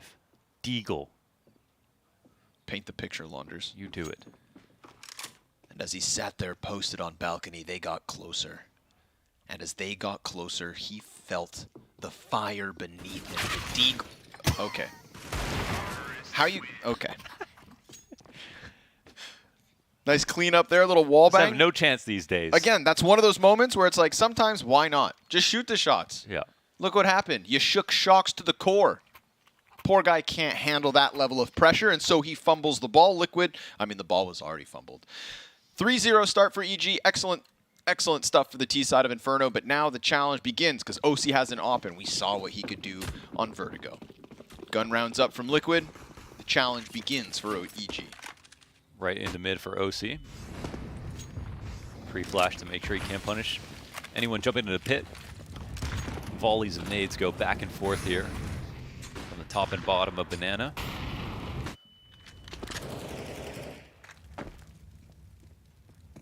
And the CTs come out all right. Bit of a one-way here for Shocks. They're still peeking as well. Not being shy about this. Rush getting ever closer. Ooh, but Nitro slides out for the trade and gets back. He even got tagged from like 10 to 2. That could have been the site taken. Instead, smoke goes down. OC still up. Automatic gets caught walking backwards towards Banana. Bomb will be recovered. Shocks with the re-aggression and Halls could be the right move. Breeze about to turn around. Shocks on his tail. And Breeze jumping into the halls? Thinking about it. Oh. Or no, just watching backdoor. Yeah, okay. If Shocks comes out and clears this. Oh, Breeze, he could be the victim of timing. Oh, Jesus. Now there's 2, and he thinks that Breeze didn't see him, but he did. Shock still wins his duel. That's the Shocks we're seeing today. All right. That looked like Breeze had him dead to rights, Yeah. but instead we're going to see this last second call to head back to the B site. There's 3 CTs left. There's 2 bomb sites. Mathematically, one of these sites is better to hit than the other. Unfortunately, EG, they're making the wrong call. 15 seconds, and they're going to hit this with Nitro already post. Oh, he saw it. Yeah, okay. So, nice, cool, calm, collected, and it'll be a calamity for Evil Geniuses as Elige works around the new box. Bomb actually gets planted in the middle of that. Oh my Cirque just God. got that headshot. They have no business being this close to winning. And now all of a sudden, OC, there are options as to where Cirque has gotten off to. Elige just kind of got frazzled. Oh, OC seems very honed in on back sight. But again, there's possibilities. He somehow knows exactly where Cirque He is. sees it. He feels it in his mind's eye. He'll clutch that, but that's a round that should have been less costly. That was just a clear mistake from Elige in the target selection. I mean, ultimately, the only thing that recuses him in this situation is if he didn't hear the bomb getting planted, which sometimes that happens, where like literally just there's no sound for some reason. But in that spot, he would obviously know to kill the planter first, because that was it. That was the round. So, all right, well, they still win. Cost them a little bit more than they should have, but they probably shouldn't have, I mean, they shouldn't have lost in the first place. So not only costs them more, which look at this buy up, 2 MP9s in the mix for Liquid, but also affords EG even more on top of that. There could be ramifications to come from that if Liquid lose this 5th round. OC's run right past this, so in terms of the pathing, he's going to be in a comfortable spot. Breeze is very careful to make sure, just in case, that if there was someone there, that it would take a shot and fall off, but OC just doesn't bite on the shoulder peak. Nitro Great running flash. around these corners. Being set up by his 2 other teammates behind him, so that's the MP9s doing good work in terms of shutting down Banana. That's just how you want to use them, too. Put them both in close range positions to take duels, and Shocks once again finds an opening out of the halls. Oh, has Automatic locked into the last fight of the round, and Automatic still with a little life left in him. Very little life on 10 HP, but maybe 10's enough. Elige just gets rocked, and that leaves Naf on 22 with these CTs trying to set up the crossfire towards mid. He jumps outwards, and OC up close with the AWP will lock this in. So Liquid, again, winning a round, but again, a couple extra costs at the very end of things. Yeah. 2 more additional frags there from Automatic will keep EG in a decent enough position, because remember that bomb plant from the round prior? They should be able to buy. They aren't quite, yeah, they are. No, I mean, the thing is, though, that what's the money like for EG in terms of what they can invest behind this? Because they could still find MP9s might even be better than rifles, right? Because they're going up against pistols. Okay, they let it slip. Just Stewie on the AK.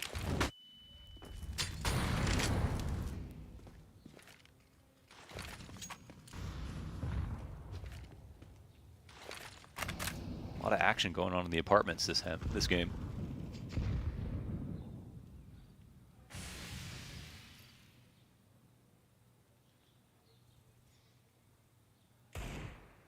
Stewie versus Elige on the smoke. Elige can smell him. Oh.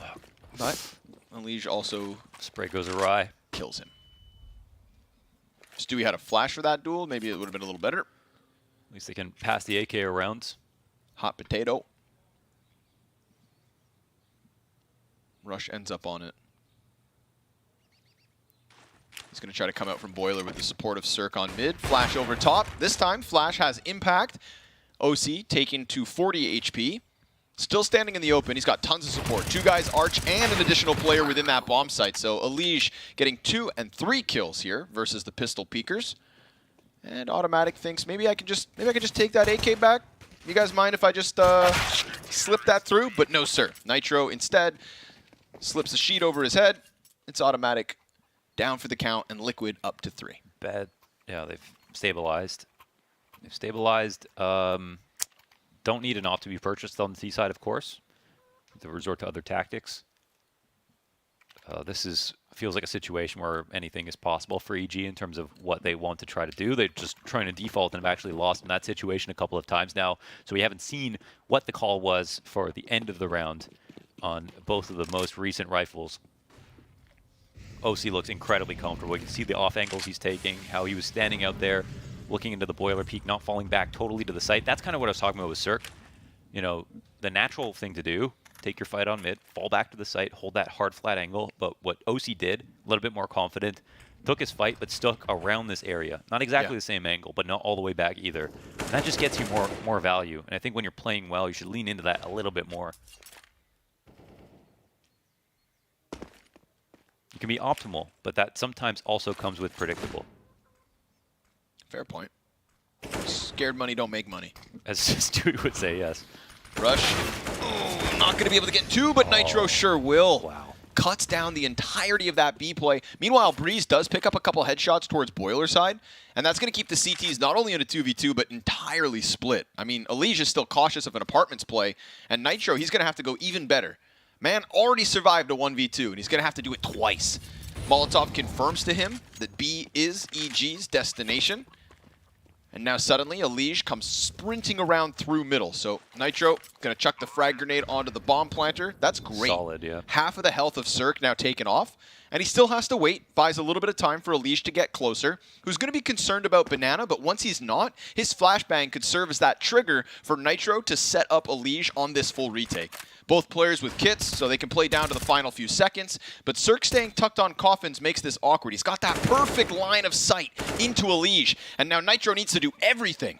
As he pushes inwards, Cirque falls backwards, and Cirque's positioning and 2 frags give EG 4-3. Yeah, that's well done. I mean, like, if Nitro doesn't get his 2K spray down on the B site in the first place, then they just win. They get the site, they win. There's not even a chance to retake it. So the fact that it comes close is pretty impressive. Understandable that EG can put it together when they get the bomb down on the site. Good protocols from both sides. Yeah, but EG close one out. This is the one. That Nitro slightly falling back, but you know he's good for the aim.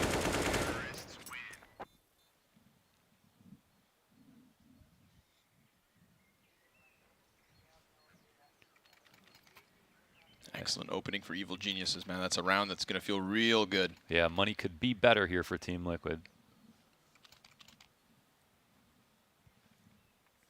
Again, right, can't help but think that round where 2 other players died towards B site, Elige gives bomb up. That is the difference when it comes to the 2 extra rifles. Always good to invest a little bit if you can afford it every kill. That's just good life advice. Yes. Don't let inflation get you. I hate balloons. Really? Because you're a clown. Okay.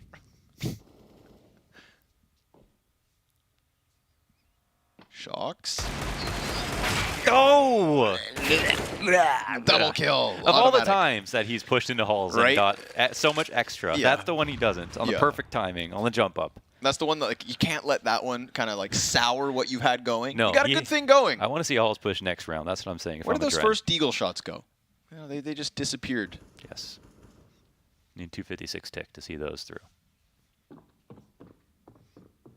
The eye can only see 64 tick. Shut up, man. The 5-7 collapse towards Rush. I believe Chad, as in Sponge, calls the 5-7 the snapping turtle. I like that. Yeah. Because of the sound it makes, I think. I don't know. I've never asked him why. Maybe I should. It has to be that. It has to be the sound, It right? could, I guess, you know, I guess the case of the... Okay. I don't know how you're doing that, but okay. Yeah, it could also be, I mean, the 5.7 has this kind of weird... I mean, do you know, is a 5.7 a real gun in real life? It's probably based on one. Okay. Every time we have this conversation, there's that guy on Twitter who's always like, here's all the details about the 5.7. Yeah. And I appreciate those guys. I want to know. I have a story about a snapping turtle. One time I was a kid, I was fishing with my mom. You didn't ask me if I wanted to hear it. Oh. Okay, I'll keep it to myself. Go ahead. I was fishing with my mom, right? We were fishing in my town, and we were fishing like this next to this little waterfall, okay? And in the bottom of the waterfall is this dark pool of water, and we know that's where the fish like to go, by the running water of the waterfall. So I'm a kid, you know, I'm learning how to fish, and I got one. I got this fish, and I'm pulling it up. I go, Mom, I got a fish! And it starts to come out of the water, and just as it's coming out of the water, it suddenly gets way harder to pull out. And as I look down to see, like, what did I get snagged on? There's a frickin' snapping turtle hanging from the fish. No way. Legit, hanging from the fish. And I'm just like, I don't want to bring a snapping turtle up to me. So what do? And eventually, it just took a big chunk out of my fish, and it fell back into the water. And that's when I realized, damn, snapping turtles, kind of freaking scary. Yeah, really scary. I mean, they can actually just snap through bone, right? They must. They're snapping something. Yeah. Fingers and toes. Wow. So, yeah, that's the day I fed a snapping turtle. Never mess with another turtle's meal. Careful now we're back into the gun runs. Franklin. Yeah, that's cool. Wow. Ooh, okay. I've seen this molly before. They could sense the push. Yeah. But can they do anything about it? Automatic and under. Yeah, Beautiful. that could be. 2? Oh, yeah. Doubles up. Shuts him down. OC kind of gets stuck on the corner, and now Nitro's going to feel the pressure to look and recover. And he does get the headshot, but Automatic is just mauling them. 3 for 1, 3. 2, 3. There's a moment there when you do the Molotov to the bottom mid and you push down that you actually hope you get a fight. Yes. Right? Because if you don't, first of all, that Molotov doesn't always mean you push, but almost all the time you're going to see that Molotov with the push.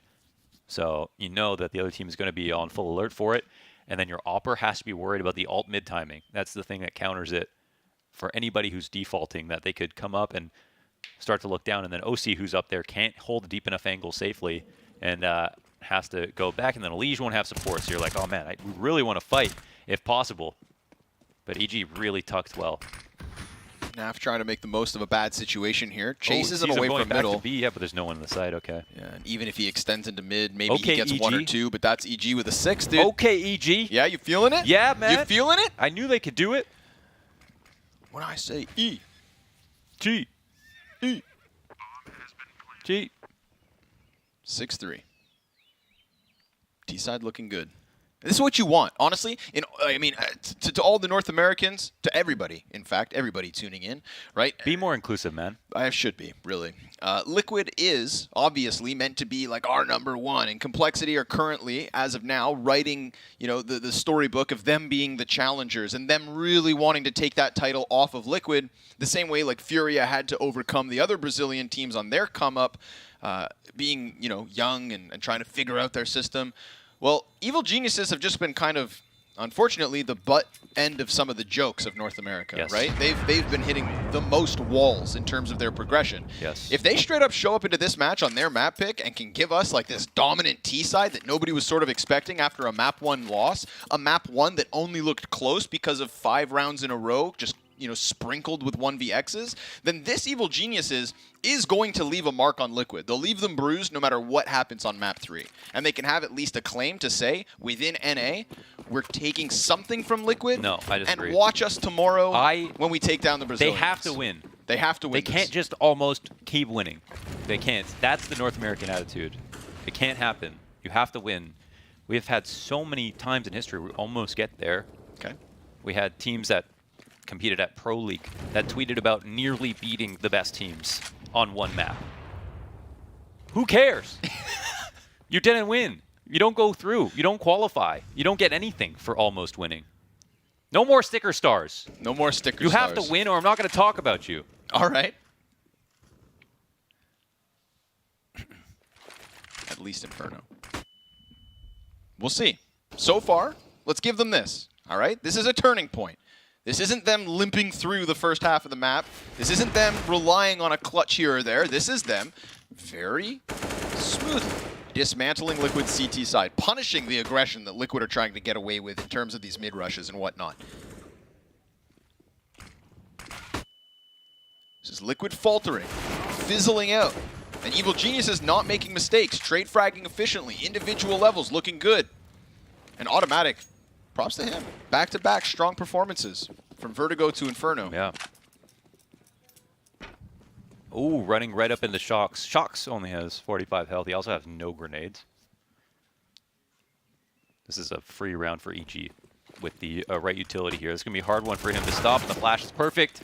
They deal with that. Nothing left over. This is a moment where Liquid needed to do something to either overstack or whatever, but even leaving Shocks there to die doesn't make sense in the context of, well, we could carry these guns forward, so he's not going to kill 5.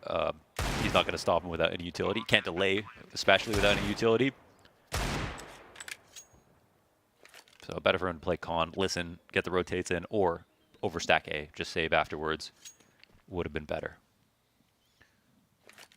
Great so far from EG with all this in mind.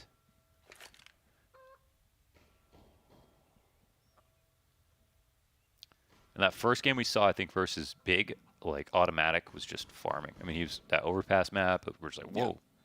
Like he never left type beat. But in between then and now, lots of inconsistent maps. So definitely still not good enough. I actually messaged him. I was like, you're in beast mode. And he's like, not yet. Not yet. Not yet. I think we heard it from Maui. OC tries to take one with him, but death is a lonely road. So OC's gone. I imagine for Automatic, it's, you know, you think to yourself like, oh yeah, you're coming back to Counter-Strike. It's that big of a deal. You're a major winner. You've been here for years. It's a game, whatever. But that disconnect and that departure and return, I think, you know, he has said to some people that, you know, it kind of feels like he's coming back as a bit of a rookie. You know, he's got to relearn meta. He's got to get back into the groove. He's, you know, he's been out of touch with the reality that is Counter-Strike. So nice to see him up there. There's a lot of rookies nowadays to compete with. And Stewie 2K, he's going to burn OC. Despite OC's best efforts in that opening kill with the AWP, he's just kind of lost in the utility fight. The bombardment of grenades that goes down top banana. And that's going to be a feels good for EG. So what? 5v4 evaporates instantly. And now you can just continue with your own groove, as you have been for these previous 7 round wins.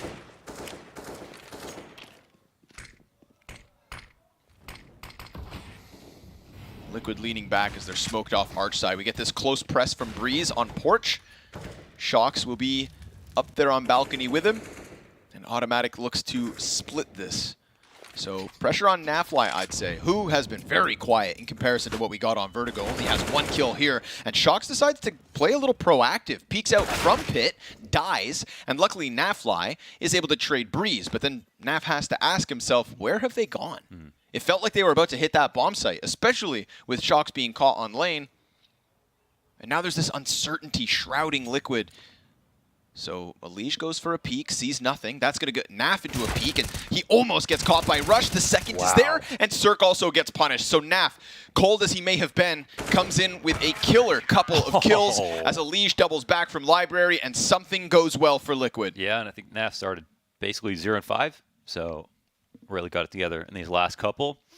That's nice. That OC Stewie interaction at the top of B was pretty interesting. I mean, the utility was really good, and ultimately Stewie's molly killed OC. I think it was cool to watch OC still feel very comfortable in that spot, not really look behind him, just be like, I'm expecting you to smoke this for me, and his team does. And I think that's part of the reason we see OC have such, such good efficacy with all of his rounds, where he looks comfortable, he's hitting his shots, like, he has full trust in his team. And for good reason, they've got his back.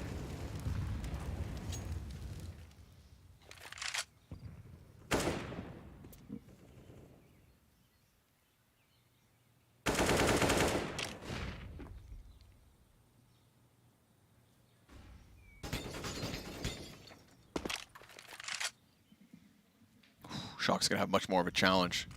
3 players in the apps. They eat a flash. Whoa. They double in pit here. Slow rotation. Pulse Pop is actually coming out quickly. Double pit is very nice versus the Pulse Pop, actually. So we'll see if EG has made the correct call here. They're starting to fly out. They fly by. Oh, Alish almost gets Goomba stomped. Naf comes through with 2 and 3. It's not either of the pit players, but that faster rotate.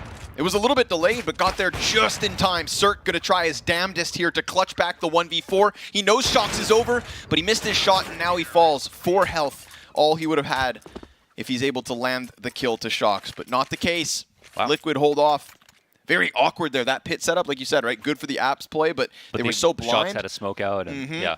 Got awkward very quickly, and Naf just swings out. Look at this. Just a shooting gallery for Naf. That's crazy. Yeah, again, he was 0-5. I think he's already 7 kills in like the last 3 rounds, so back at it. But yeah, that spot can be good because Alish can avoid getting blind underneath the cart. I don't know if he himself also had a nade out, but that was like a just-in-time type moment. Like Alish looked like they might have been trying to re-aggress lane and then came back, and then Shox got comfy in the pit, and he was about to drop a smoke, and then Nafly's right there on the rotation. So EG just missed the timing by a hair there. I thought they actually moved at quite a good tempo, and it felt like for a few seconds before that exec happened, they had it. They were in a good spot, but yeah, I don't know. Liquid have tapped into something. Yeah, tapping into the talent pool of NAF. Definitely in these last couple rounds. We'll see if that'll be enough or a repetitive essence from what's remaining of Liquid's CT side. Now, a little bit more aggressive. It's been a few rounds since we've seen Liquid kind of shy away from these bottom mid plays, but this time it works. Shox getting hyper aggressive, dealing with the only player who's not alt mid. And the Incendiary means Stewie can't chase that's Shox. Insane amount of control just lost right there. Look at the map. They don't trade mid. Banana's taken over. Bottom T steps his smoke, and OC can still open. And he's going to find them all turned. Wow, Dude, they are in the smallest of pockets. Oh, it's unbelievable. That's so crazy. They must be so claustrophobic. There's literally smokes on all sides of them. They lost this round. They had like 5 square meters of map control. Yeah, like a New York apartment, basically. Like a smaller pocket than those of women's jeans. Yeah. Give women pockets. Why are you coming for women's pockets right now? I'm trying to get, because they don't get any. Okay. We all need pockets. Shox also in a pocket. Oh. Stewie just popped it. Oh, there's a weird moment here where this B site, if NAF can't stop it, if it even commits, because we've still got automatic towards Boiler. What if he peeks out and kills these guys on Arch? Because nobody's watching for him. Oh, but NAF just shaves Stewie off of it. Wow, he's just Look at this. We got 2 guys crossing paths in mid. Automatic is still in a playmaker position, but unfortunately for EG, Cirque's about to get wrecked. Nitro finds him. See, Automatic, he's able to get his lurk the same way Nitro does his, but with Bomb and numbers the way of Liquid, it is them closing that gap. Will they end with the CT lead? They've got 2 more rounds to do it. Yeah, somehow found a way back into that round. I mean, that actually got kind of marginally close, especially if Stewie cleared quad at the same timing that Nafly was peaking, and that kill went down. That maybe they could have planted, post-plan, and gone from there, but what a start. That's when pretty much you see the worst possible scenario where Molly comes down bottom mid, Smoke comes down the steps thereafter, and the CT who went bottom mid connects with the Banana players. When you see that guy, that's when you know you're saved. Stewie's going to pop up. OC falls back.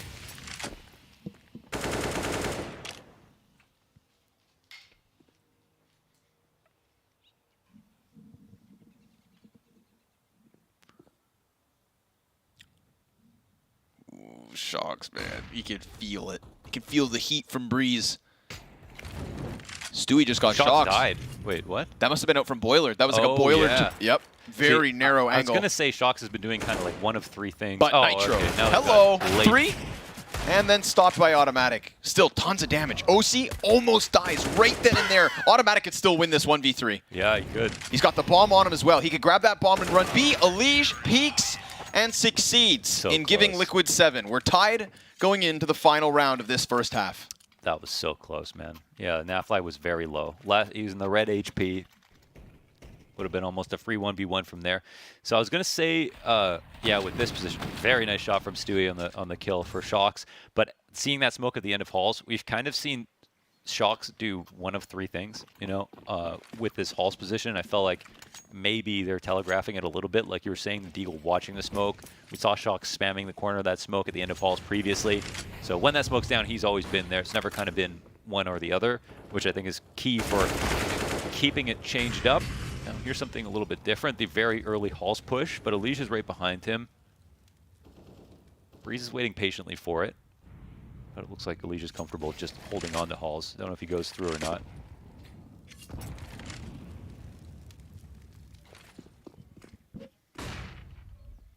OC wants some. Ooh, that was close to a collateral. Yeah. Elige better clear this corner or he is a dead man walking in Breeze because he only had 6 HP. Yeah. Poor guy. Drops Elige to 9 instead. 1 more bullet makes the difference there. Remember Nitro last round, he came down bottom middle and he was the bane of the T's existence. He does it once again. Jesus. It's him and Naf to push downwards in Liquid with a sick recovery. That was a perfectly timed sneak. Right through the smoke at the top of half wall, into the left pocket, just as they're falling back so they're out of vision. Nice call. The fact that Naf does it right there with him as well. Naf actually picking up 2 of those 3 final frags. And Liquid picking up a bunch of rounds right at the end of the half, a la EG. They did the same thing on Vertigo, right, with those 1vx's. This will be just a sigh of relief for Team Liquid before they swap to the T side. Yeah, T side is fearsome, of course, from EG's perspective. From Liquid's perspective. Yeah, can't help but feel like this is going to be pretty scary for EG after such a strong start. What do you think? How are you feeling about who's odds right now?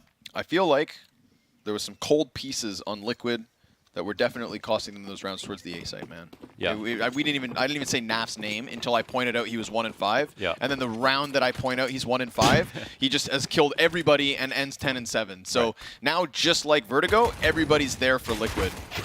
Feels like maybe it was a hot start and a cold start, but this is a clash at the top of Banana. We got the man advantage to the T side. Breeze attacks from the back, shaves another off the play, and pushes himself to the clutch. He's going to need 3 kills in the pistol, and it's ring around the Rosie. Dodge the Breeze. A play, perfect call. Obvious call. Gone like the wind? Gone like the wind. Okay. Bomb plant in the A site. How does Breeze piece this together? He's got... Oh! Okay, Shocks. You had time, brother. But that much time? Took the risk. Although now this crossfire is fantastic. So Breeze trying to figure out what's up. And listen, Shocks' risk was a risk, but it also pays off in the end. Yeah, smart. That's gambling, baby. Yes. Eventually you win? Is that how it goes? Yeah. The only people who lose are the people who don't play. Okay. And me. And you. Yeah.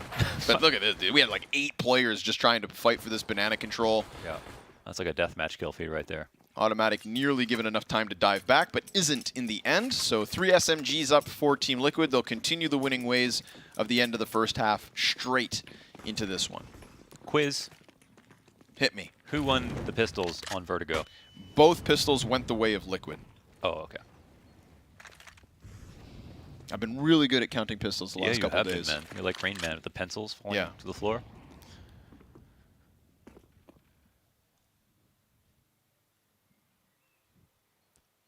They're going to explode. In like a good way. Flashbangs, decent. Nitro gets into the pit. Smoke lands on coffins. So this... Oh! Let him know. Rush with the 5-7. Also able to get one. Stewie 2K, man, with that 6th sense. He truly is the smoke criminal. Scout shots now from Cirque, just trying to hope he can find a target as well. Said, Stewie, how'd you do that? T-side UMP. Yeah, we'll see. Better than the MP5. Shock's really playing out here. Molotov's going to help him. Instantly kills Rush. They extinguish the fire. The ump goes down. The deagle goes in. And Cirque is also now trying to just skate his way past that CT cross. OC gives great cover with the Galil, and as the scout shot connects for the first and the second, the kills are there for EG. But the round win is Liquid's. NT, that was close. The explode is just enough. Got a little scary. The deagle kill, another kill came with it. T-side UMP, thoughts? So that's just where the range, I think, makes it a bit crazier. Yeah, I mean, if their intention from the get-go was only B, I feel like, you know, there's no duel going towards B unless you're fighting CT spawn that the ump can't handle. True. And I can't use a MAC-10, so maybe a leash falls in that. It's got so many nice skins, though. That's, you know, there's more depth to me than that. Don't shake your head. The people can't even see that. That was simply just for me. You like your skins, man. Automatics fall in towards B site. 3 smack 10s on the cusp of the B commitment. Now there are CTs in position. 1 boosted and 1 on fountain. God bless. Stewie gets found out. Tons of damage there from Nitro as well, so really not making this look likely. You can't do this? Look how easy it is. Well, maybe versus unarmored players. Oh, okay. Naf's going to finish it off. Breeze down. That's big money for Naf. And I mean, big resurgence from Naf as well. You don't usually see someone 14-8 that started 0-5. Yes, exactly, right? And that's the conversation we had earlier on Vertigo, where it's like, there are certain players. We brought up config specifically, like bad start. Yeah. How do you get the ball rolling? Sure. Turns that out fly's cut from a different sloth. Yeah.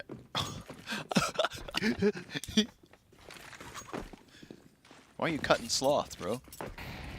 I wouldn't actually.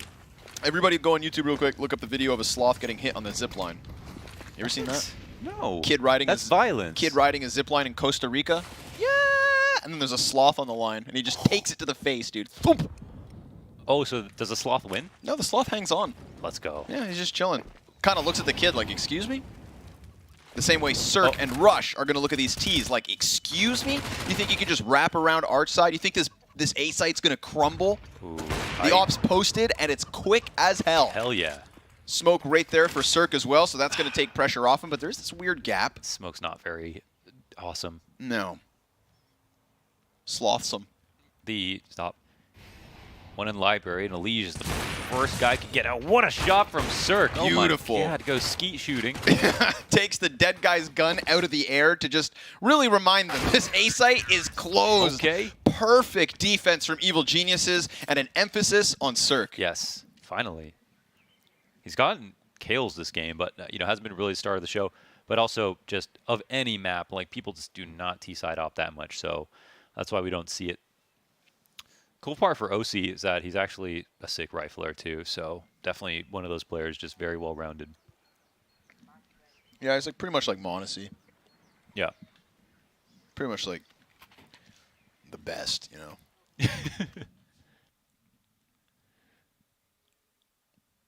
At least Elige believes so, going on record as saying OC will be the best North American opera we have ever seen. Yeah. The thing is that actually shone a light on, the lack of operas in North America. Yeah, especially elite. Mm-hmm. I mean, I don't know if there's any that you could say are elite in history besides Simple, who was from North America. Yeah, we had an elite opera once. Yeah. Fallen, we claim him. Yeah. And meanwhile, the Brazilians are pumping him out a dime a dozen. I know. So, that's cool.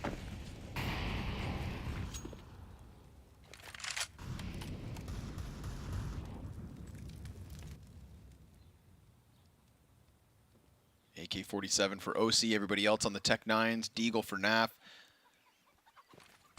This is looking like Evil Genius's chance to just claw back the lead that they lost. But we'll see, maybe OC's got answers. This was a rock-solid A defense last round. We'll see if anything's going to change. Rush immediately killing Nitro, and Cirque's op continuing to be problematic. A site in back-to-back rounds locked down. Now this one's just versus majority pistols, so be it. Nap's up to some shenanigans, as Breeze will end it with the nade. Automatic comes through. It's all good. Let's go, EG. Yes. Not bad. Ah, the fountain returns. It's like a lazy Susan. Why are you talking shit about Susan? Her ass needs to get up and go to work. Find a purpose. Good for nothing, Susan. 2 rounds of the lead. Liquid still hanging on. Now OC from the 1 AK to the only guy without one. He's on a real roller coaster of buys at the moment. But I wonder how long before we see that A site tested again, because honestly, EG, they didn't show a single weakness on that side of the map just yet. No crack in the armor at all. Not yet, that is. See if maybe a little B pressure can open something up. We do get that double up on Arch from Evil Geniuses, as they didn't get enough pressure early on, but now with some utility, Liquid are going to feign that presence and head towards this B site. Blind is Nitro, but pushing through onto the CT spawn. This continuation flash. Oh, and Automatic almost able to get more than one, but instead it's Cirque's quick rotate that cuts this back to 3v3. Bomb's going to get planted. And Evil Geniuses, the retake's on. They just immediately try to challenge through CT smoke, but Rush sees nothing. Going to be indicative of some kind of T position back on Coffins. They have to be in this type of corner. And they just play layered. OC's Tech 9 in front.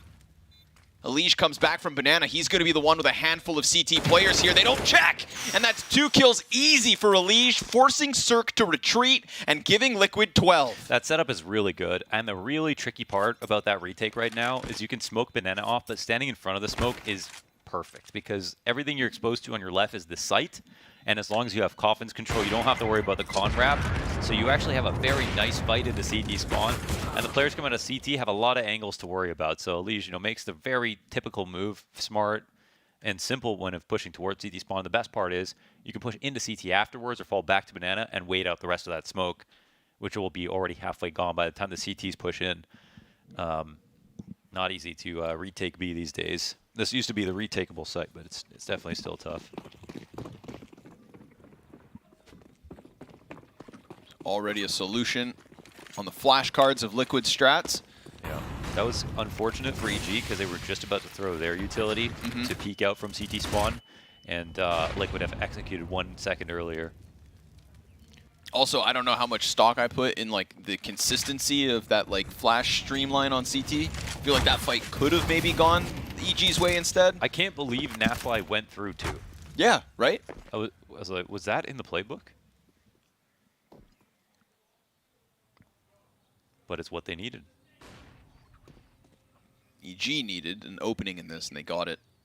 It's Nitro down. Last time he pushed through smoke, this time he dies through smoke. The hands of Automatic. Still the top fragger, not just on his team, but in the server. This is a very nice for EG. I mean, they've been winning pretty clean rounds outside of that one loss, so I think money's just so bad for Liquid. HP's low on Elige, down 1 player.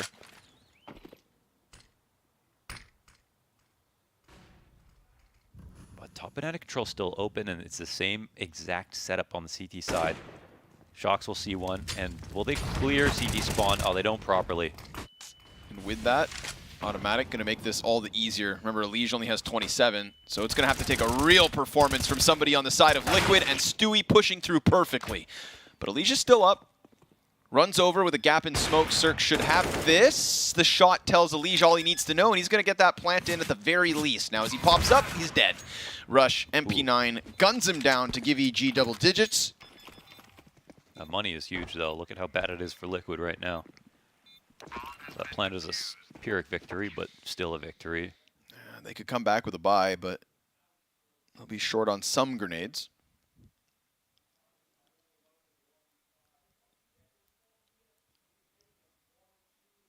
Wow, they actually can buy off that plant. Yep.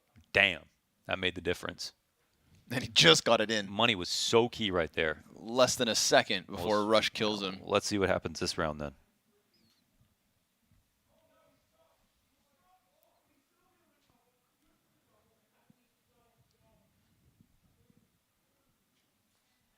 This is one of those games the score barely matters now. Both teams are just so evenly matched. Yep. You could tell EG turned the key. They're fully focused. They've both shown good rounds here so far in the second half.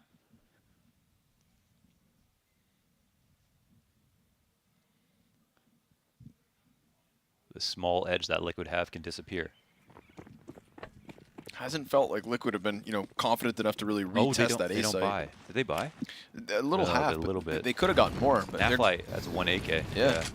We saw something like this before with OC being the solo rifle.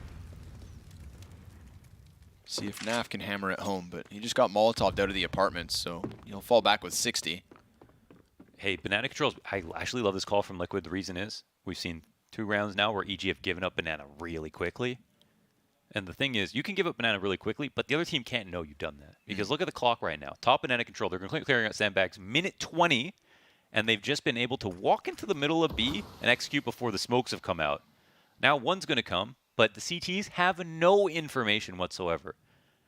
I know that there's only 1 AK here for Team Liquid. Oh, noise being made by Shox. Exec comes now. Eyes on Nap, slightly low. It's 3 progress.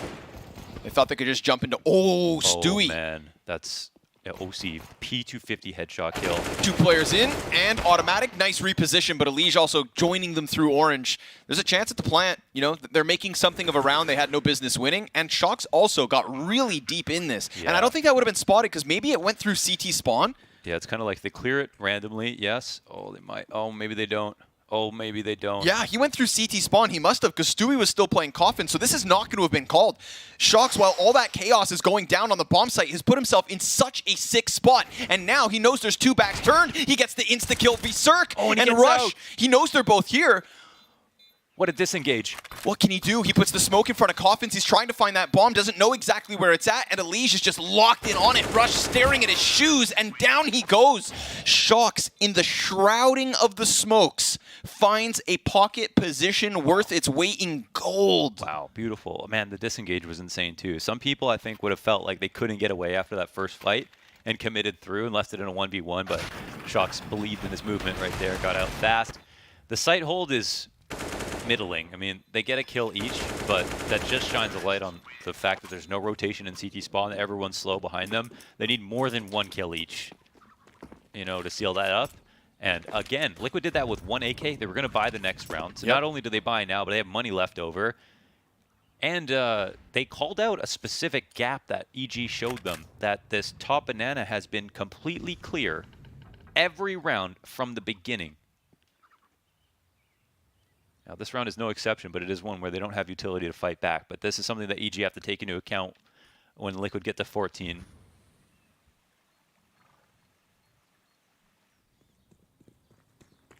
Again, you can not play banana, but the other team can't know that instantly. Comes back to haunt them. Not just last round, but this one too. Nothing but USPs. We got a little stack in the back of the B site. Maybe somebody gets caught off. This will be a round where Liquid will definitely feel more confident playing back towards A site.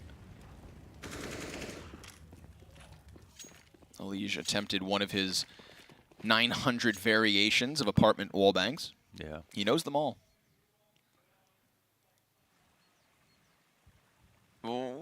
This is not a very special round from EG either. You know, just USPs, no stack, 1 booster in the back of the site. It could just get mollied out, honestly. Or just cleared, whatever. Dead. Everyone dies on the A site as well. Oh, Breeze heard the drop. Yes! Let's go. Something for evil geniuses. You know, got to give them something. Yeah. So that's 1 weapon saved over. They'll see if Breeze can hang on to it. But as you said, right, once Liquid get to 14, because it's such an inevitable outcome. The fact that they get that off of the solo NAF AK really starting to sink in. Damn, I was really up on EG for a second, but now they're starting to show their weaknesses out in the open.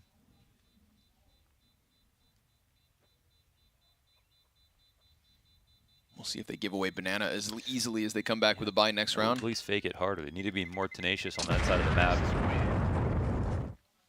Again, we've actually seen 3 rounds where Liquid have... I mean, it's been so comfortable there that Nitro has stood out in the middle of banana, open to both CT spawn and coffins, with a smoke in his hand. No smoke coming down, no spot there, no op threat, and no third CT ever. So not only are they not playing down banana, they're not reinforcing it, and they're never having an op supplant the rifle for an additional threat. It's got to be now. Oh, they're not going to go for banana control, but they're going to throw Breeze. If OC stops it, that could be massive.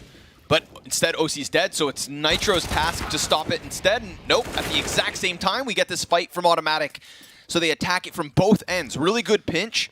Critical that they get that OC frag, but this A site also susceptible to Shox. Yeah, this is interesting. Okay, now Shock's a little bit worried about maybe an Opera coming in through Arch, but Cirque has no idea that he's jumped out, is not watching this whatsoever. Shox could take back a bunch of space. Crossing over to Graveyard potentially might be the play if he's willing to make it, and he's starting to get a bit more comfortable. Bomb starts to work over, and I feel like Liquid just can't believe it right now. It feels like some kind of a trap. Yeah. Like it can't be this good. But it's also something they can't turn down, and look at this. A Moto smoke comes up. 2v3 on the site. Got to get him out. We'll call it a post plant right now. Automatic, waiting inside. There's a flashbang here for Automatic as well. He could flash himself or Stewie through. Unleash plants. This is a very strong crossfire, specifically versus the arch play. Liquid are so nervous about all the different directions. Smoke fades, Unleash very crisp. Shox turns attention back. Cirque with one. Shox, he's pinned in this corner. And Cirque's going to try to swap weapons. Shox definitely hears this, falls away, and he's got it. He body bags Cirque with the AK headshot pop from Apps. Calls for Unleash to bring bomb over. That's all Shox. That's all Shox' space creation, getting out onto the A site. Man, but he was there for so long, and Cirque was just dead on his angle on Arch, not worried about this potential gap. I mean, give it credit to Shox for the fact that he was willing to get out of halls, because that can be scary. You can see how worried he was sitting on default, like, have I gone too far? But they needed to make a play like that, and I think Cirque needed to be more aware of that potential threat. But he also had so many teammates ready to retake. I think they felt comfortable just chilling for a second to try to catch the lagging bomb. But that's the 15th round for Team Liquid, and EG, they don't, again, they do some of the banana presence, right? They do Furious Smoke, a couple of nades down B. They push down mid, which is a way to subvert the attack in a different sense, where you're still helping banana without actually pushing it. So that was a great idea, and it worked out so well, but unfortunately, it was in vain completely, as they just don't win the round. Now Evil Geniuses, from being in control, and I mean in control of the first half of Inferno, despite being mapped down, they're about to give Liquid their ticket to the major. 5 map and match points. A broken buy on the side of Evil Geniuses, already near non-existent utility, and a full-fledged hit destined for this B bomb site. They hold a little longer at the 45-second mark. That's going to allow for the third CT to at least get inside of the bomb site. Liquid just hold. They're going to throw a second volley of utility into this, and those Molotovs, I mean, they could burn out all of the positions currently being held by EG, and that's just going to be 5 rifles staring at you as you scramble out of position. We'll see. Nobody throwing any on oranges. This could still work for EG. The MP9 is good, but the 5-7 falls. Automatic needs to multi-kill. His teammate's also gone. It's good damage, but Automatic swapping to the sidearm will not be able to stop everything on his own. And both of his teammates dying empty-handed. That leaves Rush and Breeze in a 2v3, but 2 players of Liquid still low. No grenades, no kit. FAMAS and an A1S. And a hope that they can keep their map pick alive. Liquid just buying time as OC locks in on quad box. And just one more kill to separate them from that spot in Antwerp. He's getting attacked from 2 directions, comes in with 1 kill, but just can't handle all those peaks. Liquid do it. They consume Evil Geniuses on their path to the major. Yeah, they do it confidently. They look like the better team, trying to find these spots where EG were doing better. In the second half, were pretty thoroughly outclassed. In the first half, they could have had a better first half, right? They started off so well, it didn't work out. This is a qualifying match, so Liquid can rejoice. They looked insane. Shox played super well in the first map, and they did it. They qualified to the major. That's the whole goal of these RMRs. Yes. And for EG, they're not out. So it's a qualifying day here on the A stream, but not an elimination one. So there's still hope for EG. But we look to these games to figure out how good and how high the odds are of these teams to go on to their next matches, even if they lose, to see how well they're due. And right now, there's still problems for EG. They didn't play insane and get beat by a team that was more insane. They played relatively well and got beat by a team who was playing better. So that's not good enough. And also, they're on the same trajectory as Liquid in the sense that both these teams tonight dropped their opening games. Liquid resurged from that, re-emerged from that loss, and then just pretty much, performed as we would have expected. Shaky start, and then a little bit of success. It's the North American way. But the 2 of us are done for today. We'll hand this one back over to our analysts so that they can unpack the action between Liquid and Evil Geniuses. Thank you very much, guys. As we get to see another team here make it to the major. Liquid claim their spot, and EG will have to fight a little bit harder. Less than ideal for EG, but we knew it was going to be a tough matchup, Blair and Pimp. Overall, though, Liquid, they got the job done. A little bit shaky towards the end there on Inferno, a bit of back and forth of it, but ultimately they should feel pretty comfortable. They should feel pretty happy with how they performed, right? Like, you're looking at an opening loss to, I do believe it's Double O Nation. You're like, oh, something looks wrong here, but then they were able to really recover. I want to actually, you know what? We've been critical of EG. I want to give them a little bit of credit. That first half coming in from them on Inferno, the fact that they're able to go on a bit of a streak on that T side, I think was some really cool calling coming out from Stu. They were individually, they're getting a lot of opening duels. rush and automatic, for example. The trading was very solid, but then Liquid, when it comes to the second half, and once they started getting the lead and started building a little bit of momentum, they kind of ran away with it. I agree. I think Inferno was a competitive map, and it could have been and should have been much closer. EG kind of lost pace, lost focus in that first half. They had a great opportunity of shutting it down. We also saw this round on the screen right here. Yep. There was a couple of clutches, where EG probably should have won him on a good day, under normal circumstances. They probably would have had the finish, to get those rounds. So still a little bit disappointed in EG's performance, but I also want to focus on the positive, which is Liquid. Obviously, after that first game against the 0-0 Nation, you're thinking to yourself, okay, are they in deep trouble? Are they actually going to struggle qualifying for the major? Yep. Then they win 16-1, they win 16-3, and they manhandle EG relatively easy here in a best-of-3 series. I think Liquid and Furia is on the same level right now, and I'm happy we get to see both teams qualify for the major. Now it was Shocks in the opening map, and now it's Elise on your screens for this second one. Time and time again, we see Elise be the shining star out here, right? OC as well, I've got to give him a bit of credit for what he did on Vertigo at the same it's time over when as well. Elise is smirking and smiling, right? Like he was in the game. Game over. He had that look on his face where you just went, EG, I got this. Good luck right now. And you can kind of see, look, there's a caveat that these are obviously easier opponents for Liquid as opposed to who they had to face in Pro League. But I'm enjoying how Shocks is slotting into this team. Yeah. Right? We also heard a little bit of his comms earlier where he calls timeouts. He's hyping up the team. He's got a very jolly sort of a mentality which comes into this team, which can help prevent tilts, for example, because there were a few rounds there where you're like, this could get a little dicey for Liquid. And I'm glad you bring up the point, and talk a bit about Shocks, because let's be honest, the start for him in Team Liquid hasn't been great, and there was a lot of question marks surrounding him. How well was he going to fare within the squad? Could he elevate them? Could he take them to the next level? I think a lot of us have been doubting whether or not that's going to be the case, and I even said it in one of the podcast shows I did. Shocks at the major and at the major qualifier will have to step up. He has to do better, and we're starting to see the signs of that right now. If Shocks can keep elevating himself like he is right now and keep elevating Liquid, then all of a sudden this team becomes scary. Again, a team not only qualifying for the major, but also a team that, guys like Na'Vi, FaZe, etc., they have to look out for Liquid and maybe fear them just a little bit. And how important do you think it was here for Liquid to get this 2-0, right? Because we know, okay, we've been touching on what EG have not been so good at here, but I was worried that when it comes to this matchup where they know each other so well, you look at just how it's been going on, that maybe Liquid would get pushed around a bit and someone would start to break.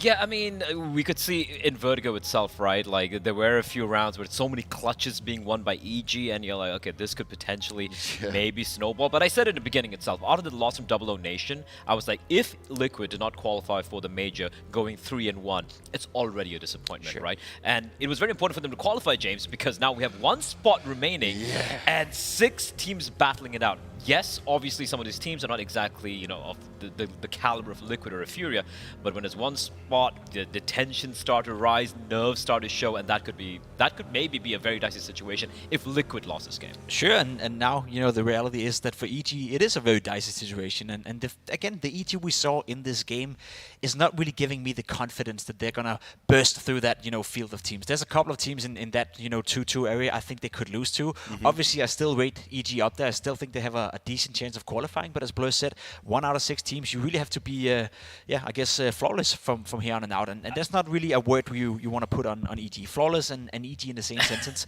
haven't really been mentioned in 2022, but we'll have to see it. I will be positive, though. I saw some positive signs the past couple of games they've played. They're pretty decent, convincing wins. We saw Breeze really step up. Audi has been fantastic. He was, especially, that's the thing, right? Before this game, I said, sure, they've won a couple of games here back-to-back. We saw Breeze and Stroke shine, but their opponents weren't really that great. Against Liquid, we saw some depth there. We saw them put up a fight. We saw some good calling coming from Stu as well. Obviously, Liquid are the better team. They were able to punish them for some of the mistakes they made. But against some of these teams, if they're able to maintain this level and not tilt, they can maybe make it. Well, let's get our interview underway, and we're in for a treat because we've got OC from Liquid joining us for this one. OC, how you doing, man? Can you hear me? Hey, yeah, I can hear you loud and clear. First of all, let me say congratulations on making it to the major. And obviously you guys, okay, you dropped the opening map there against 0-0 Nation, but you came back and it seemed like you guys really woke yourselves up a little bit. What do you make of that first game? Because I guess that was kind of the thought that was on all of our minds when we were coming into this. Yeah, I think we came in a little slow, to be honest. We didn't play how we usually do, and I don't know, we're a kind of a team that we look for info constantly, and that game we didn't have much info. They were just exposing us, honestly. And they also played really well, not to take credit away from them, but I think we could have played a lot better. And we looked back on that match, and we just said, let's make sure we're doing everything, the basics correctly and the fundamentals, and the wins will come. All right. OC, first, congratulations. Obviously, you guys made it. My question is more recent as to what happened in Inferno that first half, right? Like we could see, it looked like EG kind of had your number for a number of rounds there. Obviously, you guys were able to switch it back around. What kind of went wrong there for those streak of rounds you lost? We came into the game with the game plan of trying to take banana like almost every round and fighting more heavy towards bracket on A. And they were throwing a lot of nades against us at banana, I'm pretty sure. Like they were smoking half wall, contesting a heavy, and a lot of those rounds we couldn't take control of banana, so our game plan wasn't we weren't able to go with our game plan for the whole game. So we had to adapt mid half, and we took a pause and we talked about it, and yeah, we just figured out that instead of fighting for banana, we can do more of like bracket setups or going for halls or whatever. But yeah, we just had to adapt in the situation. OC, qualifying for the major is obviously a big step, you know, in terms of being a real contender in nowadays Counter-Strike world. But what is the next step for Team Liquid? Are you going back to North America now, or are you staying in Europe to practice? How are you going to lead up to the major? Yeah, we're going to go back to North America. We have the Blast Showdown, I think, and then we also have... actually, just after that, we have the major. So we'll be in the NA for a little bit, but we're going to be back in Europe after, I think, about 2-3 weeks. Okay, and let me ask you, right, because there's been a big conversation and a big topic for a lot of people out there. How's the current practice situation in NA? Do you think it's is it a bad thing you're going back, or is it okay? Obviously, it's not the best, but I think it is necessary that we go home. It's not the best practice, but being home with your family, just regaining and coming back for the major at 100% is our goal at the moment. So yeah, I think time at home is much needed. And then the practice as well is not the worst, so we can still learn while we're over there. Sounds good. Now, OC, when we're looking at Liquid, and we're looking at you in particular, your teammates are praising you quite heavily. You're doing well on the server as well. But what have you made of your experience here going through this RMR side of things, and how are you feeling right now leading up into the major personally? I feel pretty confident, honestly. I think we've been improving a lot as a team the past couple of weeks. Even like the last month, I can see the improvement. And I'm just super excited for the future, obviously. It's only just the beginning, and I know that we have great minds on this team, and they think at the highest level. So just it'll just come with time. I think for myself as well, individually, just knowing what to do in certain situations, it comes with experience. So just, you know, just time, and we'll be all right. I'm sure you will. OC, thank you very much for your time, and congratulations once again. We'll speak to you at the major. All right, thank you. I like OC, man. There's not much you can hate about this guy, right? Getting it done on the server, very well-rounded individual at the same time, and he brings a lot to this Liquid where a lot of people doubted him when he first came up. Yeah, I mean, clearly the best sniper to maybe even ever come out of North America, if you think about it, right? Like, how many were there? How many were there? Think about it. Yeah, not many. Not many, exactly. So it's easy to be the best. But Doodle won a major, though. That is true. Scar did win a major, but where is he right now, right? But jokes aside, I think OC's fantastic. I think the fact that he's really slotted well into this team of veterans is something which is a very good sign for Liquid overall, because we've seen so many times, you know, we have a star up-and-coming Grim, for example, coming into Liquid, and how that didn't quite pan out. He wasn't really able to play what he could be good at, but this time around they're able to really set up OC. He also mentioned in an interview how Shoxy's kind of been a mentor for him in this lineup. So overall, yeah, congratulations to them, and they deliver. It's a guy who takes responsibility on the server, right? Coming in as an AWP player, you can't hide, you can't share away from that responsibility. We also saw how that went for Lucky and Astralis, became more and more passive, and at the end of the day, he was just lost and stripped for confidence. Yeah. Feels like to me, OC is the kind of character who doesn't really mind that pressure. You know, he's coming into the server on a roster with legendary names, guys like Elise, you know, Nitro's been around for a very long time as well, coming back into it, and he still takes that, I guess, responsibility, and sometimes he's the difference maker for Liquid. So despite a young career, I think it's looking very good for OC moving forward. Well, let's have a look back at today and take a look at the results that we've seen so far. 3 teams made it all the way through to the major, and that was Imperial, Complexity, and Liquid. And then we sent the 3 home as well. 0-0 Nation weren't able to beat out 9Z. We then see Team 1 fall 2-0 to Pain, which is going to make you happy, Blair, so you've been quite positive around the Pain side. And then Case, they've just taken down Asurus. Now, one thing on that, right, I'm going to touch on this Asurus one because we saw some promising moments from them when it came to the online side of things, but down here, they have really struggled. Yeah, I feel like Asurus and I think the other team would be Leviathan, for example. I don't think they're quite at the level yet right now, right? Like to play at this level. You're facing against teams, your domestic opposition, and then you have like the Furias. You're talking about the Liquids. You're talking about the Complexities as well. They're nowhere close to meeting there. So, you know, look, there's nothing. You don't have to feel too battered about it, right? You lost to the better team. You know what the mistakes you made were. Go home, figure it out, come back. We have another major this year, right? So don't be too hard on yourselves.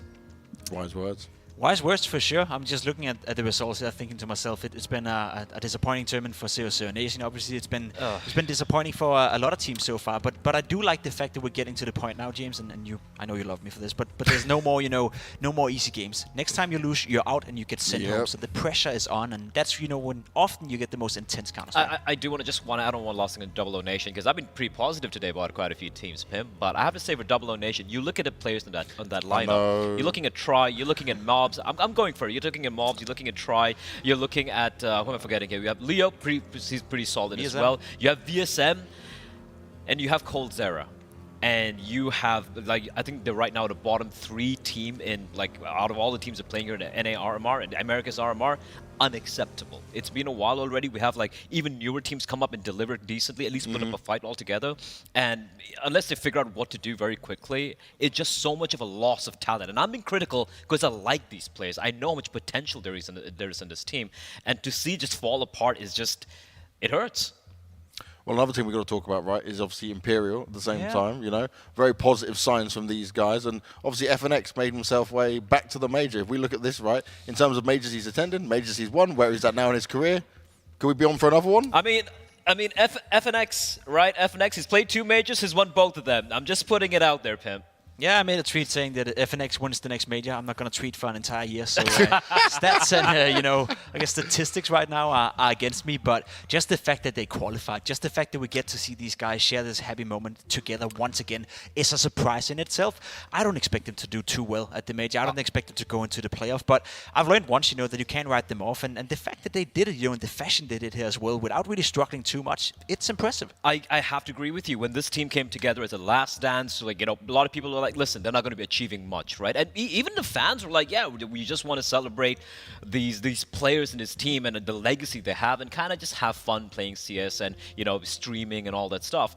And here they are already qualified for the major, and that too looking very convincing. And you have like Fur coming in and popping. It's like he's just back in the server. He's barely been playing at all. FNX looking solid. Fallen, we know what he can do with whatever tools are given to him as well. And even Vinny and Bolts, right? 2 players who I guess you wouldn't have ever considered them stars in the previous teams, but really stepping up to the plate. You got to feel happy for them. And the legends, they show why they're the legends in this game. And what we also got to look at, right, when we're talking about, for example, this roster, people may have not seen it. We did the interview with Exit. He started to cry, because of the emotional state of it. We saw on the actual Portuguese stream, on Gaules' stream there, there was that video with Bolts, and Bolts was actually getting emotional crying as well. Because you think of this guy, his career was like on the up and up, then he drops off. We don't really see him again, at the top level. And he's done it once again. These players can fight back. Yeah, and it's good to see. And that's what I love about, I guess South American Counter-Strike, and in particular the Brazilian scene as well. They do play with a lot of emotions, right?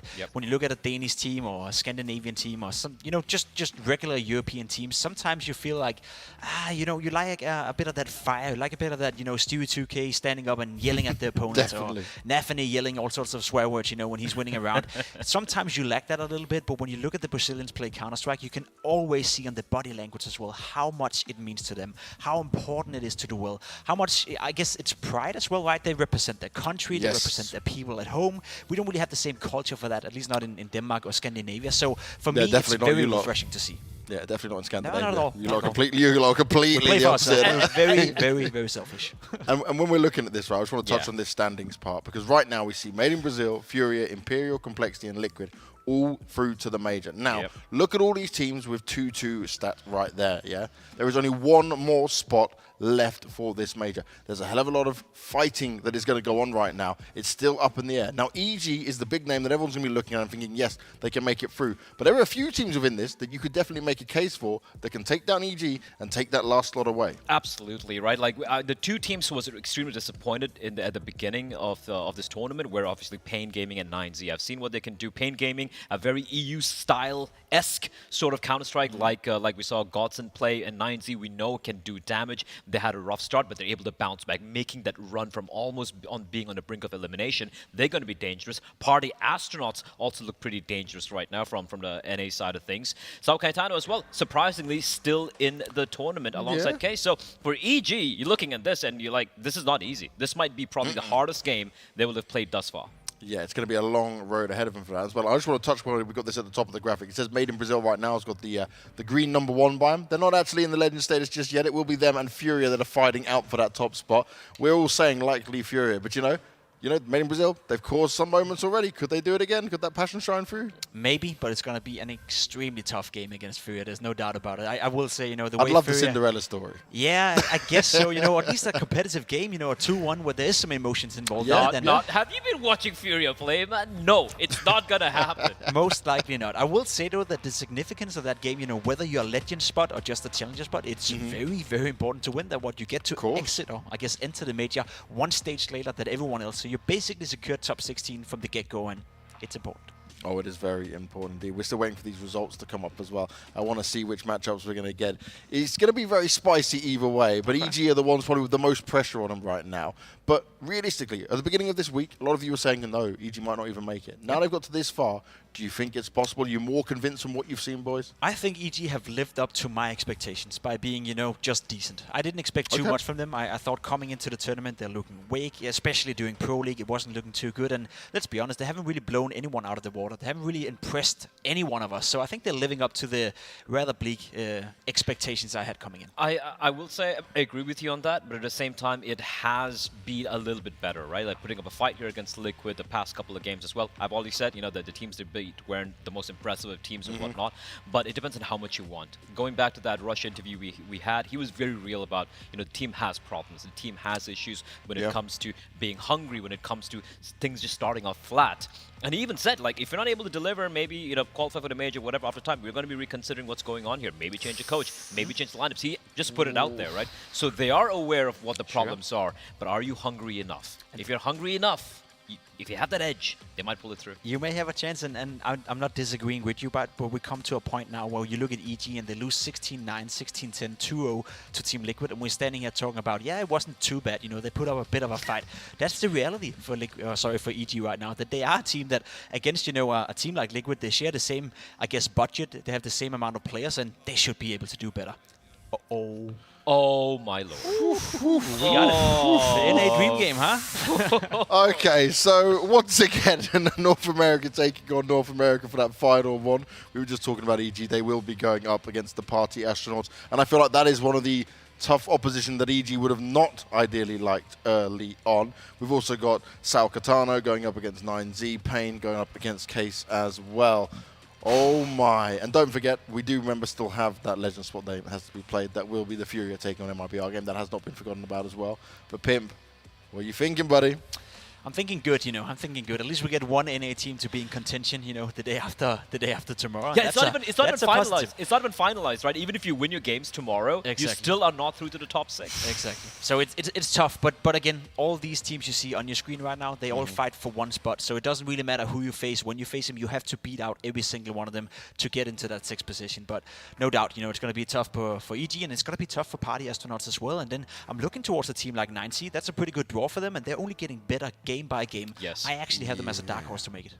Well, we'll have to see how it all goes down. I do want to remind everyone as well, when I speak about that Furia and MIBR game, it's going to be on the B stream at 12 starting tomorrow as well. So that'll decide the legend spot. It's an all-important spot indeed. But Blair, Pimp, any closing thoughts after another wild day here? Yeah, I mean, just looking at that, looking at the final matches we have for tomorrow, right? Like, I have to say, it is going to be butt clench for all these teams. But this is where, just as a parting thought for EG, these are major winners in that lineup.